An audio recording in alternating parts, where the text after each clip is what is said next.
Fuck. Hey up. Okay. How's it going? How's it going? How's it going? How's it going? How we going? We're back. Alright. Okay. Fuck me, man. I thought I was gonna struggle today. I was having a gander. I was extremely fucking busy yesterday. Basically throughout the entire day. But okay, here we are. We've got shit tons of fucking content to cover. Jesus Christ. I was on Twitter yesterday, reading through a lot of the old, a lot of the fucking, what's that fucking trans individual called? The one who was getting groomed into surgery by that weird doctor bloke in their fucking chat. They were getting groomed by Dr. Mengele through their fucking Twitch chat. No, not all of them. Finster. Okay, Finster. I'm thinking about Finster. Yeah, I saw that Finster had a little bit of drama with their ex. And I thought that was potentially interesting. But no. The Sykkuno stuff has blown it way out of the fucking water. Okay. I've been looking into some of this, trying to put a fucking docket together, be able to talk about it on stream. I have not even watched... I've not even watched the Orgy RFC stream talking about Nicholas Furio. Maybe we'll do that later, okay? Maybe we'll have that as a dono goal or something else. When we finish the Sykkuno stuff, we might go and watch that. But it's going to be first blush, because I haven't seen anything else. Yeah? He's prima facie evidence that sexual attraction isn't fixed. Thank you. Thank you.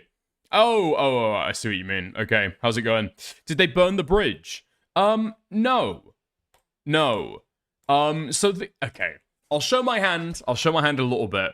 So the clips that I've seen from this stream have been somewhat mixed.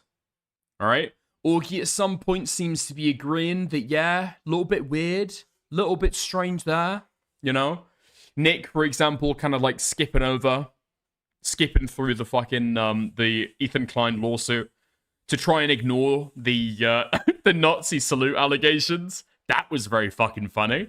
But then I see other points where he's directly beefing with Sleepy and saying, like, well, you know, for me, the assumption has got to be that I'm just, like, doing something nice for my friend. But, like, can the assumption never be that you've got an incentive? You've got an incentive to take Nick as bad as possible? The salute stuff is so bad. The salute stuff is so fucking bad. It's so fucking bad. Maybe, to be fair, I don't want to go too fucking hard on it, okay?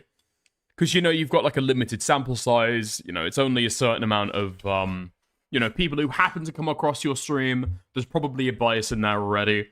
I mean, I was able to speak to a couple of guys who have largely been on Ethan's side. In fact, arguing about it with me in fucking text chat in Discord. Trying to defend Ethan and defend the lawsuit.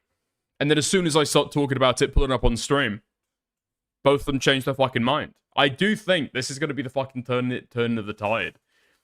But from the clips that I've seen, people I don't know. I have not had a single person be able to articulate for me what Diorio's position is on the lawsuit. Like, genuinely, I've got no fucking clue. I've got no fucking clue. I saw one clip where Diorio said, I hate Noah Sampson, and I'm not sure what to think about the lawsuit. Okay? Well, probably think on it, right? Probably feel some things out. Is it a danger to free speech? Because I would say if you're not sure how to feel about the lawsuit, if it's not justified itself to you, is I think the words that he used, then it's bad, right? If it hasn't justified itself to you, then the natural assumption would be, this is a lawsuit, an impingement from free speech, trying to bring litigation into the fucking space. Nobody wants to receive a lawsuit of a fucking YouTube video, right? Yes, okay. Instant assumption should be that it's bad, and you've got to overcome that. Surely. No? Yeah. I don't know. I don't know if Nick just feels as though the tides are a little turbulent right now. And so he's not sure what take he can give on the fucking lawsuit. That's my read. That's my read. Yeah. Look at the Tectone clip I quote retweeted. How's it going, Nicandros? How's it going, Nicandros? Yeah. How's it going, mate? I've seen that you've recruited A brand new little lackey. A new hateful creep to follow around Tectone everywhere. Yeah, I've seen this fucking guy. What's his name? Snaky Leaf. That's the guy's name, right? Yeah, I know who you're fucking talking about. Okay, you know what? Why am I fucking going to your quote retweet? I'm going straight to the fucking source. Okay. Is this it? I'll just look for the one... Oh, fuck it. Okay. I've spent 2 seconds looking, and I've already given up. I've already given up. Okay. Here we go. Tectone has a crash out over his air conditioning unit, and his chat makes fun of him for it. This is making me lose my mind. What? Straight up. Like, this guy wants to try very hard. Dude, it keeps on getting... Not that one. Okay. Wait. Dude. Nick Andros, you've retweeted all of them, you fucking retard. You've retweeted all of them. Okay. I'm starting to think this guy has some serious mental health issues. Fuck it. I'm going for this one. Tectone admits to watching every hate video on him and inviting friends over to watch them with him. I saw the first 30 seconds of that clip earlier. Somewhere in me, I know I just like people talking about me. Even if they're shitting on me, I don't care. I like being someone that people talk about. Because they're not important enough for anybody else to talk about them. You know, I had this guy called Plazookas. And this guy would make 2 videos on me every day. Hold on. Wait. We haven't got Shamu in here, have we? I could be wrong. But Tectone is an exceptionally manipulative fucking person, right? Lies all the fucking time. Did he not try and like threaten Plazookas? I'm pretty sure he fucking did. No? I'm pretty sure he fucking did. For a long time, I'm pretty sure that Tectone was actually quite malicious towards Plazookas. In any case, there's no way that this guy does not care about the coverage or people talking negatively about him. He would not be reaching out to people and saying, do you want to be my friend? Nicandros? Shamu? I saw that clip the other day. Did I play that on stream? Yeah, he put out a message to Nicandros and Shamu and said, listen guys, you could get more money from me if you were like being nice to me. And he now wants people to think that he doesn't give a fuck about coverage. He absolutely does. Hold on, where's the other clip? Yeah, Tectone admits to pressuring WestJet behind the scenes to make WestJet stop making fun of him in videos. AI Tectone and WestJet's videos will be going away. He's doing it one more time. I told him to take me out of jail or to get me the fuck out of his videos. So we agreed. One more AI Tectone bit, and then there's no more. Why? Because he can't stop making pedophile jokes, and he's actually making people think that I'm a pedophile. And I just like don't feel like it's funny. What? Wait, Techie, I thought you didn't care about the content of people's speech so long as they were talking about you. What? It's funny, but way too many people take that shit seriously. And it's actually so bad for my aura. It's so bad. It's so bad for my aura. Like, Tectone is just the definition of a fucking fake person online. It's actually insane. Like, I've realized now, I think I used to kind of watch Tectone and kind of do a little bit of fucking milking, a little bit of A-logging, you know? And I used to just take him as read, like he was being legit or straight up. And when he'd talk about his drama and his controversy, then he'd lie. Nah, this guy is like so fucking manipulative. Total front every time he goes live. I don't know how somebody does that, legitimately. I don't know how somebody, like, day in, day out, turns on their camera, goes live, and for the next several hours, just, like, lies. Just, like, I don't know. It's, like, such an elementary question.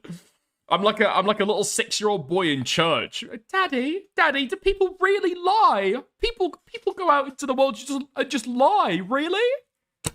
Do they not feel bad, Dad? Like I'm discovering sin for the first time. But I just don't get it. It's got to be so fucking mentally straining, surely.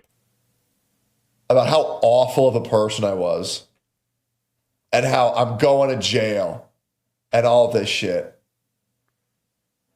And I watched every single one of his videos. I did. I watched every single one of his videos because watching these people just lie and just make shit up,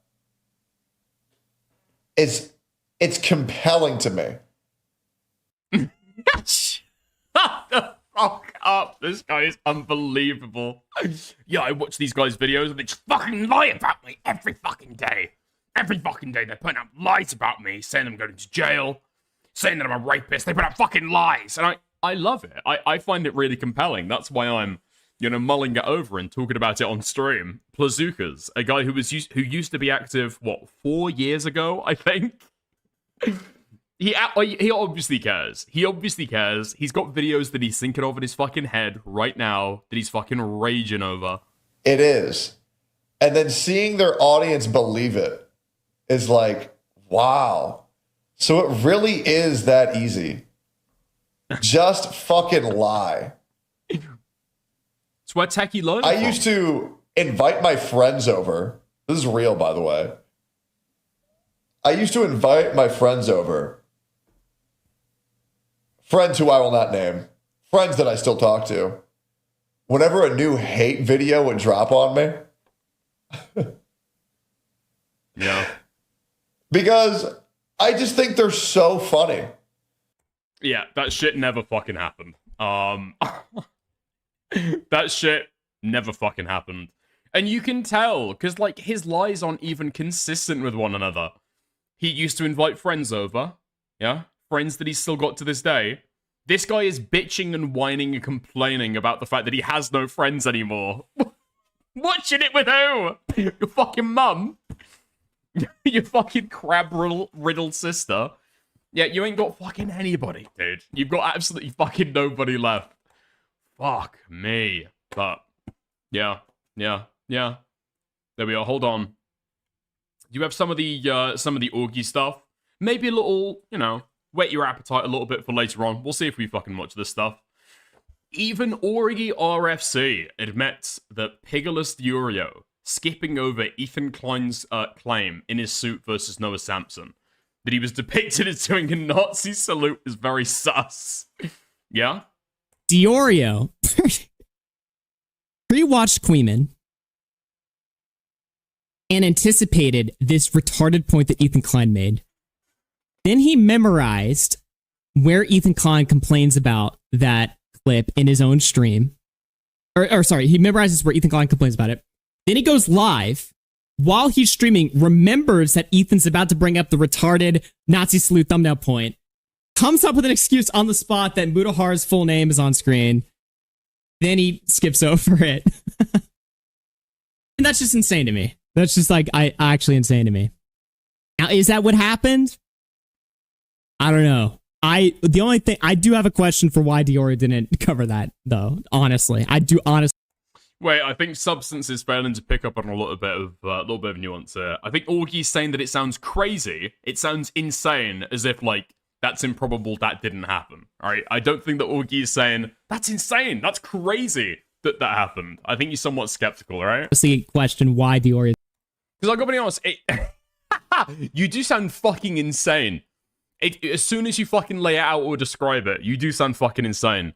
But I've got to fucking admit, okay, watching the claim, because I haven't watched any of Diorio's coverage. I think somebody who's a Diorio fan sent me a clip as I was talking about it, casually, as I was going through the lawsuit. But I see the clip come across my fucking Twitter timeline of Queeman watching it, laying it out, the order of how he does it. It is genuinely fucking I sound like, I feel like I've been locked in the fucking insane asylum, and I'm just surrounded by crazy people. And now the crazy people are starting to convince me that maybe God is living inside of my eyeballs. Do you know what I mean? But it's at the same time, it's true. I think it's actually true. Hold on. I'll let Queeman fucking explain it, okay? He'll explain it slightly less, psychotically than I will. Thumbnail and title of the video itself. Yo, that's impossible. We know Diorio doesn't pre-watch. Thank you for the 2, Guna. Thank you for the 2. I mean, Diorio does, like, short, pretty prepared fucking streams, right? Like, I think the way that Diorio has described his process of doing his live streams to other people before is literally just, like, how he'd do a YouTube video essay. And then he writes his docket around that, right? So, they are, like, heavily prepared. Much more than mine, I have to admit. But thank you for the 2. Yeah. And thank you for the $5, ZM Punk. Boy in a cap with his eyes wide saying, wow. Thank you very much for the 5. No, Dickers, he claims he doesn't pre-watch. No, he doesn't. No, he doesn't. No, he doesn't. No, he doesn't. There's no fucking... No. There's no way that Diorio claims that he doesn't pre-watch this shit. Come on. The thumbnail for the defamatory video initially Diorio claims he never pre-watches. I don't believe it. I do not believe that at all. depicts 4 online content creators. Ethan, Mutahar. There's Mutahar. Dude, Mutahar full docs is in here. This arbiter of truth. Dude, what happens that he skips? Dude, you can literally never prove this is intentional because of how he's done it. But man, does it look mad fucking suspicious. So, he says, skipping because Mutahar full docs is here. It's not. Mutahar's full docs not there. This is Mutahar and us. Everyone knows that's Mutahar's name. Mutahar is public with his name. Nobody is confused about what Mutahar's name is. He's very public. He's public with his name. Is there a single person who doesn't know Mutahar's full fucking name? He has been fully fucking open with it as well, right? I'm pretty sure. I could be wrong. I'm pretty sure. Did Diorio not watch through the Nicandros engineer video? Does that not have in several parts Mutahar's full name? Maybe we need to go and have a look at that. Possibly we do. But, like, Mutahar was just out and out with his fucking name. Mutahar's name is Mutahar and us. That is public. That is public information. That's been public information for years. And Nick must know as much. Nick must know that. But he says, dude, Mutahar full docs in here, skips 30 seconds as if he's trying to get away from Mutahar's name, but skips to a point where...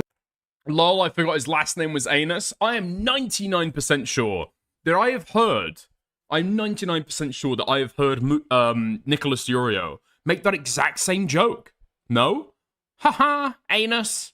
Hehehe, Mr. Anus. No? And Mutahar's... His YouTube bio has his full name. No way. name is still on the screen, but has skipped the part where Ethan claims that it's a Nazi salute in the thumbnail. Then, the second time that Ethan says it's a Nazi salute, Nick is pausing repeatedly and says something about Tom's dick. This whole segment, the first defamatory claim, he has completely avoided evaluating. This is crazy. This is crazy. Dude, when Augie comes back, if he is not talking about all this stuff, the big sweep is on. No, mate. No, mate. No, mate. The big sweep is on. And this is a big sweep. This one needs a big sweep, okay? Trust me. Okay. Wait. Hengist with no commentary has dropped a YouTube link in the chat. This is absolutely going to be big. Give me a second. Hopefully it's nothing to do with fucking Scottish politics or football. Come on, I'm trusting you, Hengist. Top guy status. He entitled Twitch is disgustingly evil platform, a Mutahar video, defamatory video. In the Anas video, he explicitly states, I am not somebody who's afraid to say that genocide is wrong. That is afraid to say that genocide is wrong. I think there's an actual case of, Wasn't that... What the fuck is on my screen right now? Why is Midgematic's name on my fucking screen? What? Okay. That video in response to it, though? Like, after... Oh, wait. He's just reading out his full name. Genocide is wrong. That is afraid to say that genocide is wrong. I think there's an actual case of, Wasn't that video in response to it, though? Like, after the fact? I guess because he responded to it. Israel good or Palestinian bad or Israel bad. Like, it's not my take here. I just think that... Oh, fuck. Right. So you've got Mutahar's name. I'm seeing what you're saying. Okay. You've got Mutahar's name here as well. Yeah? Anas. It's over the entire fucking thing. Right. Okay. Yeah.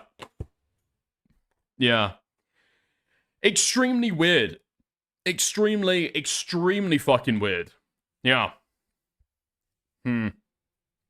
Yeah, like, I'm not gonna say it's like a 100% thing, but it is mighty fucking suspicious. It is extremely fucking suspicious. And I've seen other instances where people have pointed to Durio doing the same thing, right? There's a little bit of an uncomfortable topic in the commentary, a point that kind of goes against the side that Nick is currently supporting, right? And then he's like pausing and making irrelevant jokes, and pausing and making irrelevant jokes, and pausing and make... What are we fucking doing, right? I think the somewhat infamous... I think Tommy C included this clip in one of his live streams once. Ryle had hopped on to show me a clip of some Durio coverage where he's doing the exact same thing, right? He's skipping and pausing and, talking about other stuff while there's, like, a point that would go contrary to his side. And I think my exact words to Ryle is like, yeah, that's weird. Unfortunately, that's got like plausible deniability baked into it. You can say that he's relying on plausible deniability, but he does have plausible deniability. How many times do you get to use that excuse, though? Man.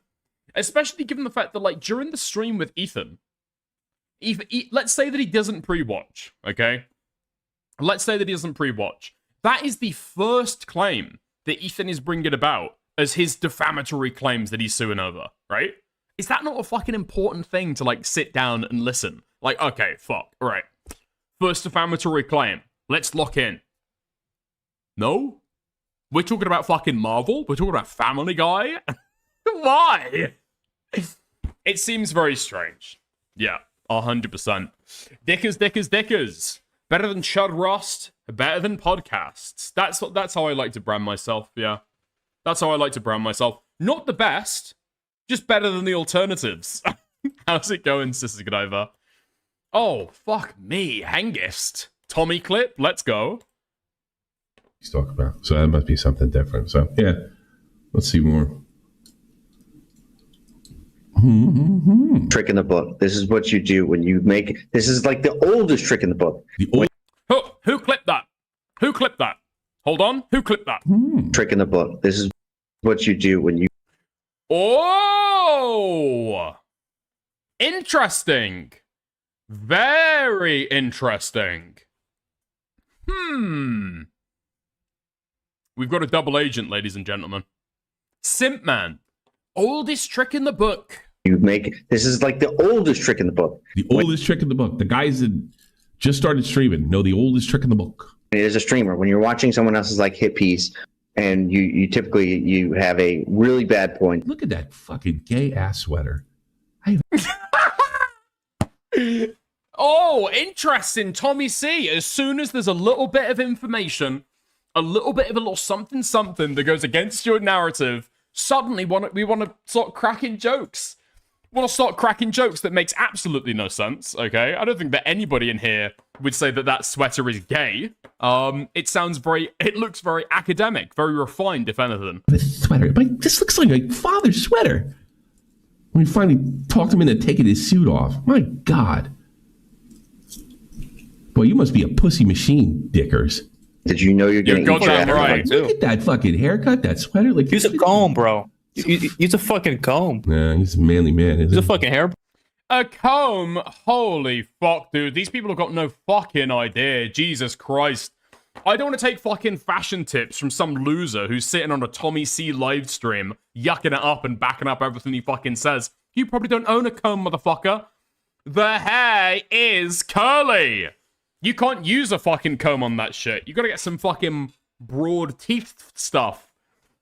You've got to treat it like a brother's hair. That's how you've actually got to treat it if you want to treat it right. Brush. Come on, Jesus, man. Yeah, I think that's him. You read a chat and then you pause through the proposition, right? Through as it's making the main point. Fairness, that's not him talking. You read it. Wait! You got dick. Wait, does Tommy Okay, think bro, that you're I'm getting like too big for your rolling back boots. in my chair, putting my hands on my head? I'm going like that. And that's me talking the entire time. Lock the fuck in, Tommy. This is his docket. He's got a collection of all these clips. Oh my god.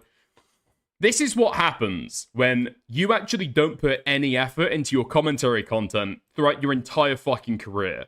And then at the end, you are washed up, talentless, you've got no skills to fucking speak of, because you've been reliant on your entire career on your fucking news team.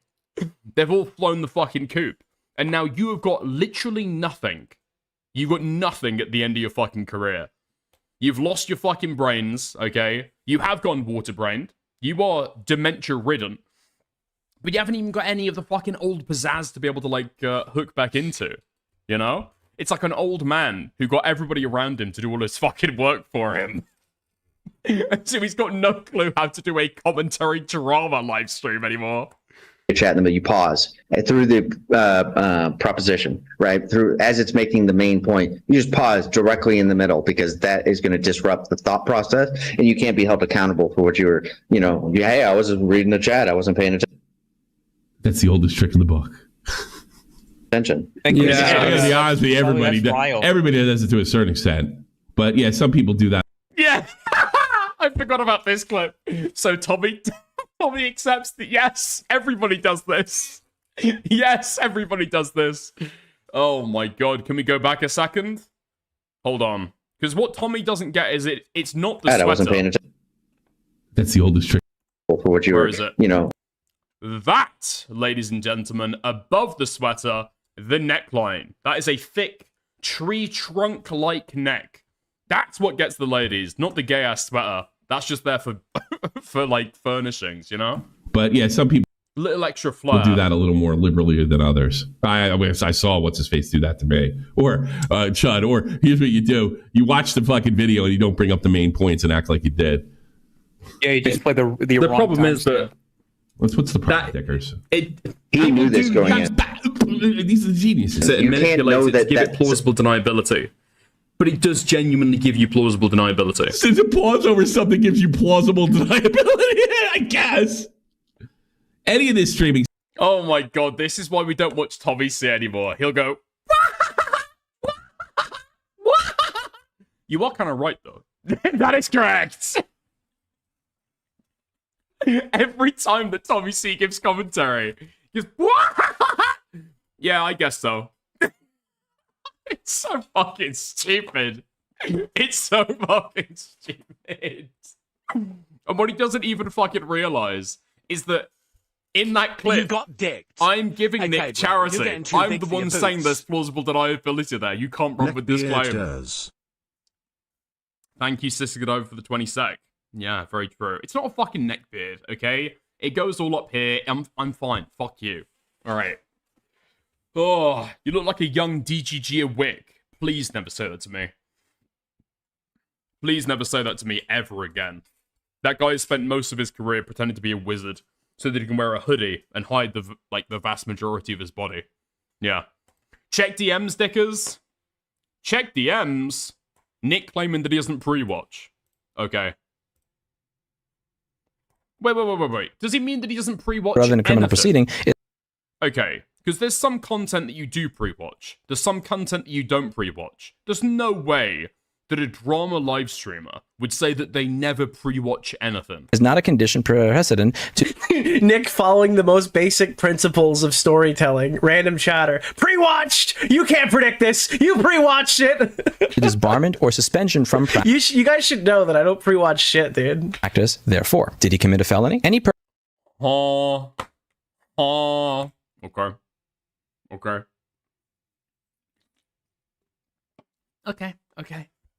Okay. Alright. Fair enough. I'm just not gonna believe him, frankly. I'm gonna give Nick the grace of saying that I'm not gonna believe him. He didn't even mean it that way, okay? That's the only thing you can say about that. That's the only thing you can say about that. I think I've said similar stuff before, right? Like, pre-watch, dude, I wish I was that fucking prepared. Obviously, sometimes you fucking pre-watch, you know? Just, somewhat rarely. Only on the content that really matters. For Nick, that's EHD. For me, that's literally anything else. Oh, fuck me. Okay, nice.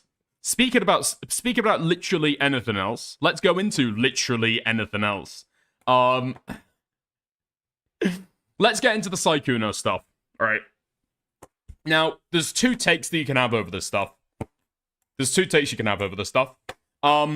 can say that he's a master manipulator, predator, evil, sex pest, probably criminal guy, or you can say that, oh yeah, he cheated, right? So I want to decide which way that I'm going to go with it.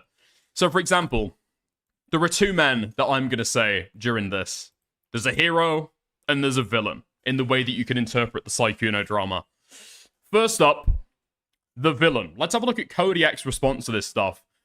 At Sykkuno, you are a loser.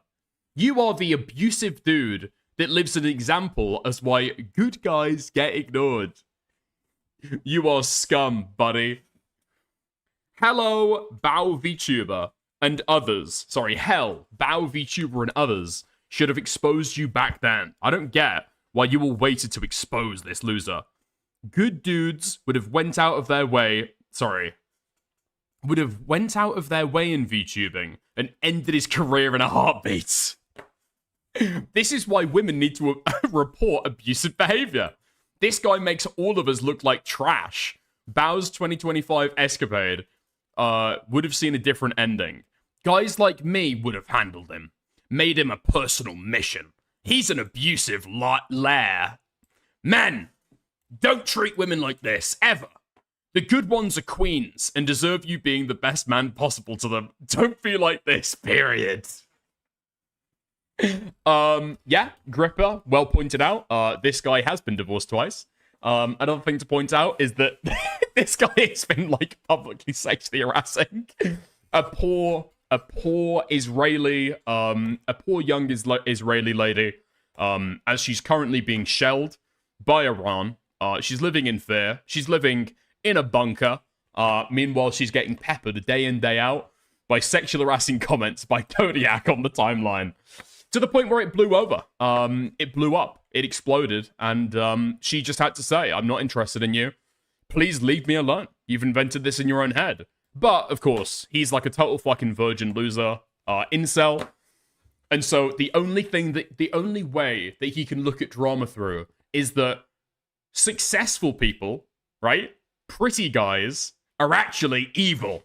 And I just wish these girls would give heckin' chuds like me a chance.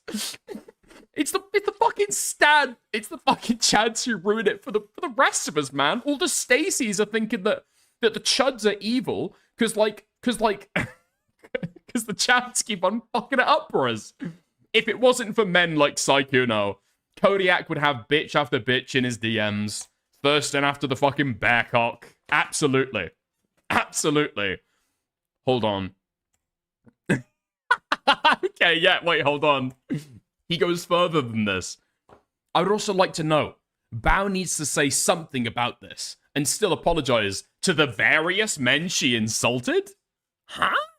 If she apologizes, it might change some minds about her. Now, what the fuck did this Bao person said? This Bao person said, if you're a small female VTuber and a large male VTuber starts, like, gassing you up, run. Which, fair? I mean, it's kind of like a retarded fucking thing to say, but I'm sure that it's not the worst fucking advice. Getting into relationships of this sort is always fraught with fucking red flags. Who fucking cares? If you feel personally insulted by that, you are probably a sex criminal, right? If you were in Harvey Weinstein's position, you would have done Harvey Weinstein shit if you feel personally insulted by that. Women don't think every dude is like this. We are not. Some of us believe in loyalty to one woman. To one woman, sorry. This guy thought that he had something going on with an Israeli Zionist VTuber, and at the same time was, like, publicly thirsting for every VTuber thirst trap that came across his fucking Twitter feed. It's crazy. It's insane. He thought that he had something going and was still sniffing about. Divorced twice as well. Some of us don't like Sykkunos, or better yet, are angered by this. You made us men look like trash on both sides. That's why I never dropped my anger of Bao. She took one guy and judged all of us for his behavior. Man up, Bao. Bao is a woman, by the way. You want goodwill back? Earn that shit. I'll keep calling spades out. 7 likes. I'm sure Bao is fucking terrified. To be fair, most women in the VTubing space should be terrified of this guy. His crimes are well documented, and he's probably a scourge upon the entire community. Okay? If you, okay, as a woman, notice that you've recently been been followed on Twitter by Kodiak VT, don't walk, run away, okay? Hit the block button immediately, and probably, I don't know, like, just for safety, report it to the local police. You're not gonna like what comes next. Oh, okay. So, in my opinion, okay, in terms of how to read the story, that's the villain. The scorned, hateful, chud incel who is playing into the fucking femslop hysteria because he hates the fucking chads. That's our fucking villain. Who is our hero? Well, friend of the show. He's been on before, okay? Spoken to him, appreciated him, loved him, and finally, he's coming out here, pussy slinger himself, to talk some sense into people. The top comment underneath the 30 million view tweet putting out the document. That's right. It's our boy Stale! Stale 2000, telling us how it fucking is. Sykkuno's guilty of being a player, and that's that. I fucking love this guy. Sykkuno is guilty of the most obvious thing in the world, being a player with a fake online personality, and that's it. He's innocent of everything else. Sykkuno got accused by some VTuber girls of being some sort of Sykkuno Weinstein who was using his powerful connections and fame to take advantage of smaller content creators. None of that's true. Every girl in these interactions was very enthusiastically mutually flirting and sexting with him, and not a single time was he shown to threaten or pressure anybody into situations where anybody was uncomfortable with. The problem is, it's like, Stale is correct. His take, from everything that I can see, and we'll get into a little bit, right? From everything I can see, Stale is 100% on the fucking money with the take that he's given here. But he looks like too much of a rapist. He looks like too much of a rapist. And so, he's given the correct take.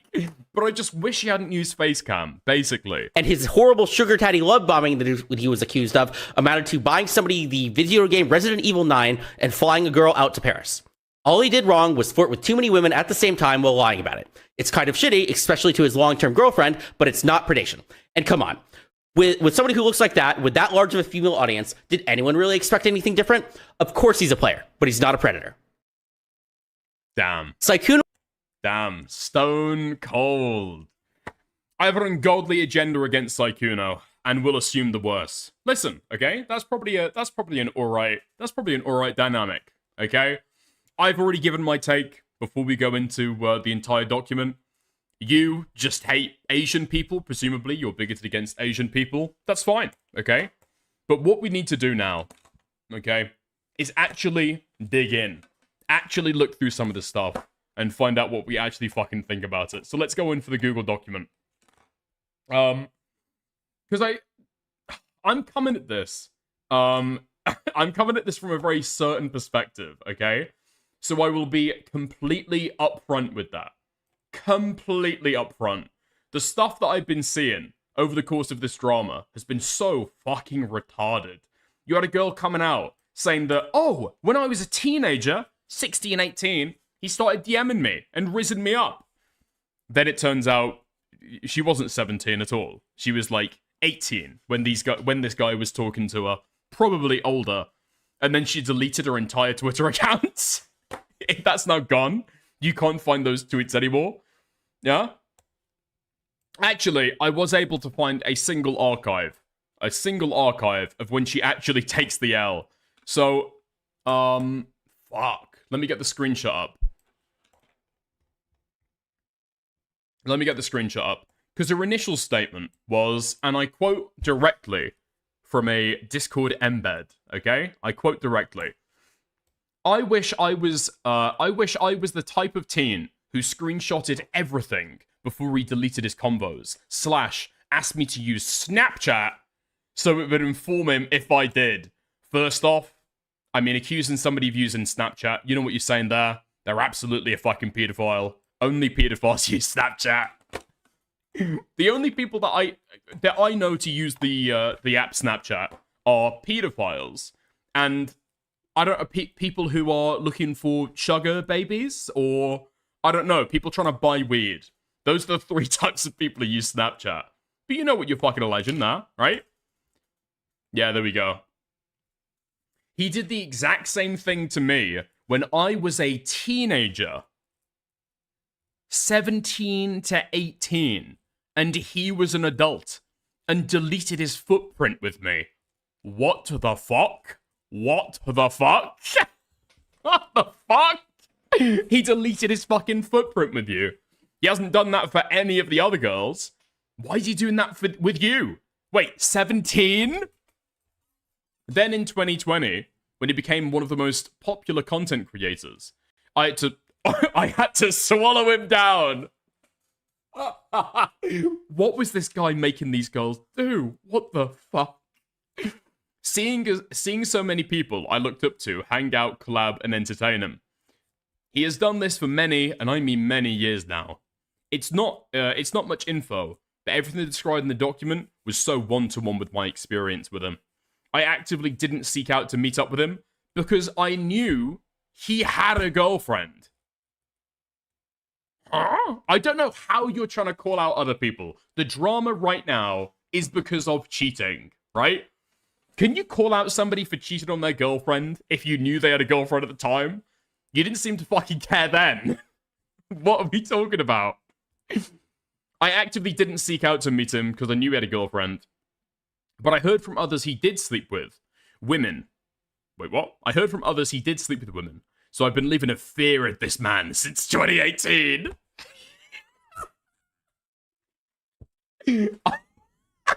I'm sorry. This might be very traumatizing to people out there, okay? So I don't want to give anybody bad dreams. But most men sleep with women, okay? I know, it's scary. Nobody wants to hear it. You know, it's like the boogeyman in the room that nobody wants to acknowledge. I don't want to make people live in fear of all men, but most men do have sex with women at some point. Here's my evidence that he couldn't delete on his end to me. Me having his phone number, him not deleting last message to me on Discord, blah, blah, blah, and it goes down in the thread. Now, I can't prove this to you, okay? Because this person has since locked their account, so you can't see any of the tweets. And I think they deleted a lot of them as well, okay? But let me just tell you right now, this had to be pulled out of her like fucking teeth, okay? Eventually, like something like 10 fucking comments down in a reply thread. I do think, for safety, I was 18 when weird messages started. Because he would really just commission me at 17. And back then, it was Skype. We chatted sometimes. He sent me gifts for my birthday. But because of the gifts sent IRL to me, we got closer when I was 18 on Discord. I'm sorry. I'm trying my best. It's a bit overwhelmed. I hope that's a better clarification.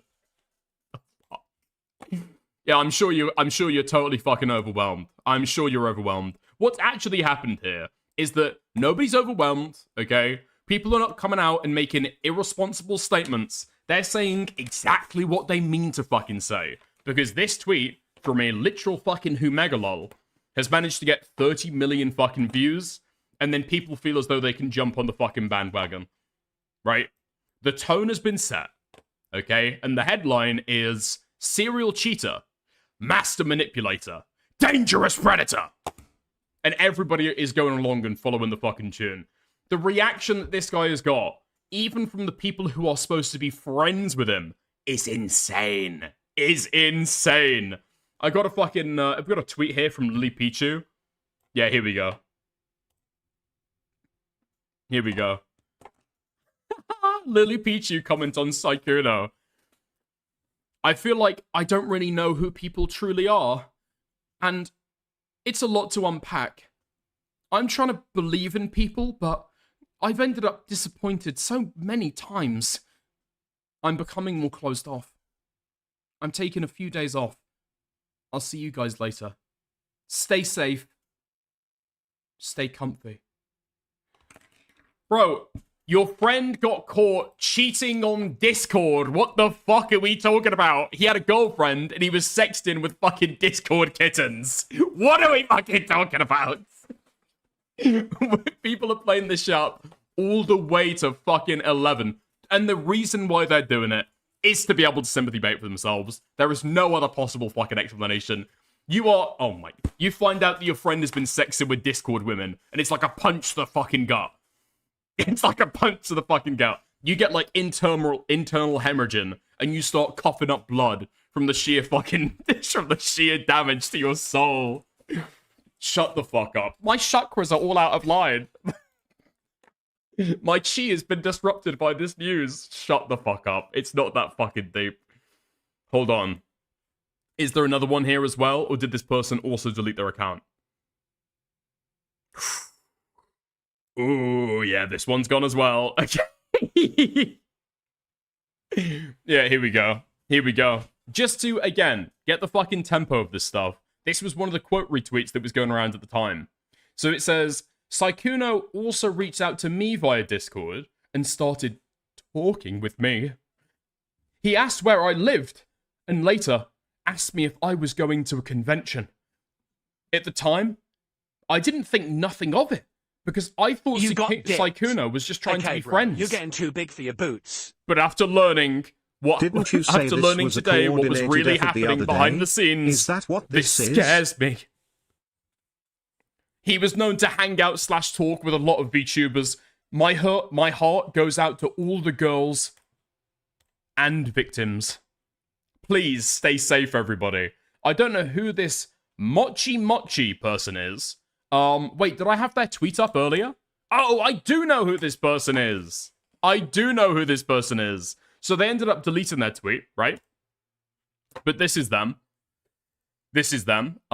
So as with most of the VTubers that we'll be talking about today, you actually can't click down along a lot of their fucking their Twitter, okay?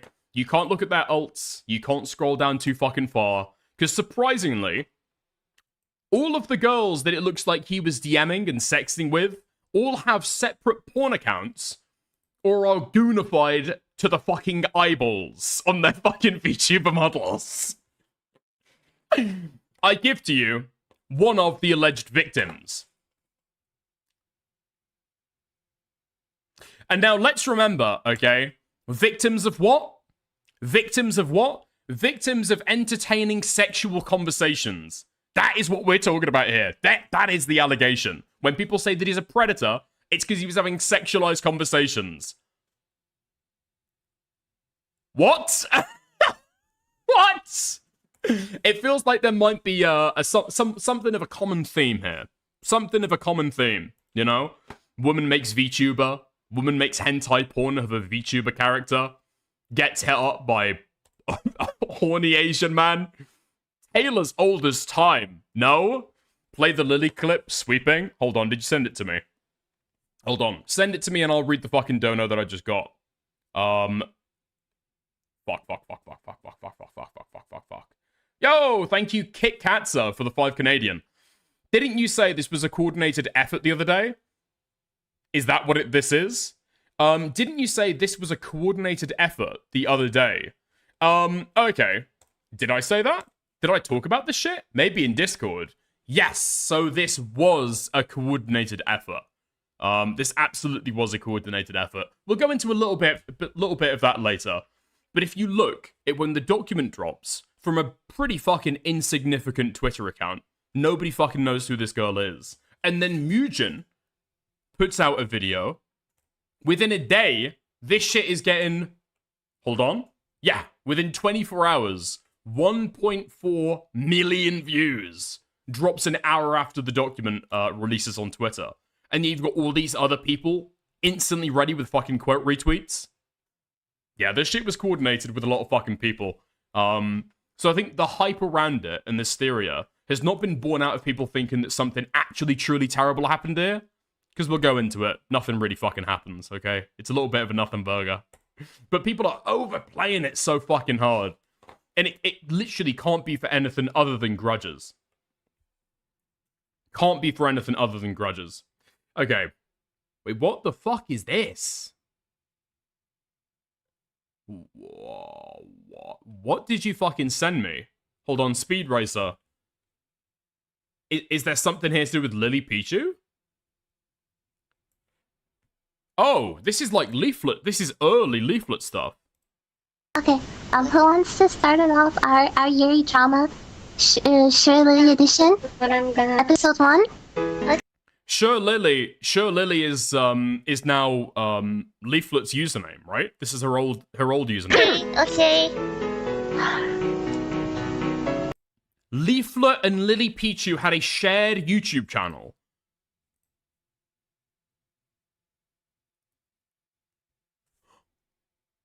How?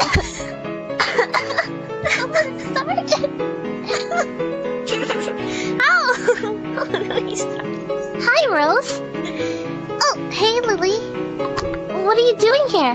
I thought your classes didn't end till 3. I had a relatively neutral opinion about about Lily Pichu until literally 5 seconds ago. Okay. She's added to the list. She is. She's added to the fucking list. She's added to the list of Loliguna freaks who have got an instant negative assumption anytime that I hear their name. Nice. Great stuff. That's fantastic. Really? Leaflet? Leaflet? My fucking god, you couldn't pay me to be friends with Leaflet. Maybe she wouldn't know what she would end up at. Maybe Leaflet back in the day was a completely different person with, like, you know, like normal behaviors, a normal personality. Maybe. It could be. The rape list. Okay. Or maybe Michael Reeves has made her slightly more normie. We can only hope. Anyway. Okay. I said that I was going to fucking transition into doing it like 10 times already. Let's go and have a little bit of a fucking gander at the document, okay? Nice. So this is what this Hemomal VT put out. Okay. Nice. Nice. Nice. Is there a way to, oh, fuck it. Is this just easier to do in the background? Why is my Discord showing? Why is my Discord showing? Okay. Nice, nice, nice. And if I minimize this a little bit, do I get the entire page? Okay. This is looking pretty good, actually. I completely forgot I had this OBS scene. Fab. All right. So, on Valentine's Day of this year, I was followed on Twitter by Sykkuno. Lightning and thunder sound effect. Ow! I thought it was amazing that such a big content creator even knew I existed, let alone followed me on social media. He had been my role model, and somebody I looked up to for a very long time, ever since my days in high school. This is the way that we're going. This is the way that we're going with fucking rape Google documents. Well, you know, we only ever started speaking when I was an adult, but, you know, I heard who he was when I was in nursery, so technically our relationship goes back to then. Fantastic, fantastic. Okay. Little bit of fucking pedo special sauce being sprinkled in there. We like to see it. Okay. Your Honor, she was a former child. You should read voice mod to read the logs. That would actually be fucking amazing. Okay. Wait, is that going to be good or is that going to be... Okay. Listen, we'll try it out. Maybe we'll do a dono. Maybe we'll do a dono thing for it. Okay? Because that could be very, very cool or very, very cringe. And I'm not sure. Alright, anyway. So, however, I learned about Sykkuno. What I learned about Sykkuno after that day would make me regret my decision. Sykkuno is not the kind, soft-spoken character that you see on stream. He's a serial liar, cheater, manipulator, who uses his status to get what he wants from as many women as possible. More specifically, ones who are smaller or up-and-coming content creators, knowing that he can take advantage of them. After confiding in many others that I have had a similar experience with Sykkuno, I realized that this is not an isolated incident. In fact, it was something that had been going on for multiple years. Alright, I just want to fucking, pause break there, okay? This is literally the fucking meme. It's literally the fucking meme. Who can you date if you're a content creator? Who can you date? You can't date a bigger creator than you, because otherwise they're raping you. You can't date somebody, a smaller content creator than you, because otherwise you're raping them. You can't date a fan, because that's rape by definition. Literally who? Literally who? Literally who? Not fans, not creators, so not anybody that you meet in your fucking workplace. Really? Is this the way that we're fucking going about it? No, this is fucking retarded, okay? What people don't grasp whenever they talk about this stuff is that power dynamics can exist, and that's okay, right? That's fine. That's not necessarily fucking bad. Power dynamics can exist. The only reason why anybody should be caring about them is if that power dynamic is exploited. Do we have any disagreements there? I feel like that's just fucking obvious. No? You must remain single and celibate. For most content creators, pretty fucking easy, okay? I'm not gonna lie. You can date your mum. I'm pretty sure, okay, for a lot of the people looking at this drama right now, in their minds, it would have been better if Sykkuno pulled a fucking Christian and fucked his mum than dating some fucking content creators who's smaller than him. But, okay. That's just off the brush, okay? I don't want to read too much into it. Maybe we are going to find ways that he's fucking exploited this power dynamic. Yeah? Okay. Dick is justifying his e-kittens. That's the great part about being a shitter, though. I can't lie. It is impossible for me to be able to, digitally rape anybody. You know? It really is fucking fantastic. Okay. So, after confiding in many others that have had similar experiences with Sykkuno, I realized that this was not an isolated incident. In fact, it was something that had been going on for multiple years. He always had made sure to cover his tracks, and never leave a paper trail significant enough for somebody to make this public. But now, this has all changed. These are serious allegations, and I fully understand that this should not be treated lightly. Wait! Oh my fucking god, these are serious allegations. Man, when I think serious allegations, I think that something is criminal or borderline criminal. We'll see, okay? I'm baited. I'm expecting a fucking 8 or 9 out of 10. Serious allegations. I urge all other content creators that have been personally affected by Sykkuno's behavior to not remain silent, as I believe that there is strength in numbers. This document will not only include proof of me, but from another victim who has given me her consent as well. Below, you'll find evidence that will expose his calculated pattern of love bombing and manipulation, as well as a recording of a voice call where he explicitly admits to all his wrongdoings. Everything. I'm genuinely, I am fighting inside of me the urge to be fucking biased in my coverage, okay? I genuinely am. But when we've got the complaint here, serious allegations, and then the first thing that's actually fucking included is a pattern of love bombing. Nah. We are ignoring this shit. We're not taking this fucking shit seriously. There's no fucking way. Okay, fantastic. Love bombing, gaslighting. Nobody should ever use these fucking terms. Nobody should ever use these fucking terms or take anybody seriously who does. He's basically Hitler. Possibly basically Hitler. Okay, our first conversation. After Valentine's Day, I was so excited about him following me that I told a friend who then urged me to strike up a conversation. I finally worked up the courage to send him a DM, and he replied, right away. Wait, hold on. Nicandros. The voice mod thing? I don't want to do like a gristly, like gruff... I can't really do like a black man either. How do I get a voice mod?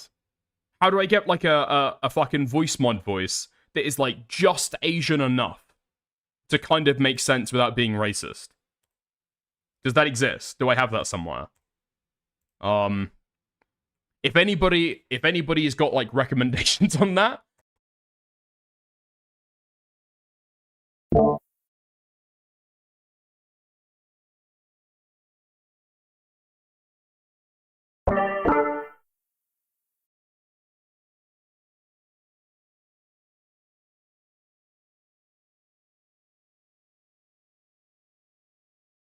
Okay.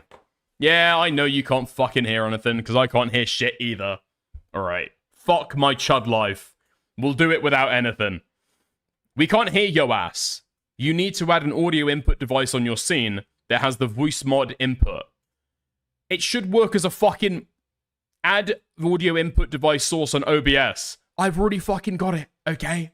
The microphone should fucking work. Okay, hold on. We might go into this shit. We might be going into... Let's go...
Psycho-kun.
Wait. Hold up. Yo! Okay, we will go back. We will cut that. We will cut that.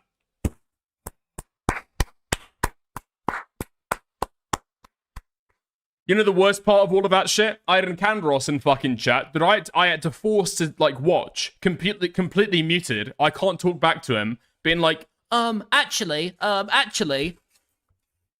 you just able to, like, input an audio device into your OBS scene? That's not the fucking issue, okay? My raw mic was fucked. Okay. Sync is fucked? There's no fucking way. Shut the fuck up. That's not fucking true. You're lying right now. If the sync is fucked for you, I encourage you to just like refresh, okay? Refresh the stream. I'm not blaming you, okay? I'm not blaming you. But it probably is your fault, okay? Being honest with you. Alright. Sync is probably fine. Yeah. That's usually on the YouTube end. That's usually on the YouTube end if it is an issue. Audio is down. Open settings. Audio settings. Retry. Test. Fantastic stuff. So I should be able to, at this point, use it for a microphone. Nice. Okay. We will do the racist Asian accents using voice mod. Absolutely. Okay. Hold on. Has Nicandros sent me a racist Asian voice mod accent? No. Okay. Anime man. Edgy teen anime. Okay. Test. Wait, what? Hello, kitten. Ooh. Maybe? Yeah, fuck it. Alright, perfect. Okay. This is a lot better. Okay. Doesn't really work with a British accent, does it?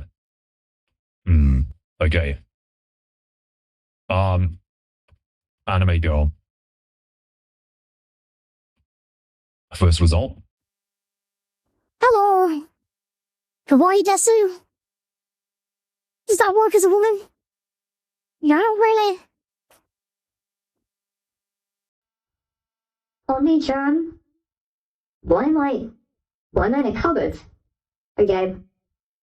Next.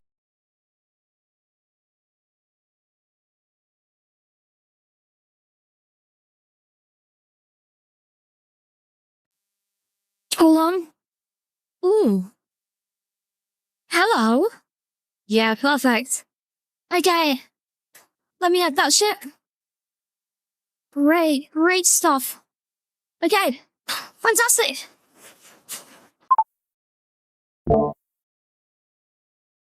Let me turn the voice changer off, and we will be away. Nice. And then if I turn it on... Bada bing, bada boom. And now I sound like a little kawaii woman. Right? Okay. Nice. Okay, we're back into it. We can cut all of the troubleshooting now. By the way... Wait, fuck, it's still on. We can hide away, you know, how the sausage is fucking made, and then we'll go into it, alright? Nice. This is great stuff. I think this is a really, really good opportunity to be able to improve the production value of these streams. Okay? That's the way that we're doing it. You sound like a chav slag. Lol. Okay, well, thank you very much. Sister Godiva, I keep on forgetting that you're not a woman. You're a man who pretends to be a woman for the purposes of YouTube chats. Appreciate the donos, whatever your identity is, okay? Heck invalid. Alright, let's get into it. Nice. Alright. Nice. Okay, so after Valentine's Day, I was so excited about him following me that I told a friend who then urged me to strike up a conversation. I finally worked up the courage to send him a DM, and he replied right away. Are you still looking for a Valentine's Day? Perhaps? Sabrina Carter. Awkward. Shy. Waving. Gith. What? You can't just open up like with something like that. And besides, Valentine's Day is almost over where I'm from already. I mean, we can always do a Valentine's Day over White Hay. Did it work? Okay, did that work? Yeah? Okay. Invite me to play games with him. What the fuck is this proven? Okay, so where's the monkey one? Use the monkey one again. Nice. Okay, fab. Fab. Okay. I'm not doing that for the rest of the fucking stream, but I'm glad that it worked though. That's good to know. Alright. After Valentine's Day, I was so excited about him following me that I told a friend of an urge to strike up a conversation. Okay, so she messaged him first. That's a really, really strange way for predators to behave, in my opinion, at the very least. If somebody's got the mentality to go out and, like, you know, like, victimize women, the idea that they would let them come to them. She deserves everything that happened for the fucking Sabrina Carpenter gif. I'm not gonna lie. Yeah? Okay. Invited me to play games with him. In the first conversation, he brought up what kind of games he liked to play, and invited me to play with him after a convention.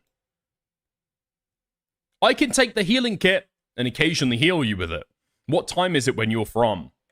It's 5:48, but I have a horrible sleep schedule. It's 5:48 a.m.? What? Oh my god! Wait, do you not want to play right now? If you're not tired or summit, why are you awake? Because I'm bad at sleeping, okay? I gym at night. It's okay. I'm pretty bad at sleeping too. Niggle. On a real note, a friend of mine dared me because I didn't know how to reach out. I'm really sorry. I didn't mean to come across weird. Lol. You weren't weird at all, don't worry. And I didn't say no, I guess, so... lol. JK. What games do you want to play? I'm like a massive game player. That's usually how I meet people or make friends, to be honest. Well, I've been on my Overwatch addiction because of the... No way! She admits this. She includes this in the document herself. Hold up. Hold on. No! Sanrio! No, Maggot, you're focusing on the fucking wrong thing. Ooh, Overwatch, ooh. This goes into the fucking Hello Kitty shit. That is your first red flag. The question at that point is not, is this going to be a Google Doc? But when? That's what you need to be fucking thinking as soon as you see this shit. Holy fuck. Okay. Not good. Not good. I might have a level of sympathy for this guy, but it seems like a lot of this shit he's fucking brought on himself, man. Not good at all. Okay. Getting sued can I zoom out slightly just so you can make sure you can see everything? Being a silly guy. Yeah. I love the Velvet Okay, nice. Underground. Once I saw a racehorse named after their songs Sister Ray and Lady Godiva. Not Trans Pro Mix. Thank you very much for the 50 sec. All right, fantastic. What's wrong with Hello Kitty? Inherently, nothing, I guess. But the problem can be sometimes that Hello Kitty is largely only enjoyed by pedophiles and women who entertain pedophiles. Being largely BPD women as well. So that's why it's particularly fucked up, you know? If a woman is into, like, Hello Kitty and stuff, into her 20s, there is some kind of arrested development there. You know what I mean? It is like the guys who play with Thundercats toys into their fucking 30s. It's the exact same shit, just swap the fucking genders. Okay, nice, fantastic. So she goes on. But apart from that, I play a lot of Outlast Trials. Please say you have it and play it with me. I need people to play with. Outlast Trials! I play it, but I'm pretty bad. Can you carry me? Lol.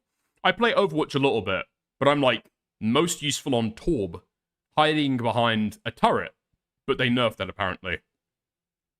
I'm super goated, don't worry. See? You can't be talking. I just finished streaming, but I can maybe play for a little bit. I just want to get some food and shower and stuff. Oh, of course, of course. Take your time. My Discord is Mally Mal, by the way. You can just add me whenever you're free. Love heart, love heart. Free time soon. Was just asking, because else I might get tired before we play. Hold on, am I off on this shit? Or does it not look to you guys as if she is the one being incredibly fucking forward here? Does it not seem as though she's the one initiating in these interactions? She seems insanely fucking eager here. Like, she's the one chasing him. Asking him to play games and stuff. Making suggestions about games that they can play. Being like, are you ready? Why the fuck is there a skip here? I'm super goated, don't worry. His message there is cut off. And she says, see, you can't be talking. I just finished streaming, but I can maybe play in a little bit. Has she cut off a part of the conversation where she goes on and invites him again to play? Yeah? Okay.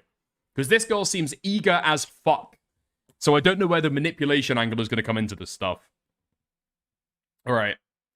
So he says later on, okay, so I have a blank to go to tomorrow, so I should sleep early tonight. But let's play tomorrow? Question mark. Sad face. Man, you really had me waiting for a rain check? Oh, I'm sorry. I owe you one. I mean, a game or two couldn't hurt though, right? This girl is being love-bombed to death. Holy shit. I've never seen somebody love-bombed this hard. Holy fuck. This is basically tantamount to rape. It's crazy. This girl's clinky as hell. Jesus Christ. Like, I don't know if this is... Is this going to be... Because I don't know how to fucking weigh up this stuff. What vibes do you get if you're a guy? She's begging, groveling even. Yeah. This could just... we can't have this in every drama where the girl ends up being labeled as BPD. But unfortunately, this does have, like, the signs of BPD behavior. No? When you get into relationship with somebody, or, like, recently start talking to them. This is the day after they first start talking, by the way. Just pointing that out for people, right? The day after they first start talking. And she's being this fucking clingy already. This is, like, typical fucking BPD behavior, no? You get involved with somebody, rapidly fucking attached, then you feel as though they slight you, and you want to fucking burn them to the ground. Ugh. And Dick is blaming women again, shaking my head. Well, unfortunately, women keep on fucking up. I don't know what to tell you. I would not be blaming women if there was not this much to blame them for. Okay. Oh, I'm sorry, I owe you one. I mean, a game or two couldn't hurt, though. Right? Also, which convention? It's like a small one. Just sponsored to go to some Gundam game. But I have to be there early. Oh, okay. But, like, it's one game. Jesus Christ. I'm getting, like, second-hand level fucking cringe from this stuff. This is radioactive. But, like, it's one game. It's not like you're staying up super late. I can even finish my Cupid game. We will play extra tomorrow, but we can do Outlast trials. Okay. Are you good at horror, though? Also, should I add you on Discord, or... Man. So, she's given her Discord username earlier. Presumably, he has not added her. Oh my god, these are all on the same day! Girl, what the fuck are you doing? This is within the first 4 hours of them talking. What? What the fuck? What? I thought this was the day after, and that was bad enough. So she gave him her Discord username. He's clearly not added her on Discord. And so she's prompting him again and again. It's just a game or two. Just a game or two. Just one game. If reverse the roles, okay? If this was a guy, borderline sexual harassment, I'd be saying I'd be calling the guy a fucking sex pest if this is the way that he was fucking speaking. Or at least a very fucking creepy bag. Yeah? Okay, nice. She raped him, actually, is basically what I'm saying. Yeah? She raped him in the story. Okay. Moving on. Chapter 2. Interest in where I live. For context, this is the same day as the first conversation. I only moved to Discord and spent a few hours apart since I'm EU time zone and he's US time zone. This girl's EU time zone? Where the fuck is she from? What? What? Okay, she's from the Netherlands. Interesting. She's from the Netherlands. All right. So things started out innocently enough with him inquiring about fun things to do near where I live, such as aquariums and conventions. TwitchCon EU specifically. Oh shit. Yeah, because TwitchCon EU is in the Netherlands, right? Yeah. In the same way that in the US it's always in California, I think for Europe it's always in the Netherlands. So I'd like to point out that I said we could go on a date to make up for Valentine's. He not once to me expressed any discomfort or that he wasn't single. Nice. Sykkuno says, lol, okay, I'll try it. Do they have an aquarium? I'm a big fan of aquariums. There's artists in Amsterdam. Could make it a date, you know, to make up for Valentine's. Artists? Oh, what? Lol? Wait, how far away even is TwitchCon? Oh my god, let me check. Last days for May. Whoa, okay, it's actually like only a few months away. Wow, it really just sneaks up. Oh man, I mean the same thing here. Dude, I'm going into this with the fucking with the preface of the tweets that I read earlier. If this guy being a fucking predator, it seems like she keeps on fucking throwing like fucking softballs at him, and he just keeps on fucking diverting them. No. Oh fuck me. Like this girl seems incredibly fucking invested, laying it on insanely fucking thick. And then it feels like he's given nothing back to her. Again, like, sometimes dynamics can, like, work like this, and it seems like he's happy to talk back.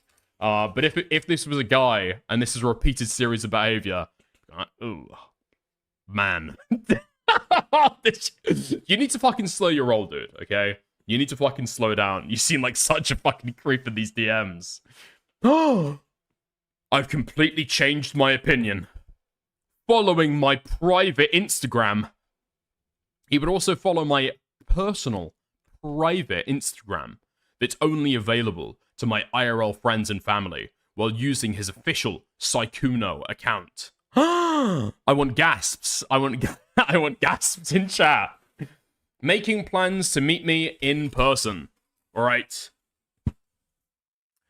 In this 2-hour Discord call. So this is the day after they first met, by the way. Okay? This is the day after they first met. In this 2-hour Discord gaming call, the same day as our first conversation. It's the day after. Oh, but it's 5 a.m., so it's the same day to her. Right. DGen sleep schedule. Okay. Sykkuno made plans to meet me IRL. It was set to be the same weekend as Dokomi 2026, since he was flying over anyway to attend TwitchCon EU. Going to the aquarium would be our first date. I also learned that there was a 15-year age gap between us. How old was this guy? Okay, hold on. If this guy was 30, I'm not... This is going to take a fucking turn. Was this guy... Oh, right, okay. Because I was going to say, if he's any younger than 33, that's going to be a fucking problem. He's 34, so she's 19. Okay. Yeah, all right. We don't care. Nice! Fantastic! So, Sykkuno says... Skull picture. I'm so bad at Outlast. Lol. Was fun hanging out, though. Smiley face. I will find the rest of Reels to send. No, hun, you did great. I have friends that did way worse than you, to be honest. I expected less of you. Wait, and this is the... Okay, right. Why do we care? Okay. Nice. Making plans to move in together. That's crazy. That's fucking crazy. That's fucking crazy. Wait, hold on. This is the next day. This is the 17th of February. Wait, all of this stuff haven't happened over the period of the last 2 months. There's no fucking way. Wait, I've just seen the fucking dates. I thought that this relationship had been going on for a year. This was a girl that he was sexting with for, at most, 1 month and 3 weeks. What? What? Holy fuck, this shit is retarded. Okay. Nice. Nice. With Sykkuno, our relationship moved so incredibly fast. It almost felt like a dream. It was like he could make anything I wanted happen. Yeah? Is that how we felt? I'm wondering why she would be feeling like that. Why is she laying it on so thick? Why is she so desperate to date big Twitch streamer Sykkuno?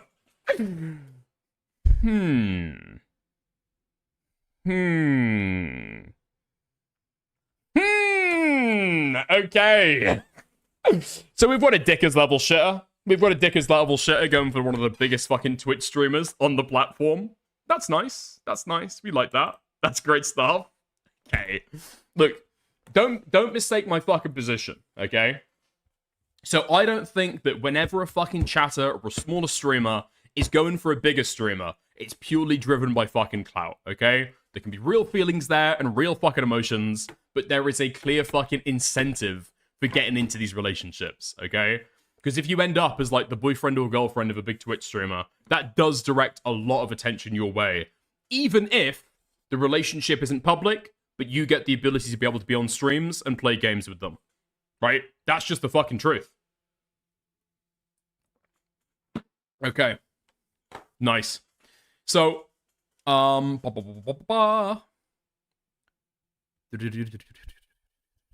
okay, fantastic. It was like he could make anything I wanted happen. And as somebody as prolific and successful as him, I had no reason to doubt anything he said to me. These screenshots show that Sykkuno and I were intending to adopt a cat and have me possibly move into his house. I told him we couldn't get a cat yet due to me not being a US citizen and possibly having visa issues. Keep in mind this conversation happened 2 days after the first conversation. Yeah? I wonder who started this conversation. Did you start this conversation and he's the one kind of entertaining it? Because what I've seen so far is that she's been the one laying on this shit incredibly fucking thick. If he had a girlfriend while having these conversations, yikes. Yeah, yikes. He's a cheater, right? 100%. It seems like he's cheated on his girlfriend, but that's like the most uninteresting drama ever, frankly. Maggot edits, okay? Maggot-chan, I've been promised crazy fucking drama, okay? This guy's a predator. This guy is abusing his power with smaller content creators. These are serious allegations. This is worse than cheating, okay? The cheating is the least interesting part. Anyway. So she says, ooh, I get that. I'm allergic to grass. Not as bad, but I can become really dizzy from it. It's like the only allergy I have. Lol. Nice. But if I ever come visit, like, we don't have to, if I ever come visit, like, we don't have to always go out, you know? As long as you're comfy. Also, aren't pets bad for your condition? I don't know how sensitive it is, but sometimes cat hairs can make it worse. Is this her talking about moving in with him? That doesn't seem like this, that doesn't seem like this is what the conversation is about. Is she talking about moving in with this guy and, like, living with him? Hopefully you can see it a little bit easier there. Or is she talking about coming to stay with him for a while? Because that's very fucking different. No? Okay, hold on. So he says, certain ones can be. It depends, though. My dog is fine. He's not very, allergenic. Sippy cup emoji. Well, my family dog, that I don't get to see as often anymore, sadly. She says, oh, so, like, hypoallergenic pets are fine? Yeah. And even some that aren't, like, listed as that, we're okay too. What? Okay, it seems like staying with him. That's what I'm getting from this shit. Yeah, it seems like staying with him. Could be an ESL translation issue. Have you heard this girl in a call? She speaks perfect English. Perfect English. No, it's not an ESL issue at all. All right, here we go. So the first screenshot here. I mean, if I'm there anyways... Okay, so this skips an entire 5 minutes here, right?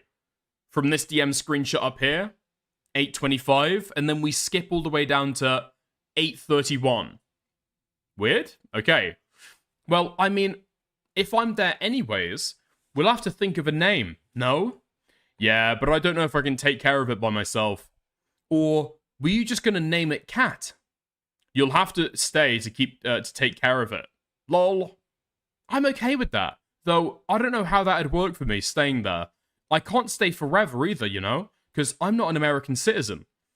And I'll also probably have to go back as well. Because, I mean, I hope at least that I can go back to studying end this year. And, like, in general, everything is expensive. No way! You have these retarded conversations with people when you're, like, casually fucking flirting with them, right? Like, what if we got a pet together? Is usually the way to be able to, like, subtly, I don't know, think about or talk about what it is like if you guys were in a serious relationship, right? That's usually the easiest way to be able to, like, intro into that shit. Like, people do this, but it's like, you're just kind of, like, entertaining the notion, right? You're not seriously considering, oh, what if we lived together permanently? What if I moved into your fucking house, right? Oh, no, man. Imagine if, dude, it looks as though she's the person who's pushing on with, like, I mean, if I'm there always, we'll have to think of a name, no? Who started this conversation? Huh? Who started this conversation? Because she's including her message at the top. Did he bring up you living with him, having the cat? It seems as though she's brought up the topic of conversation. Ugh. Because his replies here don't really seem as though he's, like, actively engaged in it. Yeah, but I don't know if I can take care of it myself. You'll have to say to take care of it. Lol. Right? It kind of seems that he's, like, somewhat entertaining the conversation. But he's not the primary motivator behind it, right? Or the primary driver. Holy fuck. Because the vibe that I'm getting, okay, is that he's somewhat disinterested in this conversation. And then she's giving him crazy fucking paragraphs, taking it super fucking seriously. Oh yeah, that's true. Okay, maybe we get a cat together another time then. Alright. Okay, and then the next one. Okay. So he says, oh yeah, that's true. Maybe we get a cat together another time then. Besides, don't you already have a cat? Yeah, but they're my dad's. Also, did you finally order the food? Lols. Oh, I see. So you wouldn't have to bring them if you just moved somewhere, No, I guess not. I guess not. Though I'd miss them so much, so I'd definitely have to get new pets. You know who I really miss, though? My dog. Yeah, I was so sad when I didn't get to see my dog as much. Huh? Okay. We had known each other for barely a few days, and this 38-year-old man was already expressing interest in moving in together to live in the same house.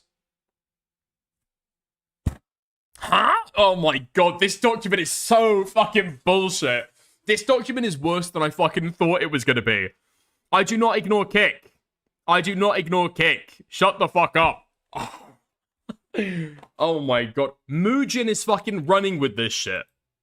Why? Why? Has anybody who's running with this stuff actually read this fucking document? This is retarded. She's clearly the one pushing forward this fucking conversation, and he seems to be idly fucking entertaining it. It's labeled making plans to move in together. What the fuck? That's so fucking bullshit. Hold on. I missed something over on Kick. Give me 2 seconds, Arvaganda. Reveal chat page. Wait,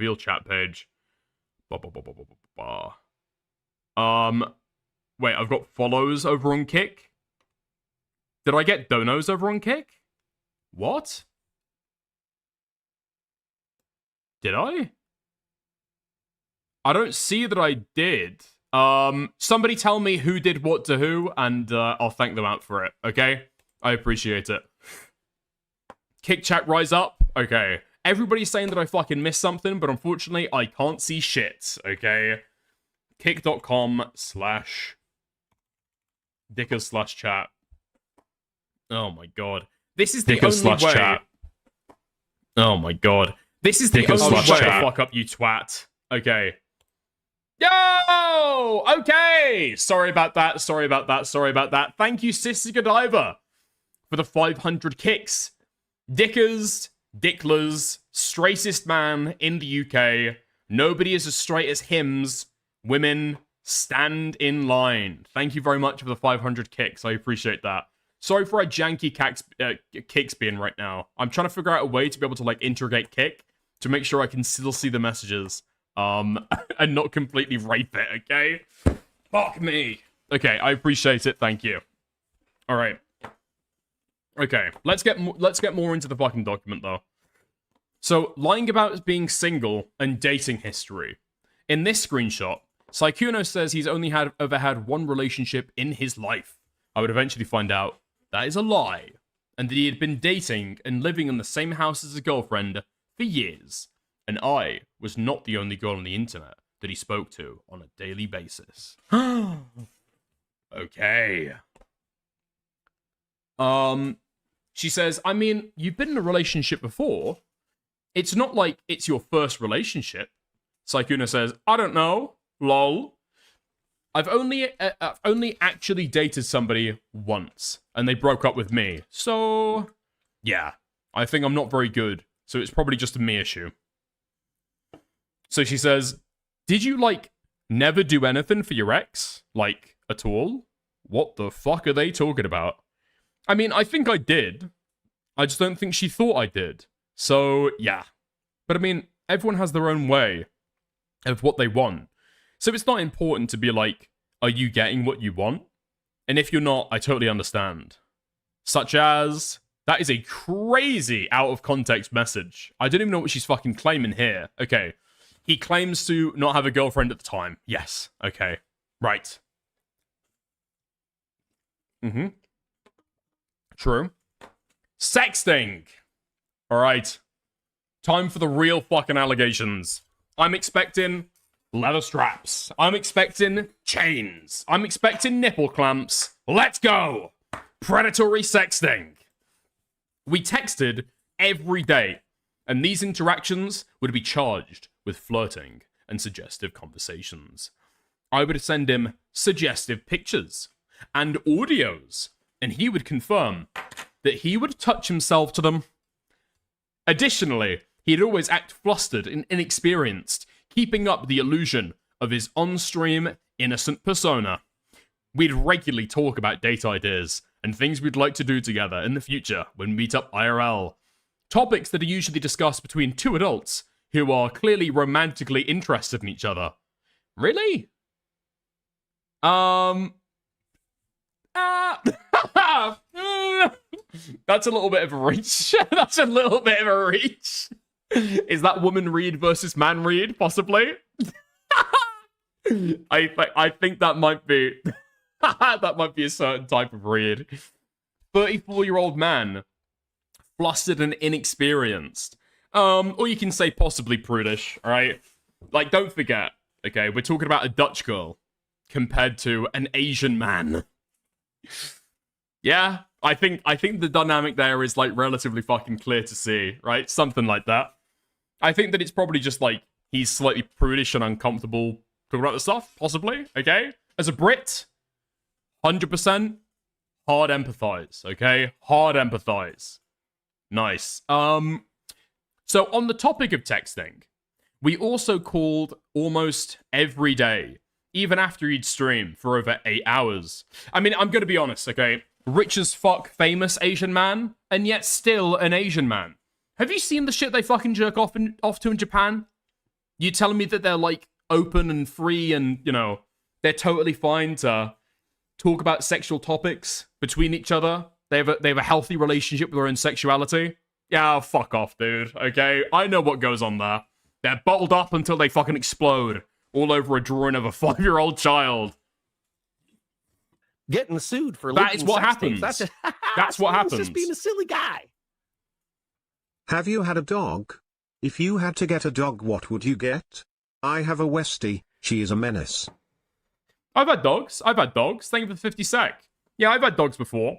Best dog I ever had, cockapoo. Yeah, mix between a cockapoodle and a spaniel. Wait, no. Wait, no, sorry. Mix between a poodle and a cocker spaniel. Yeah, pardon me. Yeah, best dog, easy, hands down. All right. So, on the topic of texting, we'd also called almost every day, even after he'd stream for over 8 hours. We'd talk and play games regularly. One thing I'd notice is that every time we called, and when we spoke, he'd be whispering and never fully use his voice. His excuse was that it's because he was tired after a long stream. And I didn't really find that to be suspicious. Using your voice for 8 hours in a row does exhaust it after all. I now realize that he was quiet because his girlfriend lived with him, and he didn't want her to hear. Yep, probably. Right, so he was cheating. You're too sweet, but you ditched TwitchCon? For me? Tamman B-side. I've never heard of it. Oh, let's watch something then. Wait, what? What? We should. Oh my god, okay. So it seems like even on the 17th, she's obviously going in there, fishing for some kind of fucking comment, right? Oh my god, you ditched TwitchCon for me? Of course I would, babe. Nope, hard ignore. Oh, let's watch something then. We should. Or we watch a cooking Netflix dating show, because those are funny. Lol, or both. And here for the first time, alright? This guy, this is the read that I'm getting over all of this stuff. Not just sexually repressed, also incredibly emotionally repressed as well. Cannot engage with any of the flirting head on. Possibly feels way too fucking guilty to do it head on, right? But what he can do is subtly suggest that they watch Femslop on Netflix. No man has ever messaged a woman and said, maybe we should watch a Netflix cooking dating show. No. That is the only shit. That's shit that men only watch when their fucking girlfriends put it on to fucking laugh as a couple. That's the only time that a self-respecting man watches that. Okay. She says, okay, we should. Wait, do you want to play Helldivers, Overwatch, or watch a show after? Because low-key, I want to play Overwatch. Because of the Sanrio skins. I want to make the most of it. Alarm bell should be going off in your head at this very moment, okay? Abort. It's time to get out there. Somebody this fucking obsessed with Hello Kitty. It's over. Especially if you're fucking cheating, right? Especially if you're fucking cheating. You're doing dodgy dealings anyway. Why are you doing with a fucking Hello Kitty girl? What? Oh my god. You're increasing the chances you're gonna get a fucking Google document. You are almost like, you are running with 100% chance, if this girl finds out that you're cheating, that you're gonna get blown the fuck up. What are you doing? What the fuck? Especially a girl who's clearly getting this attached this fucking quickly. Oh my god. You think you're gonna cut that fucking rope without it snapping back and whipping you in the fucking face? You're fucked. Sykkuno. You do too. Yeah? Like in that audio recording I sent you? Huh? Oh my god. Well, yes, you sounded really cute in that too. Did you ever re-listen to it? Or only that one? Thank you. Oh, the double text. Thank you. I tried my best to sound good for you. Wait, why did you send me 81 bucks? Oh, you said you wanted the new Resident Evil game. Oh, I mean specifically 81? I don't know. It just translates to 100 for USD. LOL. Oh, 81 bucks. Oh, right. That's going to be 81 euros, right? 81 euros. Okay. So she says, oh, He says, I need to exercise. Sorry. I need to exercise more or something, I swear. Well, we'll work out together then. I can spot you, you know? Gym dates are also cute. Gym dates are never cute. Gym dates are never cute. Outside of, I don't know, like rom-com films, gym dates are never fucking cute. What the fuck are you talking about? And also, you're gonna let a woman spot you? What the fuck are you doing? What? If something goes wrong and you're a fucking barbell hanging over your neck as you're doing chest press, you think a woman's gonna be able to fucking pull that off you? I'm not even being fucking misogynistic there. I'm just saying that's unsafe. That is legitimately unsafe. What if they like the smell? Here's the thing, okay? You go on a gym date and you've got two options. Either you put in no effort and run the risk of looking like a totally fucking weak pussy, or you do put in the effort and then you get strangulated by a fucking barbell, your knees crack because they can't spot you on the fucking squat, and then you're sweaty as fuck at the end and you smell fucking gross. Which way, Western man? Which way, Western man? They're a bad idea, no matter how you fucking, how the fuck you engage in them. Yeah? There is actually fucking no way. There is no fucking way. Okay. Are those even dates? He sees it! He fucking knows. Okay. He fucking knows. Girls like the boy smell, dickers. Yeah, but I don't think they like all the fucking sweatiness, do they? Or maybe some disgusting women do, actually. Yeah, I can imagine Dutch girl does. I can imagine Dutch women liking the boy smell. Yeah, yeah. Are those even dates? I'm gonna be, like, sweaty, and not gonna lie, some people I know are like, I spent 2 hours at the gym every day, and I'm like, I think I'd be tired before 2 hours. Lol. I think I'd be tired in, like, 15 minutes max. Oh my god, Liv. Wow! Dutch slander. Sorry. Did I just say that Dutch women would like boy smell? Like, Dutch women are, like, degenerate people. Didn't you, on the thing that you're most known for, aren't you most known for gooning in a public Discord VC? Or am I wrong? You were, like, jerking your shit. You were jerking your shit crazy style in a fucking public Discord VC. Is that not the thing that you're known for, Dutch girl? What do you mean, Dutch slander? Okay. Let's carry on. Okay, I'm just gonna consider that point proven. All right. I spend 2 to 3 hours at the gym. 2 to 3 hours. Fuck off. I mean, yeah, lots of people who go to the gym go on gym dates. It's just fun helping each other during workouts. Okay. You get flustered so easily because I'm not. I've never done this kind of thing before. Lol. This is such a spicy video. Oh my god. And you don't like? Which is crazy, because I'm older than you, but, like, I haven't really dated so much. So, you have me now. My... Oh! Oh! My XP bar is low!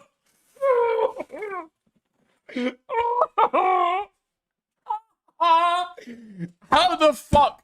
I'm telling you, if this guy didn't have thousands of fucking concurrent viewers on Twitch, there is no way that he would be fucking texting with girls on the fucking internet. My XP bar is low. Oh. If you're fucking, like, DMing a girl, you're trying to fucking rizz her up, and you hit her with, my XP bar is low, your dick is gonna stay dry for the rest of your fucking life. She is a victim. No, she is a victim for real, of diabolical fucking Twitch streamer Riz. Oh my god, dude. No, I do it. I've never gotten something like this before. Yes, I like it. It's so good. I can't wait to use it later.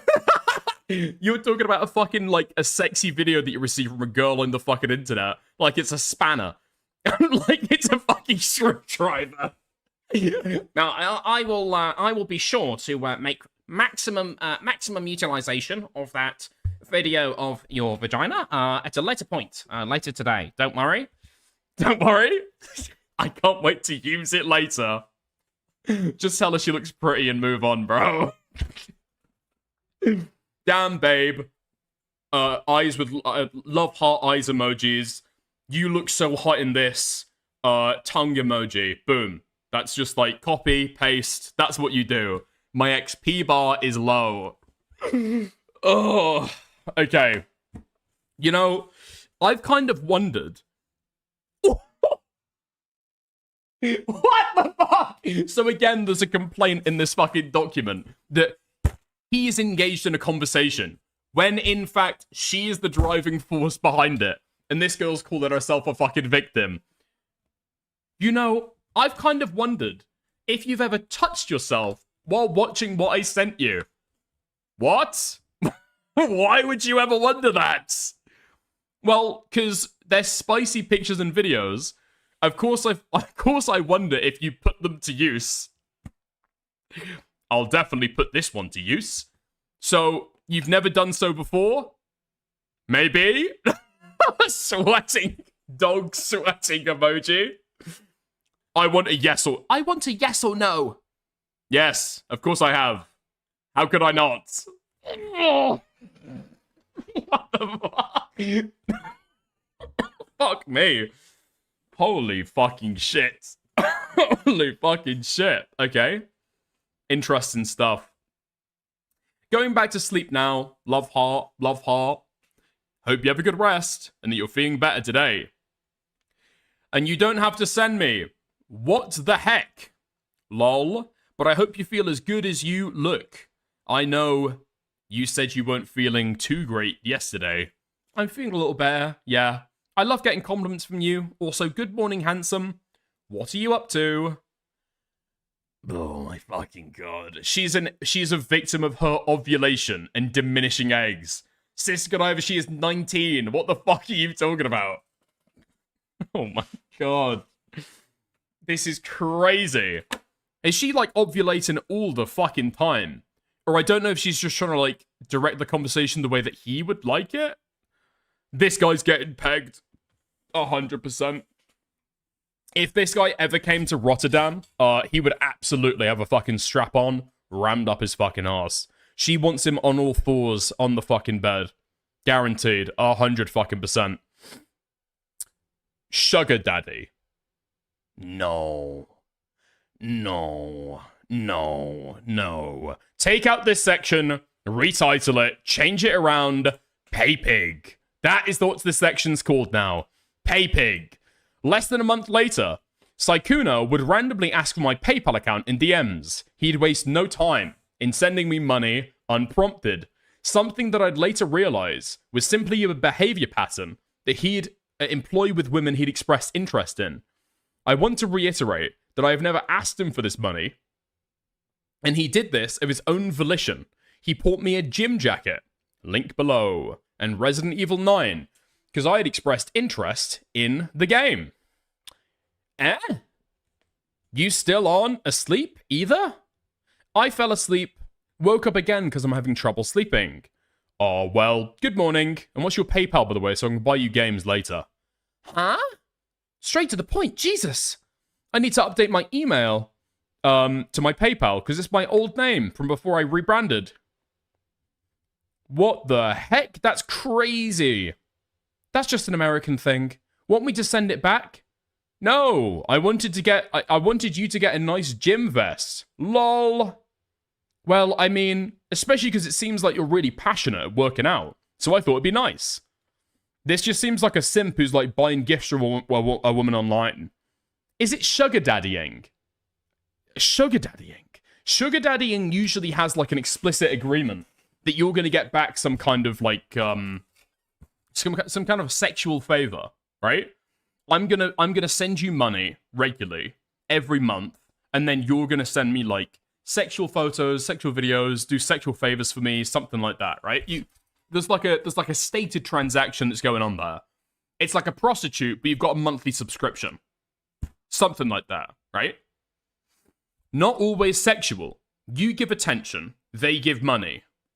Okay. I feel like that's a lie. I feel like that's a lie that people say so they can like maintain some kind of like public respect and dignity, right?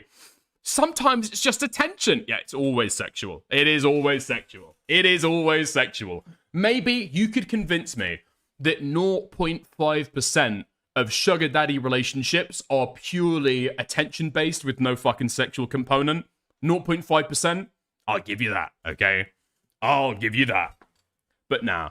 Also, this is not sugar daddying. This is just him buying her 2 fucking gifts. Oh my god. Okay. Yeah, and so you can remember me when you're wearing it. I thought it was a cute idea. Lol. Oh, I know where I fucking know this girl from now. Hold on. I'm pretty sure, because what did I say earlier? There was the other girl that we looked at. The Mochi Mochi girl, right? So she has a Twitter where she's a nurse VTuber who has, like, I don't even know what the cup size would be here. Z-size breasts. And then this girl, if you take a look at her Twitter, I would not recommend it. But if you go and take a look at her alt, it's just like all porn. And I'm pretty sure that she has some kind of OnlyFans as well. Or like a sexual Patreon. So again, the idea that like he's going around predating on VTubers that are like purely innocent, kind of just walking through their fucking day. Nah, these people are like borderline sex workers that he's messaging with, right? These people are borderline sex workers. It is what it is. What do you mean Zed? What do you mean Zed? Yeah, that's the British way of fucking pronouncing it, right? Fuck off. Okay, so she says, I wore it with the green set, because I know how much you like green. Good morning. Morning. Oh, thanks. And you look good. Is it comfy? Okay. What is this tweet? Let's swap over to Twitter. Okay. This gym jacket is literally so comfy. The muscle mummy arc will be real. Cake. Come and eat it. Oh my god, you're so freaking attractive. Like, okay. Fuck me. Alright, great stuff. So, at one point, she did buy this jacket and post it on Twitter. Fantastic stuff. It's integral to the fucking story. Nice. A calculated pattern of love bombing and manipulation. After speaking to Elfile a few days ago, we were able to corroborate our experiences with Sykkuno and learned that we were both victims of his. Now, I have not had a look at this Elfile person, but if I do, what are the chances that they are also an incredibly sexualized, and they've got an 18+ thing in their fucking Twitter bio. And they've got an 18+ symbol in their fucking Twitter bio. Right. IRL creator and V-streamer. Elfie Lust. Lust Elfie. Links and credits. elfielee.com. Hold on. We're going full face cam for this. Jesus Christ. Okay. That shit is just fucking melting out. What the fuck? Okay. Nice. Another borderline sex worker on the internet. Okay. I wonder. What interest could he have in these young women? This predator. Listen, okay. To be super duper clear, alright? To be super duper clear. I'm not saying any of this shit to fucking shame these girls, right? I'm truly fucking not. I do not give a fuck if somebody is a sex worker or not. But the point that I'm fucking making, hopefully, to like spell it out, make it really fucking clear, is it's fucking crazy that this guy's being painted as a predator when these girls are borderline sex workers, okay? I wonder what he could be fucking interested in. Answer, gooning. Yes, answer, gooning. Yeah, I've seen that JStalk and Connor XA have been following these people as well. I'm not sure how long for. I'll give them the benefit of the doubt and assume that they've only been fucking watching this stuff recently. But nobody can be sure, frankly. Frankly, nobody can be sure.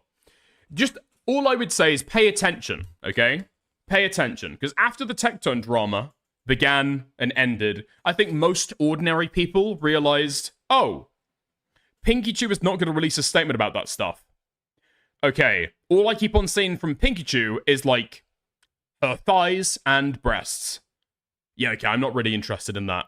Okay? That's what the most normal people did. Now, some brave adventurers, some true to the bone researchers, stayed around, possibly. Okay? So all I would point to, okay, are the people who still to this day are following Pinkchu on her main account. I will say no more. J-Stalk. Okay. A calculated pattern of love bombing and manipulation. After speaking to Elphily a few days ago, we were able to corroborate our experiences with Sykkuno and learn that we were both victims of his. We had no idea that he was talking to both of us at the same time. Sykkuno is known to send hundreds of dollars to the girls that he gets involved with. This screenshot is from when he took my friend Elphily to Paris during the 2025 TFT tournament, along with sending her 500 euros to help her move into her new apartment.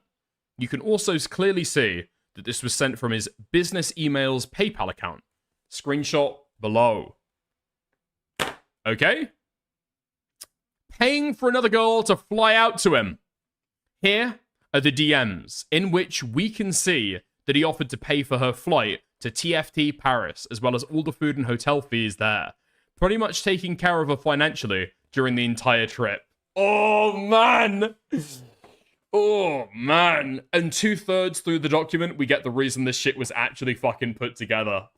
We get the reason this was actually fucking put together. Did this girl expect to have a fucking relationship with this guy? Is that what happened? Is that what happened? Because it seemed as though they were like sexting back and forth for a single month. And then this document was in the fucking pipeline ready to be fucking dropped. She found out that other girls were DMing with him. How? How? Holy fuck. Jesus Christ, a woman scorned. Okay, here are the DMs. And man, you just know that she's reading through this shit and it's like, oh, you've been messaging him as well. Huh? Damn. He's been in your DMs as well? He sent you money as well? He was speaking about coming out and seeing you as well? Wait, he paid for your fucking flights! Like, the fact that this girl is getting, like, well and above everything that she fucking got. That has got a fucking sting. It should have been me. 100%. That is the fucking thought process here, in my opinion. Okay, so he says, I'm probably going to Paris later this year for sure. I'm not sure on TwitchCon yet, I'm afraid. I don't know enough people. That's unfortunate. Weird Asian emoticon face. I mean, maybe, but I'm scared. Lol. I can understand that. I'd probably be too. I only know 2 people, and the rest I've never met before. What? That's scary, lol. Well, I might be, but you should come to Paris when I go. It's so close.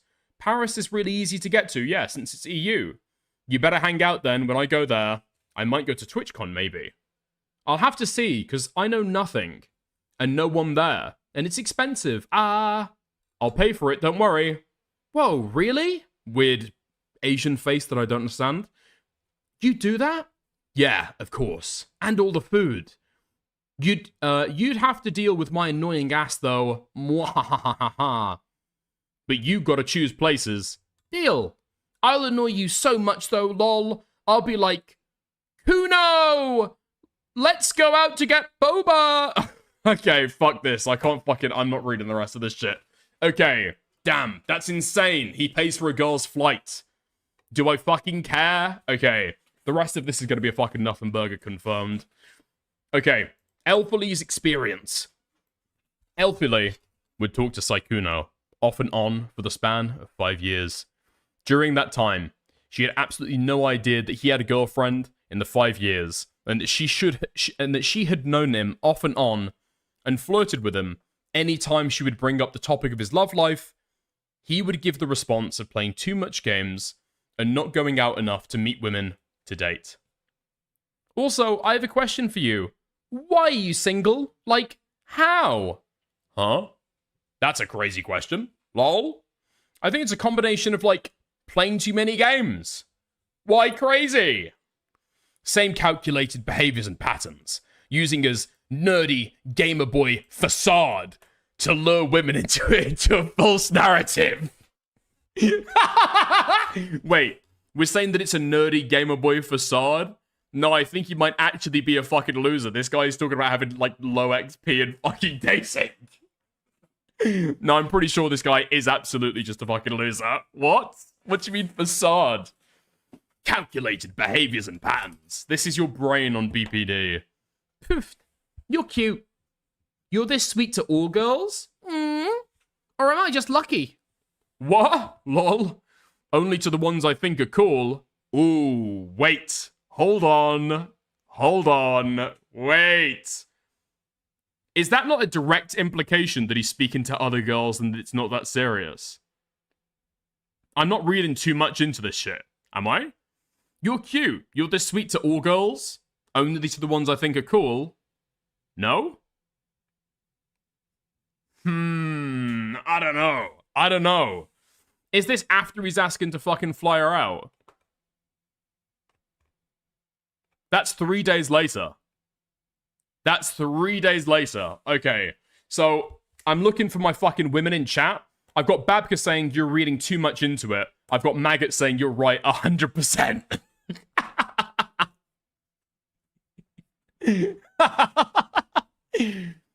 Because there's... Okay. So that is like... In that moment, okay, as a man, you get asked that question, okay? You get asked that question. Are you this nice to all the girls you speak to? It's like the mastermind question time music starts playing. Dum dum dum dum dum dum dum dum, and you've got to choose your fucking options, okay? You can either say, yes, I am this nice to every girl I speak to. Wrong, okay? That's wrong, you sound like a fucking player. The game has fucking ended, okay? Or, boom, boom, boom, boom. You can say, no, I'm not this sweet to all the girls I speak to. Only to you.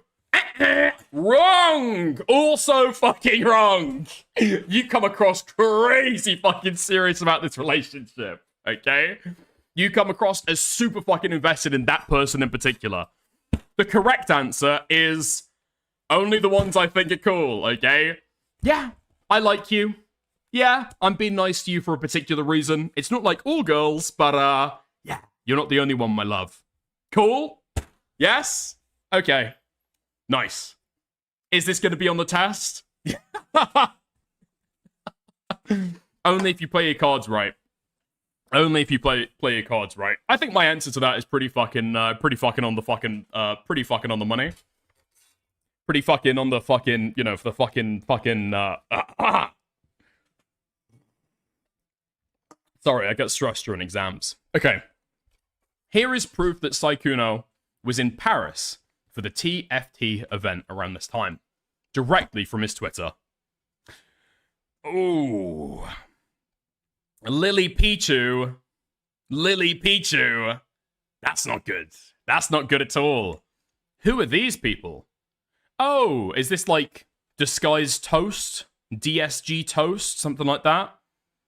I don't know who this bloke is, but I do know Sykkuno. Emily Wang. That's not a real name. Okay. This is further evidence that he was there. Okay. Nice. Nice. What? What do you mean? What are you talking about, Ica? Dickers. Oh, he was not. Wait, Dickers. What are you fucking talking about? I don't even think you know what you're talking about, Ico. Okay. If you're gonna type out my entire fucking thing, or my entire name in all caps, at least have a question on the fucking tagline, okay? To add even more salt to the wound, after Elfeli's Paris trip, and 2 weeks after, he had started talking to me, saying things like how he wants to move in with me and such. Oh. Oh. This girl is hardcore BPD or hardcore autistic. There is only one way. There is only one way. Okay. This is proof that he'd been talking to more than one woman at the same time. Planning a hookup for every event he went to. He was doing this while giving me the impression that he wanted something long-term. No, he wasn't. No, he wasn't. All the while, also having a girlfriend since 2021. Elfily and I weren't friends until I found out that he was cheating on his girlfriend. This is when we both got in contact with each other and shared our stories. This is when, okay, for a guy, it is truly fucking over. You've got all the women in a fucking mother's meeting exchanging the fucking DMs. You are done. You are fucking done. It's over. There's nothing you can do at this point, okay? There is going to be significant damage happening to you, your mentality, okay? It's going to be rough for the next couple of months at the very fucking least, okay? Holy shit. Okay. Elfily and I weren't friends until I found out he was Human's girlfriend. Okay, go on. And what the fuck is this? Oh my god, my friend. I just asked, like, he's going like a VTuber anime convention in Germany after? Oh, I heard about that, I think.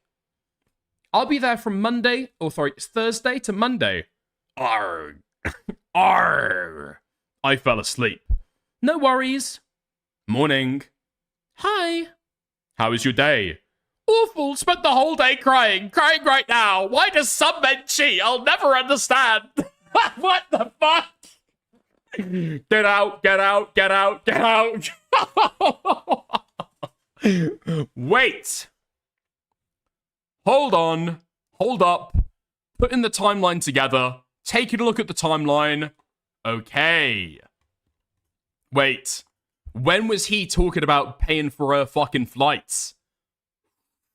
Ooh, wait. Okay. So this girl is totally retarded and doesn't know how to, like, put a fucking story together.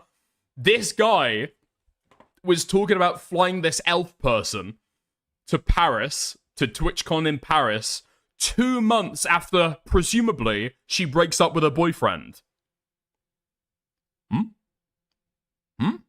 A month later. A month and a half. Who was cheating on her? I'd have to presume some kind of, like, IRL boyfriend at the time, it seems like. Okay. Ooh, okay. Okay. That's a little interesting detail there. I don't know exactly what it tells us, but stick that in your pocket for later. It might come up again. So, now we get to rumors and broken friendships. So as I mentioned in the intro, nobody made a public statement before because they never had sufficient evidence. Sykkuno would always talk about the most explicit and sensitive topics on voice call or in person, never leaving a paper trail. This was all intentional. Rumors still managed to spread. Many content creators, both big and small, would vent to their friends about his behavior. Behind the scenes, for many, he'd be known as a... What? He'd be known as a predator, who regularly took advantage of smaller and all vulnerable content creators. Where he's picking on the fucking AIDS-riddled and disabled. What do you mean, vulnerable content creators? Okay. The reason why Sykkuno would abruptly stop hanging out with certain people through the years was because of this predatory behavior.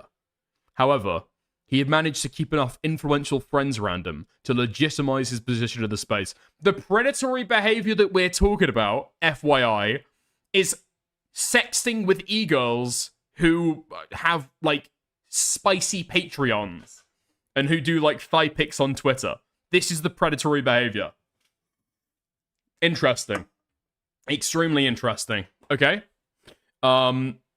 Especially seeing that many of his friends... What? Especially seeing that many of his friends were women who would have normally stood in solidarity with any sort of victim. Just Lane Maximal, anybody? Anyway. Making it seem like he was safe enough to trust because they trusted him enough to be a friend. Yeah, that's fair. That's fair. That's why I keep certain people around, to be fair. You know? That's why I particularly try and respond to, like, MAGA edits, Ico, Babka in chat. It gives me the appearance that I've got, like, women around me who trust me, know that I won't do anything illegal, bad, you know. It's crazy how much it'll sweep up for. You can literally say that it's par for the course, but and it slips up for everything. Yeah, when I see Pokemon, I definitely see a girl. Not. Thank you, Maggot. Thank you, Maggot. I appreciate you staying around. Like, people just probably have friends in the fucking space, okay? The crazy idea that people are intentionally becoming friends with women is to seem more appealing to girls who want to fucking sex with them. No, that's fucking insane. That's fucking insane. Okay. Okay. As Elf spoke to Sykkuno, she'd tell him about rumors that she had heard from somebody else about how Sykkuno had a roster of readily available women and how they all, coincidentally, were smaller content creators who wouldn't dare touch him if something went wrong. Wait, so we're talking in like 2025? It's not going to be coincidentally smaller content creators. Just who the fuck is going to be on his level? There's going to be a very, very small amount of fucking people, right? There's going to be a very, very small amount of people. Because here's the thing, okay? So for Destiny, the critiques that surrounded him were primarily because Destiny would bring people onto his fucking stream, okay? And if you could get in with Destiny, whether that's being friendly or dating him, you can hop on his fucking stream, and you've got a built-in audience which will flock to you because DGG was very active and interacted a lot with the other orbiters, right? Is he bringing this coterie of women onto stream to be able to, like, give them some kind of reciprocation? To give them some kind of reward for, like, engaging with them sexually? Because what I'm really failing to see right now, I can see the sexual dynamic there, 100%. I fucking get it, okay? What are these smaller content creators getting in return? Because so far as I can see, he's just engaging with them sexually. And they're getting nothing back in return except for, like, gifts that he's given them on an interpersonal basis. Is he leveraging his power as a creator, essentially, to prop up these relationships? I don't think so. Basically, what I'm saying is, he's not using the power dynamic to his advantage. He's not leveraging that in the relationship.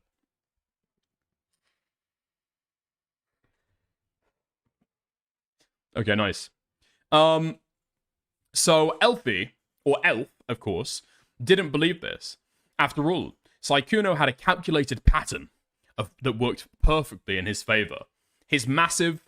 Sorry, where did I get that from? His innocent, naive demeanor wouldn't hurt a fly. Well, he's Asian, so probably not. Okay, his innocent, naive demeanor wouldn't dare hurt a fly. So why would he hurt me? I don't know.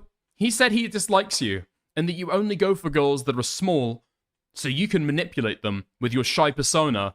What is he, a fucking bee? Okay. Yet he is doing that to my friend, right now. Who is he? Wait, what? Who is he? I feel like we've got a fucking part 2 to this document, no? We've got other predators to fucking call out. Why are we going after Sykkuno? It seems like this elf girl knows somebody else in the fucking space who's doing the same shit. What? Okay. Oh, yeah. I mean, I don't. I think that's true. But I guess people will just say stuff randomly. Yeah. She's the fucking bee, okay? I'm confused as to these people who think I'm going for them. I haven't really done that. But anyway, I'm sure it'll be fine. I mean, like I said before, people who know me will know me. And I guess he just dislikes me, which is totally fine. So he's not denying here having a coterie of fucking women. Having a Discord harem. What he seems to be denying here is that he's going for smaller girls and manipulating them. Right? Okay. She says, exactly. Zzz. He did say the only reason you haven't been called out is because you go after smaller content creators and they'll never expose you. If you... What? What? Okay, interesting. Interesting. Possibly. I'm not sure if that's a way to be able to go around it, but okay. If you ever need proof of anything, I have receipts, just in case he tries anything funny. Ooh, I feel like the way VTubers are, they would love to try and expose bigger streamers. They love drama. LOL. But it's not true. So I think it's fine. VTubers do love drama and they fucking don't. Here's the fucking weird dynamic with VTubers, right? They've got a very similar dynamic than that some people in the fucking ACC have, right? So they do love drama, and a lot of them are retarded and way too fucking emotionally invested in it and hyper online, okay? So it is a breeding ground for drama. I've spent a lot of my time, a lot of the drama coverage that I've, or like reading into drama that I've done off stream, that has just never made it to stream content, has been about VTuber drama, trying to read up on the space and see who different people are. That shit's fucking insane. And every time something comes up, the fucking Twitter feed or the Twitter comment section underneath will be filled with all of the fans of the person that the drama is directed with being like, damn, she a stirrer. Damn, she's just trying to stir drama. Damn, this girl crazy. She just wants to, like, make issues for everybody else. I don't know where the fuck it comes from, legitimately. I think possibly it comes from, like, the fucking industry, the VTuber, the professional VTuber industry. Because I know that they have a big dynamic of that, you know? You get along to get along, because everybody's in business together. And if you are creating drama, well, you're just like a problem person, and you need to be kicked out, you know? They like consumer drama. They don't like being in drama. No, but that's everyone, right? But the problem is that for VTubers, they'll like scold people who bring drama to the forefront. Like, I don't give a fuck that this hemophile girl, whatever the fuck her name is, has brought drama to the forefront. It is what it is. I'm engaging directly with the drama. I'm not disagreeing with her purely because she's stirring something. Do you know what I mean? Okay. So he goes on. The way VTubers are, they would love to try and expose bigger streamers. They love drama. Lol. But it's not true, so I think it's fine. I don't need receipts or anything. It's fine. But I thought he was chill. I'm kind of sad. He is so angry. I know. Just making sure you stay safe no matter what, love. I mean, why is he bringing me up so much anyway, though? He's jealous of you. I'm just playing League with him. And he brought you up out of the blue. I don't think there's much to be jealous of, lol. I have no idea. But hopefully he feels better soon. He said you hurt 5 of his friends, apparently. Zzz. Okay. Kind of nothing there. I'm not gonna lie. Kind of nothing there. Are these psychotic ice cream and mango shirts the only articles of clothing that remain in your wardrobe anymore, man? Troubling. No. I have normal shirts that I wear sometimes, Shelby. You should know that, okay? Nice. Let's get to the next bit. So this is going to be, I think, if I zoom out, the final chapter. Last three pages, okay? Which makes it an important time to say, we've got over 100 people watching on YouTube. We've got over 20 people watching on Kick. I would hugely appreciate it if you would have liked the stream right now. Move your finger over, move your cursor over, takes 2 seconds, costs absolutely fucking nothing. Tab over to the YouTube screen and like the stream, okay? Hugely appreciate it, hugely appreciate it. If you want to, you can go one step further. You can send a super sticker. You can buy a super chat. You can buy a membership and gift a membership as well. And over on Kick, you can buy and gift a sub. We've got 100 people watching and only 26 likes, which means that at least 75 of you guys have not liked the stream. All right. Hugely appreciate it. Hugely appreciate it. Chill over. Okay. Let's get to the last bit. Sykkuno's girlfriend. The coincidence that would lead me to find out the truth about Sykkuno happened last week. A popular male VTuber slid into my DMs to presumably get in my pants, and when I rejected him, he immediately started to mention nasty rumors about Bao. Out of concern for her, I reached out to a mod who then connected me with Bao. The 3 of us struck up a conversation. When I mentioned I was nervous about a date I was going on, they asked me who it was. When I said my date was Sykkuno, they immediately told me to not go on the date for my own personal safety. Bao told me that at the end of March, Sykkuno's girlfriend reached out regarding her tweet. No way! Sykkuno's girlfriend reached out to her regarding a controversial tweet Bao made last year. She asked Bao if it was true that the tweet was about Sykkuno. Wait, you guys know what this fucking tweet is in reference to, right? Give me 2 seconds. Did this open up onto the right fucking Twitter account? Hold up. Hold up. That's fantastic. That's amazing. So she says, if you're an up-and-coming female content creator with a small but growing audience, and a much larger and successful male content creator approaches you out of nowhere and showers you with attention on stream, in DMs, etc., don't walk, run. A lot of people have said that this tweet is actually connected to Sykkuno, but it doesn't seem as though he's the one to give attention to people on streams. Right? It seems like a lot of the conversation that he has is, like, in private. Like, out of the stuff that we've seen allegations of so far, how much of it is in private versus how much is on streams? Okay. She asked Bao if it was true that the tweet was about Sykkuno. They called, and Bao explained to her that other women had confided in her about similar experiences with him. She described a pattern of behavior where he targeted small, female content creators and pressured them into having sex with him. What? This is a crazy fucking left turn to the drama. Hold on. Up until now, we've got, like, relatively fucking cringy sects going back and forth, and now we've got what amounts to rape, right? Coerced consent is not consent. We call that rape. Okay. Okay. Wait, hold on. But the only other person we've got direct testimony from in this situation met up with Sykkuno, and she never described being pressured into sex. So what the fuck is going on there? Okay, that is a crazy fucking rumor to run with in a fucking Google document. They called, and Bao explained to her that other women had confided in her about similar experiences. Okay, read that. Bao then offered to connect her with those other women, so they could share their experiences with her directly, as she felt it was important to hear them firsthand. This was all discussed during a Discord call. Hi, Bao! I'm sorry to bother you with this, but I heard something recently that was a bit concerning, and I thought I would come and ask you about it. I heard that there was possibly an instance of Sykkuno trying to get a VTuber girl up to his hotel room to drink with them. What? This is the rape! This is the rape! This is the rape! Hey, do you want to come and drink in my hotel? I had no idea until I read this fucking Google document. I had no idea that this was that is an instance of fucking rape.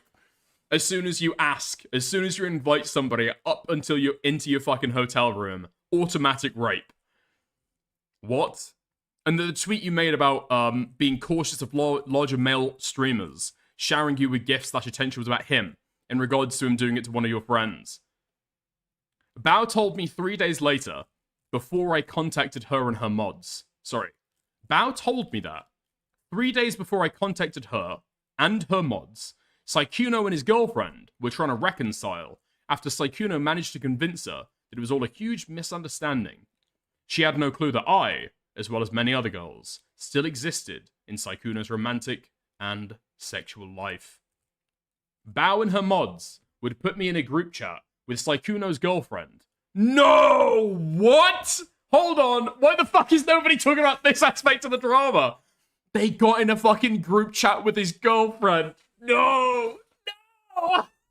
What? Oh my fucking god. It's over. It's over. It's fucking over. Sykkuno's girlfriend, where I would share all of the screenshots you see above. She was rightly mortified and left the group chat because she couldn't stomach reading them. I live with him for over 2 years. We have been together since 2021. Everything he's planning with you are things we have planned together and talked about and done. I'm sorry. Wait, what? That's not a lot, is it? That's not a lot.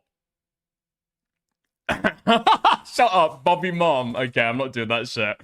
Are we sure she's Asian?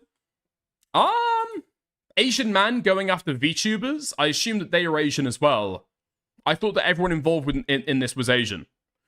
Like I said, his girlfriend is the victim, nobody else. Victim is a fucking crazy word to use. If you want to say that, like, she's been cheated on, yeah, obviously. If you want to specify she's the victim of cheating, yeah, 100%. Honestly, calling people who've been cheated on victims is absolutely fucking crazy. Like, you can call somebody a fucking victim, and it means anything from, like, they've been dragged into Rape Alley and brutally anally penetrated, or, I don't know, they had, like, a rude interaction one time on a fucking date. It's fucking crazy. Victim is a meaningless word at this point. Okay. Victim, say her name. I'll say her name. Sykkuno's girlfriend. Wait, what the fuck? Okay, we've got a fucking Curly's wife situation here. We don't know the fucking victim's name. We can only discuss the victim's name through the lens of the fact that she was dating the fucking the man involved. Interesting stuff. Hold on, wait. Does this Google Doc pass the fucking Bechdel test? I don't think it does it? Awful stuff. Awful stuff. Identifying the victim through the man. Have these people never read Judith Butler? Okay. To all of Sykkuno's victims, hear ye, hear ye. Ever since Sykkuno's viral breakout during the pandemic, that's a crazy way to fucking frame it. Well, I mean, this guy is Asian. What? I didn't realize that he was fucking responsible for that shit. Okay, fair enough. Since Sykkuno's viral outbreak during the pandemic lockdowns of 2020, when he played Among Us, he had always carefully curated every aspect of behavior on stream and with his friends. I thought that it came from the fucking meat markets. No, it actually came from Among Us. Okay, an innocent, romantically inexperienced boy failure who looks like an anime character and sounds like one too. This perfectly curated image would attract a large audience of women, with a lot of them openly professing how attracted they are to him. He soaked in the praise and never sought to limit the most extreme aspects of his community because it made him more desirable. He understands this. He would use this curated image as well as his legitimacy in the content creation space, thanks to his followers and famous friends, to seek out any attractive cosplayers and or content creators that were small enough to be starstruck by his grand presence. My prediction of this stuff, he sees like girls in the space who are like doing thirst traps on Twitter and goes after them. I think that, gotta be honest, some of this fucking stuff sounds like a crazy fucking stretch. Okay. Because we haven't seen any of that shit. I'll be honest. We haven't seen him using his fucking power, the power dynamic at any point during this. Have we? Okay. Sweeping for cheaters? Yeah, fuck it. Yeah, I'll sweep for cheaters as well. I don't really care about a lot of this stuff. I just find it very, very hard to care about cheating drama. Especially when I've been sold a 10 out of 10. It's like, oh, you look inside and it's a fucking cheating drama. Right. Fuck. It's like hard to have fun while everybody else is calling this guy a fucking predator. Yeah? Okay. What these many women didn't know is that he'd always lie about the fact that he's single. That behind the scenes, he had neglected and depressed girlfriend that he had been with since 2021 and who had lived with him since 2024. In the same house. I implore the many other victims to come out about their experiences with this predator. And I end this document with a recording of Sykkuno in which he admits everything. Especially with how he cheated on his girlfriend with my friend and was intending to do that with me as well. For context, this was shortly after I messaged his girlfriend about his cheating. 30 minutes after. He would ask if I was free for a call. As his girlfriend was crying downstairs, he somehow chose to prioritize somebody that he'd barely met 2 months ago. I also pointed this out during the call. Here's the link. Okay. Now, I did pre-watch some of this. I did pre-watch some of this call. But let's go and have a look. Have we already got it here? Okay, perfect. Unlisted. Holy shit. This video is unlisted. This drama is going fucking crazy. What the fuck? This video is unlisted. You can only access it through a fucking link. And 148,000 people have fucking clicked on it. Jesus Christ. Okay. Let's go for it. Let's listen to it. Okay. Let's go and have a gander. Oh, is this linked in the description of the Mugen video? Okay, I could believe that. I could believe that, possibly. Hello. Thomas? Hello. So? Well, still listening. Pretty much know most of it. Yeah? Like what? Know what? No, you can tell me. Okay. Well, wasn't very honest. Oh? About single. About what? You have to speak up a little bit. Your mic's cutting out. Sorry, always happens. About being single, and I just wanted to tell you how everything happened. Uh-huh. You're still gonna have to speak up a little bit, by the way. You're still cutting out a lot. Sorry, you know how I talk quietly. Yeah, but you never talk this quietly. I'm sad. It's the actions of your... Well, it's the consequence of your own actions, I suppose. I know. Mm. So basically, I was in a very happy relationship. Doesn't sound like it, but sure. Well, let me finish. Uh-huh, continue. I was in a very happy relationship a long time ago. Long time ago. What, like And then- 2021? I don't know the exact time, honestly, but a long time ago. Then it got a lot less happy. How so? I don't fully know. She just stopped hanging out with me that much, and Stop hanging out with you. She lives with you. yeah, I mean, You're gonna have to speak up. I can't hear a single sentence that comes out of your mouth.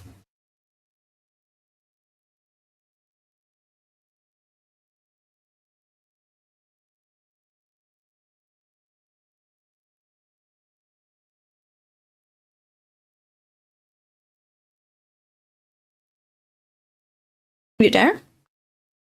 yes, I'm here. Okay, I'm just asking because you went quiet. Anyway, so I was very, very happy, Mm-hmm. and at some point it wasn't so happy. Mm-hmm. I don't know exactly when, but like we stopped spending time together. We hadn't done anything together for years. Or what? I couldn't hear that part. I said we hadn't done anything together for like years, Mm-hmm. and I was just very sad and alone. Didn't feel wanted at all. Mm-hmm. So you slept with Elfie in Paris. Yeah. And then you flirted with me. And were telling me how you want. How am I coming out of this fucking call like hating both of these people equally? Jesus Christ. Oh, fuck me. Why is she acting as though she's the fucking primary victim here? Nothing happened to you, you fucking retard. And then he is calling her and like self-victimizing over this stuff. Yeah, there can be like understandable reasons, I guess, why people fucking cheat. It is what it is, okay? It is what it is. For both sides. For women cheating and with men cheating. But does anybody actually want to fucking hear that shit? I don't fucking think so. Wanted me to come visit you in Vegas, and how you wanted to go on a date, and how you were serious about me, and how you really... Did he say that she... Oh, man! Problem is, I doubt that she's got the DMs up right now. I think she's just going off her fucking impression of this shit. Because nowhere in this does he say that he's fucking serious about her. Oh, you've been sexing with this guy for 2 months, my love. meant, and how you wanted to go get a cat together. I hate the way she's talking. Yeah, I hate the way she's talking. It's like insanely fucking smug. I'm gonna be honest, okay? 3 minutes into a 17-minute call, I'm rooting for the fucking cheater because she's so fucking unbearable. Yes. Yeah. Let Why? him Why didn't you cheat. just break off the relationship then? Because a combination. None of your fucking business, Discord kitten. What? What a crazy question to ask. Are you entitled to that fucking... Oh my god, I don't even know. I fucking hate her. I fucking hate her. Remembering how it was. Some part of me hoping. She's playing to the camera. It happens a lot with these recordings, unfortunately. Yeah, but it comes off incredibly fucking obnoxious. It would go back to that. And Well, obviously it's not going to go back to that if you're actively cheating on her. It's only going to get worse. I think that's really on you, bud. And I know you're smarter than that. I'm not. I mean, for fuck's sake, you're a 34-year-old man. Yes, you are. Stop acting like you're a child. Don't think that. Wait, hold on. You can't fucking scold him for that. 2 minutes ago, she couldn't understand how people living together spend less time together. What? That's what I'm acting like, but I mean, you say you're not smarter than that, but you are. You're a 34-year-old man. You just chose to do it. You knew damn well in the back of your head that wasn't going to end up well. She sounds like a European steeped in Hollywood movies. Yeah, that's the vibe that I'm getting again. That's the vibe I'm getting as well. Europeans who sound like this when they speak English, it's never a good sign. It is always, in fact, a bad fucking sign. The best Europeans speak English like they're from fucking Britain. That's the truth. yeah. But it's complicated. It's really not. Cheating is just bad. She hasn't done anything to ask for it to be cheated on. It's pretty cut and dry. Yeah, but she. Explain that though. Why? I'm not saying fundamentally, okay? I'm not saying fundamentally. It's just a correlation that I have noticed, okay? It's Europeans who are like super, like hyper invested in online shit who just pick up a really fucking grating, like Valley Girl accent. Relied on me to take care of a lot of things. And I still cared about her. Okay, that doesn't mean that you do that because you wanted to, not because she was like holding it against you or forcing you to. Explain that it's some shit he made up. Yeah, it's my personal fucking opinion, Babka. Shut the fuck up. Exactly. So there's still no excuse for you to cheat on her. Not saying there was one. Just explaining why it happened. The only reason why it happened is because you just chose to do it.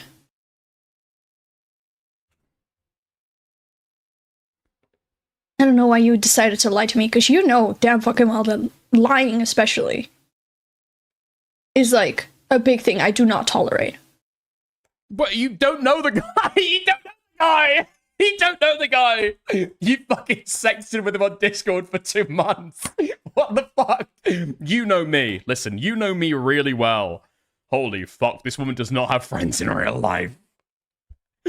Okay. I'm not... okay, it's true. I accept it, okay? I'm spending way too much time obsessing over her and not enough time obsessing over him.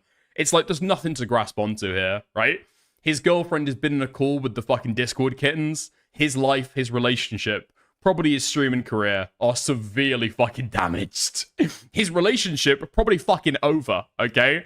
He knows that he's raped, and he's currently going to her, let's be real, with the hopes that she doesn't spread it to other people, right? In the hopes that if he, like, talks her down enough, she won't put this shit on fucking Twitter. Total retard. Of course she's recording the call. What the fuck are you talking about? She's getting into Discord group chats with the other girls that you've been fucking sexting. It's going on Twitter, okay? Yeah. Yeah. You're right, Dickers, but the fact that he's entertaining it is just as bad. It's self-serving. He thinks that he's saving himself right now. He just thinks that there is nothing left for him to do other than try everything to make it stop, to stop the chance of this coming out. And it's just, like, hurting himself more. And I was fine about the Alfie thing, because I was like, okay, he didn't know me before that, right? But then I find out you've had a girlfriend this entire time. Do you realize how fucked up that is? Because not only were you...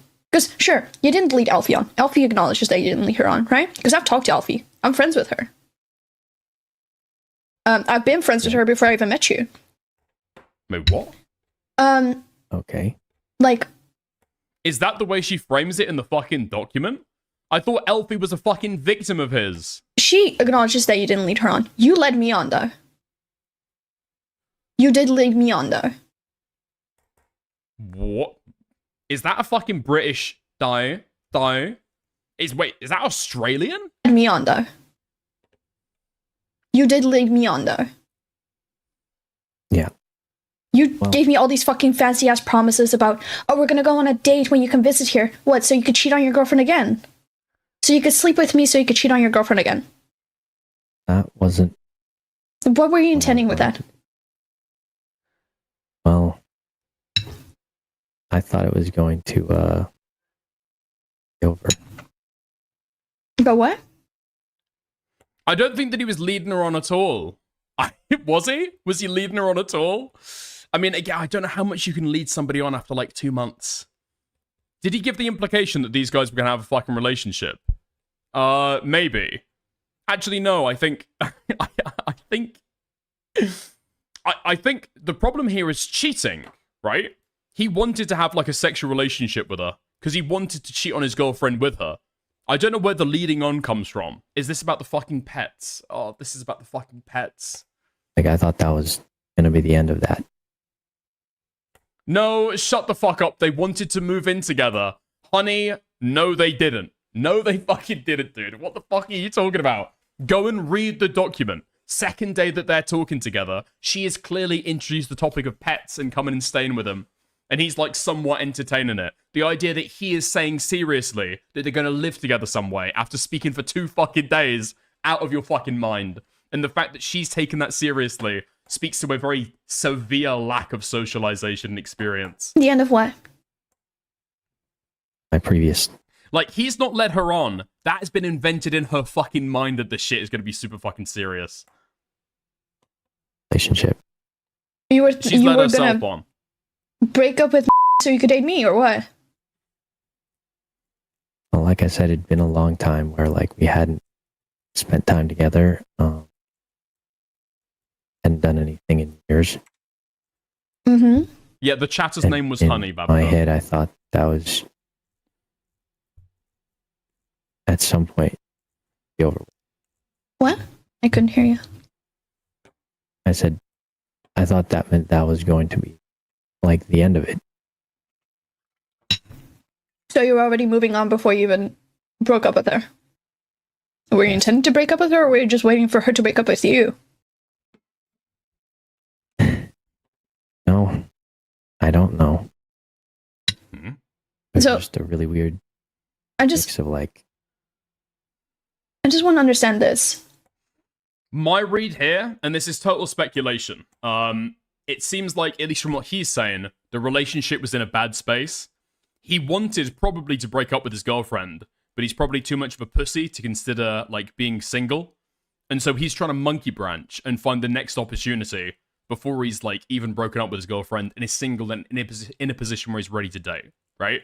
He doesn't want to break up with her, because that's, like, a big, scary, emotional thing to do, and he doesn't want to end up alone and single. So he's, like, in a pathetic way, trying to fucking monkey branch. That's my reading there.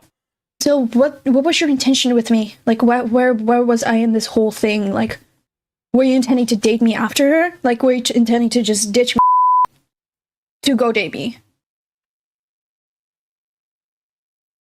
I mean, I guess for me, it felt like it was already. But that's not what I asked. I'm talking about me. I mean, yeah, that's kind of what I was thinking. You were thinking to just ditch her and then date me. What, were you gonna do the same thing to me? I'm sorry, but like... What? What the fuck are we asking here? Yeah, you wanted to break up with your girlfriend currently and didn't have the fucking balls? Were you gonna do that to me? I know that's part of the fucking plan, but I mean, like, probably, yeah. What? You're not really selling this whole relationship thing really well. If this is the type of relationship she will uphold. It's fine. I'm not trying to sell it. I can tell. I don't think he's interested in you anymore, my love. Just trying to explain what's going on. Yeah. The thing is, if I never reached out to Bao, because I didn't even reach out to Bao about you, right? I reached out to Bao about because lied behind my back to a bunch of people, and I was not okay with that. And then started lying about Bao. That's when I reached out to Bao. I became friends with her roommate. And then I was talking with a little bit back and forth, and then you came up in a topic, and then she told me you had a girlfriend. And that your girlfriend has been venting to about this entire time. About how you gaslight her into staying. You make her feel bad anytime that she, like, wanted to leave because you... That's not in the document. What? That didn't make it into the fucking document. Apparently, the girlfriend reached out to Bao to be like, is that about my boyfriend? And we didn't get any of these fucking communications. Is she just, like, freewheeling right now, or what? That feels like a crazy detail to leave out. That is a nuclear fucking detail to not include in the document. You cheated on her, and she knew that you cheated on her. She just didn't know who. Because you never told her that it was Elfie, you just told her that you cheated on her in Paris. I think. I don't know if you told her, but I knew she knew.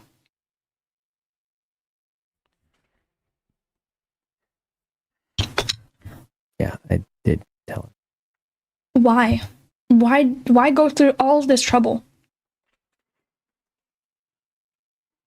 Because didn't know how to I mean, for God's sake, if the only thing why you even stayed with her is because she relied on me for a lot of things, you can afford to take care of her for a little bit before she gets back onto her feet. What? What the fuck? This guy's gonna give his fucking girlfriend a severance package? What the fuck are we talking about? What the fuck? I feel like we might be putting a little bit too much on this guy's fucking shoulders, no? A little bit too much. What the fuck? Like, at least don't put her through the trouble of, like, telling her, like, oh, like, I'm still gonna be with you, like, telling her that you're still her fucking boyfriend? While actively cheating on her every single day. Yeah, I mean, you're right. I should have just said how I felt. Like, you could have just deadass. If the only thing that you were concerned about is the fact that she relied on you for... Wait, I just remembered that I have heard the very end of this without any context. And I'm just noting it now that he's going to lose his fucking mind. Okay? Things. You could have just... Wait, oh, fuck. What happens at the fucking end? Okay, I'm going to speculate. The girlfriend comes up behind Sykkuno, whatever the fuck his name is, and, like, hops on the fucking mic. Or Bao gets added to the end of the call. Supported her until she got back onto her feet. So she could support herself. She sounds like a fucking loser, I'm not going to fucking lie. What are you talking about? Is this an ex-employee, or is this like a loser girlfriend that's got nothing going on in her real life? You know? It wasn't just that. Then what else? Somehow hoping it would go back to how it used to be. Well, I was already told you, cheating is not going to make it go back to how it used to be. It's a lot easier to say that when it's the truth. It's the harsh truth. Nothing is going to go back the same way that it was if you're going to cheat on someone actively. I'm just gonna... If I was in... Oh my god. Imagine being in Sykkuno's shoes right now. You're speaking to like a 19-year-old VTuber who self-describes as being literally allergic to touching grass. Who has never had a relationship before. Can't even conceive of how people living together can start spending less time together. And she's the one giving you advice on how to deal with your fucking relationship. The Discord kitten is giving you advice on how to deal with your fucking relationship. I'd lose my mind. But you can't, because you've been caught cheating. All the fucking women have got together to fucking expose you, and you are done. You've just got to take out the fucking chin. Yeah. Well, that's why I'm going to change. You're going to change what? That's it. Everything. What do you mean that's it? Just gonna change that. You're going to stay with her? Right. But honest to God, I feel like the poor girl's been through enough. I don't think you should have to sit there and keep doing this to her. Let me ask you a question, okay? And this is pure speculation on my part. If he says, I'm leaving my girlfriend, I want to be with you, does this document ever come out? Does the Muujin video ever get produced and released? I don't know. I don't fucking know what I fucking think about that. But she seems to have a very fucking interest in what is going on currently with his relationship. Because I was in a group chat with her while you were on stream. And this girl's absolutely fucking distraught because of the shit that you've done to her. No way? You say no way? Really? She's asking if he's still going to be in a relationship with his girlfriend. She's asking if, was this the plan for me all along? That you're going to cheat on me as well? She's absolutely still thinking about a fucking future with this guy. The shit that you've put her through. Like, genuinely. Do you know how much that fucks someone up? Like, you already cheated on her once, and she decided to trust you still.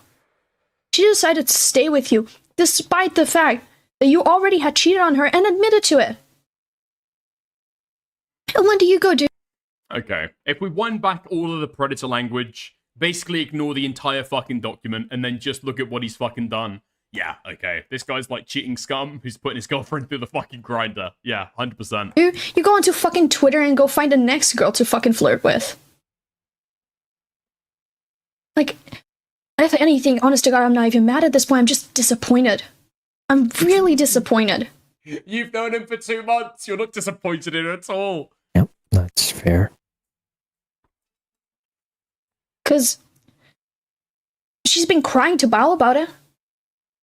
Bao's been sitting there, like, comforting this girl, trying to tell her, hey, maybe you should leave him. Because this isn't okay. This really isn't okay. You're putting this girl through mental strain. Every single day. That you continue to be with her. While you're sitting there having fun playing with your fucking friends. Be so honest right now, Thomas. I'm telling you, this call 100%. People are saying that he's got 1 HP voice. Nah. She's hypersexual, asking him, Sykkuno, are you jerking your dick, Sykkuno? Are you jerking your dick to the videos I'm sending you, Sykkuno? buy me my jacket, Sykkuno. I want Resident Evil 6, Sykkuno. This is a fucking pay pig call. He's been humiliated. He is being humiliated. And he's touching himself during this call 100%. That's what's playing out right now. This is a dominatrix play call.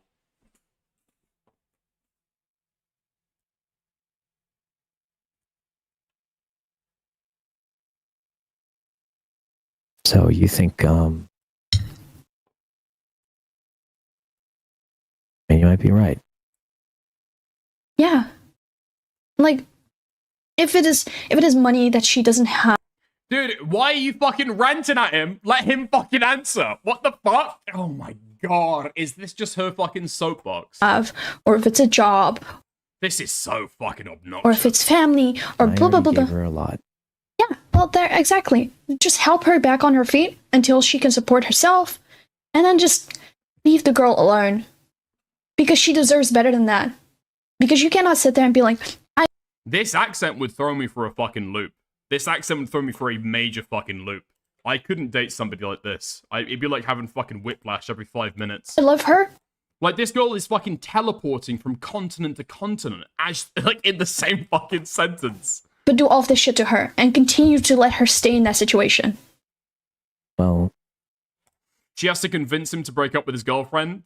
I don't know if she's thinking, like, oh, so he can date me after, and we can move on. I think it depends how he fucking handles it, okay? If he were to say in this call, you're right, Hemo. You're right. I'm leaving that woman and we can be together. They would be together by the end of the fucking Discord call. If he's beta, if he's a fucking cuck, if he can't fucking decide, he can't actually stand up for himself, she's trying to convince him to dump his fucking girlfriend, because if she can't have him, nobody fucking can. I think that's what's going on. well, one part of that wasn't true. What?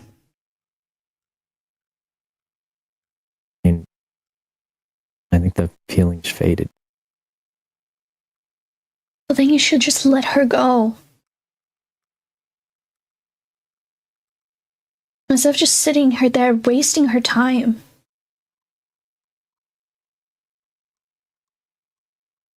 Okay, well. You'll get your answer by the end. Also, why'd you get on a call with me when right now she's upset? I know she lives with you. I already talked to her. Yeah, you should be there I told her I'm going to talk to you first. You should be there to comfort her. She's the one that you cheated on. No, I'm going to be doing that. I just wanted to settle this first. This is not settled. I'm beyond upset with you. Like, genuinely beyond upset with you. I mean, that's fine. By settled, I mean, like, that's it. Like, what's it? Probably never talking again. You and me? Yes.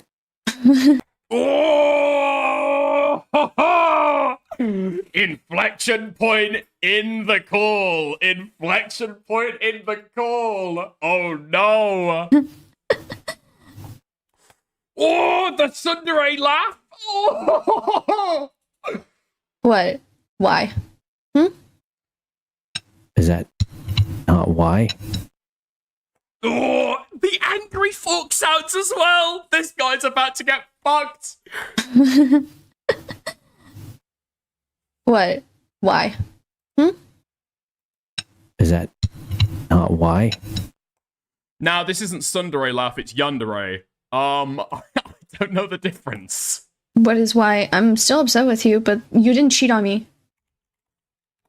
You can still talk to me and be, like, make up for your actions. Oh, Don't get me wrong, because I always yandere. am there for second chances. But I never will forgive you for cheating on her. That's... Oh, I mean yandere.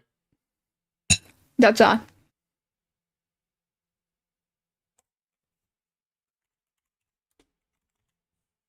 There are a lot of girls that are upset with you, by the way, because Alfie's not the only one that has hit me up.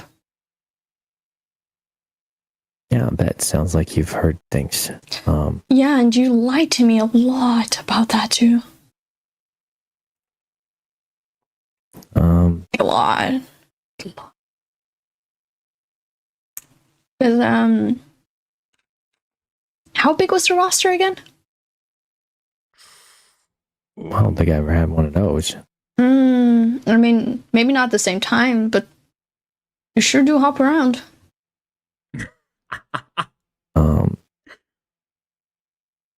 Wait, who is she talking to? We've just got to scroll through these DMs. Eggy? Suppose so. Yeah. All I care about right now is that it's okay. Just shut the fuck up. Keep me updated on that. Shut the fuck up. I don't know if that's a possibility. You can keep me updated on how she's doing. You can keep me updated on when she moves out, because I don't think she should be living with you anymore. What, dude, how weird is this? How fucking weird is this? This is, oh my god, this has got BPD written all over it. So fucking, why are you fucking invested in this guy's relationship? If you feel offended by the fact that he's fucking cheated on you, or you thought he was going to go somewhere more serious, just fuck him off and be done with it. You can feel bad for the fucking girlfriend. He's got an obligation to let you fucking know. Guarantee, 100%, that's for the fucking Twitter dog. I don't think you need me to do that. I mean, yeah, I care about her. That's like, weird. She can do that. That's weird as fuck. True. I'll just reach out to her then. But, yeah, no, just... Like... Go talk to her. She needs you right now. Wait, so she's gonna reach out to the fucking girlfriend? This is weird. This is fucking weird. This is so fucking weird. Oh my fucking god. Yeah, I mean, she claims to already be in connection with the fucking girlfriend. And, like, she's been talking to her fucking regularly. I think she's overstated the connection between these two. Why does she want him in particular to reach out and give updates on their fucking relationship? Why go through him? She needs a reason to keep in contact? Yeah, I see that fucking read. I do see that read.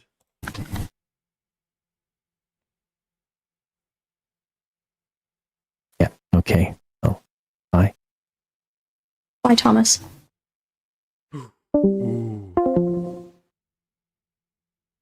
Ooh. Yeah. Wait, so what was the huge fucking crazy thing at the end of the call when he says that I will not be messaging you? And then she goes fucking crazy. Bye. Bye, Thomas. Okay. Are you free for a bit? Oh, why? I'm making food.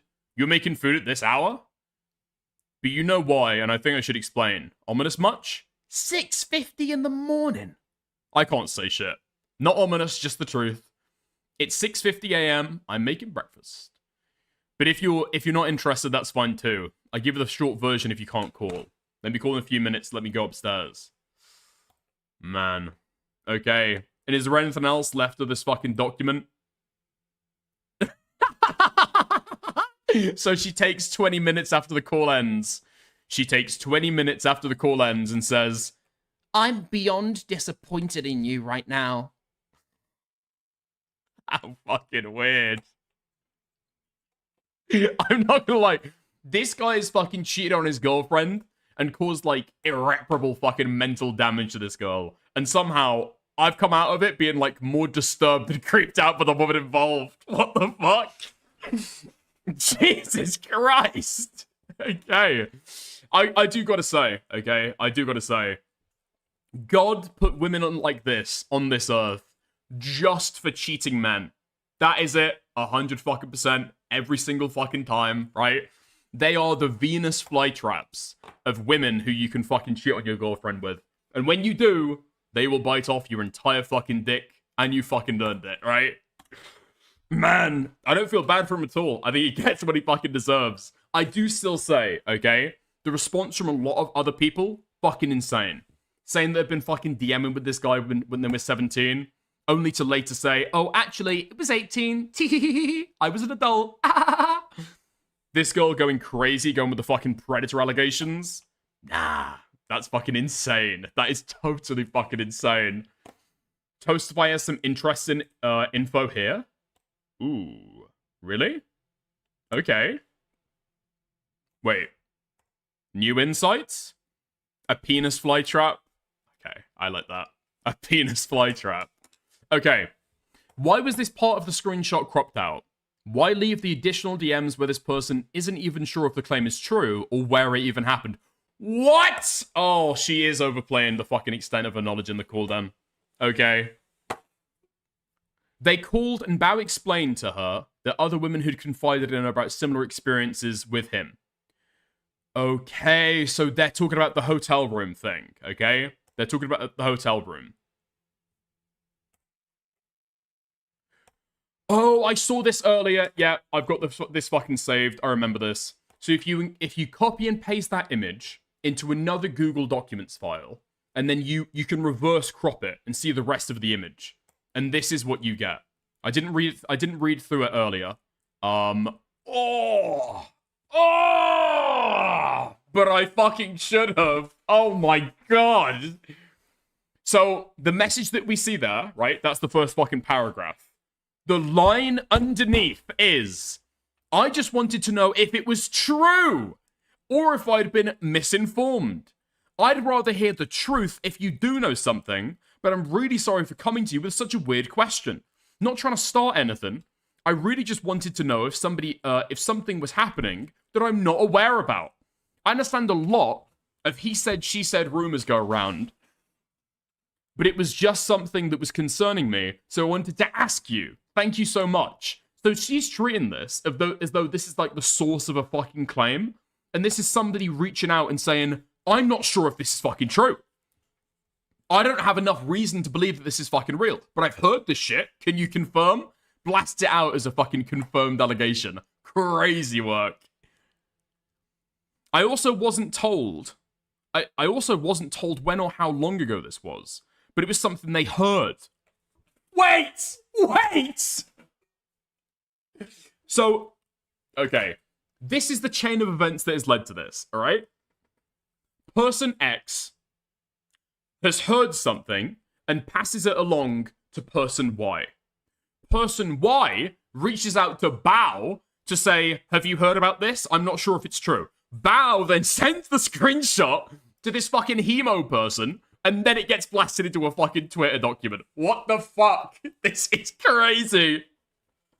Holy, this is malicious as fuck. This is malicious as fuck.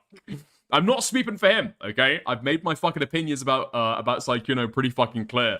Does he need to be raped out the fucking space? I'm gonna be honest. It's fucking relationship drama. I think the exposure of this is probably, like, damage enough, okay? It is what it is. It is what it is. But I've got to be honest. This girl has got to fucking go. And Bao retweeted this doc. Bao's got to fucking go as well. Bao retweeted it, calling him a fucking predator. There's no fucking way that Bao retweeted this dangerous predator. Where's this fucking Bao whale? I think she is called a whale, isn't she? No fucking way! To all victims worried about some sort of backlash, don't be. Muujin is a total fucking retard, dude. Jesus Christ. This is the guy that was bleating and crying about the fucking Marvel Rivals drama as if it was anything other than, like, juicy fucking gossip.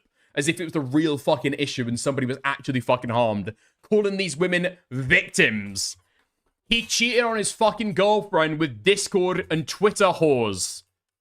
Victims? You're out of your fucking mind, bro. Who is he fucking victimized in this story? Maybe at a stretch, okay? His girlfriend that he fucking cheated on. If you're feeling extra fucking flavorful, you can call her a victim. Who the fuck are you looking for? Because the evidence provided in this fucking document doesn't prove any victimization at all. He's not leveraging a fucking power dynamic. He's not trying to rape these girls. He's not even being especially forward. From the DMs that I've seen, it seems as though the fucking hello girl, the Hemo girl, is the one who's extremely fucking forward with him sexually.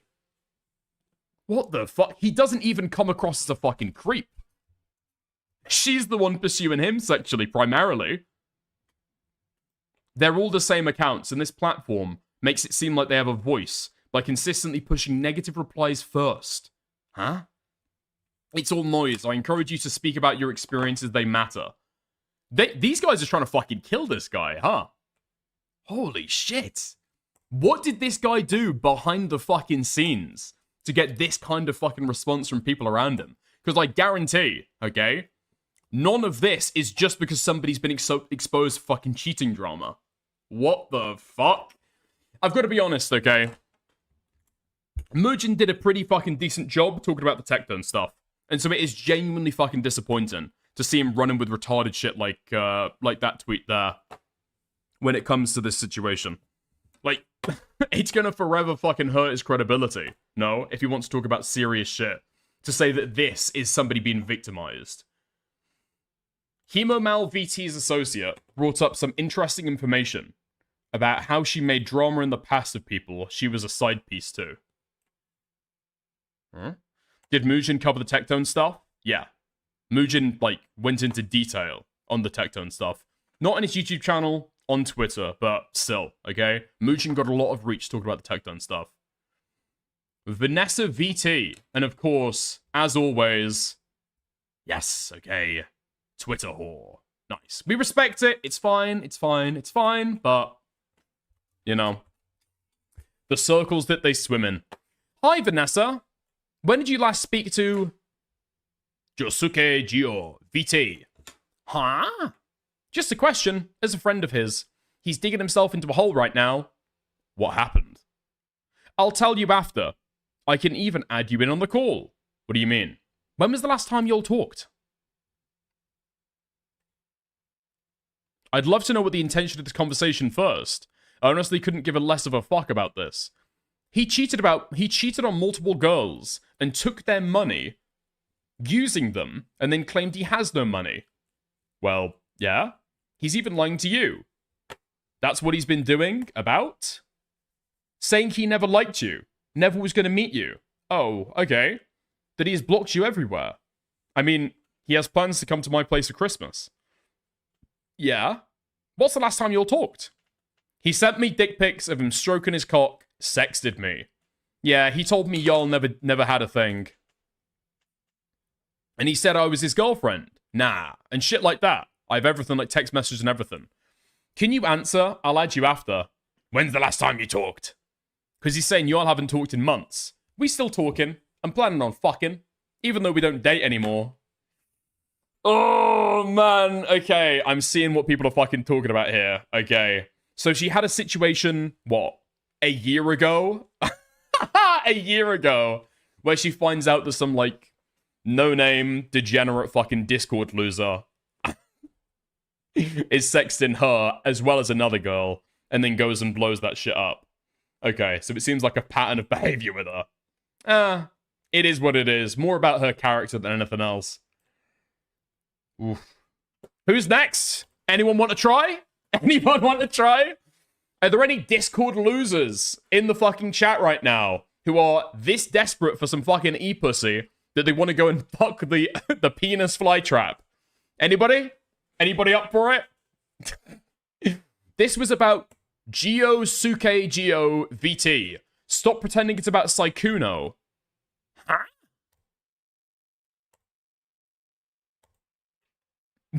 This girl is fucking insane. This was about Geo Suke Geo VT. Stop pretending it's about Sykkuno and dragging something that isn't true. Lol. Thanks for showing I never stood for cheating, though. Cam Nuggets, let's go. Wow. So you have a career in just trying to cancel creators that you reach out to and don't get picked. Cam Nuggets looking after his own bag there. Okay, looking after his own bag. When gooners get exposed and dragged on the internet, Cam Nuggets will always be there to defend them in their hour of need. In the hopes, possibly, that one day he'll get a return of the favor. I respect it. I respect it. Cam Nuggets W, 100%. Okay. Jesus Christ. Like, she just seems super concerned right now with totally raping this guy. Oh, that happened 6 hours ago. Okay, that's why I didn't see that shit. Damn. And with this, I'm logging off now, guys. 16 hours ago. This has been saddening to see how you guys try to twist me to be a person I have never been.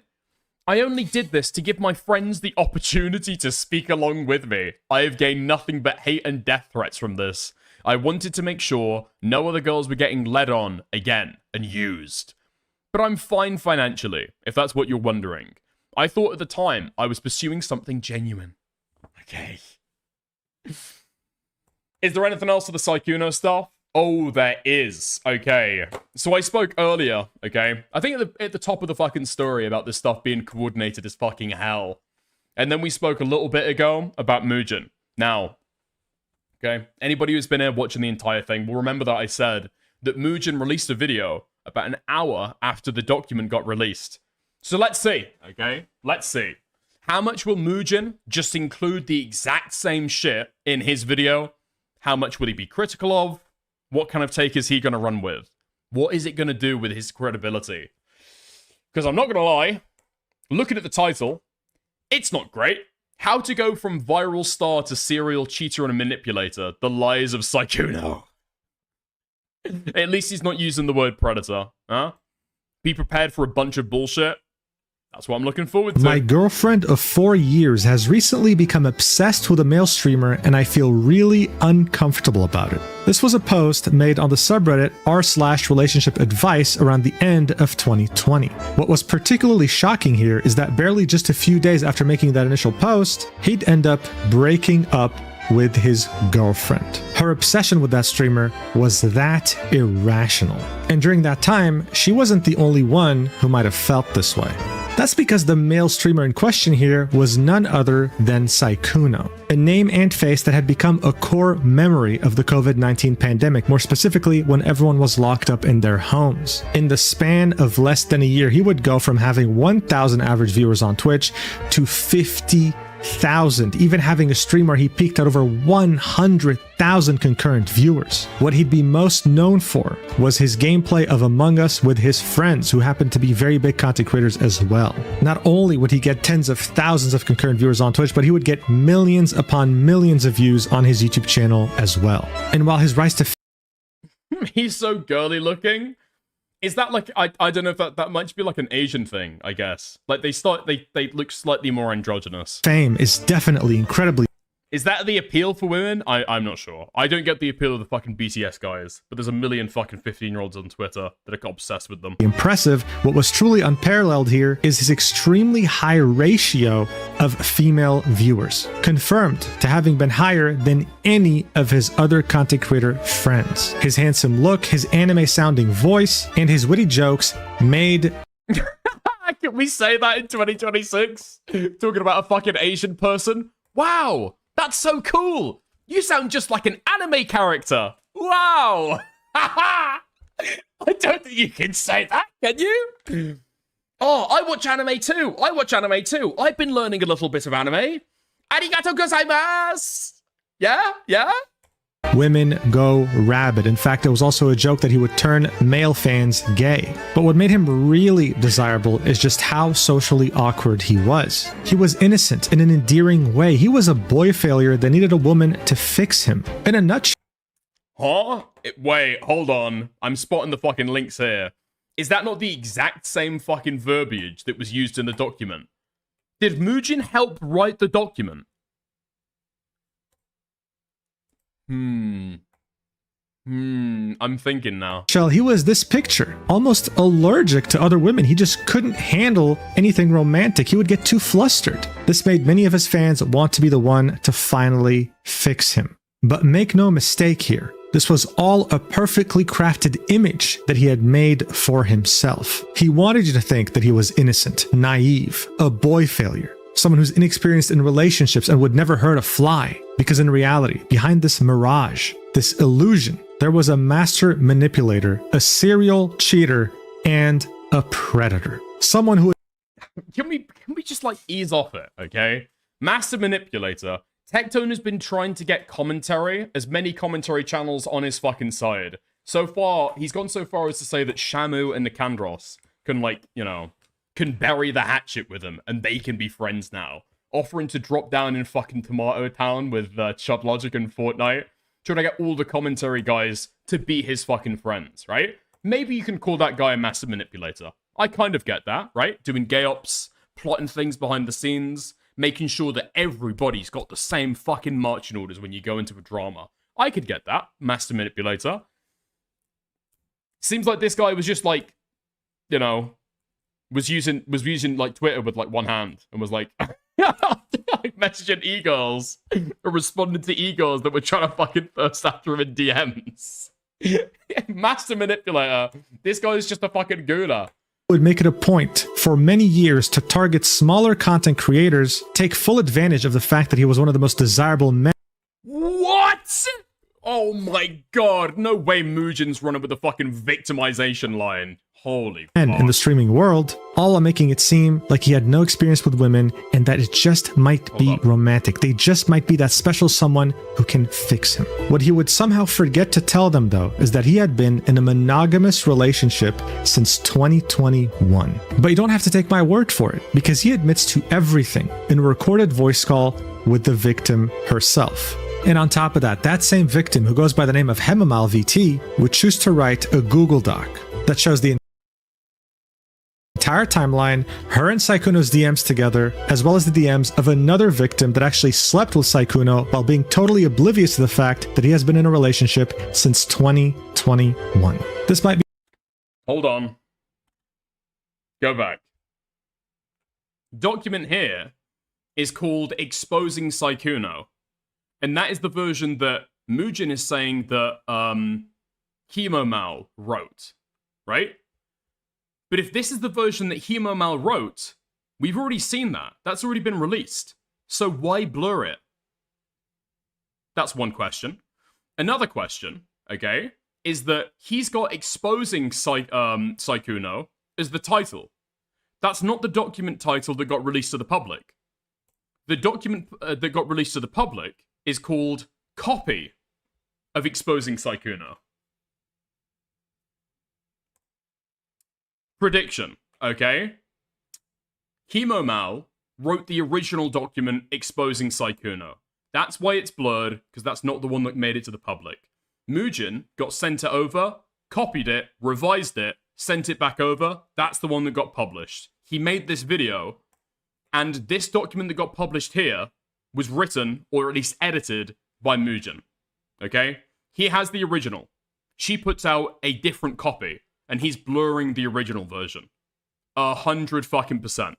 100 fucking percent. He's got access to the original. DMs together, as well as the DMs of another victim that actually slept with Sykkuno while being totally oblivious to the fact that he has been in a relationship since 2021. It is fucking crazy as well, okay? It is insane for him to just say, oh, well, yeah, she wrote this document outlining her authentic experience, and he's using the exact same fucking verbiage, acting like this is her. This is not her. This was written by fucking committee, including Mugen. Dude, how can you be so sloppy? I've got no fucking clue. This might be one of the most impactful and long. If he wrote it, would that not just be the doc he wrote? No. What I'm saying, Hengist, is that she wrote her version. He went in, said, I can zhuzh this up for you. Don't worry about it. He goes through, edits it. She publishes his edited version. That's what I'm saying. Longest running lies. And then he does not actually disclose that he has obviously, in my opinion, had a hand in writing the reversion that she puts out to the public. He acts as though that's her authentic writing. It isn't. I don't think it is. In content creation history, I want to thank the two victims in question for trusting me with this very heavy topic and for allowing me to make the first comprehensive video on it. So without further ado, let's get right into this mess. All right, so first off, they let me make the first video. Motherfucker, you've been integrally fucking involved in this shit. Who the hell is Sykkuno? Well, before starting his streaming career, he actually used to be a software engineer working in the Bay Area of California. His monotonous office life would change forever, though, when he would meet Lily Pichu, a well-known content creator who actually started making content as far back as 2012. However, when they met, she was far from being the very well-known content creator that we know today. It was back during the Season 3 World Championship for League of Legends during the year of 2013, so barely a year into her content creator journey. Sykkuno would be aware of her content. He'd reach out to her and would want to meet her, seeing that they're both at the same place. Lily Pichu agreed, thinking, oh, am I about to meet a fan? That's awesome. She'd be absolutely shocked when that fan would show up with a massive bouquet of flowers. As she was about to thank him, he would run away back to his cousins. According to him, these were his only friends at the time. He was that lonely. He was simply too... Wait. Hengist, I trust you, okay? That stream clip it, ship it, okay? This guy's way more fucking involved in the drama that he wants to fucking let on. This is way more fucking coordinated that he wants to fucking accept, or he's fucking portraying. Embarrassed to interact with her further. This interaction left a good impression on Lily Pichu, and they kept in touch for years to come. In fact, as she would start her streaming journey, she'd play with her friends, and one of those friends would be Sykkuno. Her viewers would start to express interest in him, especially seeing that his voice sounded like an anime character. There was genuine demand in her community to know what he looked like. What they didn't know, though, was that Lily Pichu... Haha, dude! This would become the heartthrob of Twitch in 2020. When was this released? Jesus Christ. 5 years you get that kind of fucking glow up? How old would he have been in 2015? 24? Wait, really? Wait, hold on. That's the same age as me. You're saying that in 5 years' time, at the age of 29, I can go from this to that? Really? You had already shown him. I've got to start a fucking skincare routine. He was there with her when she went to Summoners Con 2015, and he was right there with her in her vlog. But most of her community were simply not aware of this. So seeing that there was growing demand to see what he looked like, they decided to do a face reveal live on... I mean, he does look like a fucking guy from anime. You know what I mean? But I mean, like, certain rape hentais is what I'm thinking. Not necessarily the protagonist of Sword Art Online. On Lily Pichu's stream around the year of 2019. Yeah. You're such a dude. Oh, okay, here we go. Wait, you're actually so much braver than I thought. Only because you're here. Alright, I mean... Wait, that's not the way that he fucking talked on stream, really? That's the gay fucking anime voice that Goat Kato puts on as a fucking bit in it. Only because you're here, Queen. And as you can see, the chat was definitely not disappointed. In fact, Lily Pichu has Wait, okay. I understand the anime voice now. That shit is put on as such fuck. an impact on Sykkuno that she would be, well, the main reason why he would start streaming. And you can hear him say that himself. So what convinced you to start streaming? Lily, actually. And speaking of streaming, he would start... There's no way this is how this guy fucking talks. What the fuck? There's got to be 1,000 fucking yaoi fanfics made of this guy. That is where the fucking female attention comes from. People think that girls out there are interested in Sykkuno for himself. Nah.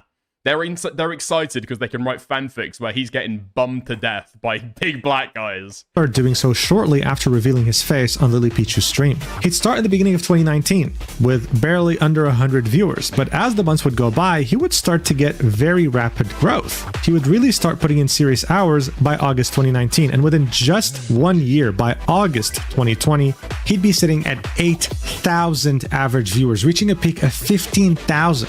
But how? Why? Well, during his streams, he would continue playing with Lily Pichu, and seeing that Lily Pichu has a lot of big content creators that she calls friends, she would introduce them to Sykkuno. It turned out that this guy was very easy to talk to. He was witty, he made jokes, and the communities of the many streamers actually enjoyed his company. All of these factors combined would be the perfect catalyst for when the quarantine season of COVID-19 would arrive. He would start to play the game Among Us with some of the biggest content creators on the planet, and within just 4 months, he would go from 8,000 average viewers all the way up to 50,000 average viewers peak. Wait, what the fuck happened in 2022? Maybe he's gonna get into this shit. He just stopped streaming on Twitch altogether? What? Did he switch platforms? Or has this guy just not been in content creation? At 100. No. In the document, he's still streaming then, right?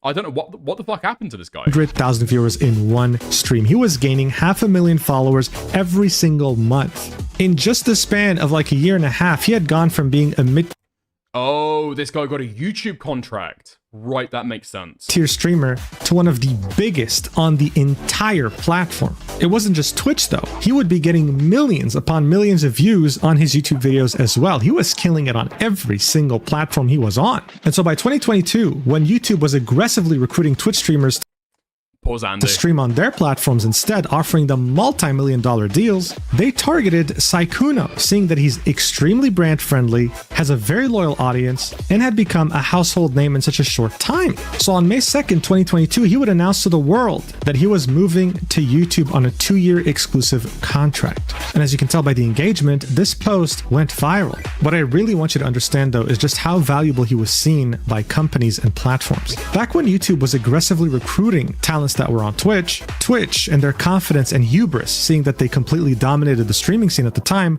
would never bother offering a counteroffer. On the very rare occasion that they did, it was a very big deal, and guess what? They made an exception to Sykkuno. They gave him a counteroffer higher than YouTube. Sykkuno would go back to YouTube and show them Twitch's new offer, and YouTube would offer to pay even more. His contract alone is estimated to be around $5 million. Sykkuno, though, also had interest. Never heard of him. I'm not interested in this kind of fucking sphere, okay? I'm only interested in this sphere's drama. But no, I've heard of Sykkuno before. He's a huge guy. In other communities, such as VTubers. In 2023, for an April Fool's joke, he would debut his first VTuber model, extending his reach to a new niche community. The reason why I'm mentioning this is because at some point, he was invited to a call with the Senator Bernie Sanders alongside Valkyrae and Pokimane. And instead of showing his face, he chose to be a VTuber. This was so ridiculous, and it went so viral that he inadvertently kind of became a spokesperson for VTubing in one stream. I mean, God, everyone wanted a piece of that guy. You would see him everywhere, collabing with everyone. And this was partly due to his very loyal and almost rabid fan base. But it was, of course, all by design. You see, back in 2023, Pokemon would make the very interesting revelation that Sykkuno had the highest female demographic fan base compared to any other streamer, her included. She would compare his level of fame and the way his fans acted towards him to K-pop idols. He simply wasn't seen like the run-of-the-mill Twitch streamer. No, there was definitely more to this. And one of the main reasons why this worked out so well is because he was seen as a boy failure. No, not the kind of guy who's unemployed and lives in a dump and smells like shit. I'm talking about the ideal boy failure. The guy who's handsome, smells nice, doesn't live in a dump, but is instead just a hopeless romantic. I need to understand women better, I think. I think that I understand women. I think I know how they fucking work, and then I find out something like this. What the fuck? Dark eye circles. Yeah? Tick. Cheap haircut. Tick. Free shirt from Comic-Con. I had one as a kid. Well, ugly shirt, we can go with that. Okay. Third Red Bull of the morning. Monster. Tick. Has 6-pack abs and is really tall for some reason. Okay. Wrists, I've got wrists. Yeah, okay, never mind. Someone who turns all red when you want to initiate physical contact. We can get there, okay? We can get there. The most innocent, naive soul imaginable. The appeal of a boy failure isn't necessarily that he's a failure. It's the fact that he's perfect. Listen, if Sykkuno can have that transition from 24 to 29, we can have a similar one, all right? But just needs one person to fix him. And that's how a It's just autistic boyfriend for degenerate women, I think. Well, the women who spend their time on Twitter. Very particular type. Significant chunk of his fan base felt. If you've watched my channel before, then it's not too different from a girl failure that has a male audience that wants to fix her. It's the same parasite. Is it? No, I don't fucking think so. I don't fucking think so. What? No, I don't think that a boy failure is the same demographic as a girl failure. Now, admitted, okay, I've only just learned about the concept of a boy failure, but I just don't think these caught the same audiences. If I'm thinking about a girl failure, I'm thinking the most degenerate, disgusting, low-life, grotty slime of a fucking man who spends his time prowling about on YouTube, and even when he's finding his fucking lolly VTuber to be able to jerk off to and pretend as though they're his girlfriend, they can't even imagine themselves being with one of the normal attractive ones. They have to go with one of the slime VTubers. That's the kind of man that goes for girl failures. Social mess. I thought girl failure was like an incel porn concept. I didn't know it can be an incubus. Wait, I didn't know it could be innocuous. No, it's not innocuous. It is absolutely incel bait, 100% of the time. This can be very easily seen in some of the most viral fan-made videos of Sykkuno, like this one, for example, setting at over 3 million views. Sykkuno tells his trauma about girls. Sykkuno trusts his friend, Disguised Toast, more than the girls. So this guy had barely any romantic experience, and yet still, he had his heart broken. He needs a woman that will fix him and tell him it'll be okay, and maybe she'll be one of his fans. If only he... Wait, I just don't get the fucking dynamics here, I guess. I talk about not trusting women, and I'm a fucking misogynist. I'm like an evil creep who's like a predator of women. This guy talks about not trusting women, and he's hailed as like some kind of like uwu kawaii boy failure. Society is not built equal, man. He knew how handsome and I need like a thin jaw and like Asian eyes. Amazingly desirable he was, though, because he's another fan-made video. Everyone's simping for Sykkuno because who doesn't? I mean, God, if only he wasn't a boy failure and understood how smooth he was with women, but he's too naive. Because guess what? This video, sitting at over 4 million views, is titled Sykkuno Being Smooth with Girls for 14 minutes. Yeah, I think you get the point by now, right? This image of him that was so carefully crafted would attract a... Oh! Yeah, never mind. I'm not going down this fucking road. I'm not going down this fucking road. This is the shit that you gotta fucking do? What would the equivalent be for drama commentary? I've got Xylee Gets Real and Ico Rules and Kinetic Kellover for a fucking girly stream to do my makeup. Yeah, I don't think we will. Very large female audience. It would also allow him to be one of the only... Okay, yeah, I mean, Loam tried that, right? And he's got kicked out of the fucking community. Yeah, I don't think so. Male streamers to constantly be able to hang out with a majority. Xylee, I mean, listen, okay? We've got to scrape at the bottom of the fucking barrel to find women in commentary. I mentioned Kinetic Gal. Primarily female friend group without him or them getting in trouble with their fan bases due to jealousy. The guy was innocent, allergic to love, and he wouldn't hurt a single fly. This allowed him to do things that other male content creators could never do. Like, dude, this is him sniffing the armpit of Fuslie at some point during a podcast when they were talking about body odor. This is how much he was trusted around women. And even though his audience was very obsessed over him, they saw him as so awkward, so incapable of understanding what love or social cues mean that this was fine. They didn't mind because they were going to be the ones to fix him anyway. So it comes as no surprise that yes, some relationships literally ended over the girl's obsession over him. Hell, I wouldn't be surprised if some gay relationships ended because of the same reason too. He was just that much of a sensation, and that crafted image he built around himself was just so believable and convincing. And so it keeps. I would find that like so unbelievable if I was hearing it like, I don't know, 10 years ago. 10 years ago. If 14-year-old Dickers was hearing about somebody's marriage that broke up because they were so obsessed with like a TV star and they tune in every day for his like breakfast morning show that they ended up breaking up with their boyfriend over it. I would think that's like ridiculous, and those people were probably fucking insane. They had some form of like mental illness.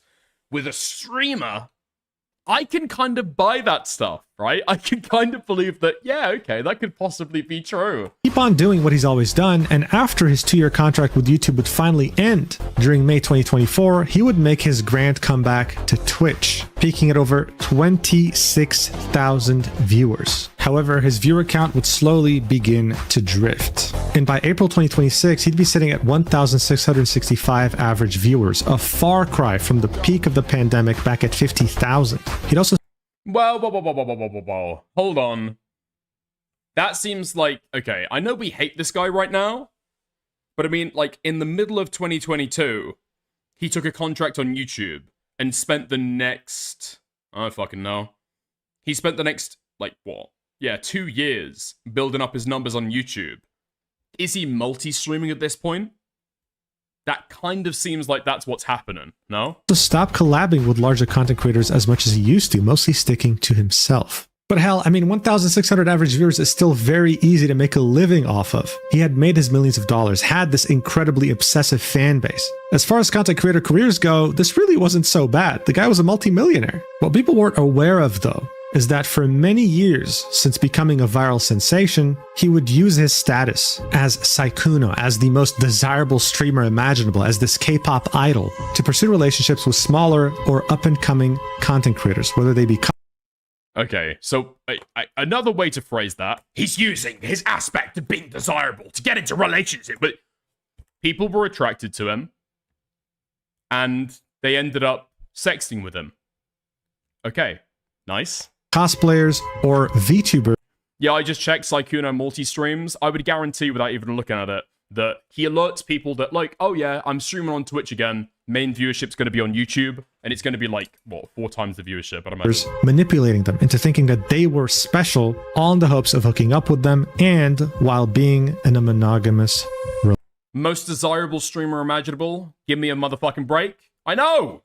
Dickers is live on YouTube 5 or 6 times a week. Relationship. This is the real Sykkuno. And now we finally have proof.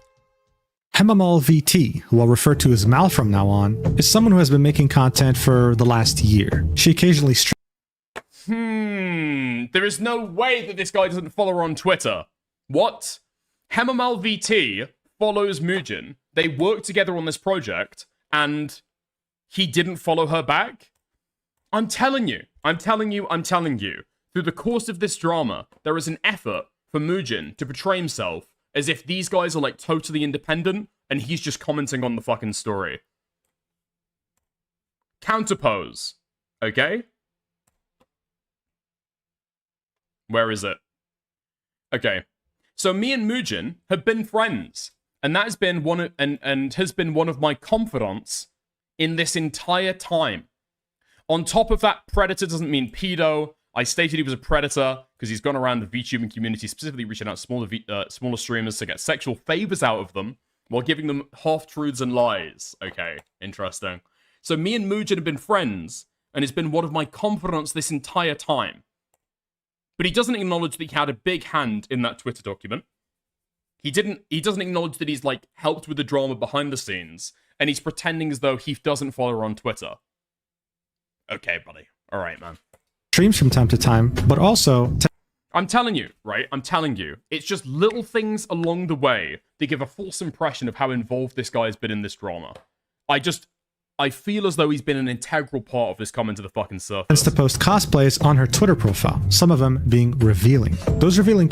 Like, just be honest, okay? If I was friends with, let's say, like a Minecraft YouTuber or one of the people in the fucking VTuber space, they came out with drama, they released a document, copy of, I've got an access to the original, and I drop a fucking live stream response or a live stream fucking segment an hour later.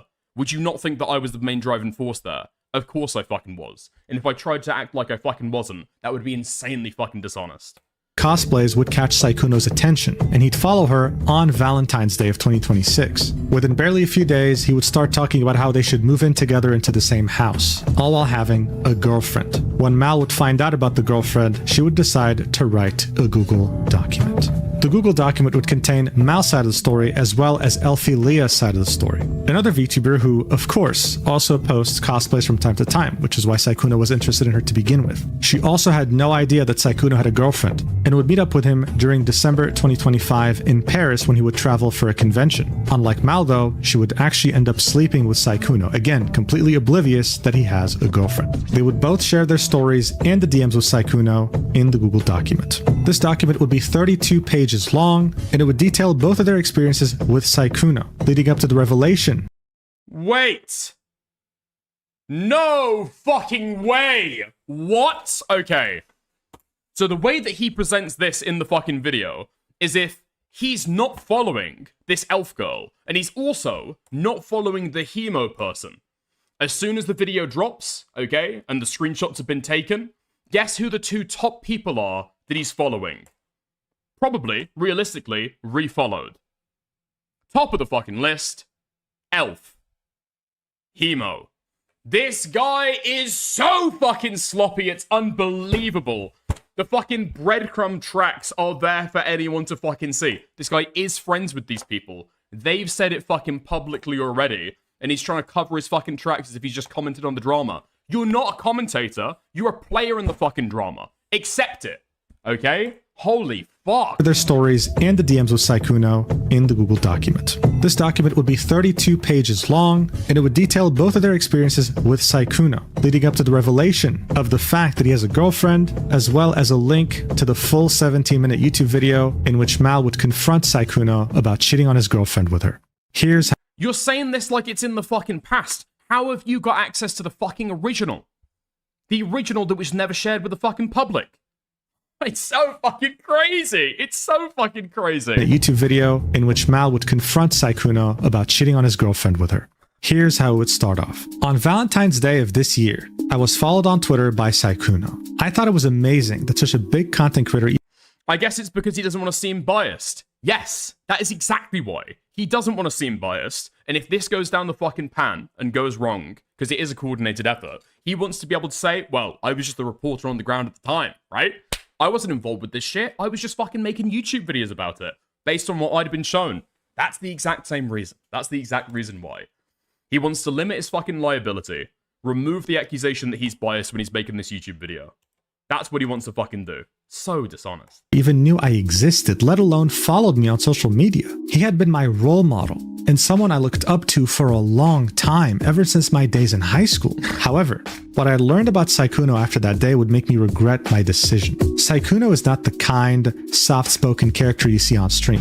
He is a serial cheater, liar, and manipulator who uses his status to get what he wants from as many women as possible. More specifically, ones who are smaller or up-and-coming content creators, knowing that he can take advantage of them. After take advantage? How? confiding in many others that have had similar experiences with Sykkuno, I realized that this was not an isolated incident. In fact, it was something that had been going on for multiple years. He always made sure to cover his tracks and never left a paper trail significant enough for someone to make this public. But now, this has all changed. These are serious allegations, and I fully understand that this should not be treated lightly. I urge all other content creators who have been personally affected by Sykkuno's behavior to not remain silent, as I believe that there is strength in numbers. This document will not only include proof from me, but from another victim who has given me her consent as well. Below, you will find evidence that will expose his calculated pattern of love bombing and manipulation, as well as a recording of a voice call where he explicitly admits to all his wrongdoings. Everything. Alright, so already this is one hell of an intro to the document, right? One thing I want to point out is the urging of all other content creators who have been personally affected by Sykkuno to come out about this. As I had already mentioned, there are many people who were affected by his actions throughout the years. In fact, if Sykkuno traveled to any expo or convention or event, then you can bet a hefty sum of money that he always had someone there who he flew out, hoping that he could bring them to his hotel room. Anyway. Based on what, you fucking retard? Wait, there's no way that he's saying that based on the fucking DM? That if he was involved in early access to this fucking document and was involved in the fucking drama, presumably did Mugen know that this was fucking, that the screenshots regarding that were cropped? He must have. Surely. He must have. Because the claim of him inviting people up to his fucking hotel room is something that Bao heard secondhand, or that somebody that spoke to Bao heard secondhand that they weren't fucking sure about. The next section of the document would be titled, Our First Conversation. After Valentine's Day. You're saying that like you got no fucking evidence for it, you fucking retard. You've got evidence that he was DMing and sexting with two people. Inviting these random girls up to his hotel room. You've got no fucking evidence of that. I was so excited about him following me that I told a friend who then urged me to strike up a conversation. I finally worked up the courage to send him a DM and It's crazy as well that this guy's fucking co-signing all of this shit. Should not have called these serious allegations if he wanted to be taken more seriously. No, I agree. It's just crazy to me that Mugen is fucking co-signing all of this language throughout the entire video. He replied right away. So here we can see on the 15th of February, Mal would send, "Are you still looking for a Valentine's date, perhaps?" To which Sykkuno would say, so innocently, "What? You can't just open up with something like that? And besides, Valentine's Day is almost over where I'm from already." To which she would reply with, "I mean, we can always do a Valentine's Day do-over, you know?" In the same first conversation, he brought up what kind of games he liked to play and invited me to play with him after a convention. On the left image, we can see them discussing sleep schedules, right? Understanding what time it is for her, what time it is for him. On the right image, we can see him say, "What games do you like to play? I'm like a massive game player. That's usually how I meet people or make friends, to be honest." In the next couple of images, we can see Sykkuno talk about the game he was playing, which was Outlast Trials, saying that maybe Mal could carry him. She would agree, give him her Discord, and then wonder, "Hey, are you done soon with your stream? Because I'm getting tired." She hadn't slept all night. She was pulling an all-nighter. He'd apologize for taking so long, and then he'd say that he has a convention to go to. So after making her wait for like a few hours, he would say, "Hey, listen, can we just play tomorrow? I have a convention to go to." And they would agree, "Okay, let's play after the convention." This is what would lead us to the next section. Interest in where I live. For context, this is No, Mugen, okay? You're hiding your level of involvement in this stuff, okay? You don't want to fucking criticize the document? I get it. There's no way that Mugen is going to co-sign this and act as though he wanted to fucking move in with her. Still the same day as the first conversation. Only moved to Discord and a few hours apart since I'm EU time zone and he's US time zone. So yeah, these DMs have the timestamp of 10 a.m. EU time. The last DMs we can see on Twitter were at 9 a.m. So this is barely an hour later after they added each other. Mal would continue by saying, "Things started out innocently enough with him inquiring about fun things to do near where I live, such as aquariums and conventions. TwitchCon EU specifically. I'd like to point out that I said we could go on a date to make up for Valentine's. He not once expressed to me any discomfort or that he wasn't single."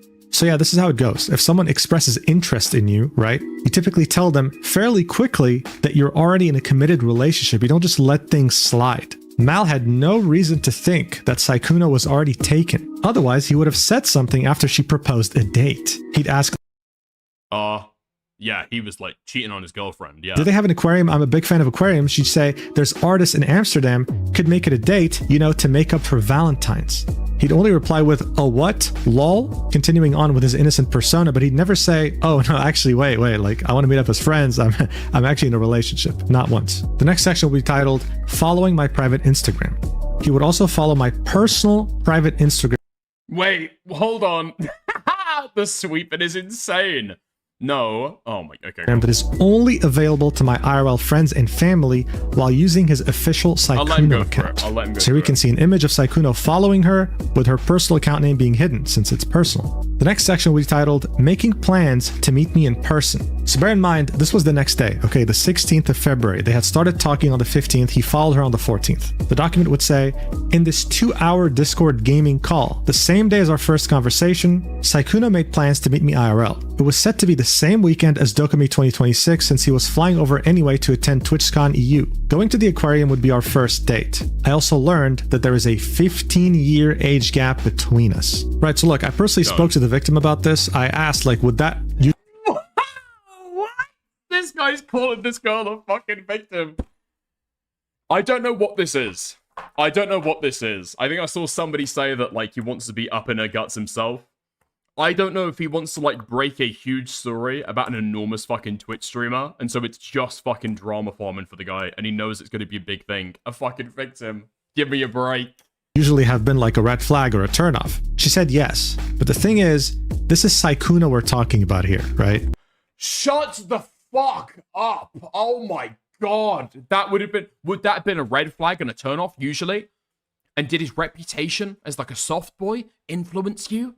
Manipulate you to have sexual DMs with him? Yeah. I want to hear that fucking interview.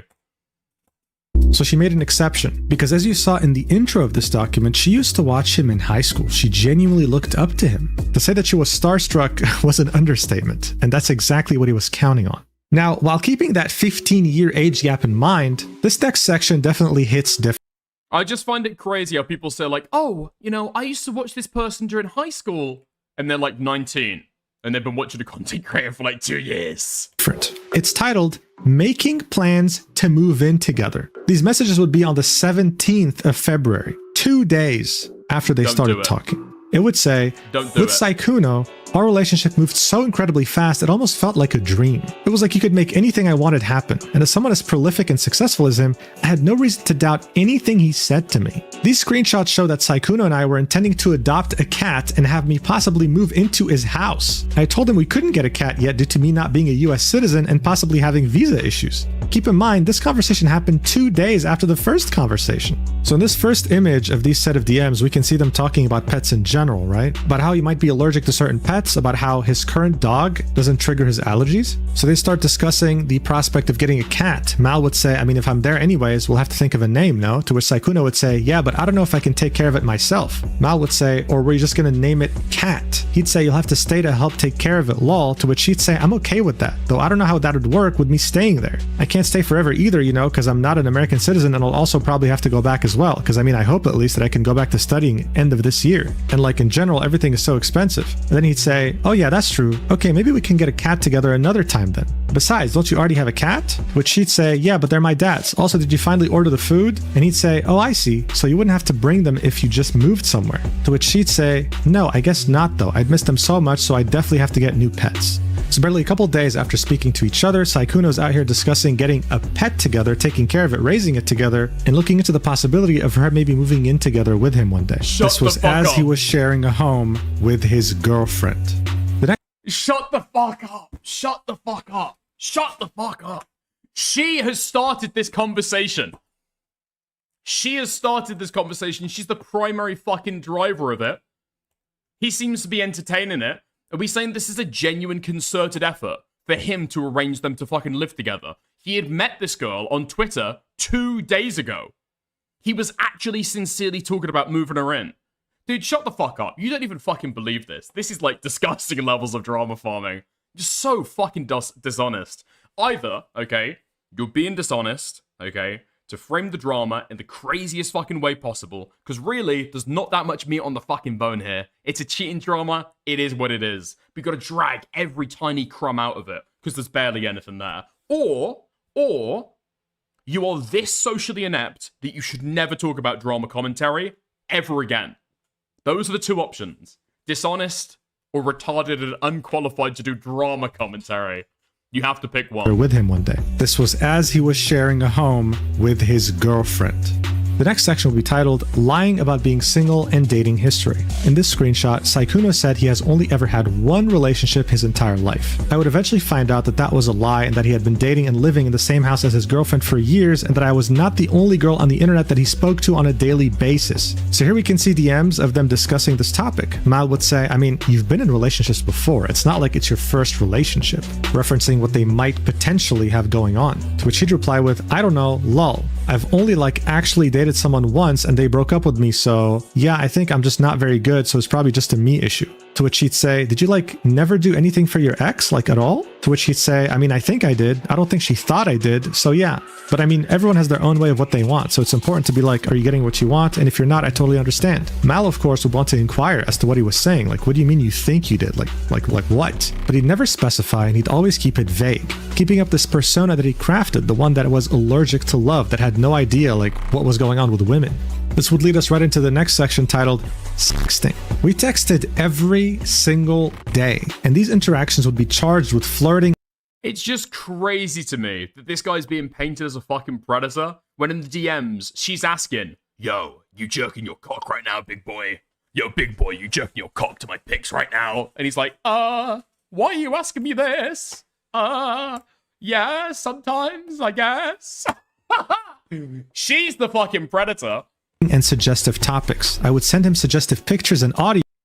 Fuck this hussy. She forced him to cheat. And he would confirm that he'd touch himself to them. Additionally, he'd always act flustered and inexperienced, keeping up the illusion of his on-stream innocent persona. We'd also regularly talk about date ideas and things we'd like to do together in the illusion of his innocent on-stream persona. Where have I heard that before? That's a really interesting way to frame the fucking content. That's a really interesting way. Now, I think this girl is fucking retarded. I'm going to be honest. 19 years old, doesn't even understand relationship dynamics, and yet she knows that in a drama expose document, you go for somebody's stream persona in order to do damage to them with their audience.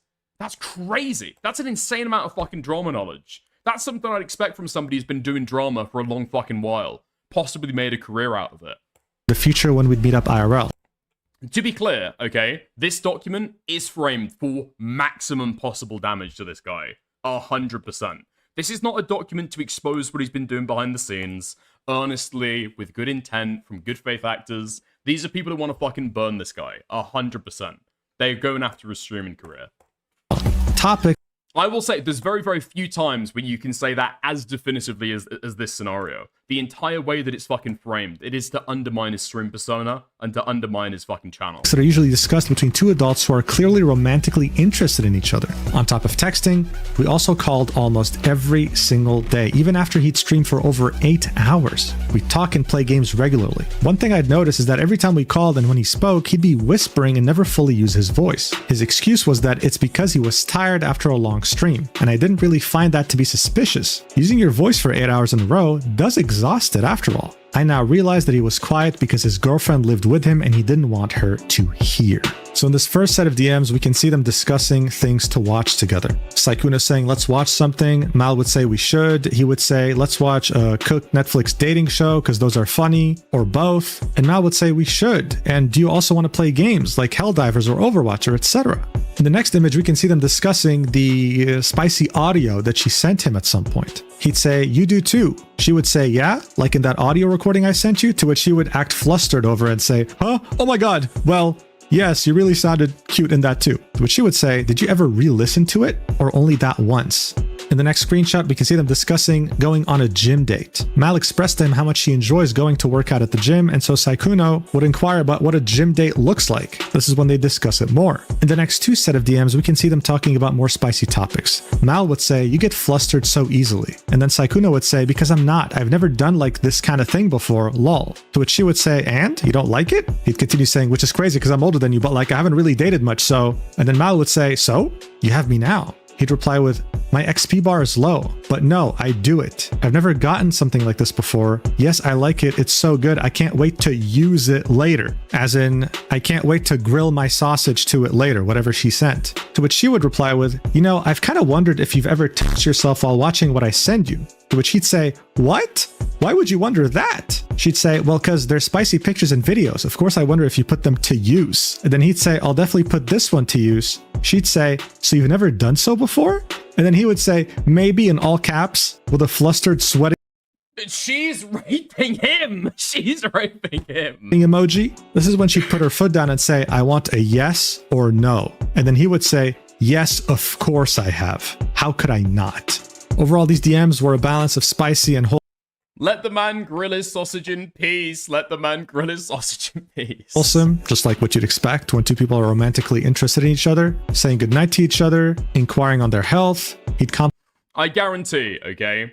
Like, these guys are going through the fucking DMs between this girl and Sykkuno, and they are fucking, they're so fucking frustrated. They're fucking seething at the fact that Sykkuno doesn't have some, like, vaguely creepy, gooning fucking messages, and he seems to be super fucking reserved the entire time. But don't worry, okay? We can whip that shit around, and that becomes all part of the motivation. Sorry, all part of the fucking manipulation. He's playing a character in order to entice her further. Shut the fuck up. If you could burst this guy's bubble and show evidence that actually he's not this way, look, he's thirsting after this girl. He's being really sexually aggressive. Consensually, but trying to fucking pursue her. That shit would have been fucking blasted all over these DMs and all over this document as well. compliment her on her appearance. She'd say, I love getting compliments from you. Good morning, handsome. What are you up to? But this romantic interest wouldn't just be expressed with words. No, for Sykkuno, he'd make sure to express it financially too. This is what would lead us to the next section, titled Sugar Daddy. Less than a month later, Sykkuno would randomly ask for my PayPal account in DMs. He'd then waste no time in sending me money unprompted, something that I'd later realize was simply a behavioral pattern that he'd employ with women he'd express interest in. I want to reiterate that I have never asked him for his money, and he did this of his own volition. He bought me both a gym jacket, linked below, and Resident Evil 9, because I had expressed interest in that game. Here we can see two payments, the first one sent on the 28th of February 2026, 81 euros, and the second one being 200 euros on the 5th of March 2026. The sender was the business, Sykkuno. He'd innocently ask for a PayPal username on the 28th of February. He'd start off the conversation with, you still aren't asleep either? To which she'd say, I fell asleep, woke up again because I'm having trouble sleeping. He would then say, oh, well, good morning.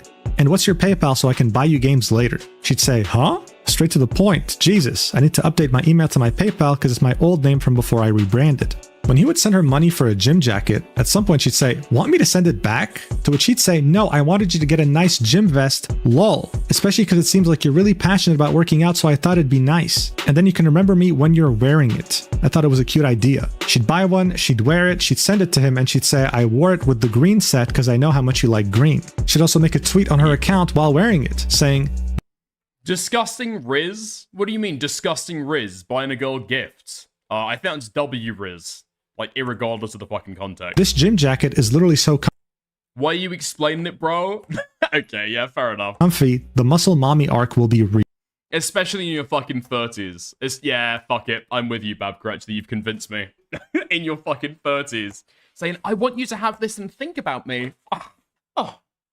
Leave that shit in high school. So up until this point, this was Mal's experience with Sykkuno. The next section is titled A Calculated Pattern of Love Bombing and Manipulation. And this is where we talk about Elphilia's side of the story. The document would say, after speaking to Elphilia a few days ago, we were able to corroborate our experiences with Sykkuno and learned that we were both victims of this. We had no idea that he was talking to both of us at the same time. Sykkuno is known to send hundreds of dollars to the girls he wants to get involved with. This screenshot is from when he took my friend Elphilia to Paris during the 2025 TFT tournament, along with sending her 500 euros to help her move into her new apartment. You can clearly see that this was sent from his business email's PayPal account. So unlike the other image that was supplied by Mal, here we can clearly see this is Sykkuno at hotmail.com sending her all this money, a substantial amount, around 1,550 euros, all under his business email. Here are the DMs in which we can see that he offered to pay for her flight to TFT Paris as well as all the food and hotel fees there. Pretty much Dickers can't afford gifts for his boyfriends, Jelly. You know, you can give people a free trial of Discord Nitro, can't you? Look at my fucking viewership, dude. Do you think I'm buying people fucking gym jackets? taking care of her financially during the entire trip. So this starts off as far back as Here you are, kitten. Here you are, kitten. Now you can use my Discord emotes in other servers and send me files over 50 megabytes. April 2025, with Sykkuno telling Elphilia, I'm probably going to Paris later this year for sure. I'm not sure on TwitchCon yet. I'm afraid I don't know enough people. He'd say, you should come to Paris when I go to it. Is it close? To which she'd say, Paris is pretty easy to go to, yeah, since it's in the European Union. He'd say, you better hang out then when I go there. She'd reply with, I'll have to see because I know nothing and no one there and it's expensive. To which he would say, I'll pay for it. Don't worry. She'd say, whoa, really? You do that? And then he'd say, yeah, of course. And all the food. She'd of course be ecstatic about this and say, you'd have to deal with my annoying ass though. And he would say, but you gotta choose places to eat, like the restaurants. And she'd say, deal. One day later, he'd reiterate, you're fine, you know. But in a normal drama, this would be fucking glazed over because nobody fucking cares about this shit. Unironically, who is looking at this? What are we fucking proving here? What are we fucking proving? But again, there's no meat on the fucking bone here. So we've got to read through all the nitty gritty shit where he's like, yeah, I'll like pay for your flight over there if you like want to go and buy places or find places to go to. Never have to pay for anything. Don't worry, lol. How much is the flight usually from Netherlands to Paris and back? Because she lived in the Netherlands at the time. I think I'm going for like a TFT tournament or something like that. On the 10th of December 2025, we can see her saying, I'm boarding now. See you soon. To which he would reply with, see you soon. You have the hotel info, right? Since they were going to share a room. This brings us to the next section titled Elphilia's Experience. Elphilia would talk to Sykkuno on and off for the span of 5 years. During that time, she had absolutely no idea that he had a girlfriend in the 5 years that she had known him, and on and off flirted with him. Anytime she would bring up the topic of his love life, he would give the response of playing too many games and not going out enough to meet women to date. So bear in mind, she knew him since like 2021, back when he was like the most desired man on the entirety of Twitch or the streaming space. And even with all Oh, is this a minor? No. Despite the way that this shit is being fucking framed, okay? The word predator has been used several fucking times. No, everybody involved with this story at every point is over the age of 18 and has been throughout the story, okay? that flirting, he never... To be fair, okay, actually, I need to correct that a little bit. At the start of the document, it does remind people that she used to be a child, okay? She watched his content back when she was under the age of 18. But now she's 19, so who gives a fuck? Once mentioned the relationship he's been in since 2021, so this was in the beginning of his relationship as well. So in this next set of... Is it okay to have sex with this 20-year-old, with this 16-year-old girl, now that she's 20? That's predator logic. DMs, we can see Elphilia saying, also, I have a question for you. Why are you single? Like, how? To which he'd say, huh? That's a crazy question, lol. I think it's a combination of like playing too many games. To which he'd say, why crazy? Why is it a crazy question? The guy was desired by anyone. Even after his viewership had fallen down a little bit, he could still DM anyone and get them to date him. It didn't make sense. The document would say, same calculated behavior and patterns, using his nerdy gamer boy facade to lure women into a false narrative. In this next set of DMs, Elphilia would be saying, you're cute. You're this sweet to all girls, or am I just lucky? To which he'd say, wah, lol, only to the ones I think are cool. So as we can see, Elphilia is just starstruck. She can't believe this. She feels so lucky that Sykkuno, the guy who's desired by everyone, is giving her attention out of anyone. Shut the fuck up! Is that what she said? Is that what she said? Why don't you fucking ask her? Because you are reading crazy shit into this. What the fuck are you talking about? That is days after he's offered to pay for her to be able to go and like spend time at a fucking con. The narration is fucking crazy. You're reading shit into these DMs, which are just not fucking there. That is an insane fucking speculation going on. He's just paid her hundreds of euros to be able to fly out. I wonder if that could possibly be the reason that these guys are fucking, that she feels, oh, you're pretty cute. Are you sweet to all these girls? Apparently they've been sexting for the last 5 years. Is she really starstruck? Still? Or do these guys know each other? Anyone else in the world. This is the effect he had on people, and he knew this. And just like with Mal, he would follow her personal Instagram with his official Sykkuno. Yeah, because have you seen Chud and JStalk taken on this, putting a lot of malice on Sykkuno like he's a 5D chess player manipulating a bunch of women? I don't believe you. I don't believe you. Instagram page. It's genuine. He's like he's lying. Okay, in terms of like the manipulation that we see here, there is some. But it's like a cheater, right? He's like dating women. He's like, I don't know. He's like, what's the Discord form of fucking sleeping around? He's speaking to a lot of fucking women at the same time. And he's cheating on his girlfriend, right? That's the manipulation if you want to say that, okay? He's lying about the fact that he's single. Yeah. Genuinely like a deja vu to what he did with Mal. Like, it's. But is that what we mean when we talk about somebody who's a fucking manipulator? I don't think so. Okay, I don't think so. I think a manipulator is somebody who gets people to believe like totally different realities because it like serves them personally. Not somebody who tells a single fucking lie. Otherwise, why not just be happy calling him a cheater? The manipulation is integral to that. It's the same patterns. The guy had a playbook and he knew how to put it to use. The document would continue. Here is proof that Sykkuno was in Paris for the TFT event around this time too, directly from his Twitter. So here you can see this was posted around the 13th of December 2025 when he was in Paris. In this first tweet on the left, we can see him taking an image of Lily Pichu, who was also there, as well as him retweeting one of TFT's tweets saying, "Ultimate bragging rights have been secured at the TFT Paris Open." This is them announcing that Sykkuno's team had won, confirming that he was indeed there. The next page of the document would show us a set of DMs between Sykkuno and Elphilia. The date would be the 3rd of March 2026. So this would be 3 months after they had met up and hooked up. And this would be as he was talking with Mal. He'd say, "Oh my god, I was playing World of Warcraft, I saw this player, it reminded me of you." That's because that player had a similar looking name. She'd say, "Oh, you got reminded of me? That's cute." To which he'd say, "Of course." "Oh, I was gonna ask, were you planning on going to like Offkai or anything like that?" That's a VTuber Expo, right? To which she would say, "I wish, but unfortunately I can't. My rent is now 800 euros per month and I'm living fully off of my savings, so I canceled all my travels for the year." The document would say, to add even more salt to the wound, after Elphilia's Paris trip, in 2 weeks after he had started talking to me, saying things like how he wants to move in with me and such, he would message Elphilia asking her if she'll be at Offkai. This is proof that he'd be talking to more than one woman at the same time, planning a hookup for every event he went to. He was doing this while giving me the impression. This is proof! What? This is proof that he's planning a hookup for every event that he wants to.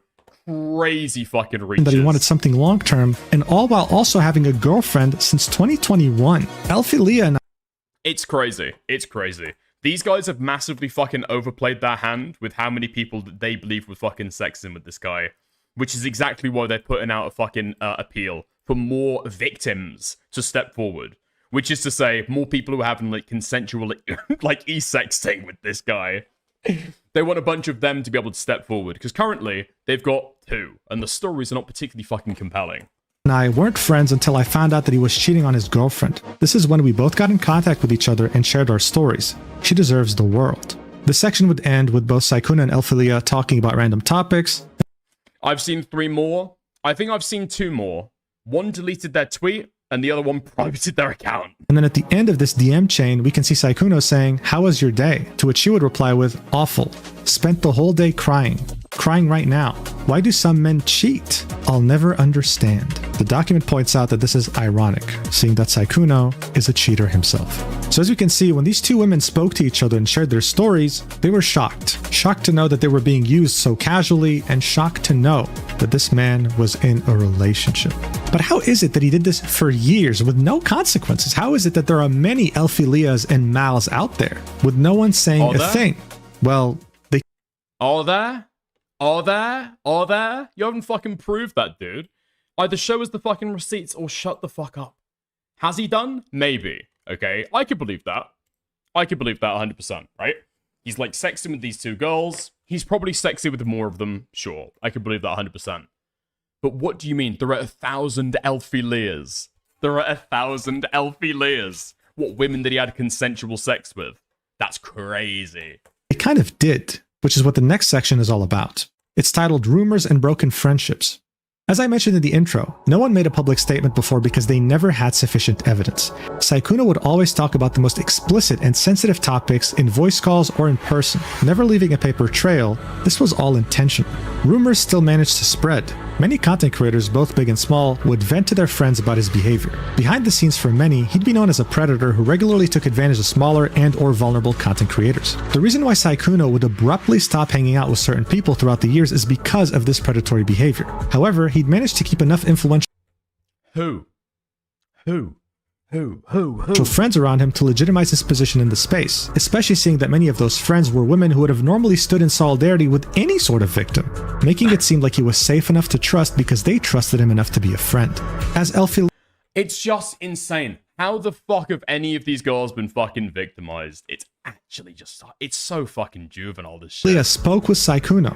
She'd tell him about rumors that she had heard from someone else, about how Sykkuno had a roster of readily available women, and how they all coincidentally were smaller content creators who wouldn't dare touch him if something went wrong. Elphilia, of course, didn't believe this. After all, Sykkuno had a calculated pattern that worked perfectly in his favor. His innocent, naive demeanor wouldn't dare hurt a fly, so why would he hurt me? So here we can see DMs between Elphilia and Sykkuno. She would start this off with saying, I don't know, he said he dislikes you, referencing a friend of hers, and that you only go for girls that are small so you can manipulate them with your shy persona. Yet he is doing that to my friend right now. To which Sykkuno would say, oh yeah, I mean, I don't think that's true, but I guess people will say stuff randomly. I'm confused as to these people who think I'm going for them. I haven't really done that. But anyway, I'm sure it'll be fine. I mean, like I said before, people who know me will know me, and I guess he just dislikes me, which is totally fine. She'd say, exactly. He did say the only reason you haven't gotten called out is because you go after small creators and they'll never expose you. If you ever need proof of anything, I have receipts, just in case he tries anything funny. Sykkuno would say, oh, I feel like the way VTubers are, they would love to try and expose bigger streamers. They love drama, lol. But it's not true, so I think it's fine. I don't need receipts or anything, it's fine. But I thought he was chill. I'm kind of sad he was so angry. Elphilia would say, I know, just making sure you stay safe no matter what, love. Sykkuno would continue saying, I mean, why is he bringing up so much anyway, though? To which she'd say, he's jealous of you. I'm just playing League with him, and he brought you up out of the blue. To which he'd say, I don't think there's much to be jealous of, lol. But hopefully he feels better soon. And Elphilia ends this by saying, he said you hurt 5 of his friends, apparently.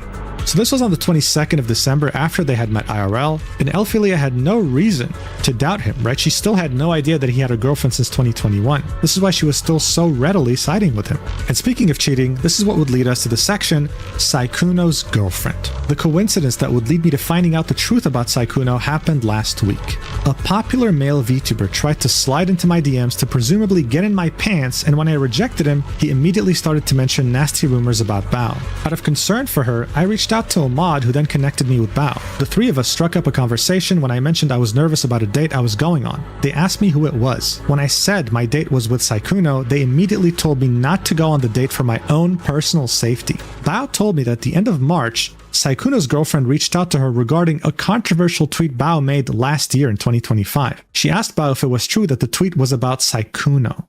So this tweet in question, right, if you were on Twitter back in October 2025, you would have probably seen it. It went absolutely viral, and it simply just said, if you're an up-and-coming female content creator with a small but growing audience and a much larger and successful male content creator approaches you out of nowhere and showers you with attention on stream, in DMs, etc., don't walk, run. To 99% of people, this was Bao giving smaller content creators very well-needed advice. In reality, though, this was a subtweet directly referencing Sykkuno's behavior. Because the document would continue, they called, as in Bao and Sykkuno's girlfriend, and Bao explained to her that other women had confided in her about similar experiences with him. She described a pattern of behavior where he targeted small female content creators and pressured them into having sex with him. Bao then offered to connect her with these other victims so they could share their experiences with her directly, as she felt it was important to hear them firsthand. This was all discussed during a Discord call. And so here we can see a DM sent by Sykkuno's girlfriend on March 24, 2026 to Bao, saying, hey Bao, I'm sorry to bother you with this, but I heard something recently that was a bit concerning and I thought I would just come ask you about it.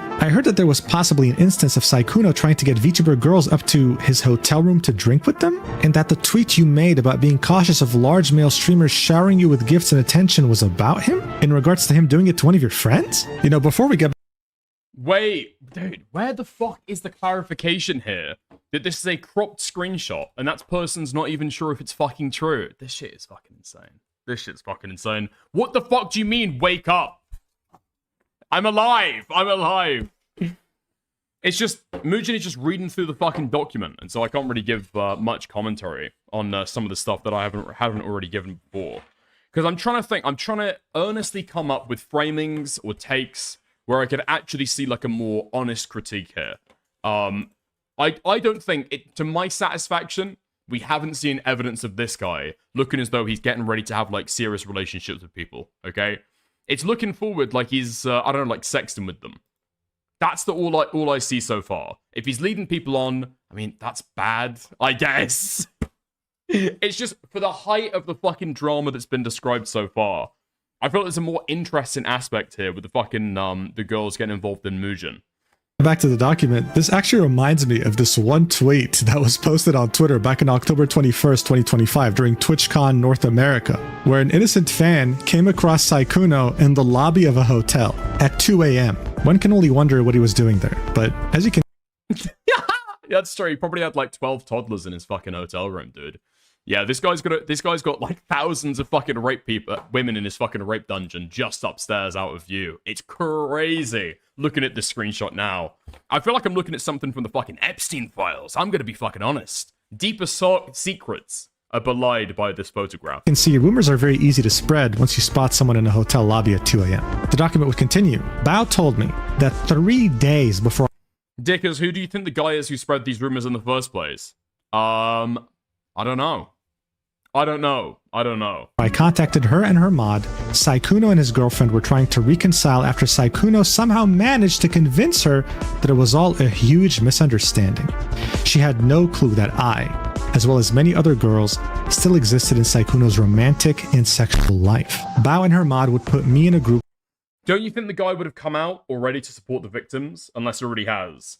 I don't know. Because he's described in this document as only going around and spreading the spreading the allegations after he goes into this fucking hemo girl's DMs and like trying to get in her pants. So I feel like it's kind of iced him out if he does want to come forward. Difficult. Group chat with Sykkuno's girlfriend where I would share all the screenshots you see above. She was rightfully horrified and left the group chat because she couldn't stomach reading them. This is where we can see DMs in the group chat from Sykkuno's girlfriend saying, I have lived with him for over 2 years. We have been together since 2021. And on top of that, everything he's planning with you are things we have planned together and talk about and have done. I'm sorry. At this point, I wouldn't be able to imagine what I would feel if I was in Mal's shoes or anyone else's shoes that Sykkuno had taken advantage of. In fact... Taken advantage of? What? What the fuck are we talking about? How did he take advantage of this girl? I'm legitimately fucking asking. I'm legitimately fucking asking. What the fuck? We'd need to get a more thorough run through of these guys' DMs, because what I'm seeing so far, maybe this is the contingent difference, okay? Where all I'm seeing so far is that,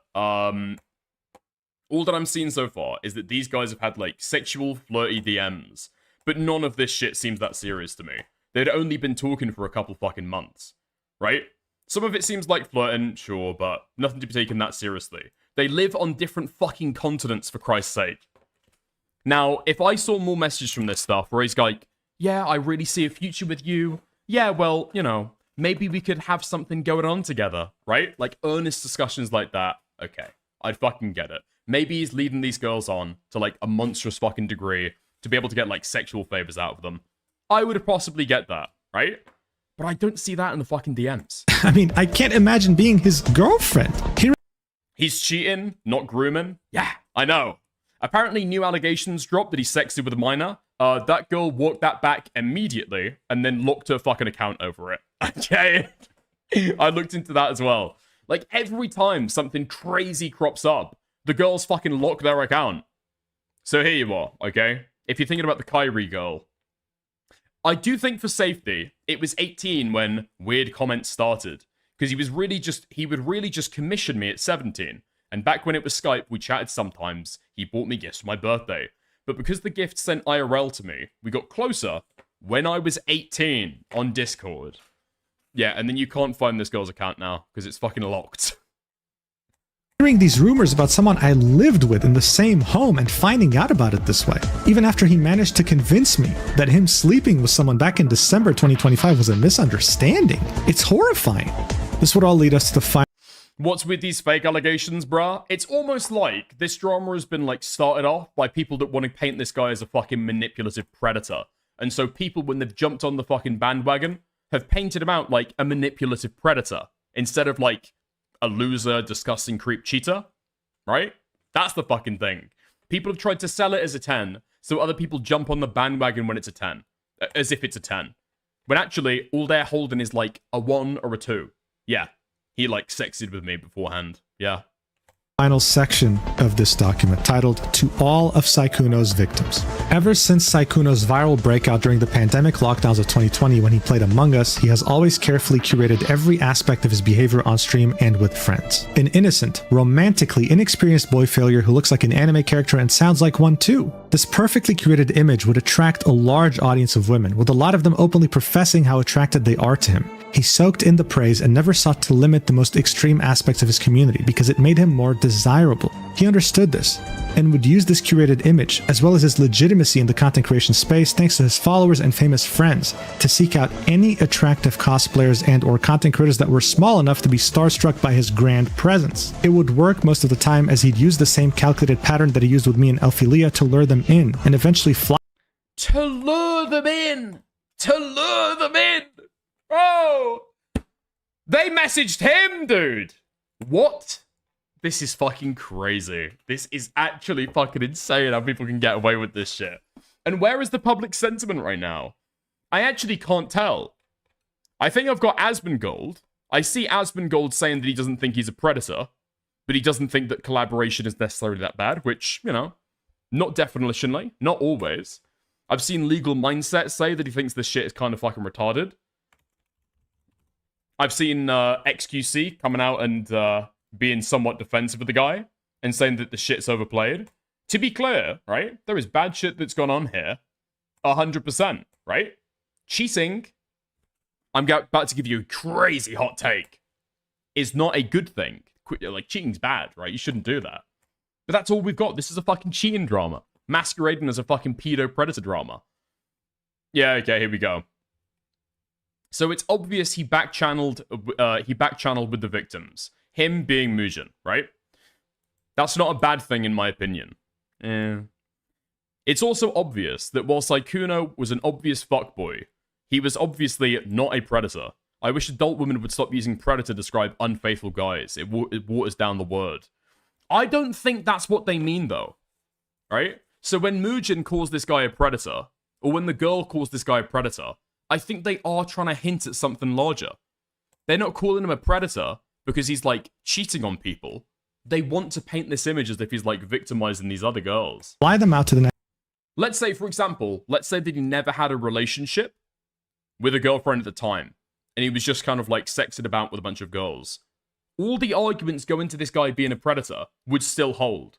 He's a bigger creator. Next convention or event that he went to with the goal of hooking up.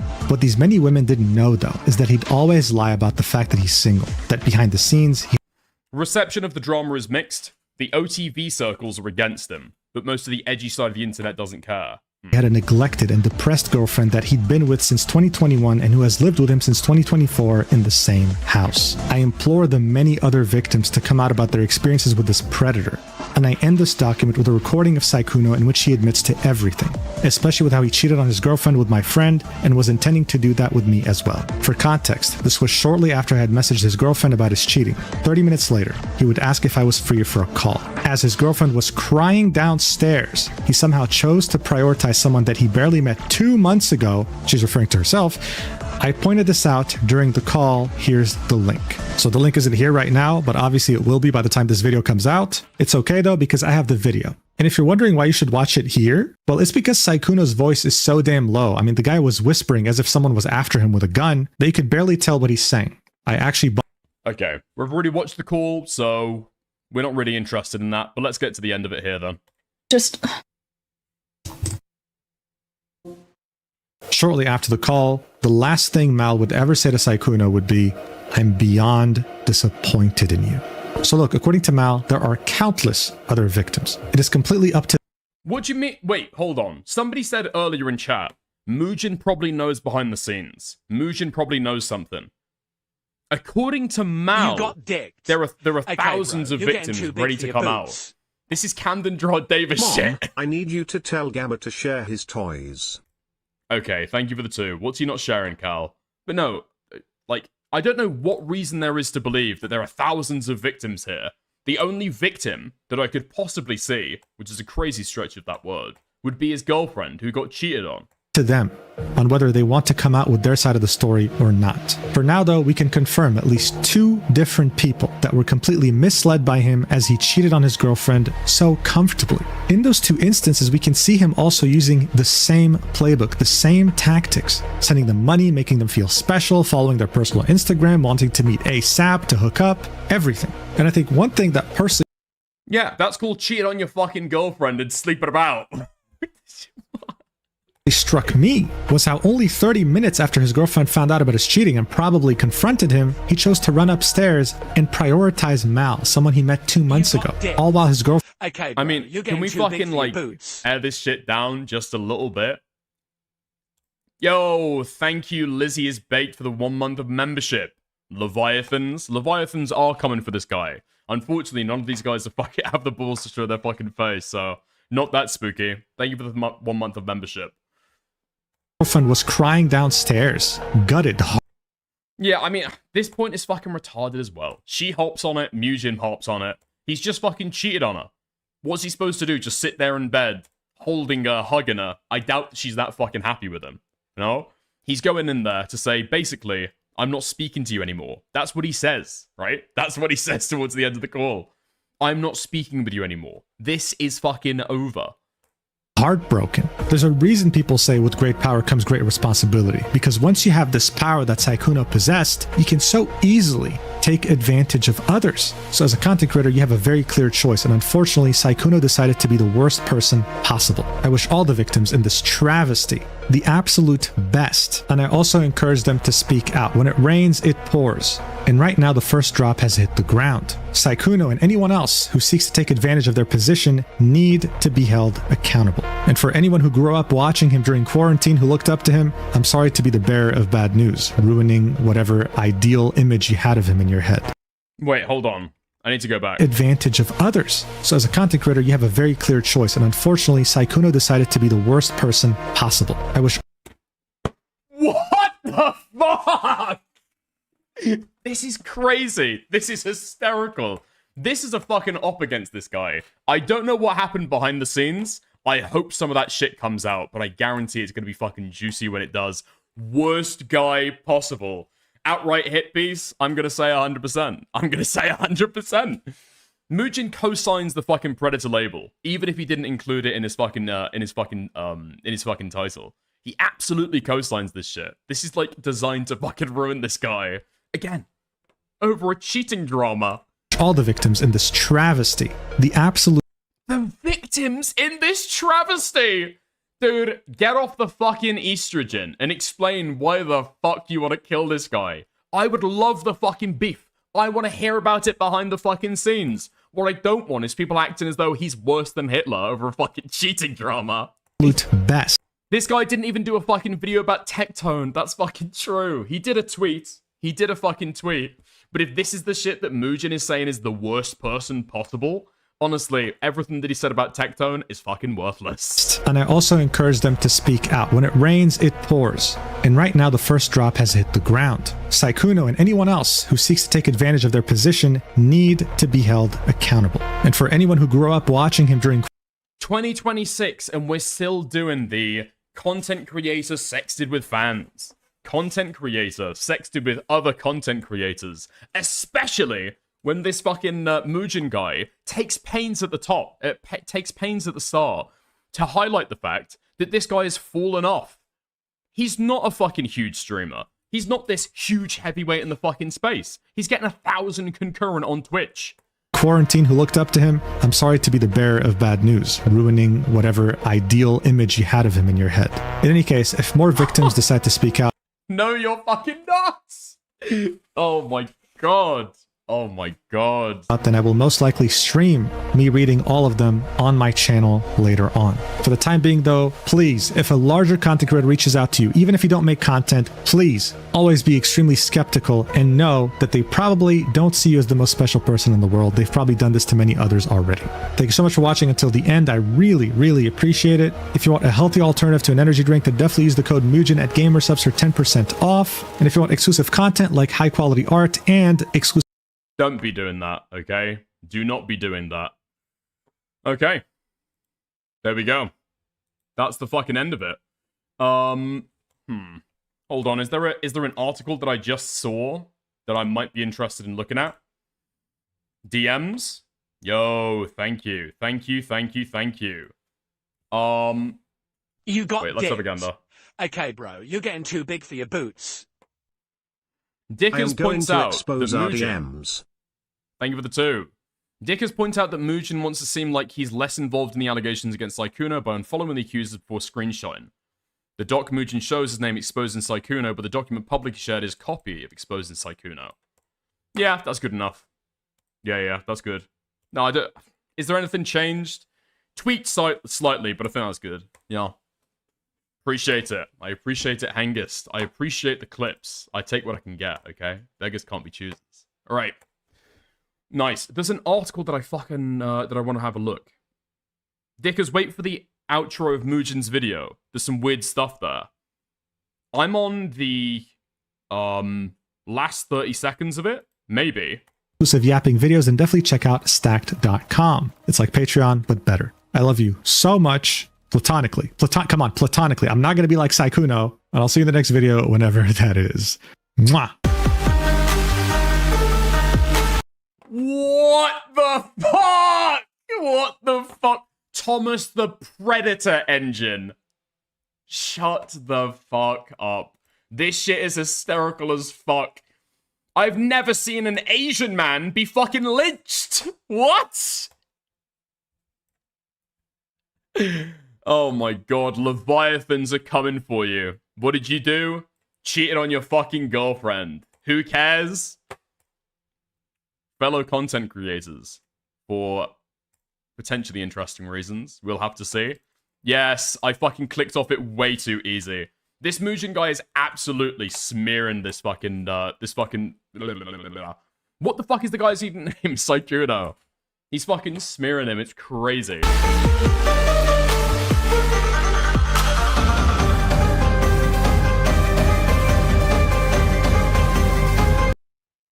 Thank God. To be fair, everyone clicked off before this picture. Doesn't really matter, does it? Doesn't really matter that much. I mean, he's already, like, retweeted the fucking document with the word Predator attached. And he was almost certainly heavily fucking involved in this shit. Yeah. Yeah. There we go. There we go. Man. I can't believe that other people are fucking, like, walking around with this stuff. I think there's just like there's an influence game being played behind this stuff. That I feel like is more interesting than the actual story. I'll be honest. That was the best bit, though. Really? Thomas the Predator engine. Not that great, is it? Not that great. Alright, I've just seen somebody tweet this. And I'm not sure if it's going to be interesting, but we will give it a little bit of a read-through, I guess. Looks interesting. Mugen, can't trust him. Sykkuno, don't fuck with him. I'm about to drop the most unemployed analysis of Hemomal you've ever seen. Accountability holds no one in contempt. Okay. That might be interesting.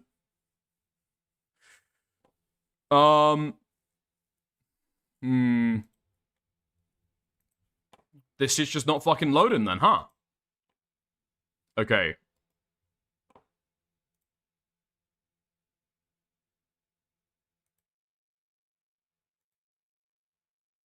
Am I clicking on the wrong shit? I'll leave that to load in the background, I guess.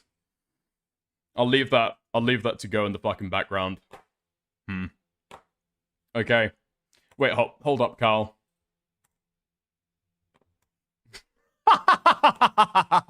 Did I have a fucking warning label up next to me the entire time going through that stream? Cheater, liar, gooner. When I get exposed, that screenshot is going to go fucking crazy. I will cut out the VOD. Please delete it from our DMs. Please delete it from our DMs. Oh, man. Okay, do we go for Chud's take on moving in? Somebody link this shit to me. All right. Mental. After 2 days. What? Huh? This was flirting. This was not a serious offer to move in. Yes. Okay, well, let me read before I see. Flirting like that after 2 days is not organic flirting. Yeah, look at the DMs. Look at the DMs. She's the one bringing up the topic of conversation. No? Do I need to go back for this shit? I'll go back and take another look. Just, if you read through it and tell me that she is not the person pushing forward that conversation topic. Okay. Chud's gonna get It's it on like stream. you're playing a game there. You're trying to like put out, dude. You're trying to kind of get in their head in a sort of like manipulative way or something, like, right? Do you know what I mean? It's too much. It's too much. It's like, Yo, thank you, A-Space Raiders. Thank you. the word gets overused. It's love bombing, right? It's very intense, rapid.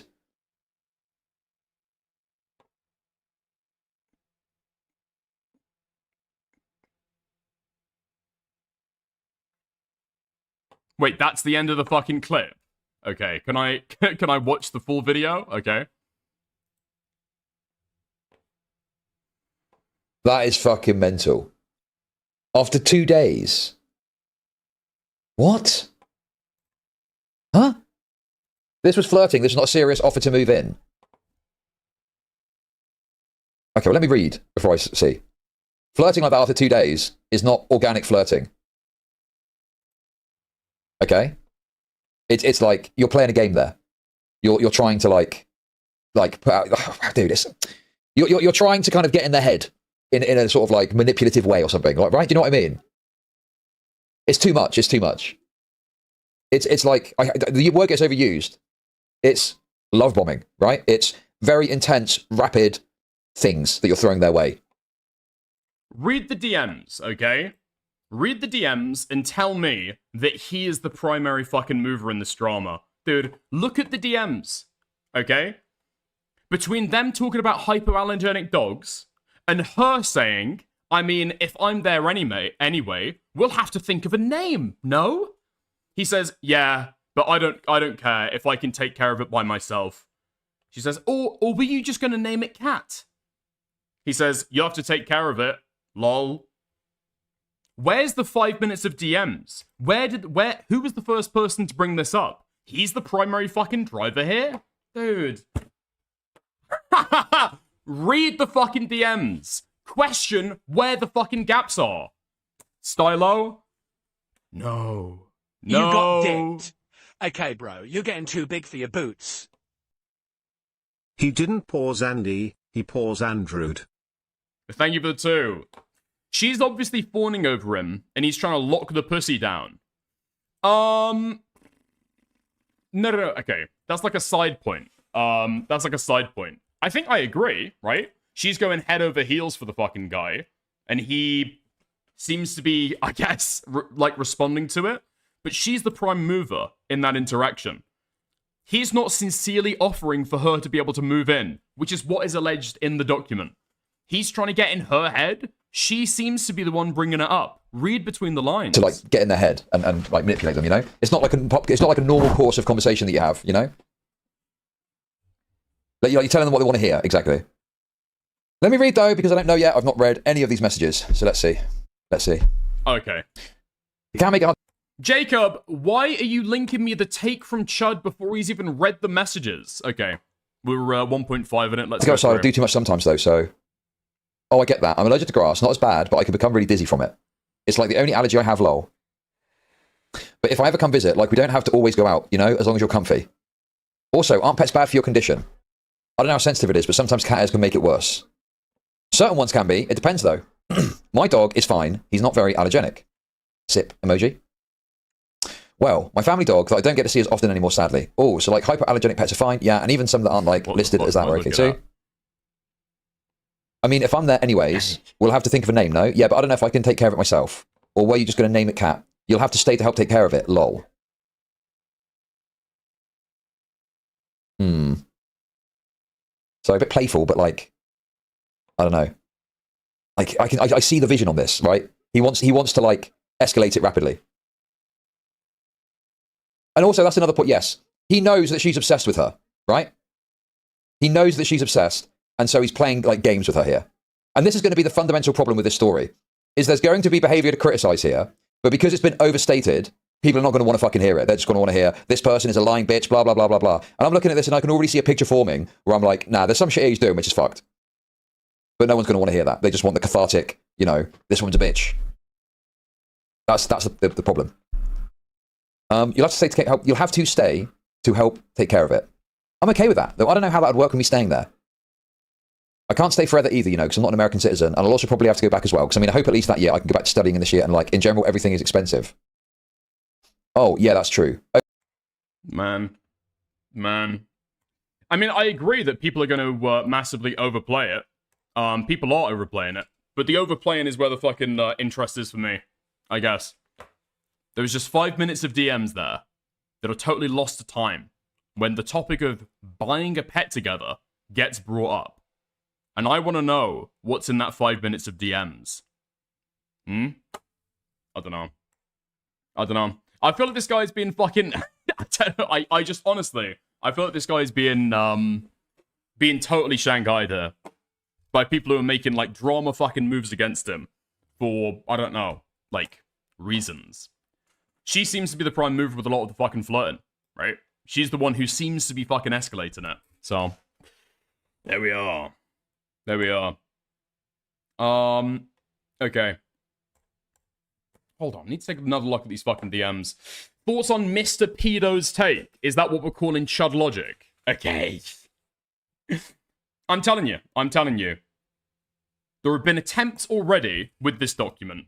To be fair, okay, I'll say this. I was going into the document already knowing that some of this stuff had been cropped, and so I was very mistrustful about when certain aspects of screenshots or certain chat logs were clipped in a very particular way. Alright? So I'll say that much. I just do not trust the narration here at all. And the fact that she's trying to play it is him making a sincere effort to ask her to fucking move in with him. Nah. I think it's just doing, like, idle fucking flirting. Idle fucking flirting. Is he laying it on thick? I don't know. I'd have to see the earlier DMs, to be completely fucking honest. But, there we go. Alright. Jamie, play the clip. Wait, what's the clip? Hold on, you got me a Freddie Woods clip. Yep, go to site, leave YouTube. I am Mr. Pedo, okay? I'm coming to you as Mr. Pedo. As Mr. Who's Chud coming to, bro? Who's Chud coming to? Oh, man. Okay. I'd like to thank the victims again for trusting me with this. Wait, no. We don't feel like he made this clear? Oh, my God. This guy is acting as though he's been handed the fucking drama. Okay. Maybe my larger point could be discussed with this. Is JStalk live right now? kick.com/JSLK. Okay. Hang on. He might be preparing for stream, so we'll see. I'll shoot him a message.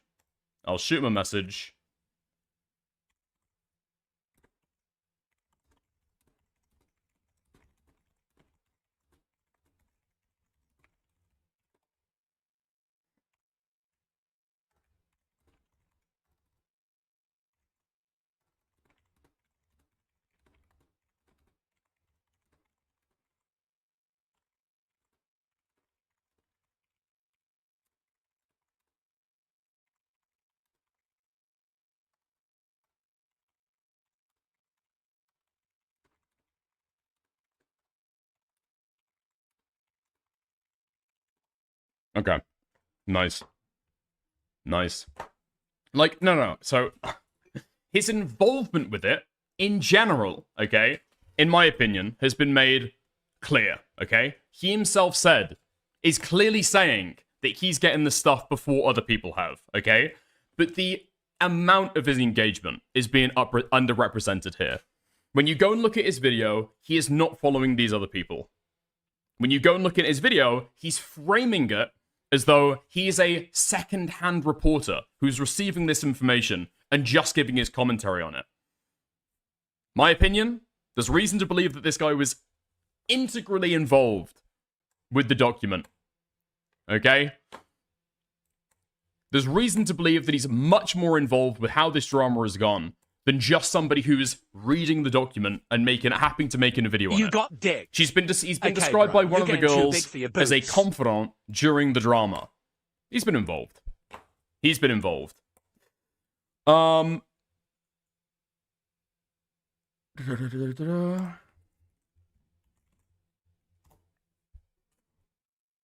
Wait, hold on.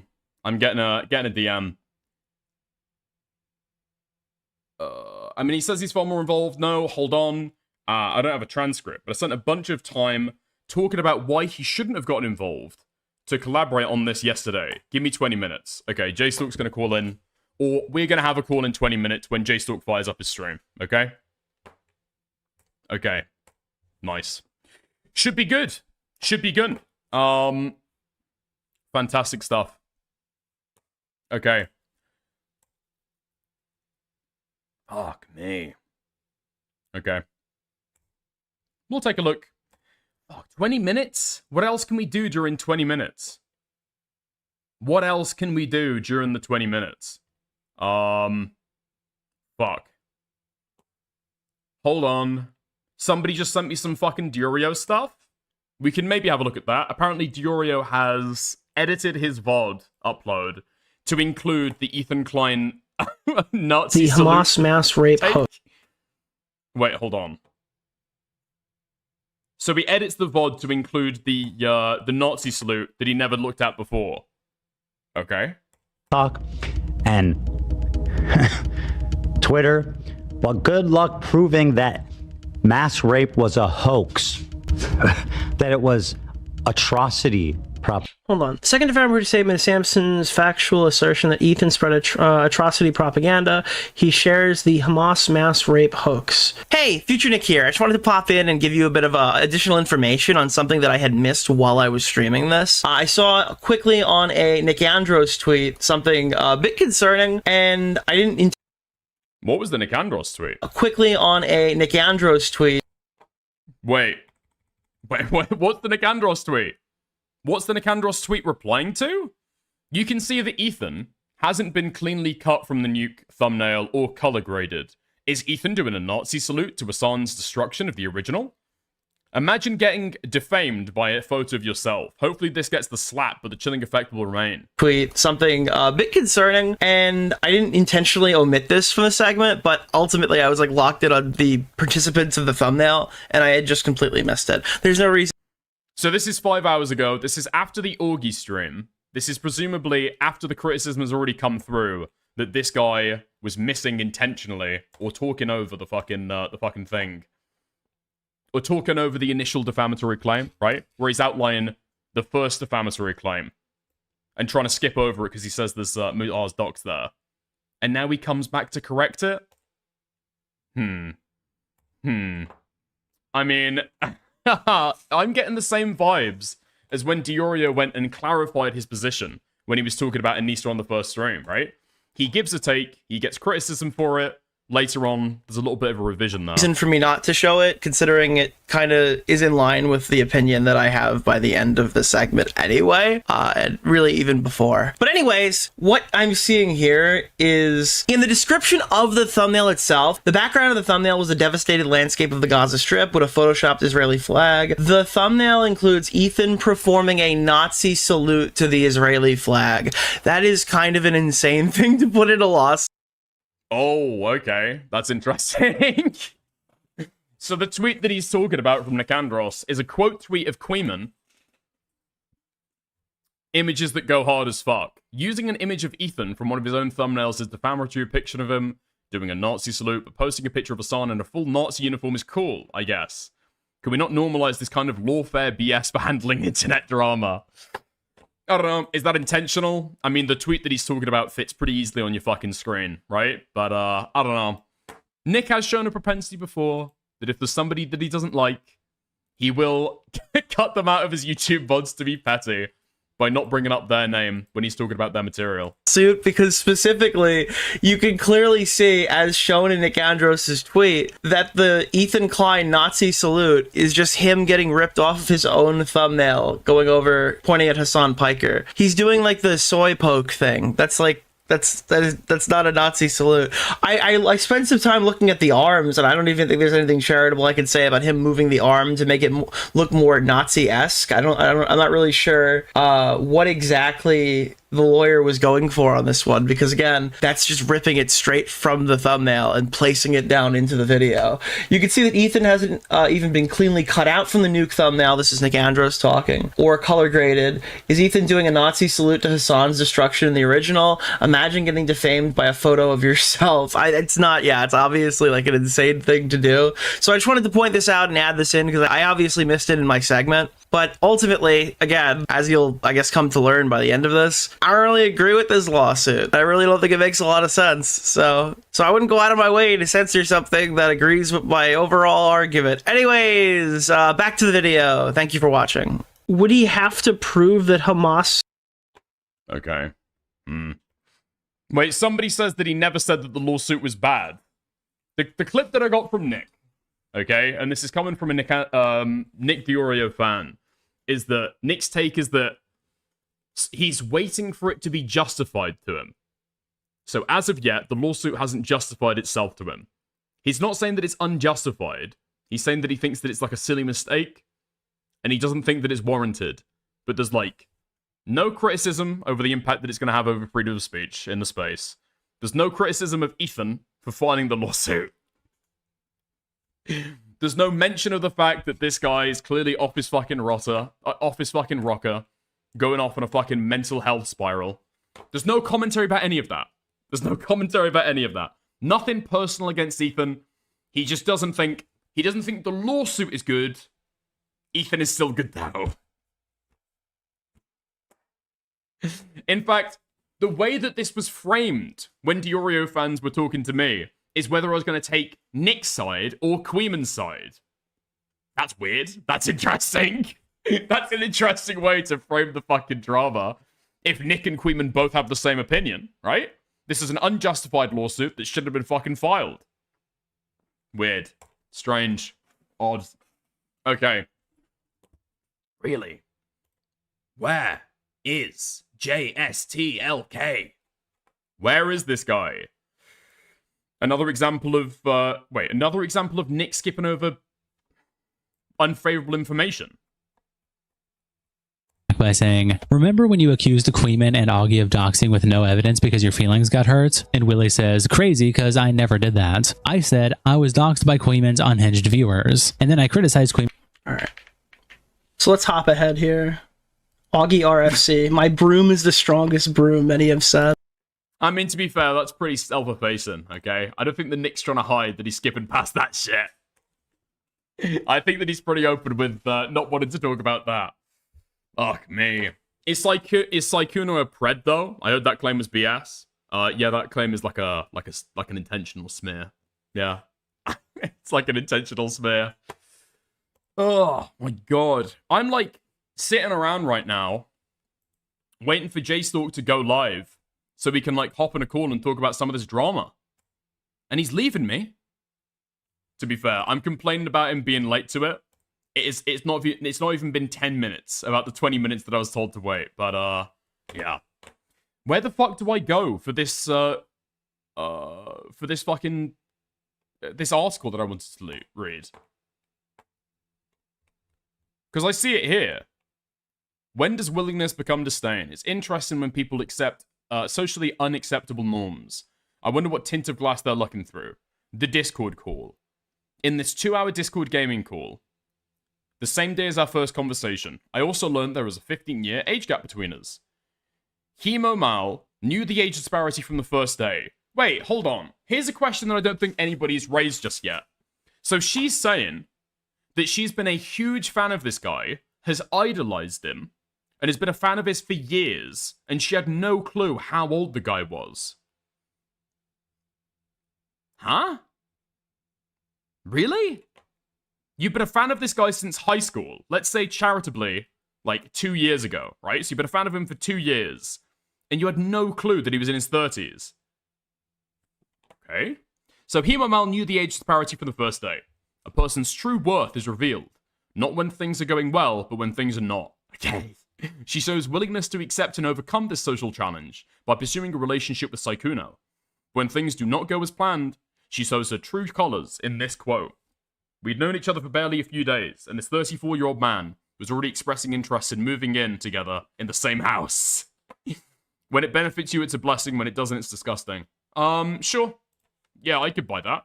I think that's true whenever somebody complains about an age gap after the fucking relationship is already over. Like, what are we fucking doing, right? Yeah. Yeah, yeah. Okay. Fuck. How long do we want to do on this fucking argument? How long do we want to do on this argument? How long do we want to do?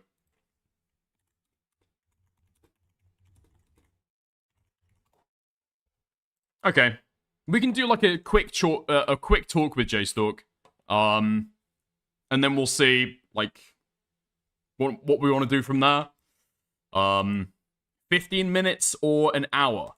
Okay, 15 minutes. We'll call him for 15 minutes and have a chat with him. That should be interesting enough.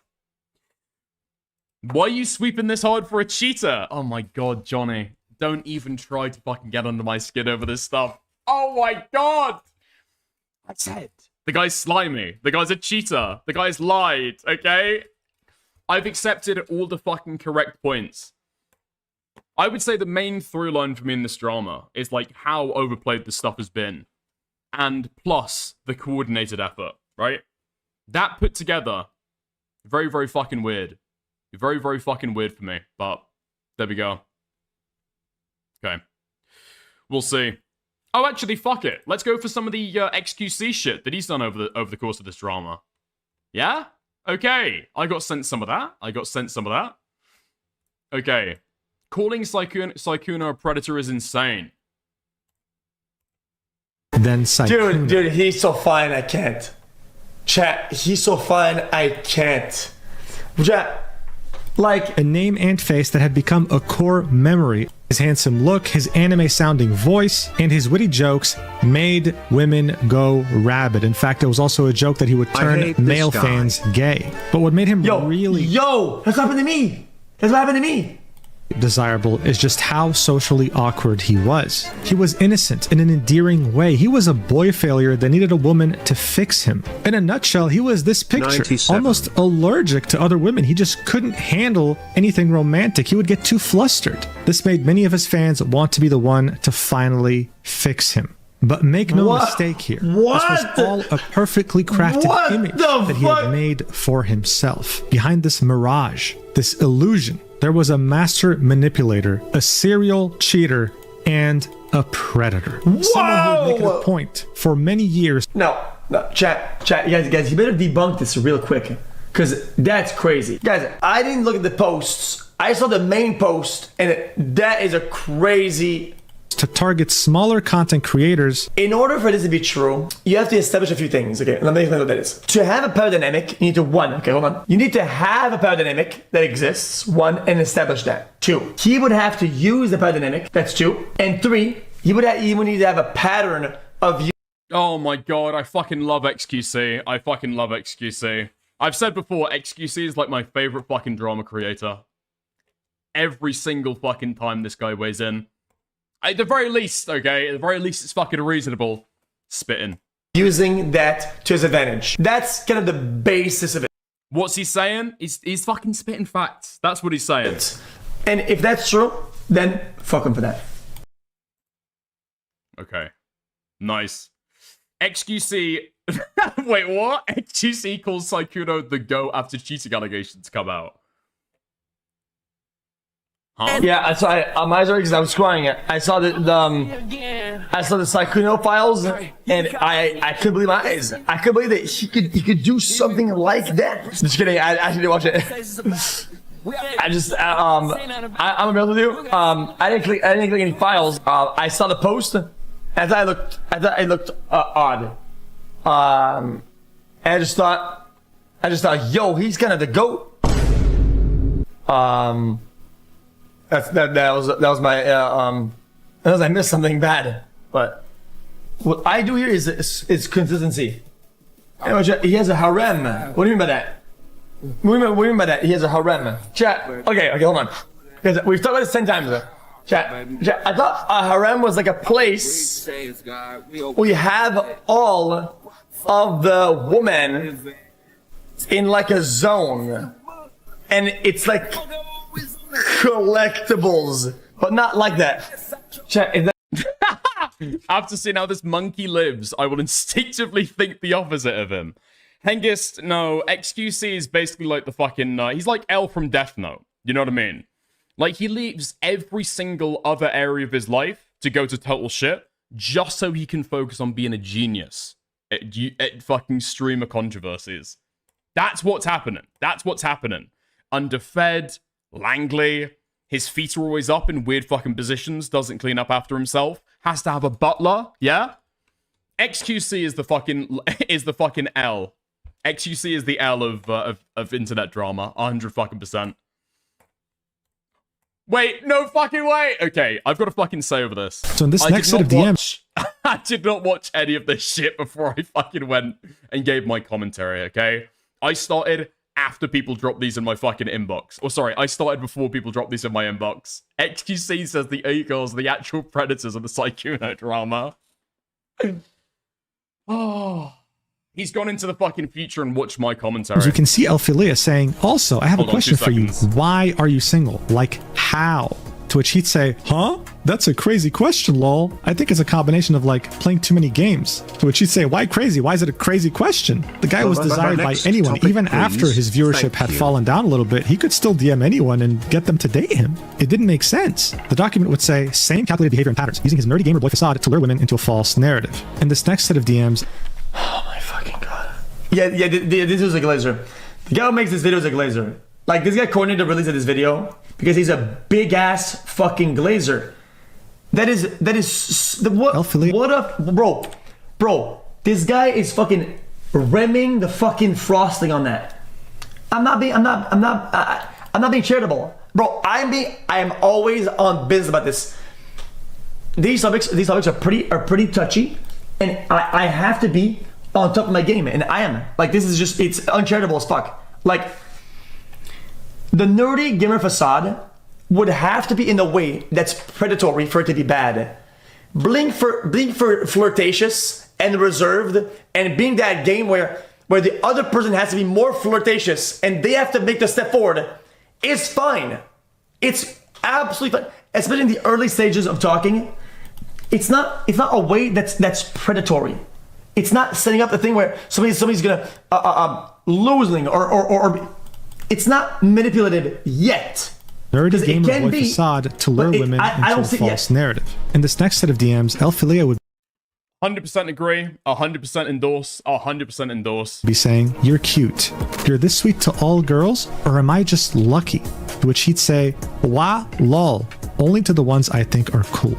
So as we can see, Elphilia is just starstruck. She can't believe this. She feels so lucky that Sykkuno, the guy who's desired by everyone, is giving her attention out of anyone. Wait, hold on.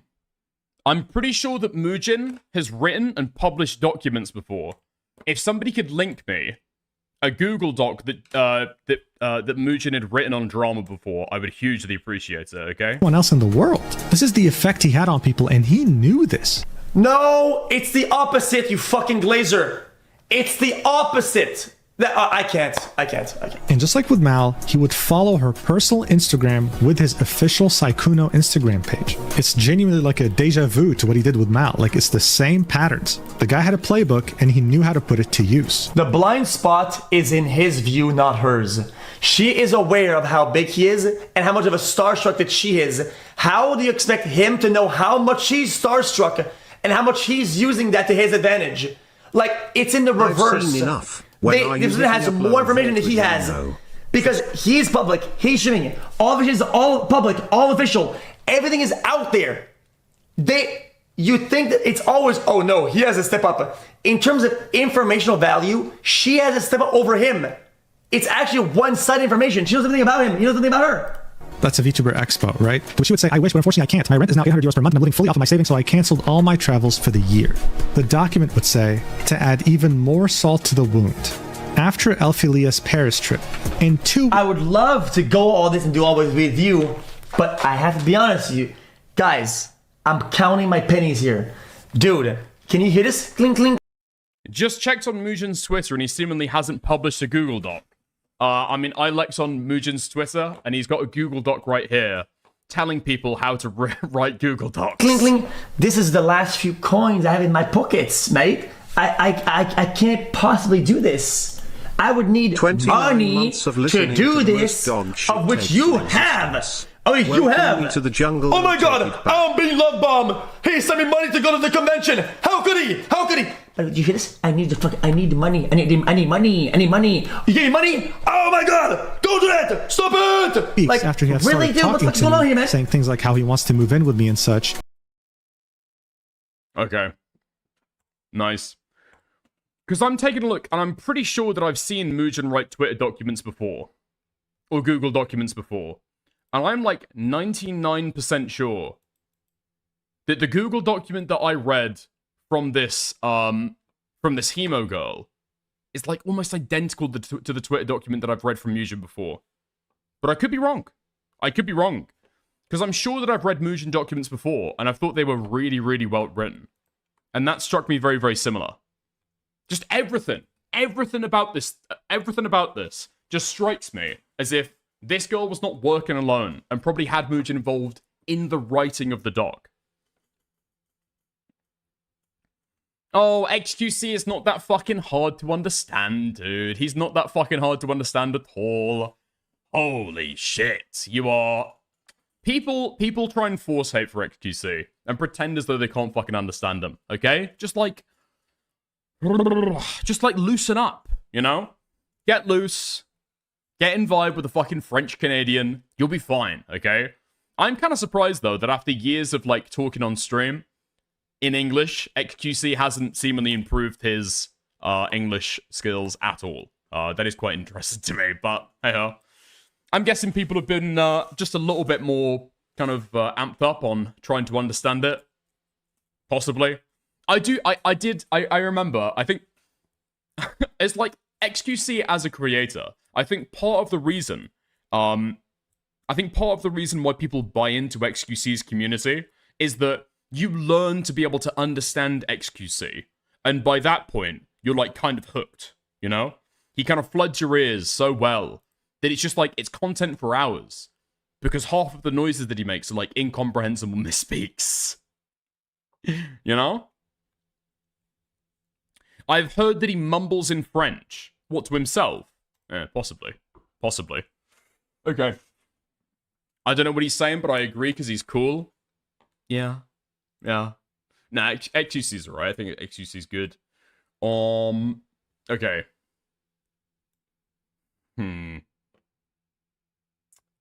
I'm trying to take a look now. Because what I don't want to do is go way too schizo with this stuff. Because I think it should be pretty easy to be able to prove. Or, like, highly evidence or make a case that Mugen was highly involved in this.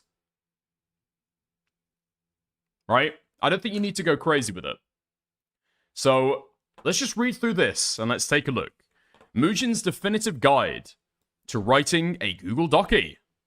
What am I reading right now? The first sentence. This is what most people read before likely closing your document and returning back to their lives. Let's have a look. Haha, interesting. The first sentence. So instead of titling it something inane, you title it something that, like, gets to the point really quickly, instead of going into long, scrawling fucking, detail about this, long, scrawling detail about the allegations. Hold on. Let's have a look at the fucking document.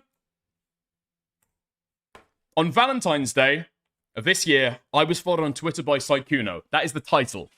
I thought that it was amazing that such a big creator even knew I existed, let alone followed me on social media. He'd been my role model, and somebody I looked up to for a long time, ever since my days in high school. However, what I learned about Sykkuno after that day would make me regret my decision. Is that how the average Google Doc drops? Or is that somebody who knows how to fucking write them and get people in? 1. Don't even think about writing anything without proof. They've got screenshots.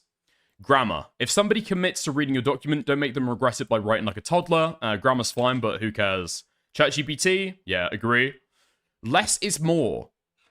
Don't you think about writing a document... Sorry. Don't you dare think that writing more in your document will somehow make it seem more legitimate.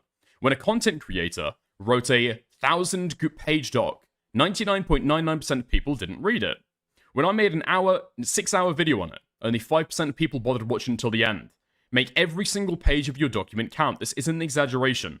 Save us the unimportant details and get to the point. If it's longer than 50 pages, then you're doing it wrong.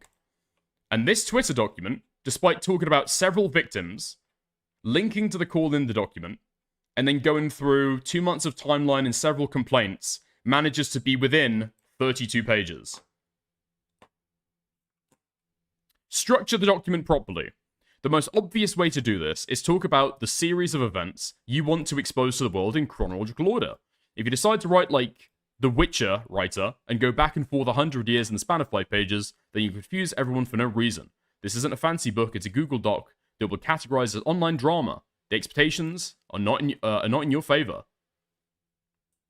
Okay. Take a step back and consider if you truly want to do this. Blah, blah, blah, blah, blah, blah, blah. Okay. Nice. Great. I mean, it feels at the very least as though she's read a certain section of this writing guide.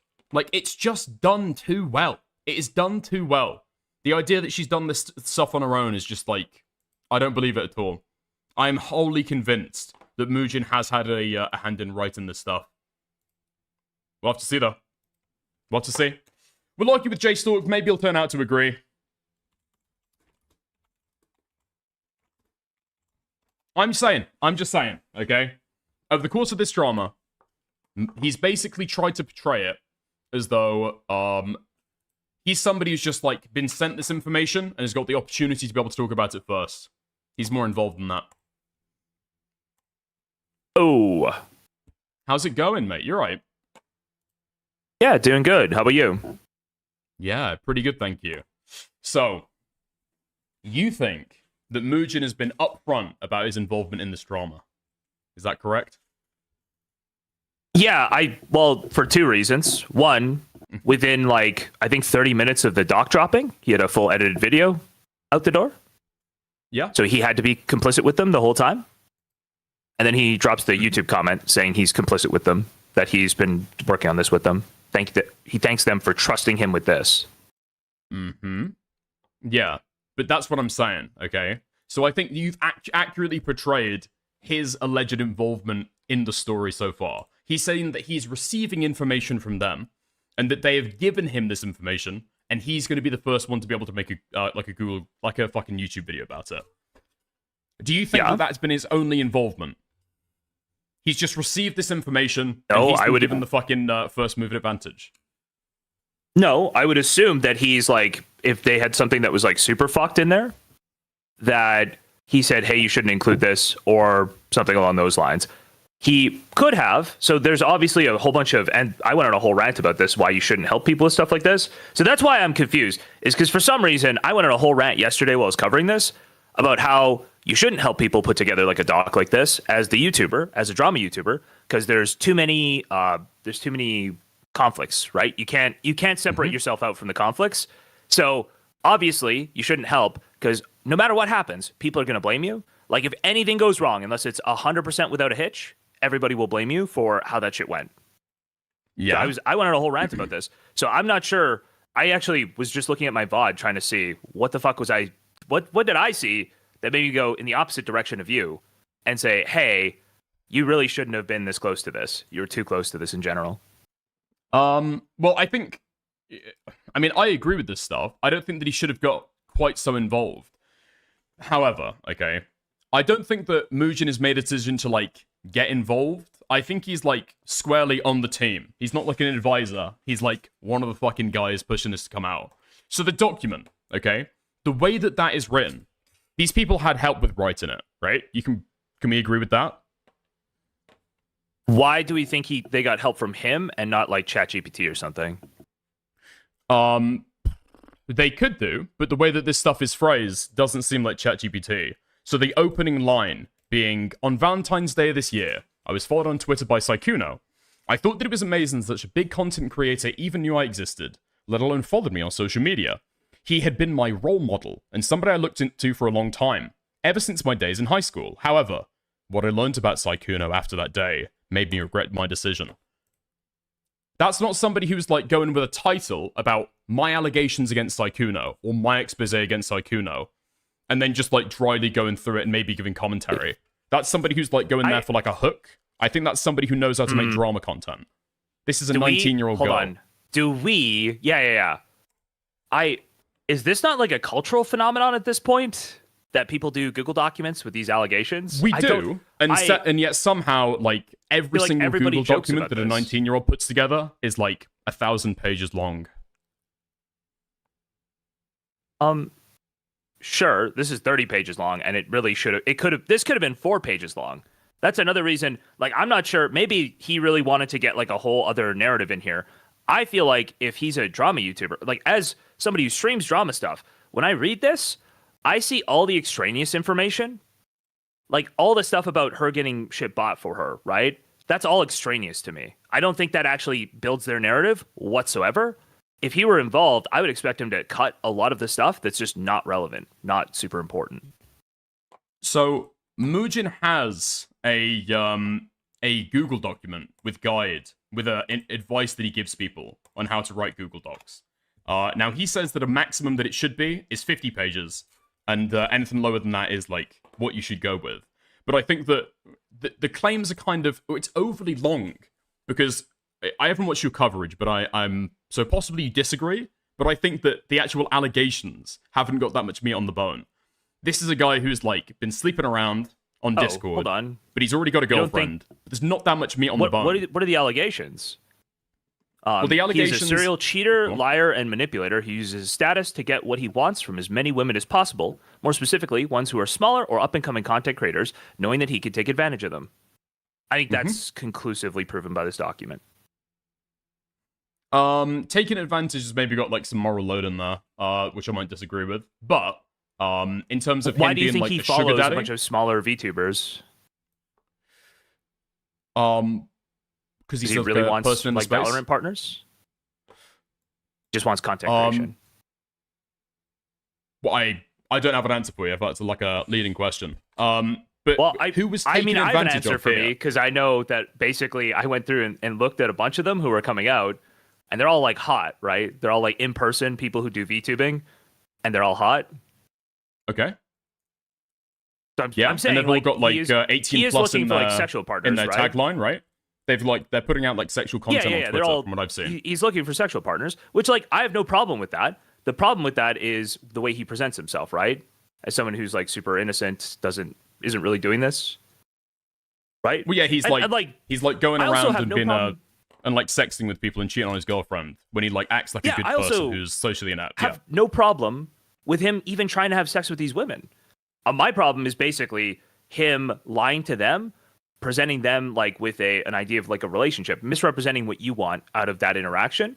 If he was just honest and upfront and like, hey, I'm looking for somebody to fuck. I'm like, let's say you had an open dynamic with his girlfriend. If he was just open about what was going on, saying, hey, I'm not looking for something long term, I think these women still would have fucked him, and he could, like, anybody who did would have still, obviously not the first girl because she literally didn't.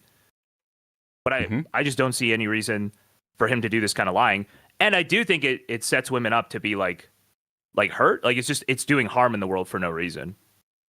Yeah. What I'm saying is, like, okay, so this document presents, like, an 8 because of the extra allegations in there, or the extra angles that they try to go to, when actually it's, like, a 2. It's like a cheating drama, right?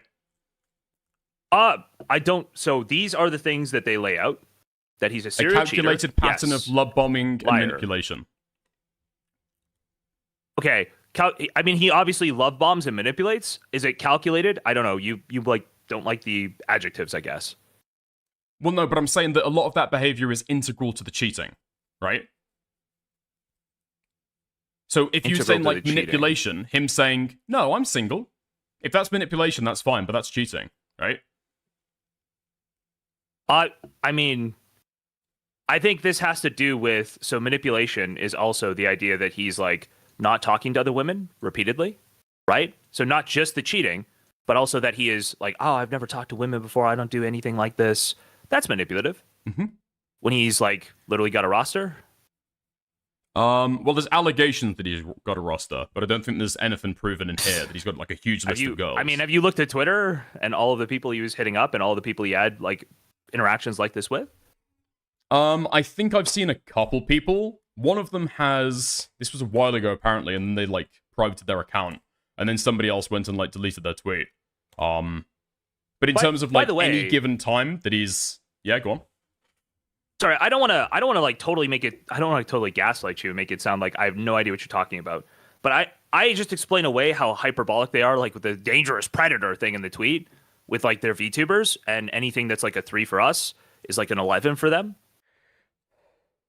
And that's like, I go into it with that understanding, and like when I read it, like to me, the point of doing analysis on a document like this is to see what the facts actually bear out, and not really to go, oh, you guys are like being a little hyperbolic in this direction or that direction. It's like to figure out who the good people are, what the bad actions are, who to call out based on what the evidence is here. And like, I don't necessarily think the Hemowall person's a good person either, but like Sykkuno's definitely a total fucking loser. Like he is a pathological liar, it seems like. Like you had this set up, he was lying to multiple women in the exact same way. Now it's not all proven out in the doc, but when you go and talk to some of the other people, you see some of the other people, he was cheating with multiple other women. Yeah. Like there are but DMs the idea or showing the that he was framing that trying these to girls fuck are multiple other victims. women too. What I'm saying here is that, like, okay, so going back to it, right? The reason why there's several different chapters here that seem extraneous is because these are claims that they care about that you and I don't care about, right? So there's not that much meat on the bone. And yet these girls that he's, like, cheating on his girlfriend with are being painted as victims because he's saying that he doesn't have a girlfriend and then he's sending them money. No, they're victims because they basically had their expectations, like, fucked with to further the sexual relationship. Or the very, it's like a As in they were lied to, manipulated about him being single and about him wanting a long-term relationship where they live together, got a pet together, all of this. And then that's a lie, that's a manipulation to get in their pants. You don't think that the DMs where he's talking to the girl is like a sincere effort to actually say we should move in together, right? On the second day that they were like speaking or flirting. I think he was doing stuff like this, like literally, and continue to talk about how this would all work. Like you could say it's not sincere at all, right? But it seems like he's doing this quite a bit, and it seemed like she took it seriously. Don't you? So yeah, if, but you agree if somebody is taking it seriously in this situation, a reasonable person she's should not have taken 19. that seriously. So she's taking it seriously in that situation. A reasonable person goes, no, I'm playing around. Where obviously I realize it's just new. This is how I talk. Clarification, right? Like obviously we've all had this happen where you say something like that, right? Hey, let's just run away and get married together. And the person goes like, oh yeah, let's, they start entertaining it seriously and you're like, I'm joking. Did he do that? No, but it seems like she's turning it down, and so it's like, okay, this is never going to happen, right? She's like got university, the commitments are not going to be there, so it's like, okay, right. The thing that I'm interested in that DM exchange though is that there is like 5 minutes missing from that. Yeah, I did say that while I was covering it. I did say that while I was covering it, that I did see places where there were holes. Like, not even, I didn't see a temporal hole in like the DMs, but I saw that like, essentially if he said he was joking there, one thing I was thinking about was if it came out that his girlfriend was like okay with this, like him fucking other people. She's obviously not now that I got to the end of the video. But early on, I was like, if that ever came out, you all look totally fucking insane for this, right? Yeah. But okay. So rolling back, are you aware that some of these screenshots are cropped? I would say in like an outwardly deceptive way. So for example, please do not bring that super fucking retarded Toastify thing up. Please don't. What? Okay, come on. Why do you think it's retarded? Because there's literally no information in that's not already included. Connor went and pointed this out yesterday. Yes, it is. Yes, there is. Hold on. So the information that's not included after the crop happens is, I just wanted to know if it was true or if I was misinformed. So this person is receiving this third-hand information. Yeah, and they are doubting its Connor sincerity. Respond? Did you look at Connor respond to this on Twitter? No. Hold on. Is there some part of that that's not relevant that was already mentioned in the doc and screenshotted that I'm missing? It seems just repetitive of the already presented info, unless there's something else I'm not seeing. I won't go through this thread later. Do you not think that it's important to be able to like show that that person isn't even sure of it themselves? Because that's being presented as proof of the allegation, no? Yeah, so basically when she first well, hold on. It's being used as proof of the allegation. Like, or evidence, rather. Sure, but the way it's presented, if you just look at this, it already says, hey, this is a rumor. I heard there was possibly an instance. She's already saying she doesn't know if it's true. Like, there's no information that's included afterwards that is required to say what's already been said. It is quite literally extraneous. Wait. So, they called and Bao explained to her that other women had confided in her about similar experiences with him. That makes it sound as though Bao is receiving this firsthand. No? Say that again. Okay, so they called and Bao explained to her that other women had confided in her about similar experiences with him. That's first-hand information that Bao has, right? So she described the pattern of behavior where he targeted small female content creators and pressured them into having sex. Bao then offered to connect her with these victims, so they could share their experiences with her directly, as if you felt it was important to hear them firsthand. It was discussed in a Discord call. Yeah, sure. Yep. And then you've got somebody here, and this is like evidence to go with the statement above. Hi Bao, sorry to bother you with this, but I heard something recently that was a bit concerning, and I thought I would come and ask you about it. I heard there was possibly an instance of Sykkuno, right? Yep. And then the rest of the crop shows that this person is like doubting the sincerity. I don't think that it's like, so there's not new information, but the color of the request or the color of the information presented is not sincere.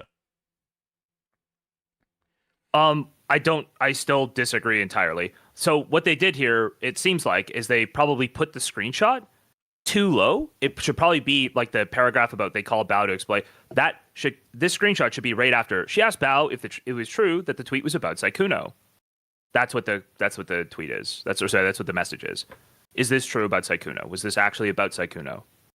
And then the next part is they called. So it's not explaining that they called part. It's actually meant to. It's just a paragraph off. I think if you move the tweet, then if you move the Discord message, it's like all the way on. I think. So, okay, let me see if you agree with this. So the first paragraph is the allegation. Okay. And then every other part of the screenshot is reasons why the person might not be confident about the information they've heard. So I understand a lot of he said, she said rumors go around, but it was something that was concerning to me. So I wanted to ask you. Thank you so much. I also wasn't told when or how long ago, but it was something they heard. So this person is hearing not directly from the source, but this even to them is second or third hand information. Yes. And they don't want anything to come of it. Hinting again at their lack of certainty in this. It's literally like a pure rumor that they heard. Yes. So we know this is Sykkuno's girlfriend, right? Who's sending this message? Yes.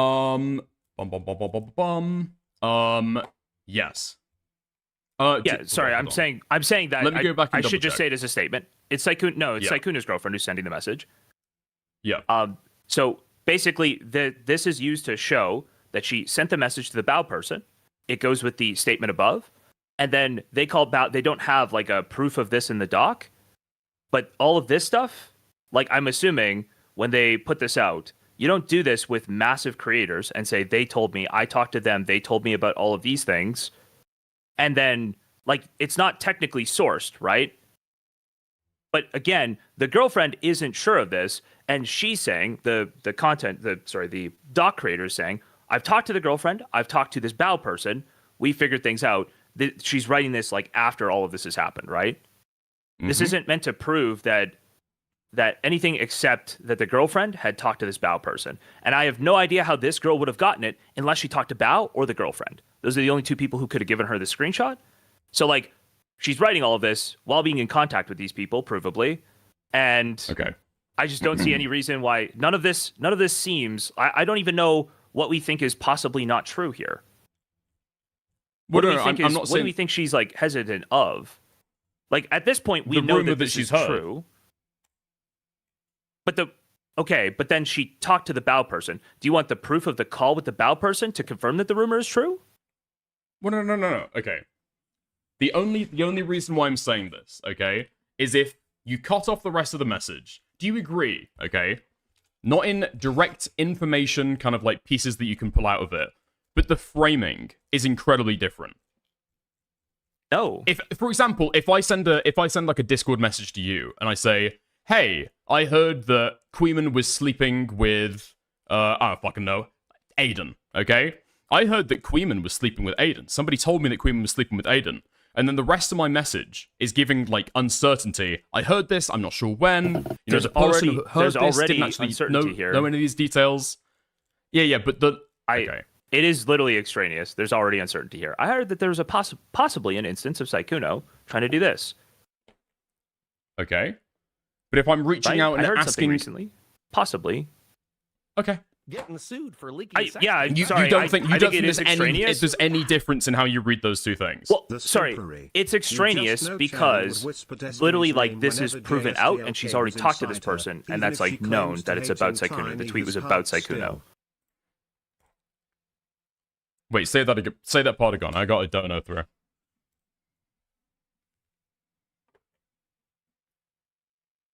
Wait, fuck. Can you hear me?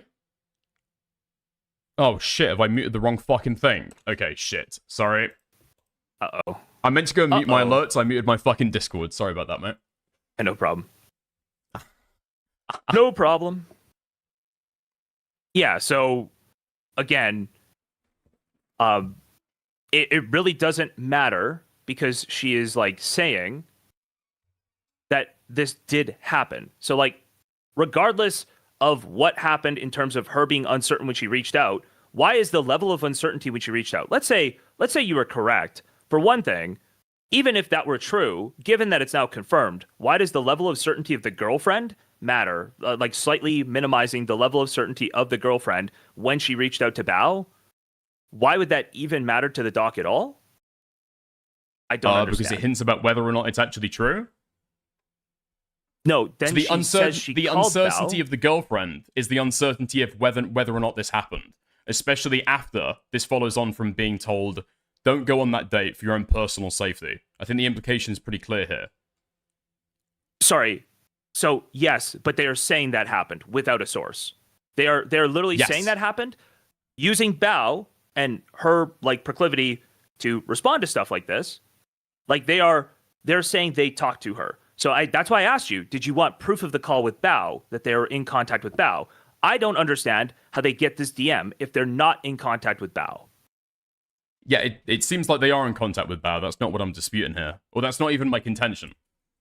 So are you concerned about the possibility that despite being in contact with Bao and using her, invoking her directly, the contact with her, invoking her directly to say that this was about, the tweet was about Sykkuno, what are we missing here?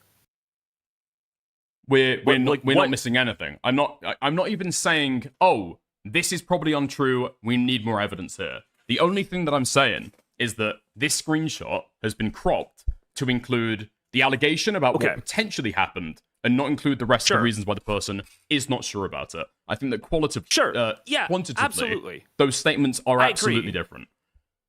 But so basically, I'm coming to you. I'm writing a document. Okay, I'm writing a document, and this image is like basically showing that two people talked and I've talked to them. That's what it proves for me, right? The image talks about the level of certainty of the girlfriend. Proves? So it proves that she asked Bao if the tweet was true about Sykkuno. If it was true that the tweet was about Sykkuno, that's what it's proving. She asked Bao if it was true that the tweet was about Sykkuno. That's what it's proving. Okay. You don't think that this has got anything at all to do with earlier being warned about your own personal safety? This allegation that maybe something happened when somebody was invited up to a hotel room. No, but you don't think that those things are connected at all? Because I'm saying this is painting a picture right now, connected. And the uncertainty is very important to that picture. They are connected, but the problem is the uncertainty is resolved, but without proof. They are saying explicitly, no, that tweet was about him. I talked to her. That tweet was about him. That's not what this proves. They put it in the wrong place. It should be a paragraph above. What? So this proves only that they're all in contact, right? This isn't being used to prove anything. It's being used to prove that she asked Bao if it was true that the tweet was about Sykkuno. No. I don't think the tweet is in the wrong place at all, J-Stork. I think the tweet is exactly where they hope that I keep meaning the Discord message. So yeah, the screenshot of the Discord. Yeah, I think it's exactly where they fucking wanted it to be, because they're talking about having a conversation with Bao and how women came to Bao directly to express similar experiences with them, including being pressured into having sex. And then right underneath in the document, you've got this where somebody is saying, "Hi, sorry to bother you with this, but apparently this guy's been inviting girls up to his hotel room." Seems like there's an allegation there. No? This is the girlfriend. This is Sykkuno's girlfriend who's messaging Bao. It would seem to be that, yeah. Yeah, which is what she is saying happened above. Yeah, sure. I'm saying it's like probably pasted in here late, but either way, she is asserting that this is true. And so the level of certainty of the girlfriend actually makes no difference to the doc because they're making a way stronger claim that if it fell apart would totally make them look insane. Evil Johnny Bravo, thank you for the 28 months.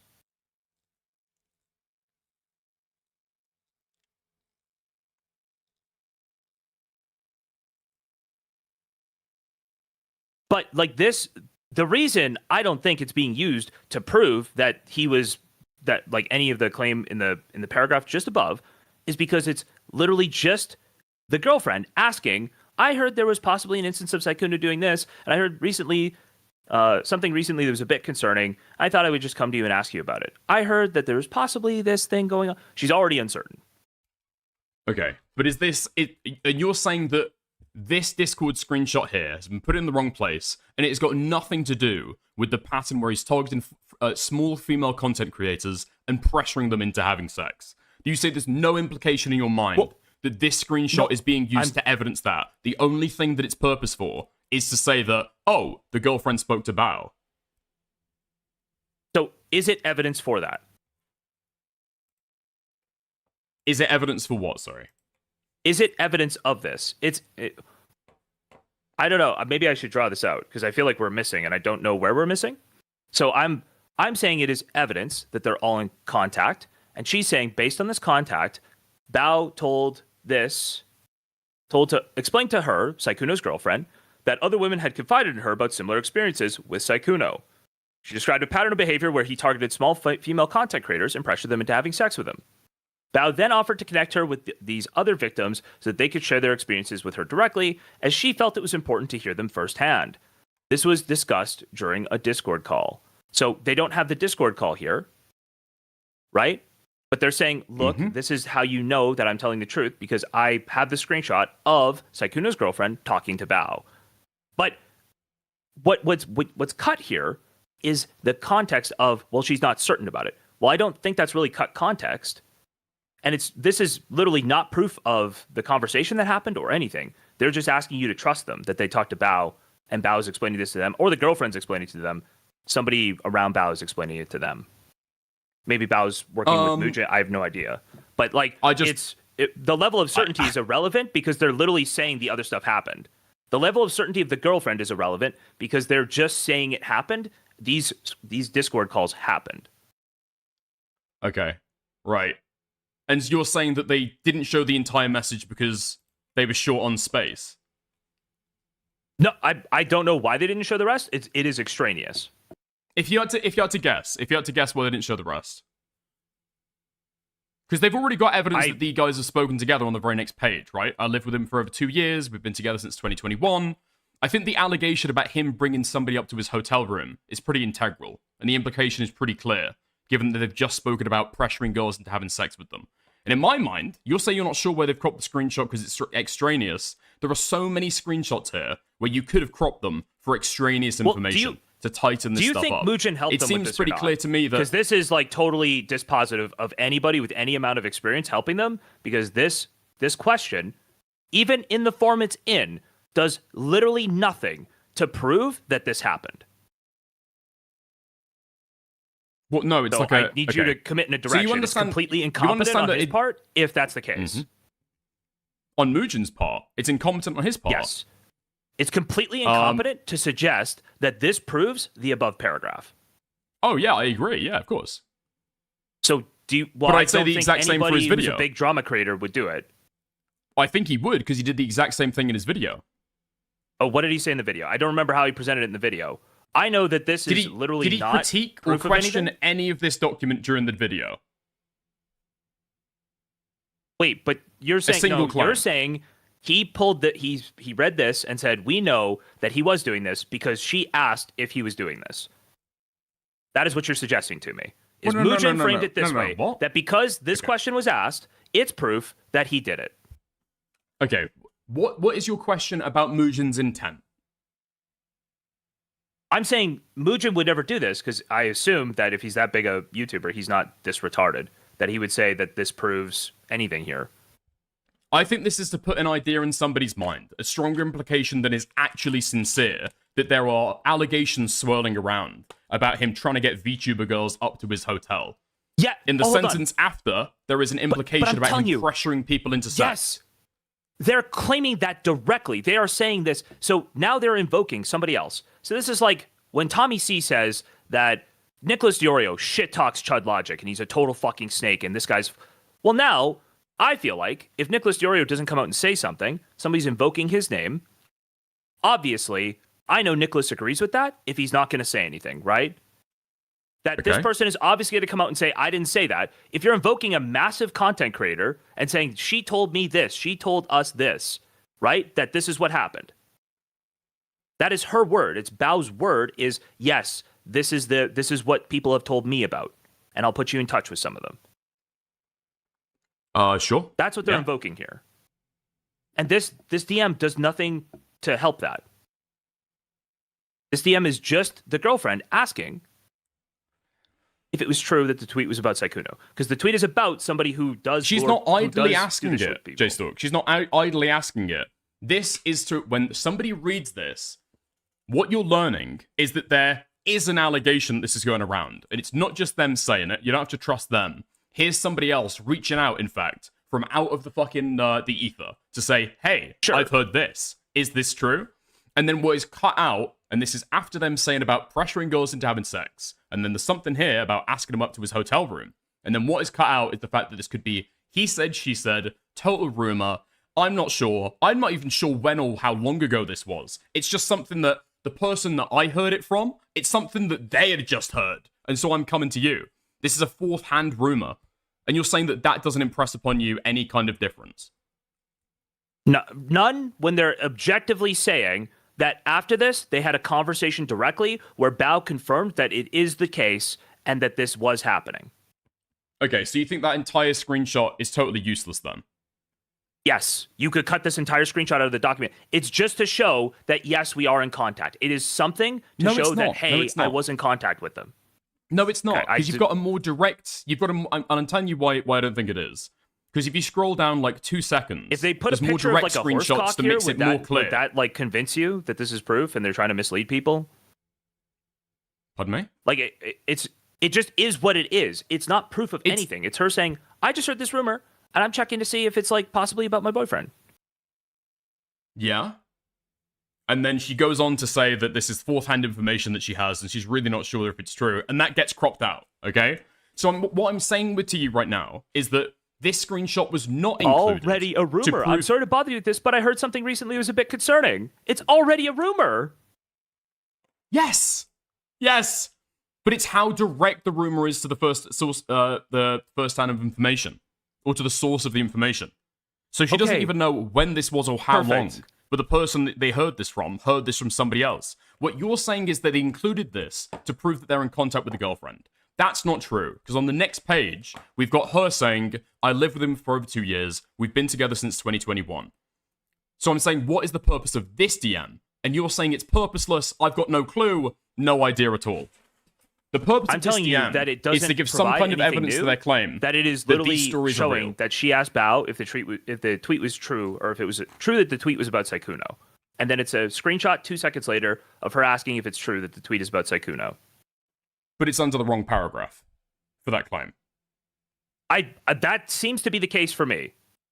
Okay. Because that so is you're what it's saying showing. that you're saying this is under the wrong paragraph, and in fact extraneous and shouldn't have been there at all because they've already got proof Yes, like 2 bits because- later. hold on. And I'm not sure why I included Hold this on. in the first hand. And Let like me- all let me just rumors are ask you. actually equal. Everybody reads all let me just rumors as if ask they're the you. exact same like level of evidence. It's So clearly not how they this is immediately going, after right? that, immediately after that paragraph that I'm saying that this should go with, they say they called Bao. Sykkuno's girlfriend called Bao, and Bao explained to her that other women had confided in her about similar experiences. They're saying that this rumor is true, that these experiences are true, that these are real. He described a pattern of behavior. Bao then offered to connect her with these other victims. So this is literally saying it is obviously true. What does this screenshot change? How does the certainty of the girlfriend change anything about the situation if this is true? If this paragraph is true. Sorry, I'm highlighting the paragraph on my screen, but you can't see it. If they called Bao and explained to her, if that is true, which they're claiming it is, how does the level of certainty of the girlfriend and her certainty in the rumor, or how, first hand, second hand, fourth hand, how close the rumor was, how does that affect literally anything when the next line, the next thing that happens after that message is they call and Bao says, yes, it was about him. Yes, all these things happened. Yes. Because it's a second source of the information. You're not only hearing that, like, trust me, bro, people have told me this stuff. You've got somebody out there who's saying, I've heard this as well. Wait, I think that's the purpose of that Bao is the screenshot. person who is talking about this. Like, I think the impression I get is that people know. Is Bao the person talking about this? Who did the girlfriend hear it Bao's- from? It wasn't Bao. Bao is the person who made this this tweet from the year before or whatever, right? Or from a couple months before. That's What do you about mean then Sykkuno. when you say that Bao's the person who's talking about this? As in, she's talking about Sykkuno because of these instances. That is what's communicated to me by the document. She's been talking about Sykkuno behind the scenes and how to stay away from him, right? And so, sure. Probably what the person said who heard the rumor was, Bao knows. Go talk to Bao. That's why the person goes to Bao directly and says, hey, this is what's going on. Hey, can you talk to me about it? Like, I don't know what's going on. I heard a rumor, but, people have said, so I'm talking to you. Now, she didn't say all of that. Didn't Bao also make the original group chat that includes the possibly. girlfriend? I actually don't know. I think it says that Bao connected us, so that's possible as well. But okay, I'm not sure what this point leads to. Okay, Bao is talking about it. You should go into Bao for it. Sure. Yeah. Listen. Okay. To go down to bedrock without what I think our disagreement is here. You think that the screenshot was provided here in the wrong place for no reason. I'm positing a reason. No. That the DM I'm telling screenshot you, is. Okay. I'm telling you that you're positing that they are totally retarded and they don't understand cause and effect at all. How am I doing that? Because this message does nothing to prove what they're asserting. To prove it, no. To evidence it, sure. Based on the fact that all of this How stuff does is it hanging on evidence fucking it? rumors anyway. How does it evidence it? Because it shows that not only is Bao hearing this stuff, but these rumors are starting to circulate around. I don't think it shows that at all. I think Bao had known about this. I think Bao was the person circulating these rumors.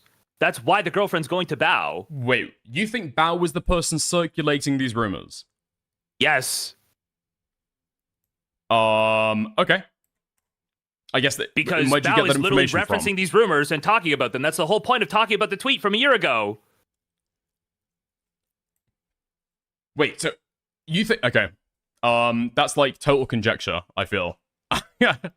She might be talking about it incredibly vaguely in the tweet. Maybe she talks about it more explicitly behind the scenes. But I've got no idea why you're stating that so confidently.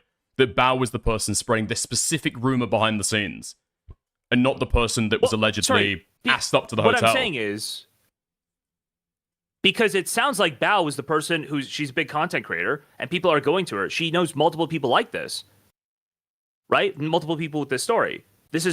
I assume. And hey, maybe this will all come out in the end, because probably there's going to be more questions. But why would she tweet this if she hadn't known more than one person that this happened to? Sure, she can know it. What I'm asking is, why do you think that Bao is the source for the rumor that they're hearing, and not just somebody who is well known to be, I don't know, calling out men in the space and people speculate this was about Sykkuno? Or why do you not think this rumor originated from the person who's claiming they're invited up to the hotel? I don't know who the rumor originated from. I know Bao is the person who knows about the rumors and who is, speaking up about men in the space. And that probably, it seems like the most likely thing that happened was the girlfriend is directed to Bao because Bao knows about these rumors. Yeah, knows about these rumors. You said that she heard this rumor from Bao. Or this rumor started from Bao. So I'm just going to say again, given that Bao is now saying, yes, I know about these rumors. Here are all the women who have talked about this, have said they had these interactions. And that's like broadly what they're using to source the idea that they happened, that Bao told them about it, right? So what, again, I'll ask, how does the certainty of the girlfriend with regards to the rumor actually affect anything else going on here? Because she's a secondary person speaking up to say that she's heard the same things. So how did people find out she was a secondary person? How did the girlfriend know to message Bao? No. Secondary is in the second person. You don't just have to trust Bao for this stuff. Recalling the, oh yeah, sure. Because because this document's been written ostensibly by the Hemo girl, who's referencing what Bao has heard from other people, presumably with Bao's co-signing, right? And this is proving that, hey, yeah, this person, presumably, as you say, Sykkuno's girlfriend, has also heard this stuff. So you're saying so it's that a second testimony to this possibly being true. So you're saying Bao? Okay, sure, but I don't understand where. I'm saying this is the most likely explanation for why this has been included. What it's supposed to communicate. Because you're sticking by the fact that like this is a retarded DM that shouldn't have been included here. That has been included for kind of a perfunctory purpose. Okay, hold on. Let's read the top of the section. If you ditch that and assume that it was actually included for a purpose and to prove something, no, it's not been included by the other screenshots. Something else going on here. Just real quick, the coincidence that would lead me to finding out the truth about Sykkuno happened last week. A popular male VTuber tried to slide in my DMs to presumably get in my pants, and when I rejected him, he immediately started to mention nasty rumors about Bao. Out of concern for her, I reached out to a mod who then connected me with Bao. The three of us struck up a conversation. When I mentioned I was nervous about a date I was going on, they asked me who it was with. When I said my date was with Sykkuno, they immediately told me not to go on the date for my personal safety, for my own personal safety. Bao told me at the end of March, Sykkuno's girlfriend reached out to her regarding a controversial tweet Bao made last year. She asked Bao if it was true that the tweet was about Sykkuno. They called, and Bao explained to her that other women had confided in her about similar experiences with him. She described a pattern of behavior where he targeted small female content creators. So basically, Bao is now recollecting to Himamal that Sykkuno's girlfriend had just reached out to her, and that Bao was telling her about this. Wait, no, okay. That's your reading of that. Did you? Okay. Okay. What is your reading of it? My reading is that his girlfriend is coming forward with one of the rumors that she's heard, and this is a second attestation or source of these rumors, if you want to phrase it like that. You don't just have to trust Bao. The girlfriend has also come forward and been like, I've heard this stuff as well. Oh, no, I don't see it that way at all. The girlfriend is literally trying to go to the source of the rumors. That's what the girlfriend would do, right? No. She's trying to find out Why do you who think knows that about Bao this. is the source of the rumors? What evidence do we have that Bao has been circulating rumors about this stuff? Not that like Bao. I'm telling you that she knows. She's trying to find who to talk to figure out if this happened. She's found her way to Bao. Do you think she is trying to find who the actual people are who had this experience with her boyfriend, right? And so she has found her way to Bao. Or she's trying to reach out and see if it's who's like true. a nexus for these rumors. Yep. And that is communicated perfectly by everything up until this point. Sure. Yeah. Okay. So now, how does that change? How does anything change here, given the certainty of how certain she is about the rumors she heard? Which she's already uncertain, but if it was just slightly more uncertain, how does that change anything? Do you think that all rumors are created equal? No, but when they're also saying that Bao confirmed those rumors to her. Okay, cool. So you don't think that all rumors are created equal, okay? So if this is being put forward for a second attestation for the fact that somebody else has heard these rumors, the fact that I've heard this stuff, I want to see if it's true, rather than I want to see if it's true if I was misinformed. There's a lot of he said, she says rumors go around. I wasn't even told when or where this was. She knows nothing. She knows nothing. All of that is implied to begin with. So I'm not fighting on that because I obviously think that to begin with. That's all implied when I heard a rumor. Wait, no. That's not implied. I don't know if it's possible. That's not implied. It's not implied in the first paragraph that she doesn't know how long ago this was or even where it was. There's a lot of key details of this stuff that she just does not fucking know. She's not given an offhanded reference to the rumor that she's heard. And she's like holding back information. Is it being used to reference a specific allegation? What does her uncertainty about it affect? About the veracity of the rumor that she's heard. Sure. Okay, hold on. I think I figured this out. So she heard a rumor. We don't know if the specific rumor of him pressuring women or of him getting women to come up to his hotel room or getting women to have drinks, we don't know if the specific one she heard is true.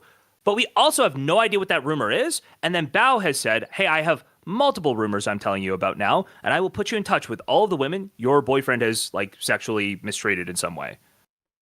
So we actually don't know about that specific allegation, but since that's not specific and it never was specific, like it's essentially non-specific in this as well, and she's not saying she knows it's true, what is the difference? Well, okay, I just explained the difference. So she's not sure it's true, but she's heard it, but she's missing a lot of key details.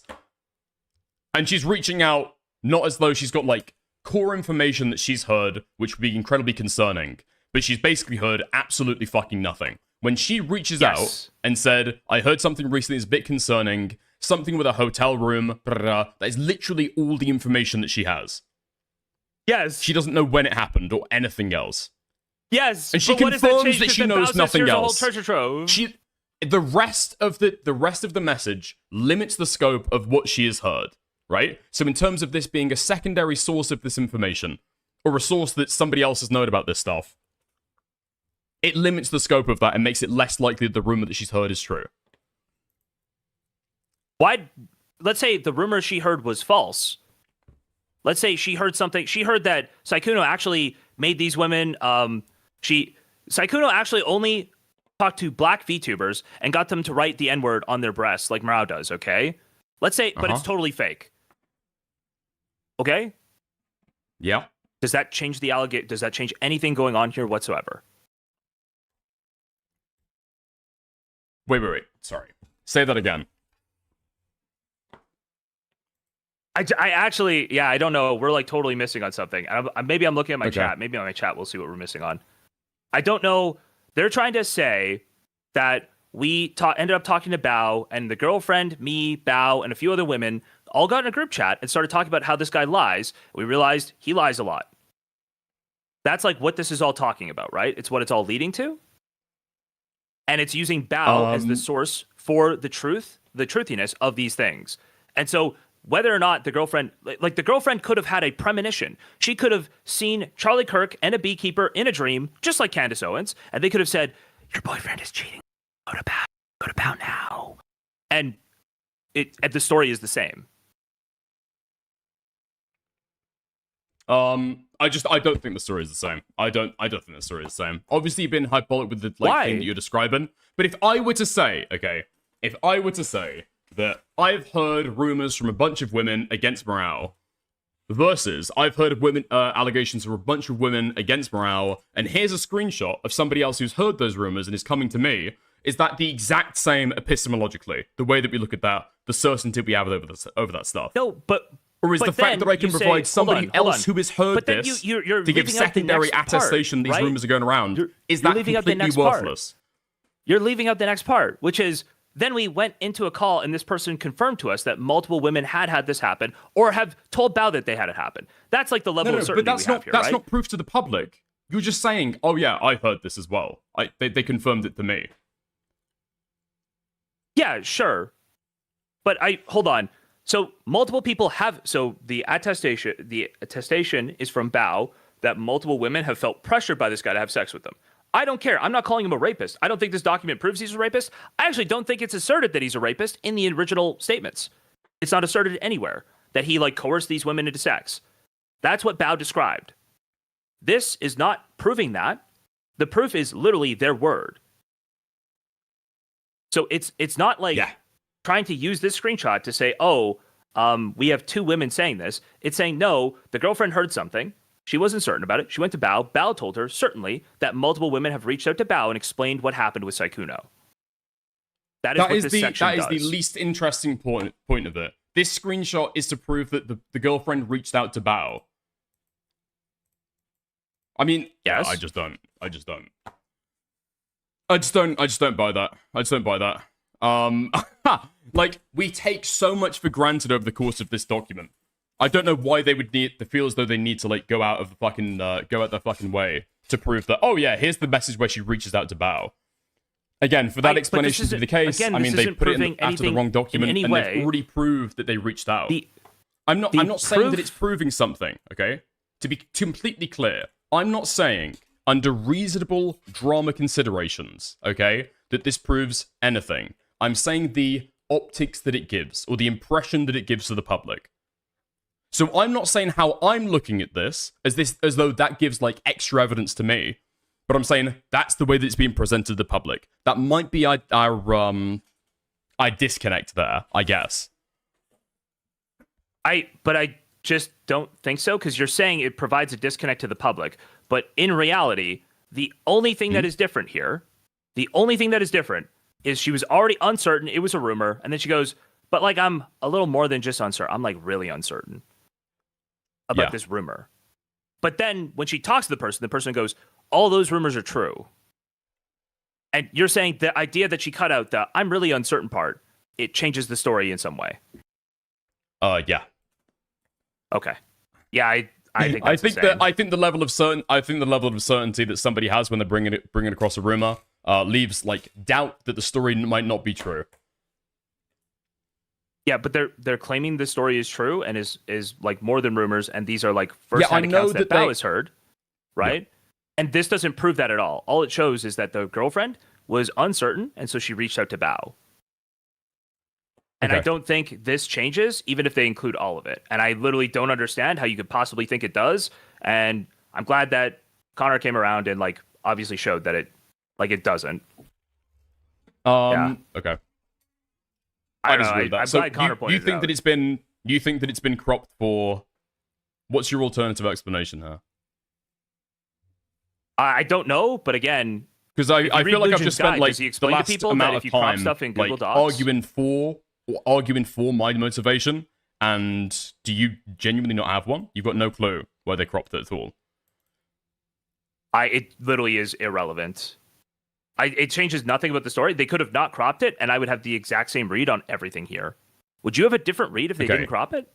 On how you saw the document, you'd have a different read on how you see the document and the accusations therein if they didn't crop it.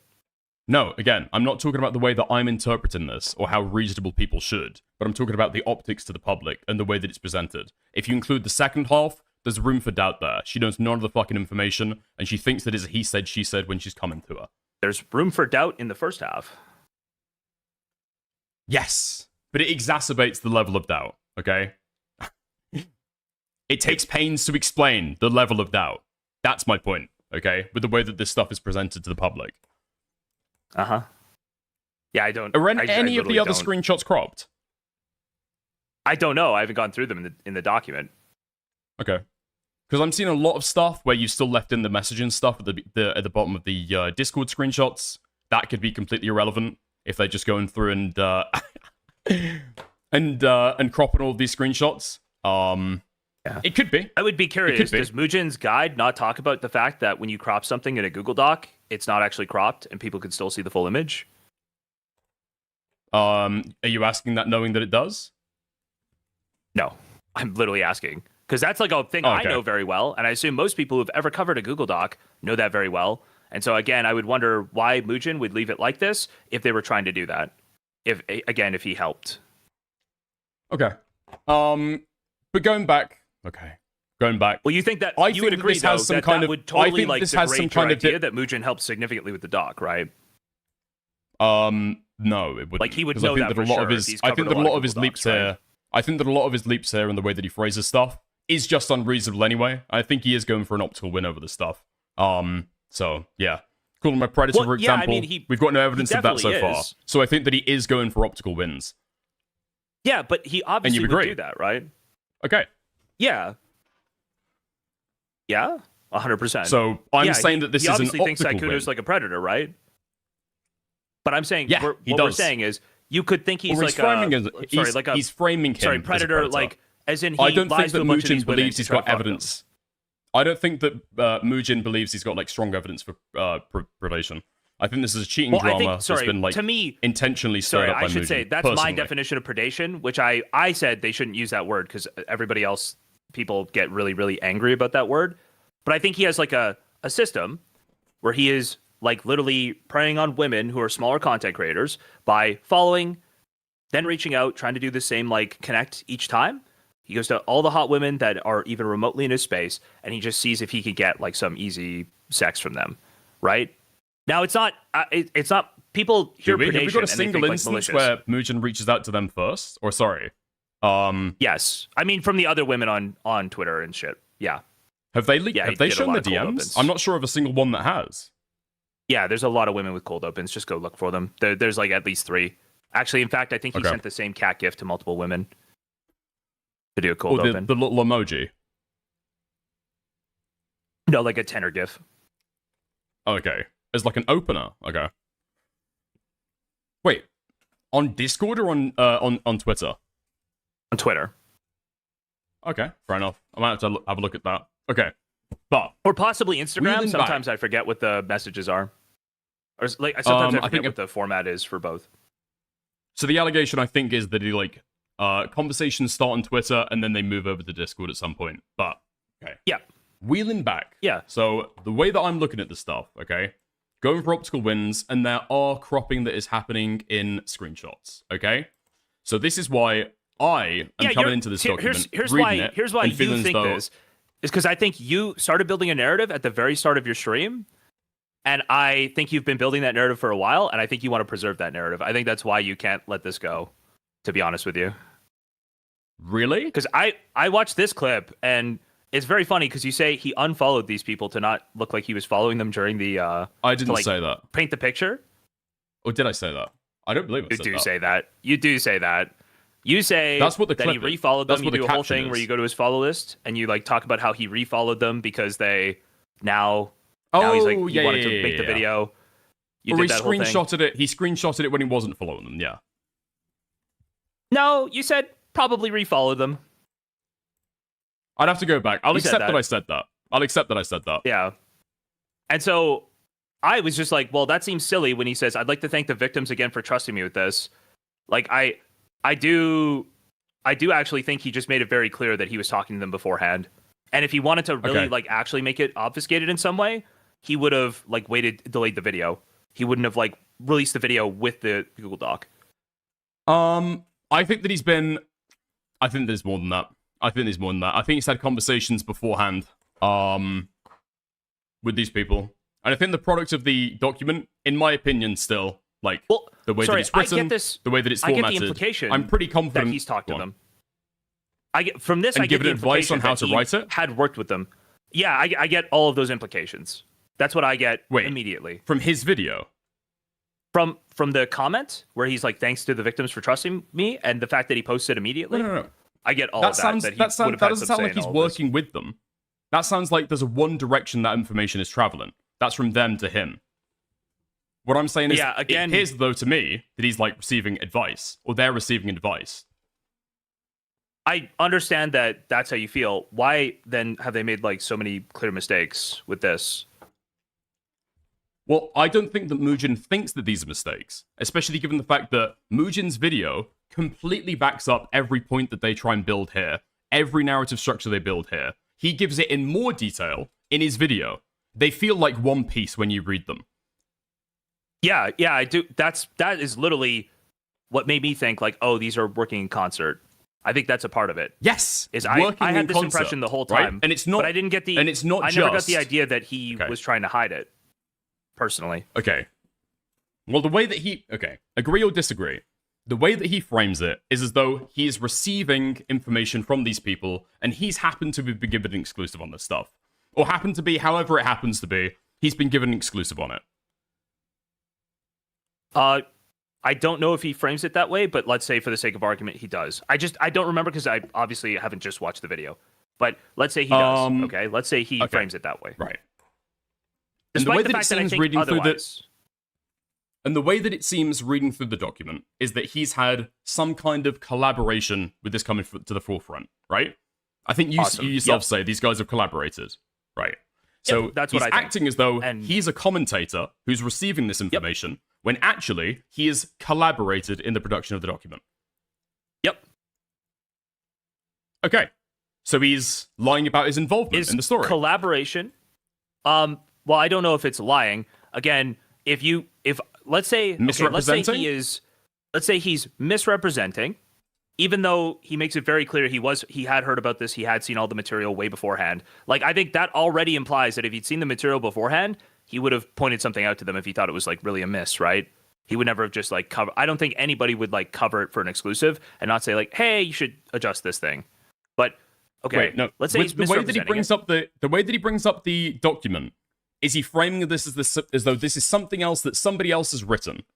Or does he give the impression that he has helped kind of give feedback on it beforehand? He says it's something somebody else has written. Okay. So he's claiming as though, or he's acting as though, he's presenting as though he's just receiving this information. Significant amount of work on this, like significant editing, significant sourcing, significant anything, then I'd say he is openly lying there. Wait. But and I'm saying, like, so you agree that he's had some kind of collaboration, but it's not significant enough that he needs to disclose it.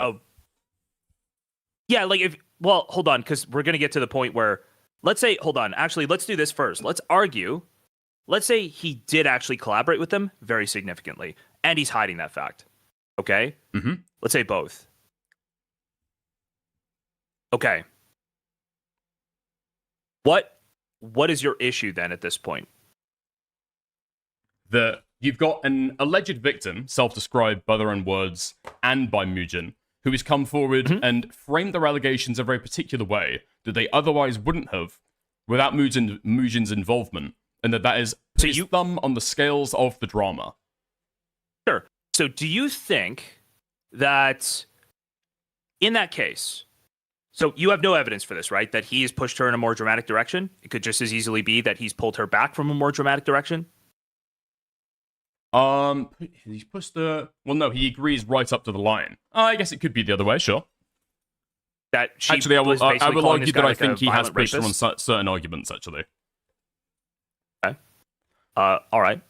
So, for example, basically, when I she... would need to see... Yeah, sure. Just wait. I'm just saying... I'll say it first, because then if you give me an example, it'll help, and I'll just go, okay. So, I would need an example of something in this allegation where you think things are basically where they are lying or where they make an allegation where things don't rise to that, right? I would need something in the document. Now, if it's not in the document, but it's in his video, I would be concerned that he has different opinions than the people writing the document and allowed those different opinions to flow. Would we agree on that? He has different opinions and allowed those to flow. Yeah, with no pushback, yeah.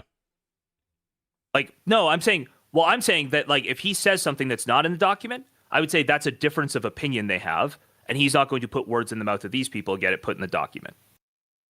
I'm guessing he doesn't differ from the document in that many places, if any. So it would depend on the type of statement. It would depend on the type of statement. Like, for example, if you're describing, I don't know, Hitler's ambitions of invading the rest of Europe, and you say the primary motivation is A, and I following on saying, it's an A with a combination of B as well. That's a difference, but it's not a difference of opinion like we disagree, right? Yeah. Sure. Okay. So I'm like basically looking for, essentially, how did these allegations suffer because of his involvement? So I agree that his involvement is a potential red flag, but I need to know how these allegations suffered because of his involvement. And I would like there to be some evidence of it, but we might just be speculating, right? Okay, so I'm not even saying that I've got evidence that they have suffered as a result. I think that getting this involved with the drama without disclosing that, yes, actually, because let's just assume that it happened, right? That he had some kind of involvement and it changed the way the drama came out, or the claims that they made. Yeah. I don't think you need evidence to say that it would have been worse. You can just point that out and there's a lack of disclosure.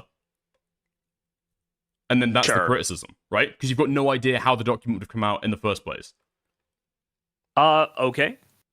So the fact that they messaged him at all, like I agree, but not because it makes sense or not because it made the allegation suffered. I agree because people who basically have their own agenda will push this in whatever direction they want it to go in. So people like Tectone will come along and say, well, he convinced these women, he gaslighted them, he went and did all this, because obviously Sykkuno did nothing wrong. But I do think Sykkuno did something wrong, and I could just look at the evidence that they lay out, and I guess when I watch this and I go through this, the message I get is not about the faults of the people telling the story. It's about Sykkuno being like a lying fucking weirdo, like a lying degenerate, pathological lying degenerate. That's the story I see. And I am suspicious of anybody who wants to make it about the people telling the story, because without like sufficient condemnation of the person who's like actually doing the bad thing. Yeah.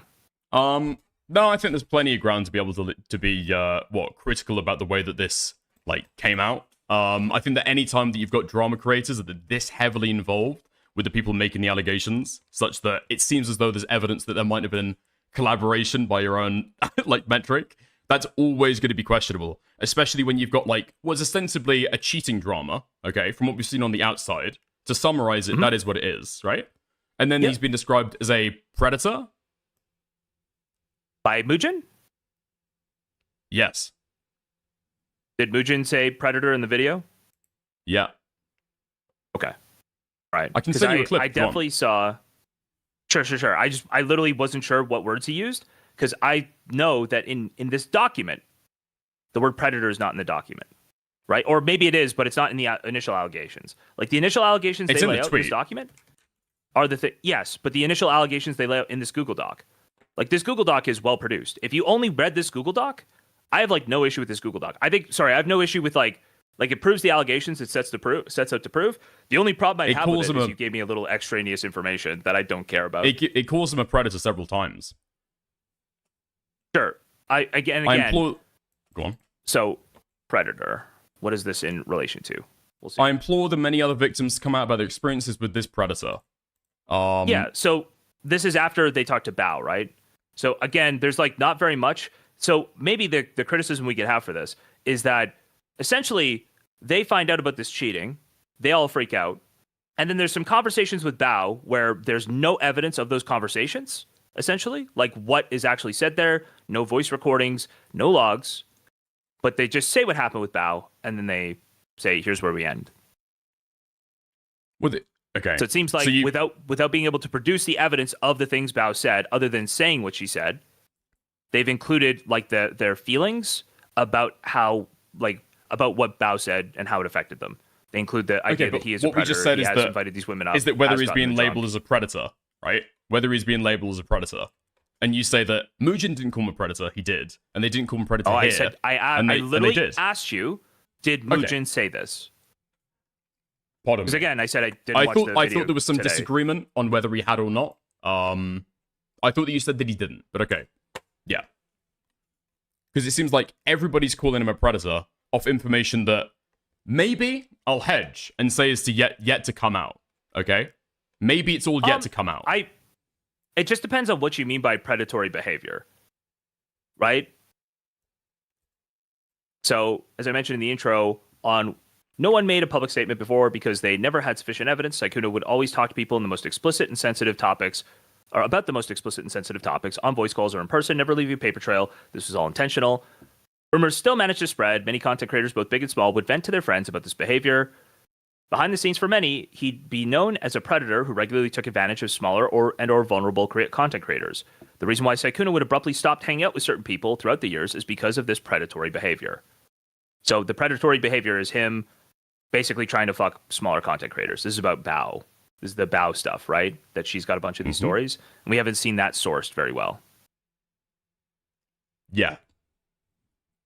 Yeah, I'm basically trying to look for like the way Mugen would have affected these rumors or these allegations. That's why I'm asking. So like, would you say that for differences? Would you say that a reasonable person looking at this drama would describe Sykkuno as a predator? I mean, it depends on how woke you are. Do you think it's bad? Do you think? Hold on, just like, do you think it's predatory to consistently, with a pattern, use a large platform you've built up to get sexual favors from women with the obvious looming prospect that they would be fans of yours in the same space as you, the obvious looming prospect of if they set up collabs with you and shit, they will massively financially benefit? Do you think that's predatory inherently? No. It depends if it's been exploited. I feel like right? there is some so that predatory dynamic is going to element there. exist. Well, no, because the predatory element requires it doesn't intent. exist that way. It doesn't exist that way for other things. It does. It anywhere near to absolutely the same does. extent. No, hold on. How does this exist for groupies who fuck bands? You gain musical talent because you fucked a musician? I don't even know what you're talking about right now. You're going on something tangential. So I'm talking about using your platform that you've built up to farm your fans for sex, essentially, right? By the way, this is literally a question I've been asking for 2 years now. Is how correct is this? How bad is it? Because I see both sides of the issue. So I'm not even saying that it is, but I understand people who think it is. I understand how it chews people up and spits them out, right? By the way, the having Hema Mall sexual girl, I interactions don't have with this other opinion of people the in their Hema own Mall girl. space. So that people having sexual interactions with people in their same content creator space is inherently predatory, even if they don't actually kind of act upon the. If you are the person who is trying to either initiate contact or get people to initiate contact with you, if you're trying to essentially cast a very, very wide net, consistently following all the small content creators in your adjacent space, messaging them or letting them message you, and slowly moving it to Discord, trying to get closer to them and move it towards sex, knowing that they are fans of you, looking for I think there is a thing there that can exist. Yes. But I don't know. There is a thing that basically you that have to can look exist. there is a thing there that could be predatory. You could do something predatory with this. And I do think I it's agree. getting very we close. do agree then. Okay. I think it's you getting could extremely do close something with predatory Sykkuno, with this. based just on everything in this doc. And basically what they're doing here is they're taking the Bao stuff that they heard and they're including it in the doc without being able to source it very well. Right? Beyond just saying Bao told us this. And this is actually the reason I said it's bad to get close to these kinds of things, because you could technically believe the people who are involved because you like them, because you know them, and the evidence might not be there for the claims, right? So they've talked to Bao. The stuff from Bao is not in this doc. We don't see proof of that in this doc. They just say it's true, right? And if you knew that the stuff Bao was saying was true, if you knew these women all had this similar experience with him, were all smaller VTubers, right? That gives pattern. That gives the same consistent outcome happening. I do think you could say something predatory is happening. Well, that's different what you said to what you said earlier. So you're saying you could do something predatory with that. And I think that I agree. But it seems though you agree that inherently the thing that we're describing here isn't predatory. No, I you never would need said the additional. I never said you would inherently. Okay. If I said inherently, So- that was a huge fuck up that I don't mean. And Well, never we were have talking thought. about the dynamic being predatory, right? Yes, So the dynamic they lay out here. I said that it's not predatory. You would have to do something extra to be able to leverage that, and it sounded like you agreed, like 5 minutes ago. You'd have to do something extra to leverage it. As in, you'd have to say, I can make you famous. That would be predatory. It would require that. Well, it doesn't have to be to that extent, but it could be, yeah, in kind, right? You'd have to take that dynamic and then leverage it. Okay. Did you read any of the Eric Swalwell stuff? Eric Swalwell. Yeah, I don't know that name. If you don't know, okay. So, a U.S. congressperson who fucked an intern, like a 20-year-old intern. If you have a relationship like that, so there's multiple dimensions to this, right? Perhaps the opening of it is not predatory in any way, right? But how does this person, let's say they start collabing with Sykkuno, and they're having like some sort of sexual dynamic there. How do they get out of that pattern of collabing without professional harm? How do they get out of like the sexual did they receive any without professional did they harm? receive any professional collaboration to begin with? Well, it sounds like these people play games on stream. That is the impression I got, but I didn't see like evidence of this. It sounded like there was some game playing on stream with some of these people. Yeah, I didn't see any evidence of that either. Which is why I'm saying, okay? I'm mixing it together with the stuff I saw on described, Twitter. the dynamic as described is not predatory to a reasonable person. It might be extra stuff told by Bao, but that would be like a leveraging of it, right? So you could say that there could be difficulties with this stuff, right? Yeah, sorry, Or that it might I'm saying that for the example of a they've not boss and laid an out everything intern, for the that predatory is thing. okay. So for a boss and an intern, that's going to be like by definition inappropriate. But for it to be predatory, you would have to have somebody leverage that to be able to predate on somebody else. Things can be how is it have a not conflict of interest and be bad without it necessarily being predatory, right? Sure. How is it not leveraged inherently? Like how would it not be leveraged? So the person wants to stop. Mm-hmm. That other person is their boss. Yeah. There's now a whole bunch of reasons that you feel uncomfortable stopping the sexual relationship. No? Yeah. That seems like a conflict of interest there. There's like So difficulties. do you think anybody who's in any form of like position of power is unable to process that is the case?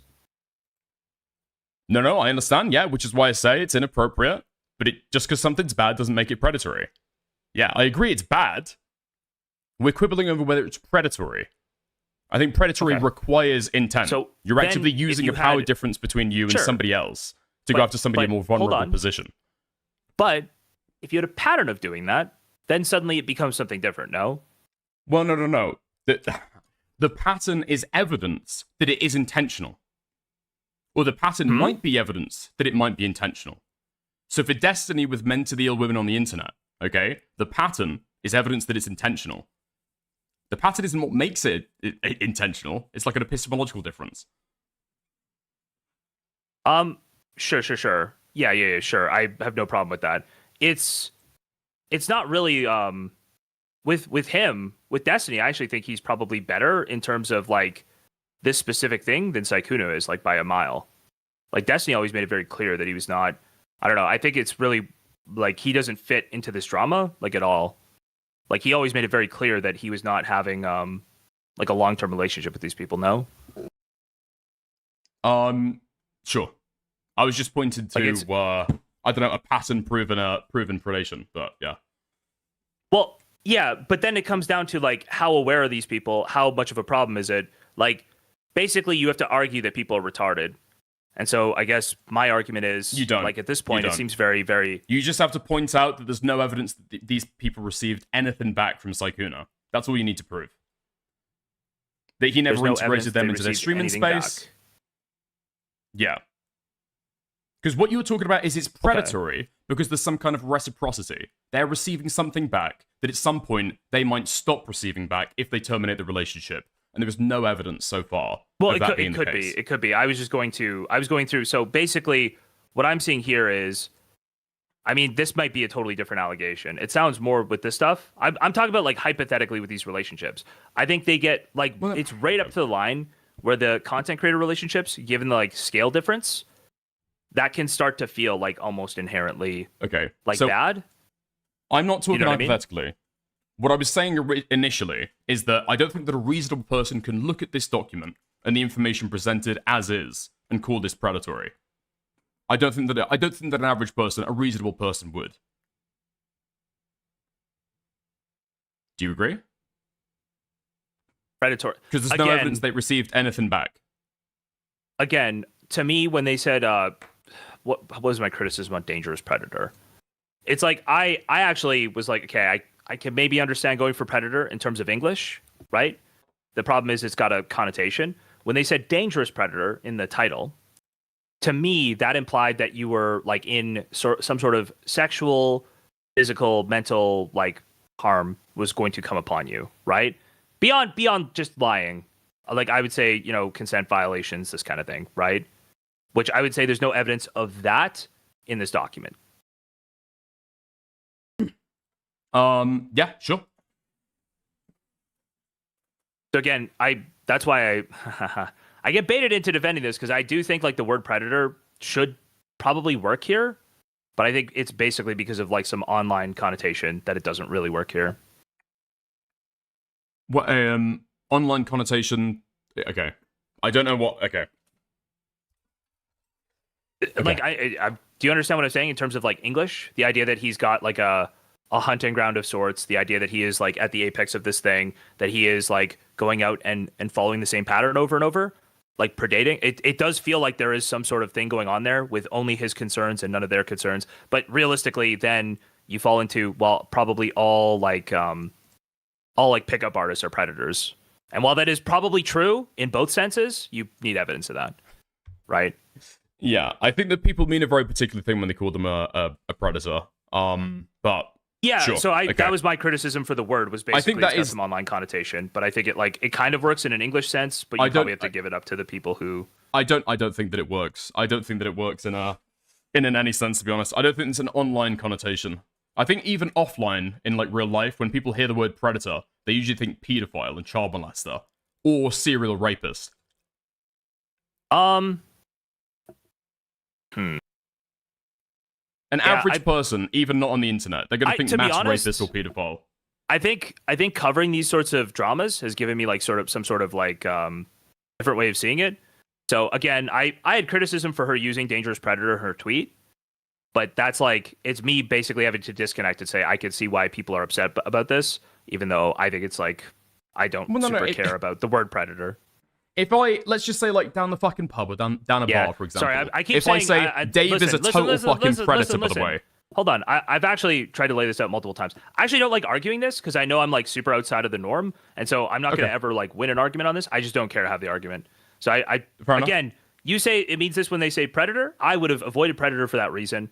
I disagree. I'm basically saying I have like some minor disagreements there, but I don't really want to fight on it because I understand what you're going to say, and there's just no way for me to win. Even if I make a good logical argument, you can just continuously go, yeah, but it sounds this way, doesn't it? And I'll never ever win. So I like even if I prepared an argument for this, I can never win this. So it's like actually just fucking pointless to have the conversation. Sure, okay. I just think that like when we're talking about language, we're talking about as received, not as kind of like like linguistically possibly interpreted, right? We're talking about what is being communicated. But anyway, we don't have to argue about that. Big pronoun guy? Me? Yeah. Am I? What do you mean? I'm just asking if you're a big pronoun guy. I just feel like that would be another consistent thing, right? I like pronouns, yeah. I just feel like some of it was like people have a preferred way of receiving those things, and how they receive those things was like a big topic of conversation. Just felt like probably it's both sides, but it's fine. I would say when you're doing media, when you're making an allegation, it probably is about how people receive it. I would agree there. In this case, this kind of thing, it's got to be all about how people receive it. But again, I think sure. to me the irritating thing is that these things feel really like not important to me. Like I can analyze the events as they're laid out. I can analyze what's here and see how this guy was like lying to multiple women, doing the let's get closer, let's have a relationship with no intention of doing so. Pull it back to what we were originally arguing about. Okay, so I'm saying that the language that I think for most people in the space, it seems as though you agree Predator wouldn't fit the allegation as it's described here with the evidence shown, right? Yeah, no, I literally, so I will give you in the space with internet people like me. If we say yes, it will be received poorly. Yes, sure. It will be received poorly. Okay. Don't do it that way because it'll be received poorly. Mm-hmm. And that I would say 95% of people on the internet are going to hear that somebody's a predator and receive it a certain way, or it's going to color their view, right? Yeah, maybe. Okay. And so the fact that the unfortunate thing is, hold on. The unfortunate thing is, you have to understand that tons of women are totally fine with calling him a predator based on an actual understanding of the events here. Tons of these VTubers, these female VTubers and female content creators, are totally comfortable. They're just outnumbered massively. But it's like on the female side, the female content creators are totally comfortable with the word predator to describe this behavior. Yes? The female content creators are totally comfortable. I haven't polled the female VTuber content creators, I'm not sure. I feel like overwhelmingly, outside of like some very obvious like pick-me differences, they're basically all comfortable and they think this is like really, really, really shitty, and Sykkuno is basically like a monster for doing this, not only to his girlfriend, but lying to all these women. Well, yeah. Okay, shitty is like a big difference between somebody acting shitty and being a predator. They would describe this sort of like fuckboyism as like predation, like using your big platform to fuck smaller female content creators. They would describe that as predation. That's what they describe it as. That's what they see it as. They are being predated upon.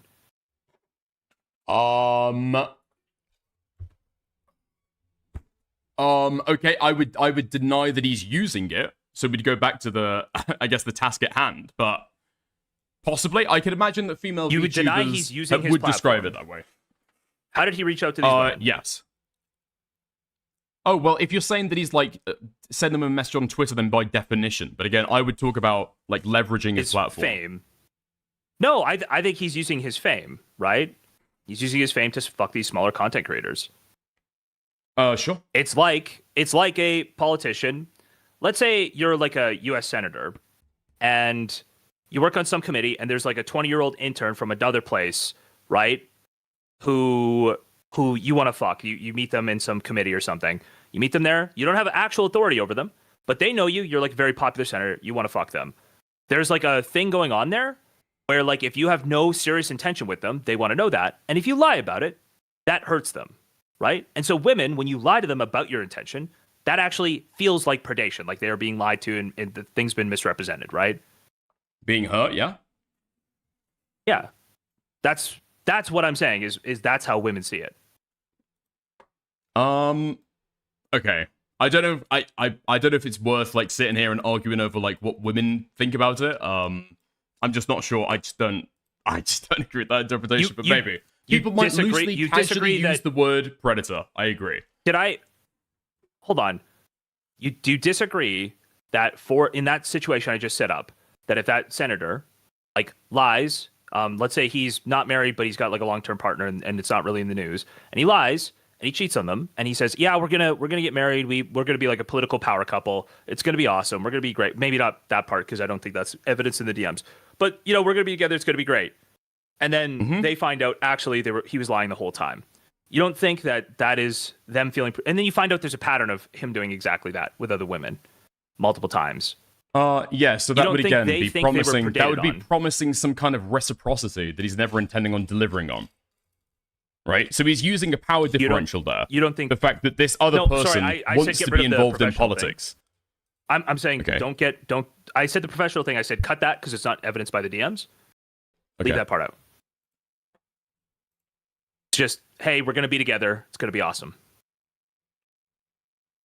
I I don't think so. Outside of like a hyper TikTok space, the fact that like celebrities in general would have sex with like non-celebrities, I don't think that outside a very particular area of TikTok, Hold on. people would But describe there's a that as very like different thing inherently going on predatory. here, where being close to somebody by itself is an access to their power as a streamer. You can't look at the Kaide 10 situation quite true? and not tell me that just being the partner of somebody in and of itself can be leveraged into a massive career, especially Well, when no, you're it has to be intentionally leveraged in a separate way. Why? What if the politician has no intention of ever giving that person? What I'm saying is the politician never makes it clear. You're misunderstanding me. You're misunderstanding me. Okay. So what I'm saying is that if you're a secret girlfriend in the background, okay, right, yeah, that's never going to come to fruition for anything. But yeah, they have to be on stream. There has to be some kind of like actuation of that. Why? Because otherwise, who the fuck is going to know about you? The reason why female streamers pop off where they got a fucking boyfriend. Sorry, he's is telling because them we're his going to fans, live together. We're going to be together. This is going to be it's you and me together forever. Because in the streamer So space, obviously- you have access to that person's platform because you're able to get your name out there through them, given the fact that you're like dating them. And I'm saying right? that's implied by the idea of being like long-term monogamous partners. It could be sure. Yeah, it could be implied that there's some kind of action there. Yeah, okay. Okay, so that is being leveraged implicitly, automatically, when he's saying we're going to be like an actual long-term monogamous couple. And he's using that repeatedly, or at least in 2 instances, but they say they have more instances, and it seems like some people backed up the idea that he was like doing that kind of thing with other people. Now, it's murky, but to me, if that's a pattern of him saying we're going to be, a long-term thing, we're going to be together, and then he meets them, fucks them at one con. I don't know what's going on with this guy, by the way, because it seems like as soon as he fucks these women, they leave on their own.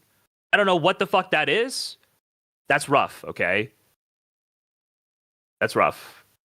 So but I think it's just like an obvious, it's like an obviously bad thing, and I see why the women don't like it. I see why the women think of it as predatory behavior, and it makes total sense to me. I think it's actually just really hard to solve the problem. Because unfortunately, both sides of that equation are going to want that to happen. Both sides of the equation benefit from that. Both sides of the equation are going to want to. Yeah, so like do you women, think that it's women predatory will want in that both ways? predation.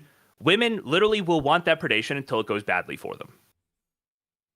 Until Women they find will out they were want that predation until it goes badly. Like women will want the idea because the solution is don't date people in that thing. But women do want to be able to date like people who are more powerful in the same field than them. Right? Because the prescription is because if it that gives is them like a inherently predatory, the nepotistic prescription benefit is in the streamer space. yes, because yes, and they might, and again, that is either intentional or unintentional. Like it could be totally unintentional. So how do you can't really do anything about it. It's like a complicated problem. Yeah, sure. I just say there's like an assumption of risk there. Yeah. Anyway, I think that's the way that you solve it. No. Maybe, but then unfortunately, there is unfortunately the age gap starts to come into effect there. When you're talking to a lot of girls who are 18, 19, 20, and I'm not saying he's a pedophile. I don't think he's a pedophile, but like obviously there's just some crazy thing that happens that these guys become rich and famous and they all want to fuck 20-year-olds. It's like crazy. Can't explain that, I guess. You think the money does something to the mind? I personally think women are most attractive when they're like 28, okay? But these guys, they get all the power in the world and they just want to fuck like 18, 19, 20-year-olds. It's crazy. Anyway. All right. Yeah. Joke, obviously. But that actually does come into play. The age gap comes into play. The fact that she doesn't have experience comes into play. And the person with more experience and all the power there should be the person who can not take advantage of it. The person who does temper themselves a little bit, who doesn't explicitly take advantage of it in the exact way he knows he's never going to like actually fulfill or follow through on. Take advantage in the exact way that he knows he's never going to. As in offering the long-term relationship and knowing he is never following through on that. Wait. Didn't you say earlier that you don't think that he was being sincere? He was being flirty. Oh, but you were saying that he should have disclosed that he wasn't being serious about that, right? Disclosed, yeah. Yeah. Okay, I can see the argument there. All right. Fuck. I mean, bringing it back to what we were originally arguing about. Sorry. The conversation has meandered, and I'm 99% sure that it's absolutely on me. So it sounds like you broadly agree that Mugen has underplayed his involvement in this situation while covering it. You see that as a point of criticism. I see that as a point of dishonesty. But you just don't think that it's been leveraged in a negative way. Sorry, I don't think that, because I didn't get the understanding. That didn't hit me at all when I covered this. I covered it yesterday, right? Like, I covered it yesterday. I didn't see that at all, that he was underplaying it, like, at all. I don't even think the message is underplaying it. When I hear that, I'm like, oh, if he knew about this beforehand and read all this stuff beforehand and prepared his video, he had his narrative for his video, he had full access to these people to talk to them, obviously he would do that. And that could mean, to me, that implies everything up to and including, like, edits on the document, like him providing his opinion on the document. I assume that immediately when somebody says they're involved ahead of time. They've co-written or edited the document. I would say co-written, like, and maybe have you tried tweeting at him? Maybe he just answered. He's been answering a lot of questions on Twitter. Maybe just say, like, what his involvement was. Yeah, I would just try to ask him, see if you could find out what his involvement was. Because I'm just like, I don't see anything. Nothing to me here seemed like it was really that well laid out. Like, I saw a lot of editorial issues with this, a lot of, like, fat that was left in for no reason. And so I didn't get the impression that he helped, like, a ton with it. Maybe some edits, maybe some pointers. But if he, straight up wrote it with them or straight up gave them pointers on how to make things more dramatic, I mean, that maybe he wouldn't even say that, because that would probably be, like, career ending for him. But I haven't gotten that impression. This seems like very in line with every single VTuber drama I've covered. Like, the ways they're hyperbolic and overly dramatic, it's been very, very, very similar the whole way through. I've not gotten the impression that, like, this had a drama YouTuber making it, like, amping it up or anything like that. And I would suspect that, if anything, given again that they're VTubers, this girl's 19, they're extremely performative. If anything, he might have pulled them back. Would be my expectation, but okay, difficult to say. And you're aware that he's been described. I don't know if I brought this up earlier. I actually can't remember. That she's described him as, like, a confidant during the drama. Yeah. Can you send me that tweet? I think it's in. Well, hold on. I think it's actually in your clip. Give me a second. Do I have the clip up still? Yeah, I do. Let's see. You pull it up here somewhere.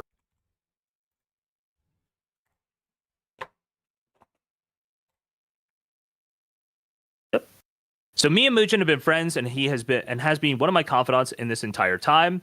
On top of that, Predator doesn't mean pedo. Do you think if he was trying to downplay it, he wouldn't have told her, I'm trying to downplay it? I don't think this is, like, an intentional conspiracy. I think that when he goes to go and record his video, he doesn't, like, it's a lie of omission. It's a failure of disclosure. Yeah, I guess we just disagree, because he literally disclosed that he was, like, that he was trusted with this. Literally, trusted with this and confidant are essentially synonyms. Is confidant not somebody that you talk through your issues with? A confidant is just somebody you talk trusted at. Me with this. A confidant is somebody you talk to, and they say, "Oh, that really sucks." Like, and they talk to you about it. Like, there's somebody who is in your confidence, right? Sure. There's is there somebody not an implication there that you're, like, talking it through with them? Yeah, I don't think that's not implied by trusted me with this. Like, trusted me to bring this to me and handle this drama with them. So he's gone through and he's, like, been discussing this stuff with them previously, before the document's, like, written, before he's handed the document? Up to including that, yeah.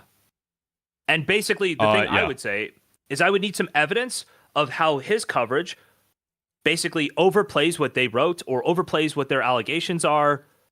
And to me, I can understand where they're coming from. I understand exactly why it won't work for them. but like using the words predator. But I understand where it's like coming from, and I don't think it's even necessarily like wrong in the exact way I described, given what they've laid out. But that's me assuming that when the bow person tells them this story, that those stories, like people did come to them and say, hey, this guy pressured me and all of this. It might come out that actually she heard one story and she said it was way more, and actually that story is really flimsy, and her and Sykkuno still talk, like the girl who went up to a hotel room or something. But I mean, in terms of my impressions, I'm fine with like trusting that right now. Because again, I don't like I'm trusting it in terms of that's why they're calling him a predator, and that regardless of how consensual or non-consensual, like, oh, they got me drunk and brought me up to a hotel room or something, like I'm not making judgment there and calling him a rapist.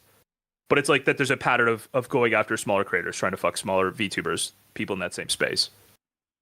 Sure. I can see don't there's doubt it, I can because see I've there's a already pattern seen there. like 50 DMs on Twitter. Okay. So okay.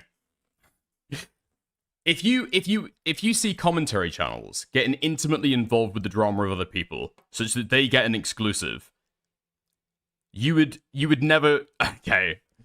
I feel surprised by your lack of care. To be basically, well, I think basically, nobody cares about disclosures, and they'll just bring it up later anyway.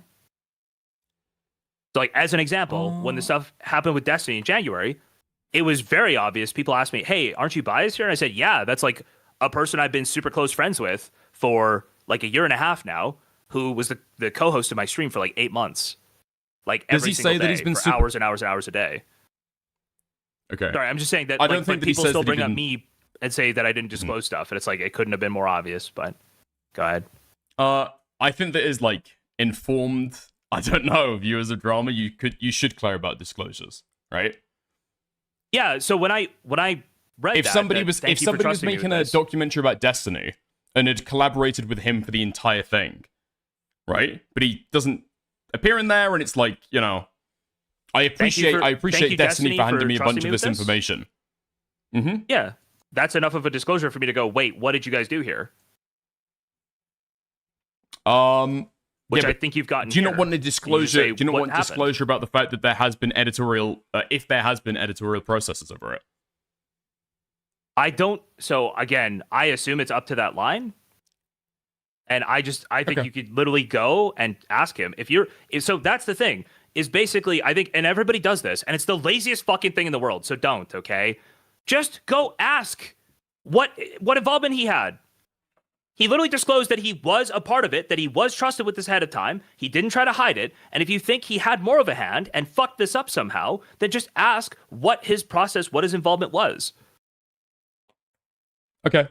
Yeah, right? sure. 'Cause I will. By the way, Yeah. if that's not on the record, then. But it seems like you. It if seems that's not like on you the record agree now, that he then did you're never have gonna catch him in editorial the lie process later. there. No, because you said earlier that I think you're not it's sure up to that either line. way. When he says trusted me, I would assume it's up to. I don't know what I find lucky, or sorry, what I find likely. I don't know why I said lucky. I don't know what I find likely, because this is written really poorly, and I just think if he was involved, he would have helped them write it better. Personally. Yeah, but okay. Do you not find it? There are all odd kinds of mistakes. Do you not find it odd that he doesn't detract from their narrative a jot? Like, there were no bits here where he says like, I don't think that claim's true. Or, no, but I think this is their side of the seems story. To be a lie, I literally or... think this is. I don't know how you could do that. He clearly isn't even attempting to do that. Did he reach out to Sykkuno for comment? Did he go to Sykkuno and say, hey, here's what I know, and are you gonna like? It's not even presented as their side of the story, or sorry, like an even-handed thing. It's presented as I'm presenting this side of the story. It's like, how would I even describe this? I'm trying to think. But they've already it's literally presented not their presented side of the as story. like their side of the story. Sorry, it's his side of the story. It's not presented as like even-handed. It's presented as these people are doing this doc. I'm gonna go through this doc. And so if he gets criticism for it later, if it turns out that it's not true, is he just gonna say, well, I was just presenting their side? No, he's totally fucking raped for being involved early. If it comes out that like this wasn't looked into or fact checked, he's totally fucking raped. Yeah, but I'm he's putting saying his that in terms of my analysis, I've got no problem with him as long as he crossed his T's and dotted his I's, and he's made sure that he'll stand on these allegations. Yeah, he's totally committed his reputation to this. If you're just saying that's a bad idea, then I agree, and I made that criticism. But I just don't see anything that's actually fucked up in the document or his video yet that I'm like, oh, you really fucked this up because you were too close to it. Do you not think? Okay, have you yourself not said that the claims are excessive? Well, no, you haven't because you've got I've said that the tweet is excessive. I've said that I understand the usage of Predator, the way they're using it, right, based on what's happened with the Bao stuff. But of the original claims at the very top about him being a liar, a cheater, a manipulator, I think those are all true. Okay, so you also think that this guy is a sugar daddy? Yeah, literally. Do you not think he's a sugar daddy? No. What? He's a total fucking pay pig. What are you talking about? I said that during my coverage as a joke, but a sugar daddy is somebody with a more formal arrangement than this, surely. If you're like sexting with somebody online and you're also buying them gifts. Maybe they should have said pay pig. Maybe they should have said that. There has to be some kind of communication about that during the fucking content, no? Or during the fucking discussion together. Like, a sugar daddy is not somebody who has a casual flirting relationship with somebody online and then happens to send them money. You're reading this in like a way where you want to find fault. Sugar daddy, and he randomly sends money to all of these women, offers to pay for everything. I don't think that's weird at all. What is the like actual negative about him being a sugar daddy? What is the allegation of sugar daddy-dom? What is this? There's a quid pro quo for money for sexual favors. That's what a sugar daddy is. No. That's literally not what a sugar daddy is. Tons of sugar daddies get no sexual favors. The fuck are you talking about? Yeah, but he is getting sexual favors, so what's the allegation there? Also, I'm not even. That he's giving them a bunch of money. I think the minority, I think the vast minority of sugar daddies it's not anything don't receive like that. sexual. What is the negative? What is the downside of him being a sugar daddy at all? He's like a pay pig. They were nice about this. Like a totally degenerate pay pig who just throws money at women without them asking. He just likes the idea of showering women with gifts. Is this not part of the manipulation? That he's manipulating them by sending them money? I mean, it probably is a part of the manipulation. It's just not something that I think they didn't want. And I think presenting it in the document as something, this was like so fucked up, is goofy as fuck. Yeah. Okay. But it is a part of the manipulation. It's without a doubt a part of the manipulation. No? Sure. Okay. Right. Are you more or less likely to fuck somebody if they give you a bunch of gifts? You're more, but is that manipulation? Yes, you that are feels reading. Like a crazy way to fucking frame that. You are negatively loading manipulation. It is him doing an act for an indirect manipulation benefit. is necessarily negatively loaded to get something out of it. You can't. What do you mean a neutral loading on manipulation? Manipulation is necessarily negatively loaded, J-Store. Come on. Okay, so it is literally underhanded in that he wants sex, but he's going to buy them video games. That is the manipulation. He wants sex, so he's going to buy them video games instead of just saying, I want sex. That's the manipulation. He's like buying them gifts, yeah. Because he's like sexing manipulation with them. is literally like masking your intent, which you actually want to happen, and doing something else to produce the result you want. Yes? Masking, it's usually underhanded, but sure. Okay. That's happening here. I just don't think that's like, unfortunately. Is it? No, you've got somebody that you're like having flirtatious conversations with, and you're this is buying a totally them normal gifts. thing that people do all the time. People manipulate each other in relationships all the time. Oh my god. So now we're talking about, well, he is being manipulative, but only insofar as people are everyday manipulative. Yes. Okay. So you're saying that in a totally morally neutral sense, he is manipulating them, but you understand that that's not the way in which they're alleging it. So when I say you think that he's a sugar daddy, and that's part of manipulation, negatively loading you're this saying because it was yes, something they liked, and he was using it to get sex out of them, and they don't like it later. You're saying yes in a different sense that they're alleging it. So you don't agree with their allegation. I agree that they were manipulated. I don't think it's like a weird thing. And I also don't think they're going, he's a sugar daddy. And like, that's so evil. That's like, aren't sugar daddies evil? I it's think just that a is part of the the broader implication. manipulation to get in these people's pants. That's why it's not in the tagline. That's why it's not like anywhere. Like sexting. What's the negative allegation about sexting? Can you explain to me what? No. Hold on. Hold on. There's a sugar daddy line. I have to ask you this right now. There's a sugar daddy line in the same format as the sexting line. What is the negative manipulation, the allegation about sexting? Oh my God, he sexted. He's evil. These are set up in the exact same way. They're the headers of a section. Well, I can tell you that it's contrary to his stream persona. Oh yeah, that's the negative implication.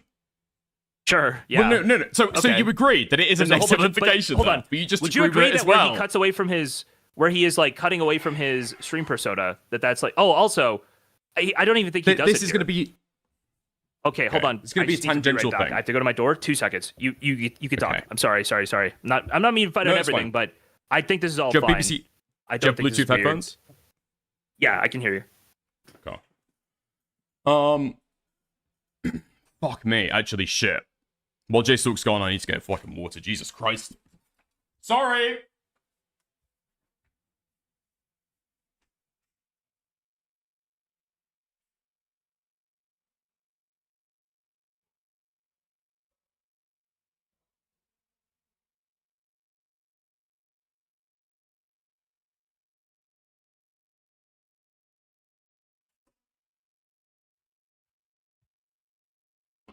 Fuck.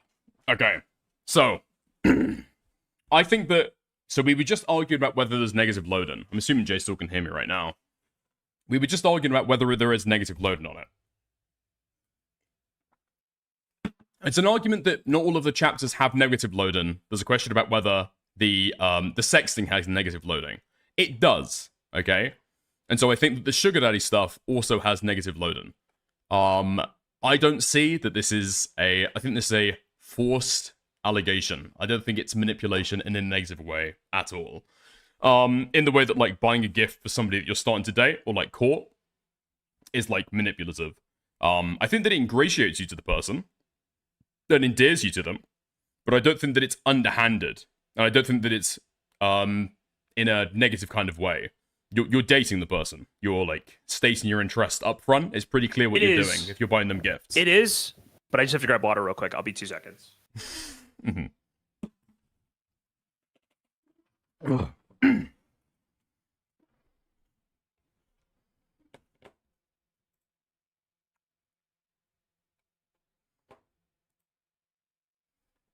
Couldn't one thing that may be normal be a part of constellation, and then it becomes bad? Hold on. That is basically the argument we're going to do, but there's a better way to lay it out. So all of these things... Sorry, were you going to answer that question for your chatter? You could do that first. It was Royal, so it's your guy. Go on. You lay it out. Oh, so the way I see it is all of these things done genuinely are, like, manipulative, but they're understandable. You have, like, feelings going on. People aren't trying to be evil.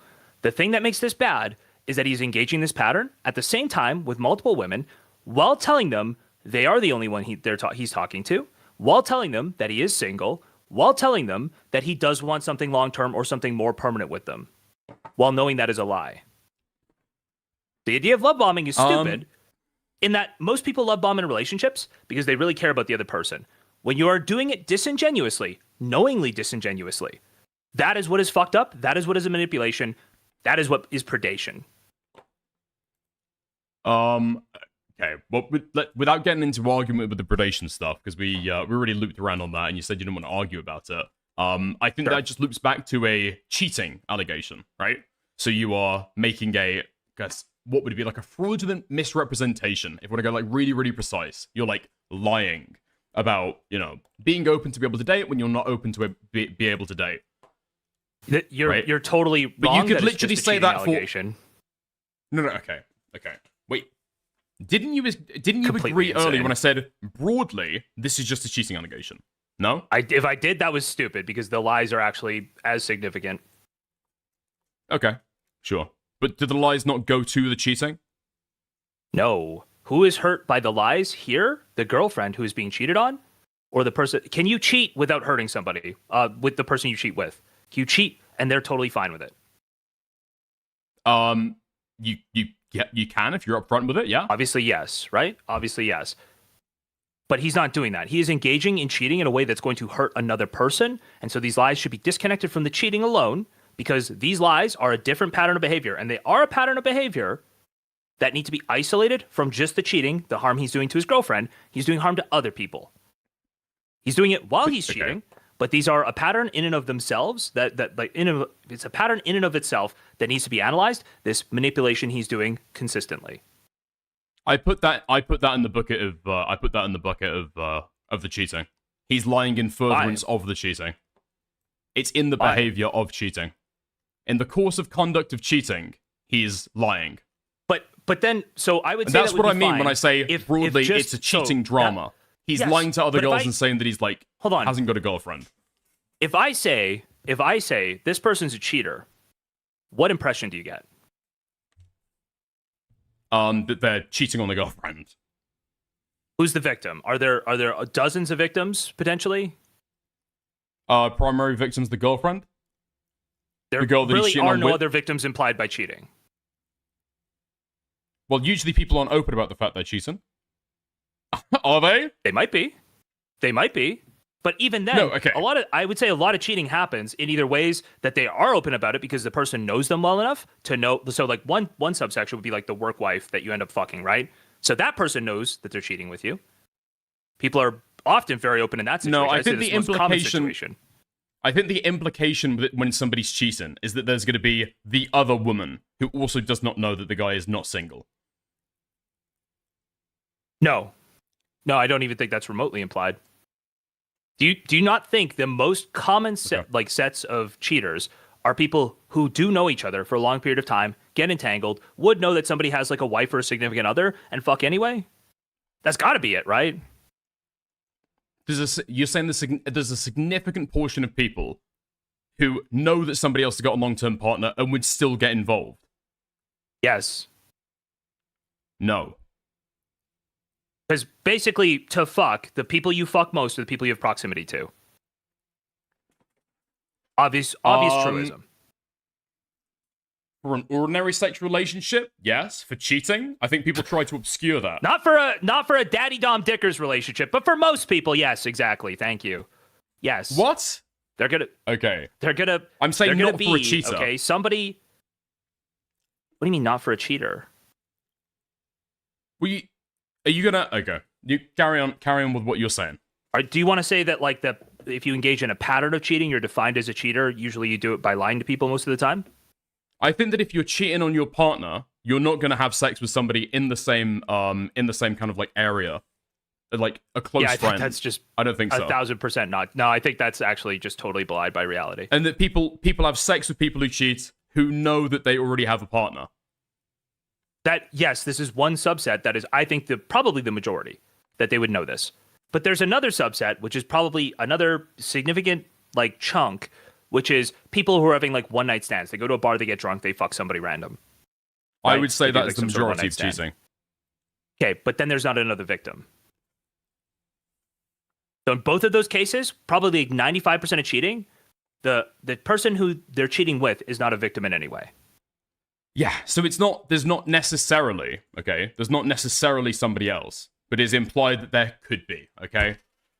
I mean, this is all about whether you disagree with me saying that it's a cheating drama. It's essentially sweeping under the rug the actual bad behavior on Sykkuno's part here. Sorry, not the actual bad behavior, because obviously whatever he did to his girlfriend is fucked up. Sorry, there are two sets of bad behavior. I shouldn't minimize that because he's probably really fucked his actual girlfriend up a lot. But there is another subset of victims. There's another set of victims here who are actually important, and this guy is fucking with. And basically everybody wants to ignore that they exist, and everybody wants to say they're overreacting, and guys are dogs, and this just happens to everybody. And I'm like, no, I don't excuse this guy being a lying, degenerate piece of shit. Fuck that. No, he's a total piece of shit, especially given his stupid fucking stream personality, which I hate. I've despised this guy from the second I heard him speak, okay? So I'm not going to let it go. Oh, yeah, this guy's a piece of shit. I heard this guy talk to Pokimane and Valorant once, and not to him, but to his teammates and shit who weren't Pokimane, and listening to the difference. Oh my God, this guy's a piece of shit. You could tell. I could tell instantly. All right, fuck this guy. But obviously, still look at the drama in a pretty even-handed way. And I do think that there's something bad happening that I can call out. And I don't know why it feels like everybody has this inclination to minimize it. And I don't get it. Outside of it feels male, female, like gender war stuff. Like basically men are like, oh, I don't want to be accused of being like a predator because I accidentally like love bombed somebody I really cared about. It's like, dude, that's not a problem for you for one. Like if this was sincere, I would have no problems with Sykkuno. If he was just like a loser who was like way over the top with women, but he sincerely was like chasing one at a time, telling them, hey, you're the only person in my life, and he wasn't lying about it, I have no problem with it. Okay, well, if that's going to be like a problem in the conversation, I'm saying that I'm not giving my takes because I'm going to be concerned at some point that somebody's going to come forward and make a cheating allegation against me. If that's your point of concern, I think the problem I don't think here it's like is a this very has been conscious sold. thing. I think most people are like pretty unconscious of it. Okay, so that's what I'm doing subconsciously. Okay. I think it's probably the fact that this has been like massively oversold. I think this is most of the people by on most Twitter. people. You're like a reasonable person. I'm saying most of the people on Twitter are like this. Okay. I'm saying that the story has probably been like massively oversold by the way that it was first advertised. And so when people are looking under the hood, it's like, okay, this is not what I was necessarily sold.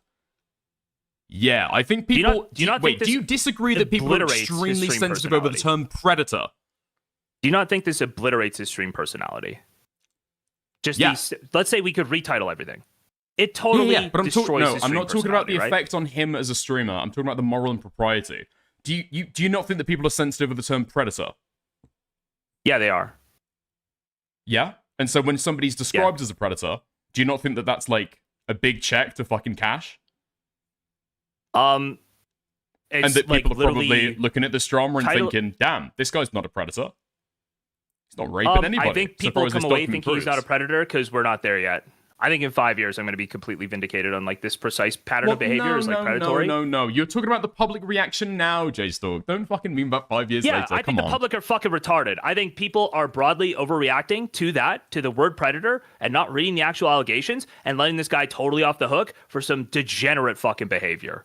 I think that it's an insanely fucking high bar to cross to call somebody a predator.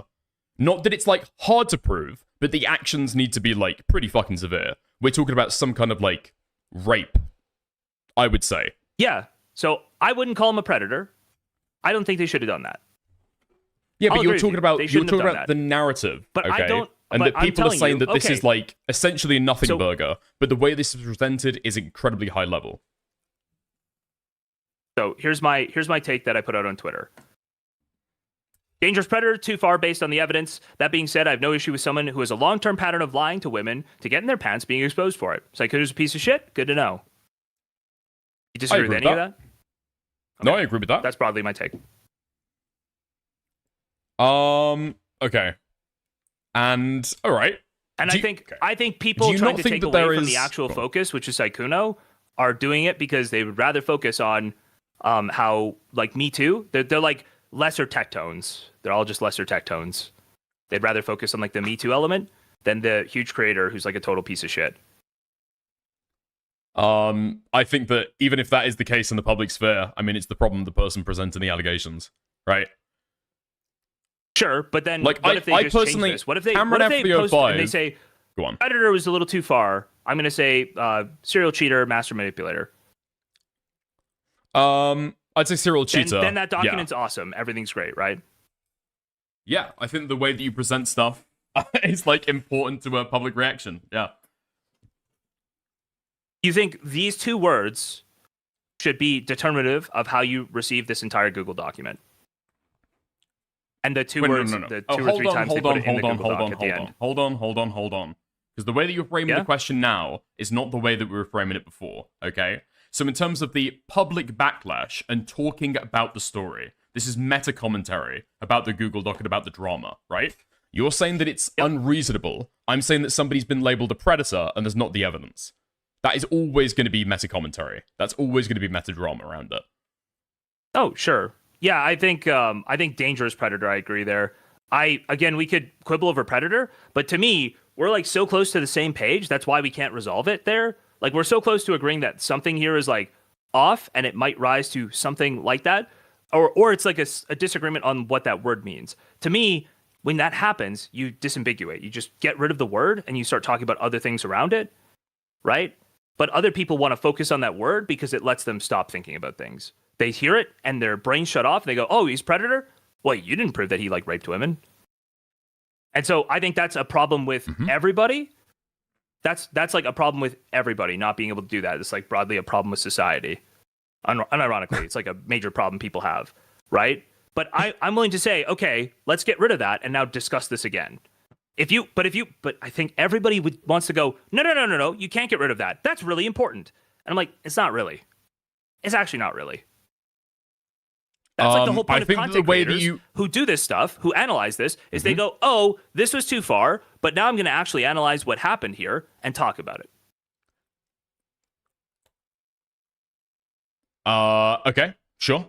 And I think when you do the when you do the thing that the cattle do, and you say, "Oh, that word is really bad," and that's all I can focus on now. I'm not even accusing you of this because I know you're doing it more because I disagreed with like some take you had on Twitter, where that's like the difference in our positions. So I'm not even accusing you of doing this. But I think a lot of people on Twitter do this, where they will never move past that. They will never. Sykkuno is forever like an awesome guy. Actually, W Sykkuno, he's got sick riz because they said the word predator, and now they're lying about everything. That is like broadly the reaction I'm seeing and what I don't like. Not a fan. Okay. You can be not a fan. I think broadly my take on it is that Sykkuno. Hold on. Sykkuno has done something bad here. The girlfriend is the primary victim, and I don't really care that much about the person that he's been like sexing with for 2 months. That's kind of it. I think there's some stuff in the document that is like relatively laughable, unless you really kind of like crane your neck to like give it maximum credulity. And I feel as though, okay, here's my read on this, okay? I think that whether or not these guys have actually seen the evidence, I think that this person, okay, because of possibly personal reasons to do with her relationship with Sykkuno, okay, has got a lot of animosity towards him. I think Mugen as well is very confident that these rumors are going to be true. Hence why they're asking other people to come out about the stuff, okay? But I think they are confident. They are confident that there's something deeper here that they've not exposed in their document. But I think that the fact that there's personal animosity on her part, and Mugen being confident there's more stuff there, if he digs a little deeper, is making them massively overplay their hand with the way they describe it. Because they think that somebody else is going to be able to like come in and give the evidence to vindicate them. I don't think they think somebody else is going to give the evidence. I think they basically are trusting that there's like a large enough pattern of women. It's like a Cosby thing, right? Not that people have proof of this, but that there's like so many women who have had a similar experience and will say they had a similar experience that they can like confidently say this is happening. They can confidently say that this is happening. Yeah, but okay. I'm talking when I'm thinking about that. I'm thinking about the label "dangerous predator." Okay, that's what I'm saying. So, what do you think? What do you think they're getting at that he does all the time? What do you think the system is set up to do? Exploit smaller female content creators. I think that's the allegation that they're making. They're constantly talking about victims that he's exploiting. Okay. So, no. Sorry. What's the dangerous predation that is happening? What do you think they're saying is the dangerous predation that's happening? I think that it's in his engagement with smaller content creators. Well, wait, what is... But there aren't any, like... Hold on. You have to... No. You have to say as you're receiving it. So when they're saying dangerous predation, you read this. What is the dangerous predation they think is happening? Or are you saying that they don't think dangerous predation means what you think? People into sex. That's what I would think. So, the way that I'm reading, if you're asking me what I'm reading, not what I think what how is they he mean. pressuring them, given what's in the document? There's no evidence of that. Well, that's discussed as a rumor. Okay, that he pressures women into sex. I think that Mugen is thinking that more evidence could come out about this down the line. Yeah. Okay. Yeah, okay. I guess it's... Do you disagree with that? Do I disagree with that? Because in this document, there's discussion about more people coming forward. in Mujin's video, there's discussion about getting people to reach out and speak out. And then Mujin writes a tweet and publishes that talking about more people speaking out. Maybe. I do think more there was a people long will portion speak of this out, where so to people are speak. discussing rumors. Because I do think, well, I actually think literally somebody just came out like 2 seconds ago, right at the start of the stream. Fuck, where did I put this tweet? I think I liked it. Hold on. Did you see Really? this one yet? You sent it to me 3 in hours. DMs. 3 hours ago. Sykkuno the Angel. You see this one? I don't even know what this is. It's very, very non-specific. Hold on.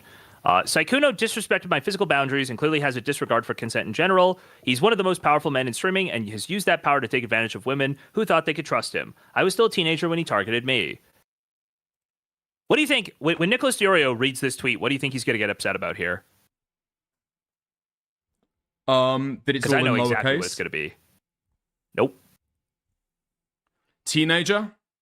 When they're probably an adult? Which is so retarded. Like, this reading, this is like it? indicative of the sickness that's in this fucking space that annoys me so much. Like, this person clearly hates Sykkuno. So what they're doing when they say teenager is not trying to say pedophile. They're saying I was young and vulnerable. If I meant pedophile, I would say minor. I would say, they're saying the worst thing they can say here, right? And there's just no way to read this and say, actually, they're trying to say pedophile. Because they're obviously in a state of mind where they would say the worst thing they can about the person. I think they're trying to signal towards being young and inexperienced. That blurs the lines between but adult not and pedophile. minor. But not pedophile in any way. What? Why do you not think that? Because if they had any allegation, if they could say he was a pedophile, they would say that. Yeah, no. So this is the the difference reason between why people get the mad whole at point of that being a is because content people are creator should adults. be that you are more intelligent than the total fucking cattle that watch you. So when you read this, you go, hey cattle, hey sheep in the audience. You might read that and think pedophile, but this person is clearly in the state of mind where they will say the worst thing they can about this person. So this doesn't mean pedophile. It clearly means 18 or 19, because if they could say 17 or 16, they would say those words. Yeah, I agree that's how to read it. And yet, somebody choosing to use the word teenager rather than disambiguating and, like, clarifying that they're an adult, yeah, I think that's, like, important. No, I think it's totally fine for somebody to get annoyed at somebody else using the word teenager when they actually should have clarified this they're an person adult. clearly feels like hurt or put out or like they're emotional. Why would you not take their emotional state into mind and say this is what you should hear here?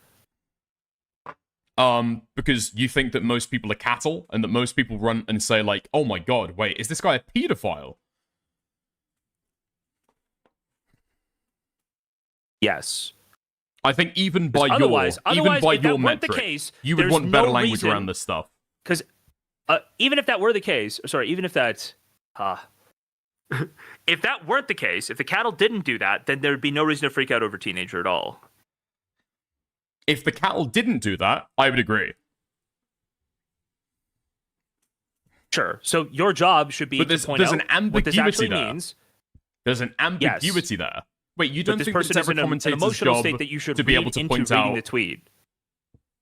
No. In terms of the way that you interpret it to find out what's true, yeah, you don't think you can ever critique the way that somebody presents something. Only if it's like from a dispassionate place. You can critique it. Why You can only critique ever a it. But the critique dispassionate is place? this person's emotional, right? This person's emotional. They're reading about these Sykkuno allegations and they're emotional, and this is what they said. This is what they mean. You should discount this because they're emotional. You should take this away because they're emotional. In fact, this sounds very non-specific. It sounds like basically this could be almost nothing. And they're emotional.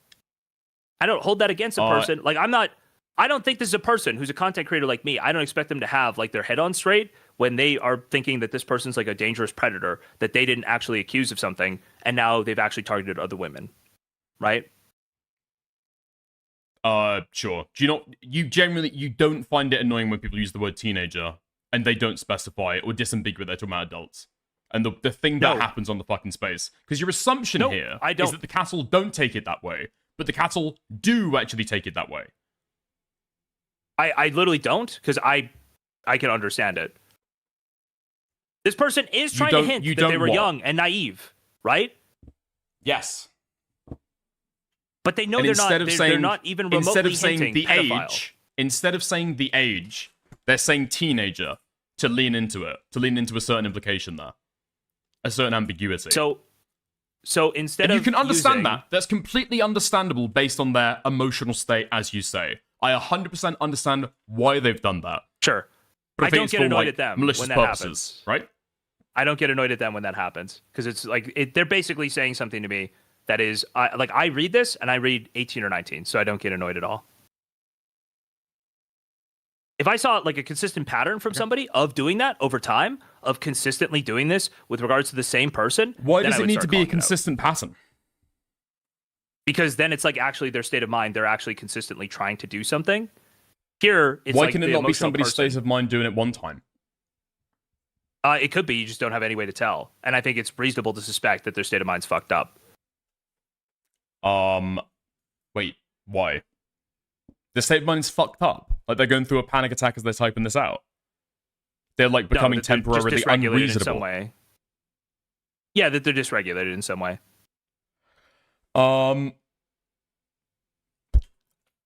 Where's your read of that? Because it's retarded to tweet something this non-specific out, because you're going to put yourself in the center of all of this, and you don't even have a story like written down or figured out. It's obviously a rash decision. Possibly. I don't know if I buy that read. I'm not convinced by that. It But seems I mean, like if, really if obvious you want to to me. say that's But, if you want to like, say that's retarded, I'll agree with you. Yeah, it's retarded to use the word it is. teenager instead of like specifying the name. No, it's But- retarded to tweet this whole thing. This whole tweet is like stupid. Wait, why do you think that? I don't agree with that. What? Because it's non-specific. The whole thing is non-specific. Disrespect my physical boundaries, and clearly has a disregard for consent in general. Like, this is something that every single person, once this actually comes out what happened with this person, this is something that everybody's going to go, are you serious? Yeah, because it was ambiguous enough and they've contributed to a story and let other people speculate intentionally. Yeah, it's a stupid tweet to make. So when I read this, I'm like, I don't take this seriously. This whole thing is just somebody who's like upset, and I'm not going to like try to hold this against them for the rest of their life. It should be just thrown away. Hold it against them for the rest of their life. Yeah. What are we 'cause I'm talking about? watching- We're I talking watched about at the beginning of critiquing this, it okay? and saying that this I'm person watching is this at the jumping into a beginning. drama and is being as non-specific as possible to allow others to speculate. You know that's why they're doing that, right? No, I don't think so. I think they genuinely feel like they should get this off their chest. That is my But read. then 'Cause why that are they is being almost so always the thing. non-specific? Because it is something that is like a gray area, and they don't want to say the gray area in the same way they don't want to say teenager. Why would they... Wait. Why would they not want to say the exact age, like 18, 19? Why would they want to opt in and like go for the gray area? Because they could just say 18/19. Because I literally just said that they want to say the worst thing they can about this person. Yes, exactly. Right, so we agree. They're Yes. saying things to Yes. allow others to speculate. That's what I said from the very beginning. Well, you disagreed with me. premise That of my they're entire saying read something on to this. allow other... Wait, no. I said that they're saying something to allow other people to speculate, and you said no. You disagreed with that a second ago. That I think they're saying this to get it off their chest, and they're angry. I don't think it's literally they're not thinking about how they're. How do I put this? They're not thinking. They're dysregulated. They're not thinking. Well, If no. you were logically It seems thinking like about they- this is totally fucking retarded to tweet out, right?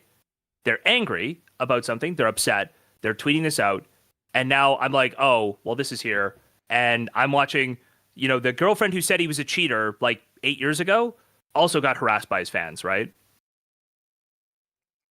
I'm seeing like a major sickness I'm not familiar in, like, with that this person. space. That's very frustrating to me. Okay. I just so you're saying that I would agree with you that it might not be fully thought out, and if they were to think about it longer, or if somebody went to them, hey, you probably want to be specific with this stuff, like, oh, yeah, okay, I can see that would be the better thing to do in my self-interest. But you're agreeing, they're angry. They want to do damage to Sykkuno, and so they're leaning into this grey area to be able to do damage to him, right? And it's not well thought out, but it's still something bad that they're doing it's that's one of a criticizable, couple- that it's like one of a fucks up couple public things. discourse when people do this, right? Because now I'm thinking of like a different scenario, but it's in general when I read it, I obviously don't read this as 16, 17, 15, 16, 17. Right? Yeah, I actually read this as we've basically already nothing. agreed that the cattle could, or the cattle do, or the intent here is for people to run with it, right? I don't know if that's the intent. Again, I don't know if But that's you're the saying intent. that they're angry, they want to do damage to this person, they're angry, they frame it as bad as possible. Is lean into this Why? thing that's going on, but I don't know if it's like, oh, I want people to say like, oh, he's a rapist now. Do you know what I mean? What do they want? What's the secondary thought then? After they think, I want to do damage to this person, sure. I'm angry, I hate this feel like person, when I'm going to people do lean in and this- make it sound as bad as possible. Why? If not for other people to run with the worst interpretation. When people, again, I think if it was about Sykkuno, she would be like lying. It's like a mix in between. It's like if she, at least in my experience, when women are doing this, it's like, or anybody's doing this, not just women, for other things too. It's like to talk to like the other people that they think are victims, right? Hey, this did happen. It's to talk to other victims.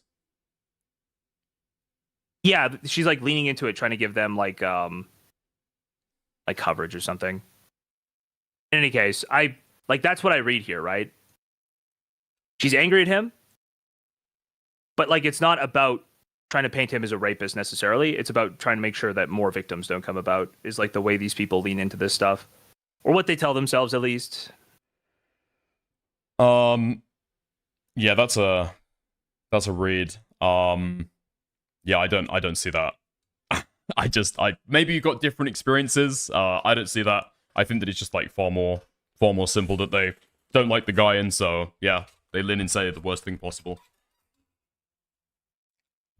In any case, it's like to me, when I read this tweet, the general point is, like, leaving aside that, which is kind of mind reading, I guess, but leaving aside that, I don't take this seriously without anything like else being attached here. Like, this is essentially nothing. Basically, look at this. Yeah, I agree. I go like, it's like nothing. Yeah, I think I agree. Yeah, if there's not like DMs or other like corroborating evidence, yeah, sure. I've forgotten why we brought this up. Oh, about I was other just saying girls that coming more women forward. are coming out. That more women are coming forward. I didn't get a chance to read this before I started. Well, I think I read disrespect my physical boundaries, and then I moved on to something else. You're an angel. This makes me so angry. I'm so strong. I'm so sorry you had to deal with this sort of thing in silence. You're a very strong person, is a response to that tweet. Very cool. Did I send it to you, or am I just showing it on my stream? I did send it to you. Good. Oh, a reply underneath. No way they use the word angel. Oh, the reply. Yeah, the reply underneath. Yeah, it's very funny. Hmm. Yeah. Yeah. Anyway, I don't know what we. regardless, I don't know what else we disagree with. I'm also laying out like some thoughts I've been having about this that I basically haven't had a chance to like verbalize until basically today. This is a little disconnected. I'd have to collect a little bit, but I do think there's like something here. The reaction to this is like actually super fucking like incorrect to me. Like, I think the analysis from a lot of people is incorrect. And what I see in terms of what people focus on is incorrect. I'm just unsure if it's like, I think it's all the gender thing. I think it's like essentially the thing that led to Tectone being able to like have a stream and be a content creator, post his allegations. I think it's all downstream of that. I would say that as like a commentator from like Mugen's perspective, describing this as or retweeting, or if he has had some kind of hand in it, which we both seem to agree, to what extent? Up to question. Okay, maybe I'll send Mugen a fucking a reply on Twitter and ask him. I think that including the term predatory is pretty fucking reckless. In the exact same way that like saying teenager rather than specifying the age would be reckless. I think it just I comes think down. that Mugen is doing the exact same kind of error, and I don't like that. I don't like that. I think that I do. Okay, this is 100% speculation. I wonder if there might be another reason that he wants to go at Sykkuno.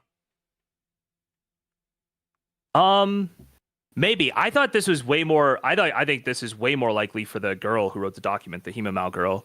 That I think what would be happening here if that were the case is the Himamal girl has another reason to go after him. I.e., I do think there's a decent chance it comes out that he broke contact with her. That he actually like blocks her. No. I don't think people are reading that right. To be honest with you, we could listen to that, or maybe I'll listen to it after. But in the call, I don't think he's saying that. I think he's saying, so I guess this might be one of the most impactful. I think that's what he's saying. He's like, this is done then. I don't think he was actually saying, I'm cutting off contact with you. I think he was asking a question. Oh, really? Okay. Like the way he says it is a statement. Sorry, it is a statement. But the way he is leaning into it, the whole vibe he's giving the whole time, this like small bean vibe that he's given the entire conversation, that's like, yeah. So I guess you're just done with me then. I guess this is done. I think that's what it was. That like beating himself up. And I think she responded to it in the exact way. That's a giga manipulation, by the way. But I think she responded to it in the exact way he expected. I'm not done with you necessarily, which is really funny. That's how I heard it. That's how I read it.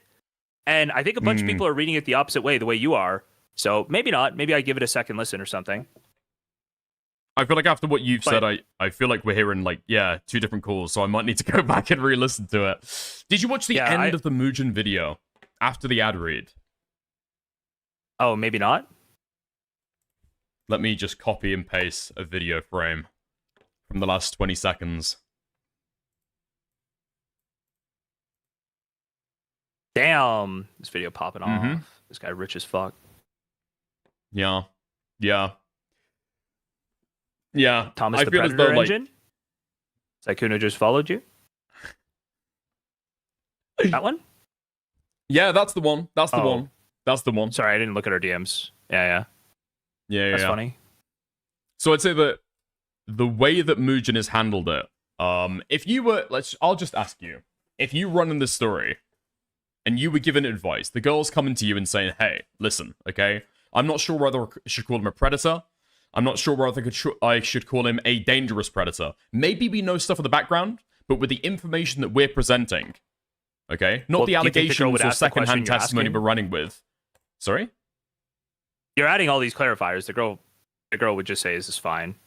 or something if she was checking with him. But I don't know if she was. No. But I'm asking you. Would you say that that's a reasonable label to be able to attach?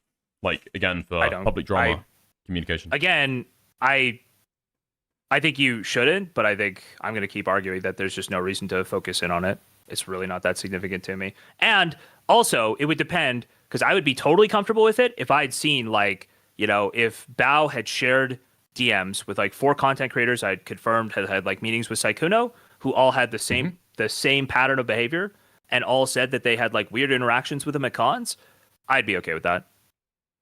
Right? If but she I would shared need, those I would DMs. need, like, proof positive. Yeah, she shared those DMs, and because they weren't ready to come forward, you couldn't share them, and they said don't even share like literally any part of it because we don't want to be identified, right? Like you can't even don't talk about it beyond just saying that I told you it. Don't talk about it, right? But if I saw that stuff, I would need to see it. You can't just go off their word as the content creator is putting this out, and if it comes out that none of that stuff existed or was vastly overblown, then yeah, I think he's nuked himself. Yeah. I think I largely agree. To your point about, like, what helps or doesn't help Tectone, and I'm not making this up as, like, an argument to put you on the spot. I said this during my... None of this helps Tectone at all. Sorry, I said it's like, these are, like, lesser Tectones. Like, it's all people who want to try to, like, redirect the anger, and a lot of people do it, like, vicariously for the content creator. Like, literally, like, I think there are a bunch of, like, total fucking losers with no hope in life who live vicariously through content creators. They're all on Twitter, and they all have the same thing, where, like, any man is accused of essentially anything, and they will go on the other side of it. And I'm just like, I'm so done with these people. Like, literally just end it, okay? I understand you have no life of your own. You'll never have a life. Just end it. Just end it, man. And I'm talking about your participation on Twitter, of course, and nothing else.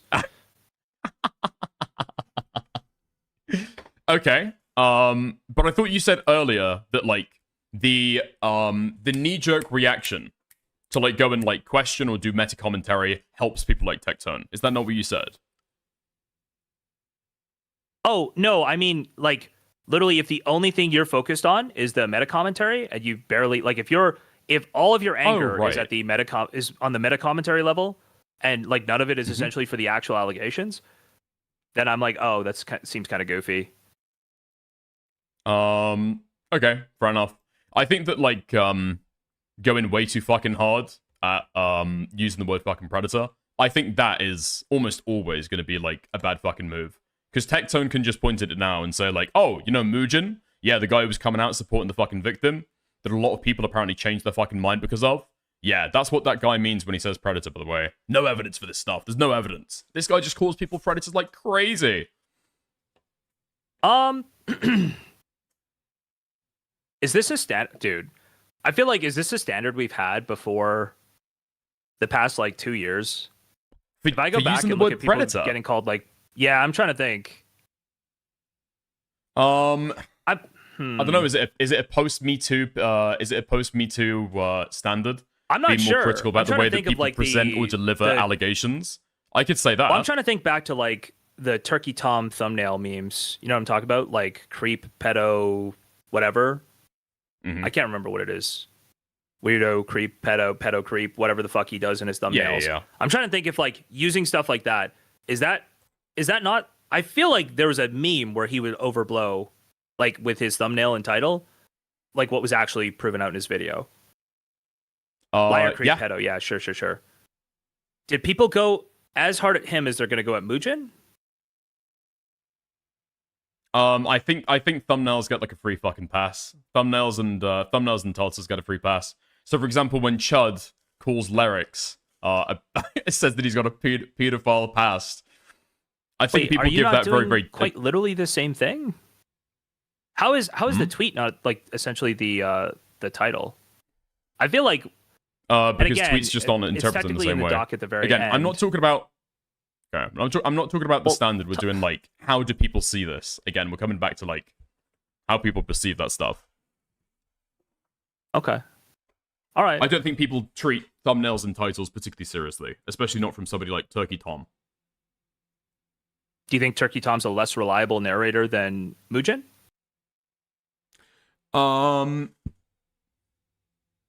No, I think that Mugen's like fucked stuff up before. I think he rides like popular opinion on stuff all the fucking time.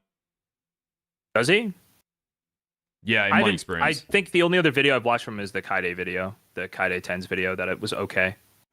You need to go back and watch the Marvel Rivals video. I was tearing my fucking hair out. Did you cover the Marvel Rivals drama? Maybe. What if I told you? Thought about it. I think I'm gonna change your perspective on this entire drama right now. Okay, Mugen made a video about the Marvel Rivals drama and followed, supported, backed up the fucking retarded Marvel Rivals guy. Can't even remember this guy's fucking name the entire way, and called those bitches. Called those women manipulative bitches the entire way through. They're evil. They're bullying. They're ganging up on him. I don't think this guy does good coverage at all. No. Isn't that the majority opinion on that drama? Yeah, which is why he said it in the video. Yeah, but like, sorry, what I say, isn't that like basically what most people think? Like, is it, sorry, I keep saying the same thing. Isn't that like what content creators, like most analysts of that situation think? Like even like everybody's on the same page there. I mean, like not just when people are talking like in general, yes, but it's a lot more retarded when somebody does like a 2-hour long video going through all the fucking nitty gritty and like saying this is where they were bullying or ganging up on the fucking guy. I think that maybe that has soured my view on Mugen. I think the only way I had to defend those people is that I was just basically like, yeah, this guy's like really sweaty, and I understand that that's like totally off-putting to normal people. That was like the only way I had to defend those people. But then they just kept getting worse, and like the stuff that came out, that they were basically like all colluding behind the scenes to fuck with this guy the whole time. I think they look a lot worse like as that drama unfolds. No, like I was willing to give them that, like, hey, this guy's like really sweaty, he's kind of annoying, but like they basically immediately start going back at him pretty hard, and I didn't think he was. I I expected to be totally against him given the first like 20 minutes of me covering that. And then by the end, I was like, oh, actually, the autist wasn't the socially retarded one this time, was what I remember about it. We don't need to go back through the Marvel Rivals drama, but no, I think I disagree. So, for example, like a lot of the claims made are like, or the way that it's framed a lot of the time is that people will speak neutrally or in support of the game organizer guy because he can quote unquote take accountability.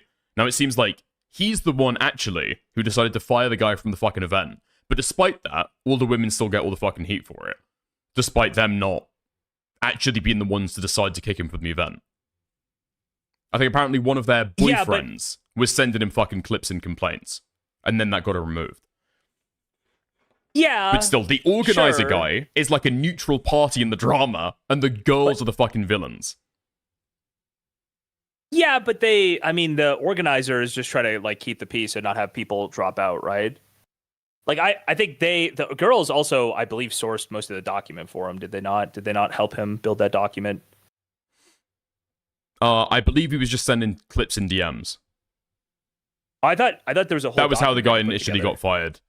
There was a couple documents, but those were the girls like explaining their side of the drama, and one of their boyfriends, the same boyfriend, did help with making that breakdown. But that was after the fact. That never got sent to organizers. Oh wait, didn't people? So somebody in chat is saying that everybody was shitting on the organizer guy. He just said, "I'm sorry, I really fucked this up right away." And the girls basically did the thing where they fought they fought fate. Doesn't work. Yeah, like, they're all extremely dislikable, okay? Don't get me wrong with the way they handle the drama was, like, bad, but, yeah, in terms of the person to actually be annoyed out in the drama, it's the fucking organizer guy. He was the one who actually got him kicked from the fucking event. Yeah, but I think if you want to go through and say the girls are, like, yeah, these girls are, like, really fucking dislikable people, lolcow material. Yeah, but people don't do that. People blame them for the entire fucking course of the drama. Maybe. Yeah, sure. Sure. Yeah. Yeah. But no, I think that going back to, I guess, what we were talking about, like, before, I think that it might be like a post-Me Too thing, that people are a little bit fucking tighter on language and exactly what you're alleging. And sometimes it can be used in bad faith as fucking word games, and people can use it to their advantage. But I think broadly, it's like, in terms of moderating public discourse, which is not something that we see very often online, it's like a net positive. Sorry. So I think both sides are using it in this case. I think they're using it, and the side supporting Sykkuno is using it. And I'm just like, I want to ignore it. I think that's totally fine.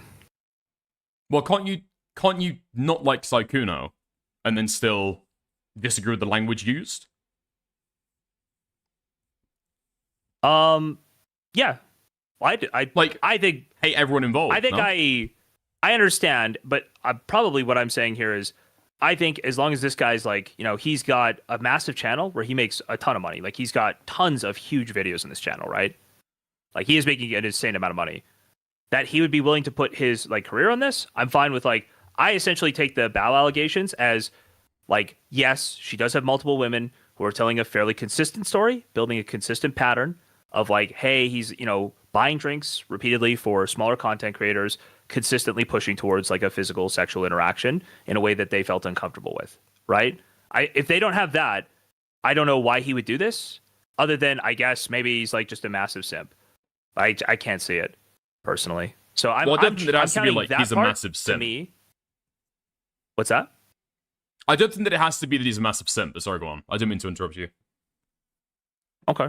But yeah, like I just like, to me, I'm willing to take that on like a little bit of faith because of some of the other stuff that's come out, I guess. I read it no, because you only read it today, right?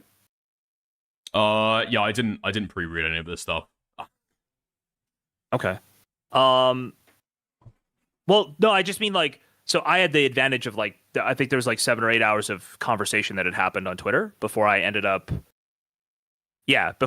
doing anything. There's probably like 7 or 8 hours of conversation on Twitter. So I probably have the benefit of like, I get to see more women come out, but then I think you are covering it today, so you probably would have seen a lot of women come out too. And like add little bits. Not like nobody came out and was like, this guy raped me, obviously. It was just like, hey, Yeah. No, I saw just other like, hey, girls I'm saying that like, messaging. he'd sexted with me. Yes. But in terms of somebody coming out and making like additional allegations, there was more confirmation of the cheating, but I don't think we needed extra confirmation of that, right? That was like nailed on. This guy's like a cheater. Yeah, there was one thing where he basically got like a little, like I would describe it as the person didn't like him. He was like in Seattle for something, a TFT tournament or something. That was one where it was like, okay, it seems to be the same sort of pattern of he talks to this smaller content creator. Although again with that one, I get the general idea that that she wanted to fuck him. So again, it's really weird, but apparently by the time they get back to her place, she says no, and he like makes one more move, and then she pushes him away, and he goes, "Okay, bye." Which like, okay, I have not been tried it. cataloging this shit. You tried it. No, I don't think that's like really. It's indicative of like he's expecting this to just work, and he's probably done this quite a few times, but it's not indicative of like he's overtly like disregarding boundaries or anything, which I think is what they'd imply there. Yeah. What do you think?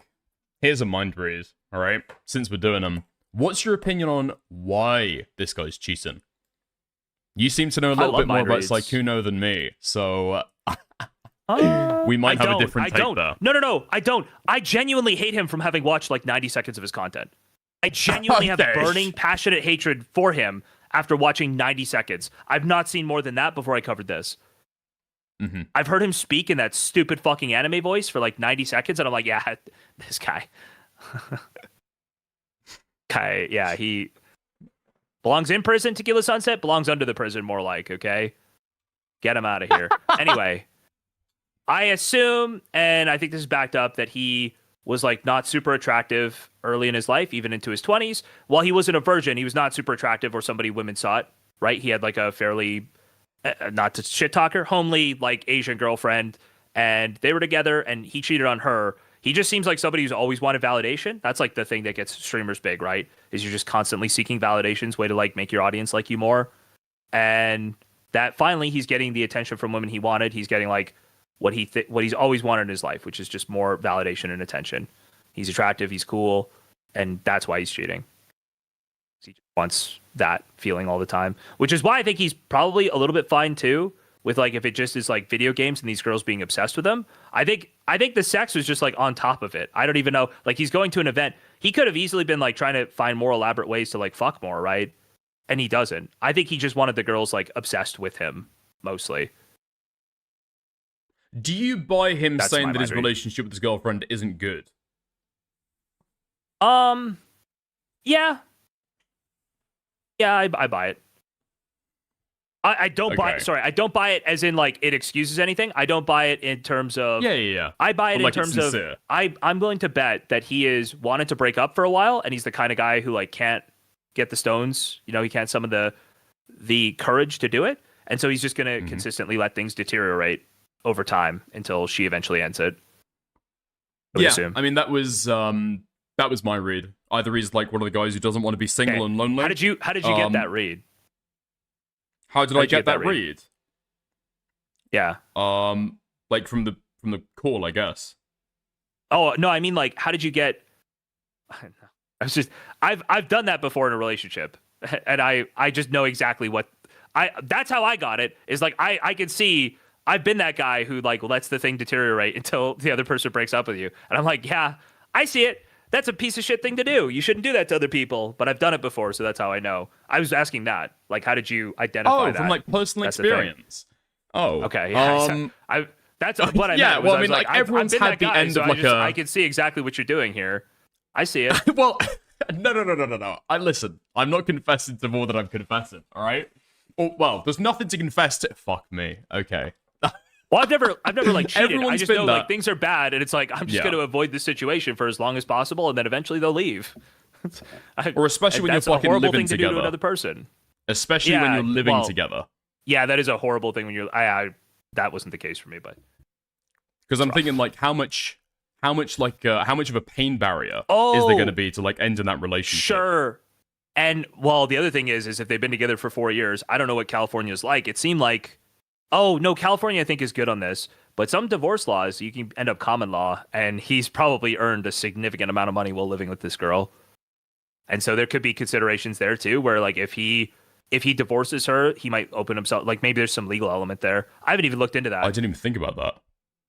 But no common law in California. That's why XUC tried to say that like him and Adept lived in California, so there's no grounds to bring a divorce suit in Texas, even though they lived in Texas for a short period of time, because Texas does do common law. Okay.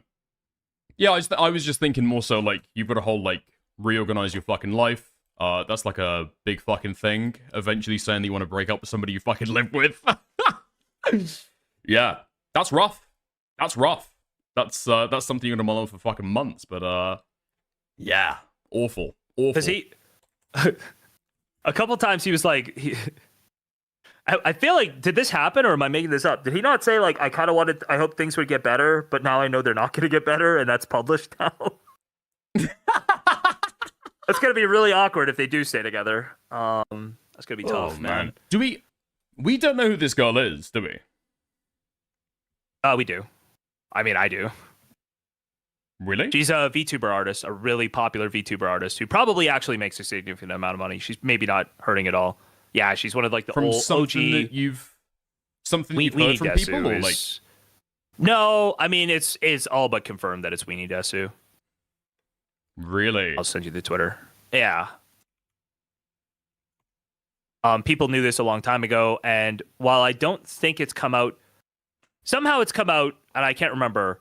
But basically, this was like a theory people had before, and it has come out through somewhere in this at some point. She had like some freak out when Sykkuno went to a strip club and talked about how all men are pigs and strip clubs are like evil and shit like this. Okay, right. That makes a little bit more sense then. Huh. That was why people suspected when it. was and that? then that was like, I don't know, years ago. They went for like a bachelor party, like one of those OTV people's bachelor party. Okay. Interesting. Yeah. Interesting. So it is this VTuber so he's never artist. been public. I don't know what she looks like. Has he ever been public with any of his girlfriends? Well, this is no the other. Well, I mean, I think this girlfriend's been his girlfriend essentially since what 2021. So they've been together since like basically a lot of his streaming career. He would have met her through Lily. I think she's done a lot of work for Lily Pichu. Okay. She was also his VTuber modeler for his VTuber, apparently. Yeah, she was. She's slaving away in the sweatshop, and he's going to all these VTuber conferences and fucking random cosplayers. Okay. Was there any other part with that we disagreed on? What do you think? What do you think about the implication about the fact that he was not following these people, and then as soon as the video is released, he is following them? Oh, I thought that was really stupid because he literally said from the beginning that he was like talking to them. Like he said in the comment on the video that's made at that same time, and it's like obvious by releasing the video he was talking to them beforehand anyway. So like I don't know what you would expect. Maybe you expect like a disclaimer at the start of the video or the end of the video that says, I talked to these people beforehand, but I think it's like I think most people by and large don't give a fuck anyway, like 99% of people. And for the 1% who do, like they would just be aware of the comment. Okay. Like for the number of people who are watching this thinking about like his level of involvement, that's like 1%, maybe 0.1% of the audience. And for those people who care about that, it's disclosed in the comment. Okay.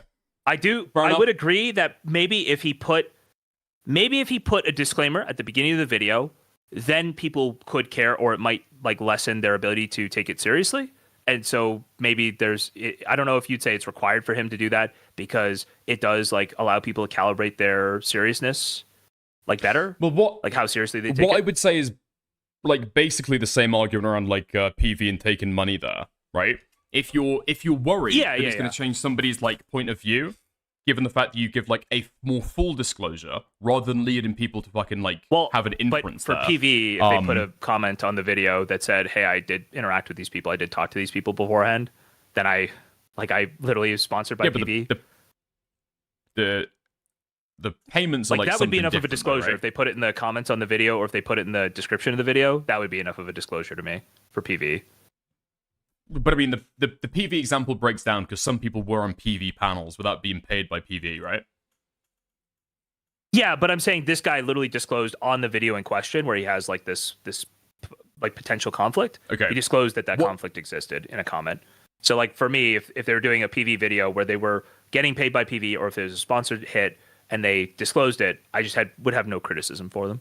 Okay, I feel like you're taking what I'm saying and running with it in like a slightly different direction. It's slightly too literal, yeah. So what I'm saying is that if there's a concern there that I don't want to include the fact that like I've given commentary on advice on how to handle this drama, if that would change people's POV concern. on it. Yeah, the hypothetical concern exists if you don't make it clear to the audience, and the audience might not look at the comment. Like maybe if people just don't care, they're not going to look at the comment. So broadly, the audience isn't even going to realize that there could be a concern there to be calibrating. Mm-hmm. Yeah. And I don't think that he discloses anything in that comment that he doesn't already disclose in the video, because he says that he received it from them. Oh, and that does he say he received it from them ahead of time? I mean, yeah, he says that at the beginning, I think. And I'm sorry, I think that's disclosing. And I think he disclosed it in the video. He did even more than I thought. Okay. I do actually... Do we not both agree that he's got some kind of like editorial like collaboration here? Oh, I'm saying... no, I don't see evidence of that. I'm saying that when he says, I got this from them, they trusted me, I get the implication they collaborated. That's like, to me, that's what I take away there. Okay. Listen, okay. We don't have to do the conversation for a third time. I've just realized. Okay. We don't have to do the conversation for a third time. Like, maybe this is the difference in terms of, like, Chorus. Let's say this is the difference between saying, I'm working with Chorus or I'm paid by Chorus. Like, maybe he should do the thing that is actually a little more, like, closer to the truth, because then it lets people calibrate, like, really accordingly. You're not just, like, partnered with them once. You're actually getting, like, paid by them, like, each week. Like, it's not enough to just say, hey, these people trusted me with this. Okay. That doesn't give you the entire story. So if he added, so I would agree. Then, like, I would even give you if he had significant editorial stuff, like beyond reading it and going, this looks good, or reading it and saying, like, maybe this here is like weird and I don't understand it. If he, suggested anything, if he reformulated arguments for them, I would say that should be disclosed. Because, okay, it might be a personal standard for me, all right? But if we're going back to like Cameron F305 stuff, when I was like receiving stuff along from Jelly, and she was like putting out statements or like, explaining certain bits of evidence, if I was telling her, like, oh, okay, that statement there, sharpen that stuff up, okay? You should frame it like this. You shouldn't use that word. You should yeah. Right? I think if I was having that kind of basically... thing, I would expect, and I said, I've received this from Jelly. Jelly's trusted me to be able to read this out to you. I think that I would be leaving something out there. I've put my thumb in some way on the drama, and I'm not disclosing that as if it's Jelly's authentic stuff. Sure. Right? I would see that as a personal failing. It depends on, like, to what extent. Like, I would expect... it really depends on, I guess, how much you're changing it. Like, if you said, obviously, like, most superficial, you said there's a spelling mistake here. That's not a big deal. I know you agree with that. I'm just saying most superficial. That's not to the content. If we go along that continuum, it's like probably making anything that changes substantially away from like how they felt about it or how they interpreted events at all. Like beyond, not even just like to make it sound better for an audience or to be more accurate, but if you did it at all, if it substantially changes from what they provided, the meaning, anything like that. I would say maybe you should disclose that. Any critiques that I would have when presenting it to the audience. But then let's say, what if he went in the other direction? What if he said, this is a little too far. I don't think you have evidence to call this guy like a pedophile. Then what should he be disclosing based on that? We had a conversation, and after that conversation, this is what she put out. So I'm going to read this out. Okay, not that I've received this from her. Right? But there's like conversations before this document's written. Yeah, I do feel like Because he has conversations where he says like, "Oh, well, I asked her this question after the fact, blah, blah, blah. Or I asked this person this question." It's like, Kind of makes it seem like you're a third party who's just receiving this information. And then it seems like you've been in conversations with these people throughout the drama that's been happening. You've been like friends with these people, like their personal confidant. Yeah. You're thanking them for trusting you, as if they shouldn't have ordinarily trusted you, but it sounds like you're their friend. So...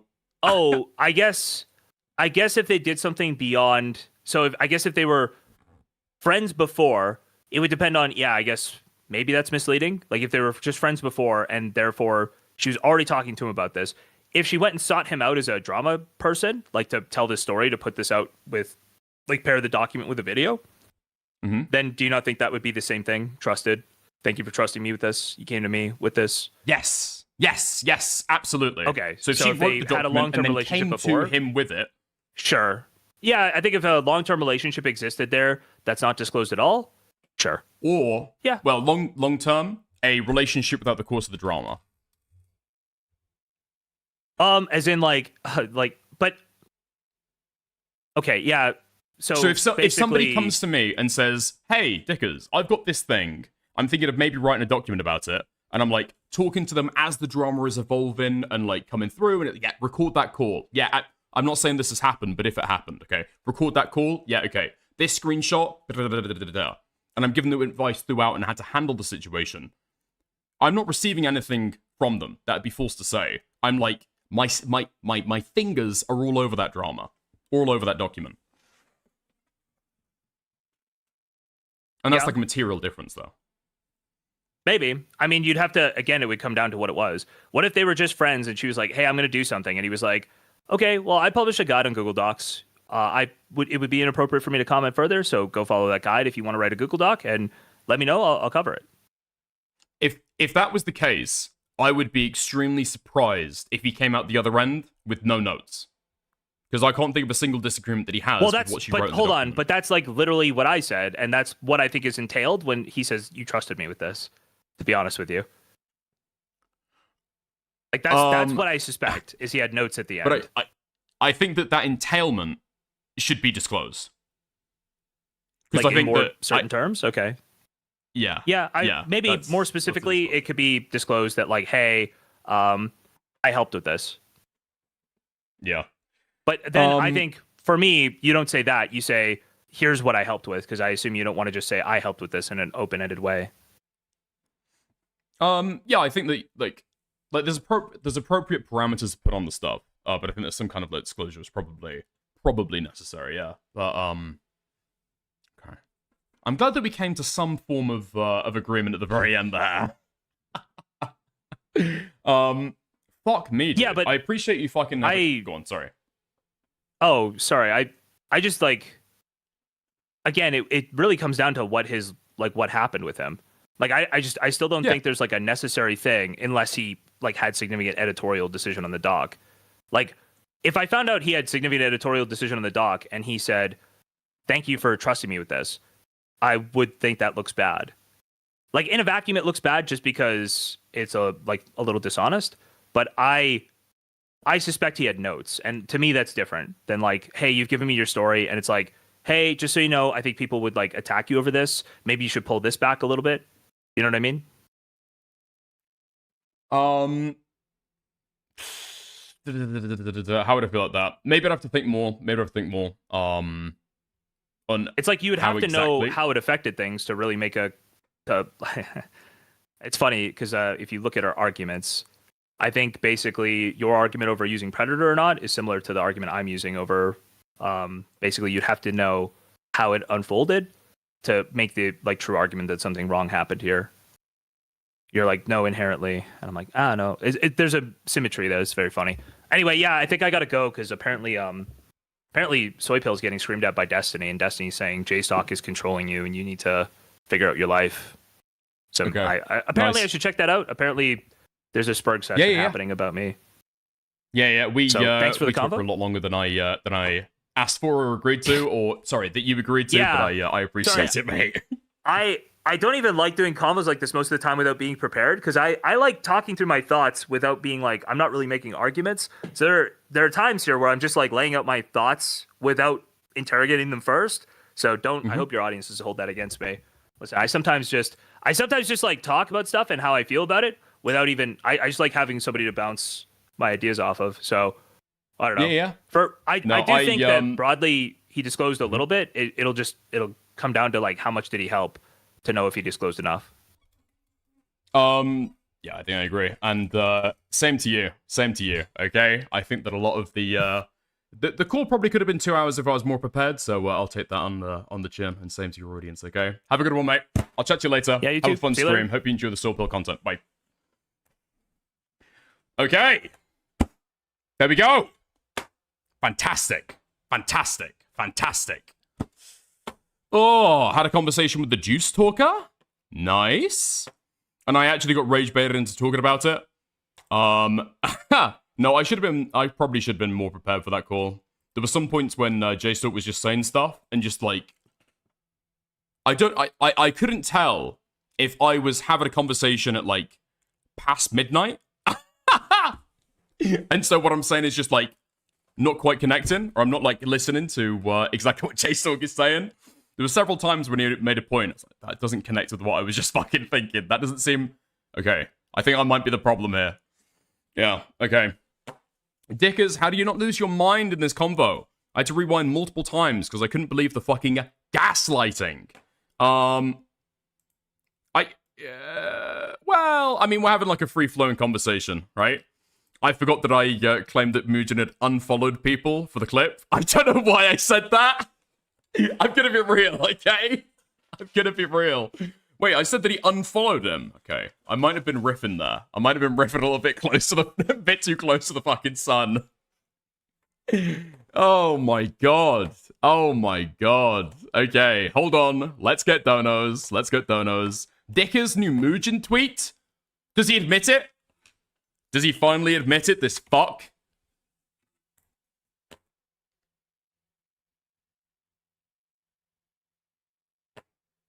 What? Okay. Can you criticize him for cheating? Hold on, before I do it. I just want to fucking thank Martin D. Monroe for the £5. Jesus Christ, lads. Alright. Fucking hell. The Simpery. You just know Cherry would whisper Destiny's name whenever J-Stalk was inside her, even if she claims to hate him. Tiny has heart still. Thank you for the 5. I disavow the comment. Thank you to Dan Jr. J-Stalk, did that BPD girl turn you on? Thank you for the $2. I disavowed that as well. Thank you, Guna, for the 2. Gamma Core, finally a dono that I can stand behind. And thank you to Martin D. Monroe for the £5 again. Too much? Perhaps my previous dono was a little much. I'm terrible. Tell me I am... Tell me I'm redeemable. Please, Dickers, say it out loud. Tell me. Well, an apology goes a long way, right? Apologies go a long way. And I accept your apology, and I accept your £5. Thank you very much for the dono. All right. Mugen crashed out in this tweet. Oh, really? Dick has had such a long convo with J-Stalk. Mugen crashed out halfway through. Hold on. So this person says, what do they say here? Can you criticize him for cheating? Absolutely. But never once did I feel manipulated by this dude. He's a huge flirt, but I was incredibly aware of the power dynamic. And he was just friendly. He's quite forward with Riz, which I didn't like being around, gave me player vibes, but am I going to flip out on him? No. Usually when somebody is like that, they're already talking to multiple people. I see some women trying to play victim, as if he didn't have a brain in the situation. If they didn't have a brain in the situation. Also, saw people throwing the word predator around. I think that's unreasonable. Mugen never really was a reliable narrator. This girl's saying a lot I agree with. This girl's saying a lot that I disagree with. Maybe I'm more in more of a calm, less content-focused, analytical mind about this now. Imagine assigning agency to women. I mean, what she's talking about here does, like, give him a blank check to be able to do misrepresentations to people, right? But, we'd have to see, okay? I don't like that blank check that she's given. I think that's a little bit too far and putting a little bit too much agency. Well, you can have a level of agency on women, like, if you're giving advice. But in terms of like talking about his actions in isolation, okay, he did lie, he did cheat, it was scummy, okay? I see some women trying to play victim. Nope, hold on. If a larger content creator who is friendly asked to play a game with you, would you say no? Okay, Mugen, hello. Can you criticize him for cheating? Absolutely, but I had no viewers whatsoever and became desperate after trying everything to be relevant. So I chose to appeal to people who hate my gender in order to pay rent. Am I going to flip on a serial cheater who had sex with women without telling them that they'd be homewreckers? Of course not. Morals are an obstacle to my income. Mugen was never really a reliable narrator, so when his video eventually comes out about me being cancelled by my audience for secretly having dated a black guy, even though I kept saying, I can't stand minorities, please don't trust him. Also, English isn't my first language, and I have no idea that predator can mean a person or organization that uses weaker people for their advantage. That is a... That is a fucking crazy way.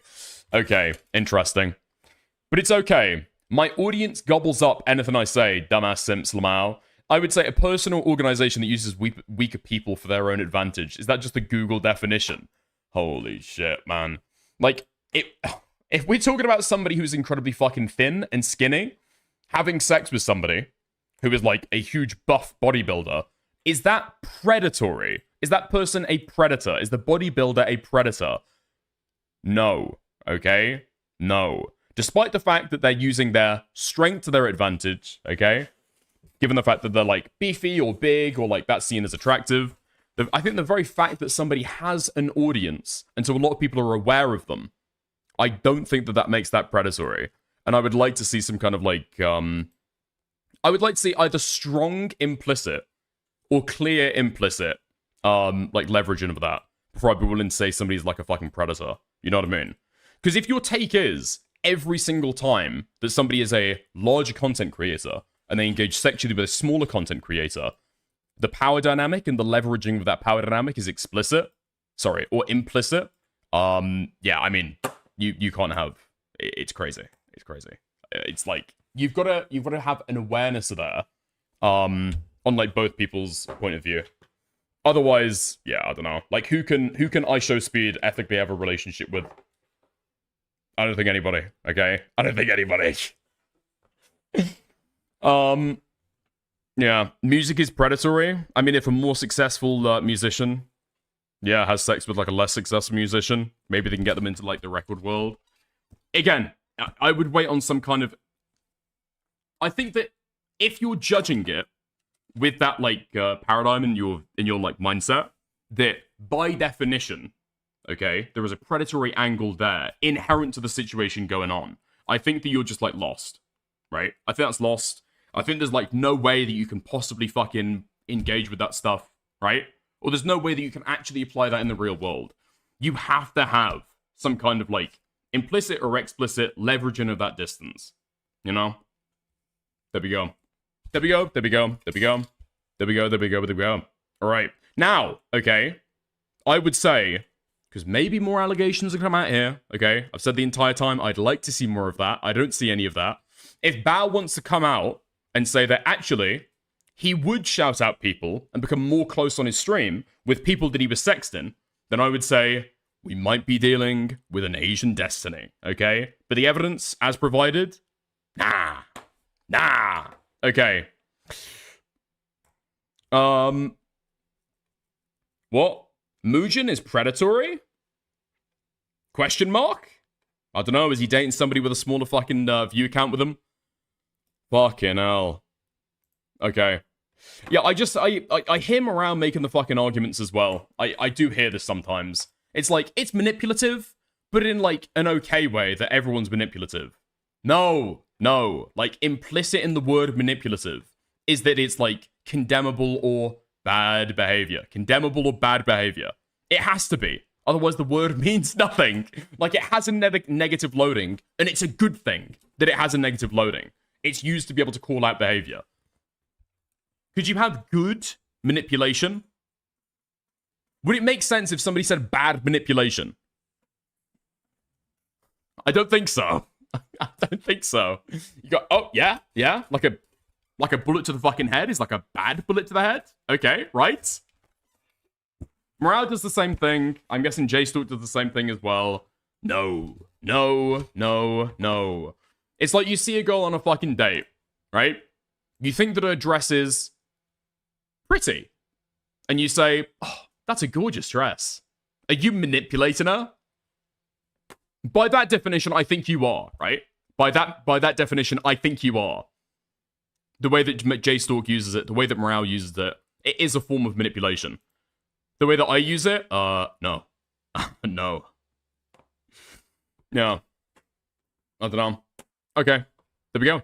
Not all coercion is bad. A teacher telling a student to do their homework is coercive, but it's good and fair. You could say that, but I think manipulative has something underhand inherent to it. Right? You could say an acceptable level of coercion. Sure. Like, prisoners are coerced to be locked in a cell like 10 hours a fucking day.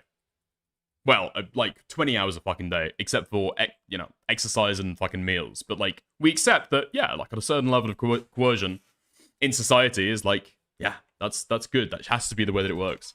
Arguably, all laws are a form of coercion, right? If you're being forced to do a positive action, then, yeah, that's, like, coercion by the state. But again, you, like, do an appropriate hedging around that stuff, and everybody understands. You know? It is what it is. Arguing technicalities to justify wording in a doc intended for public consumption is gay. I agree. Yes, I agree. I 100% agree. I 100% agree. I didn't get J-Stalk's comment about, like, pronouns, whether I like pronouns. Like, my standard on language is it's as intended to be received. If you communicate something, and it's your own, like, private definition, or you feel as though tautologically, if somebody has the answer key to what you're saying, they can understand exactly what you're saying, then, no. Like, that's like a failure there. That's like a failure. Yeah? Man. Dickers, you have more subscribers than your girlfriend. Yeah, true. You know, I do get hit up by girls on the regular, trying to feed off my clout. I'm trying to think, if I really drag it down, because I feel like sex does, I feel like sex does, like, add an extra, thing here that kind of complicates the whole drama. But let's see. Okay? So... I'd have to think. I'd have to think a little bit more. I genuinely would. Especially after being live for 8 hours and 45 minutes. I'm probably going to call it there, okay? I'm thinking I'm probably going to call it there. You should raid LUS the lawyer. Yeah. No, actually, I probably won't be doing that. I'll be raiding somebody else, though. Are you going to cover that Roblox drama, by the way? I know you said you're afraid of it. The problem why I'm afraid of it is because the document has, like, long and explicit descriptions about how somebody was fucking brutally raped. Okay?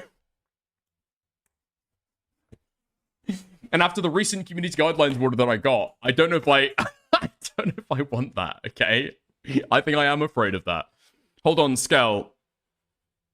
You seem to be annoyed that I didn't read out your comment earlier. Wait, what? This guy's outright saying he's a dishonest actor, and you ain't respecting the grind? Shaking my head. Okay. Dickers, by the definition, I've committed multiple predatory acts. I've given artists advice and feedback for free, and told people to not give up on their dreams. Okay, nice. Peak time for some huge, more severe bombshell is kind of now, so we'll wait and see if anything comes out. I think that was factored into the way that I was covering it as well, right? That was probably, given the fact that it's been like 24 hours and nothing totally fucking insane came out about it. Yeah, okay.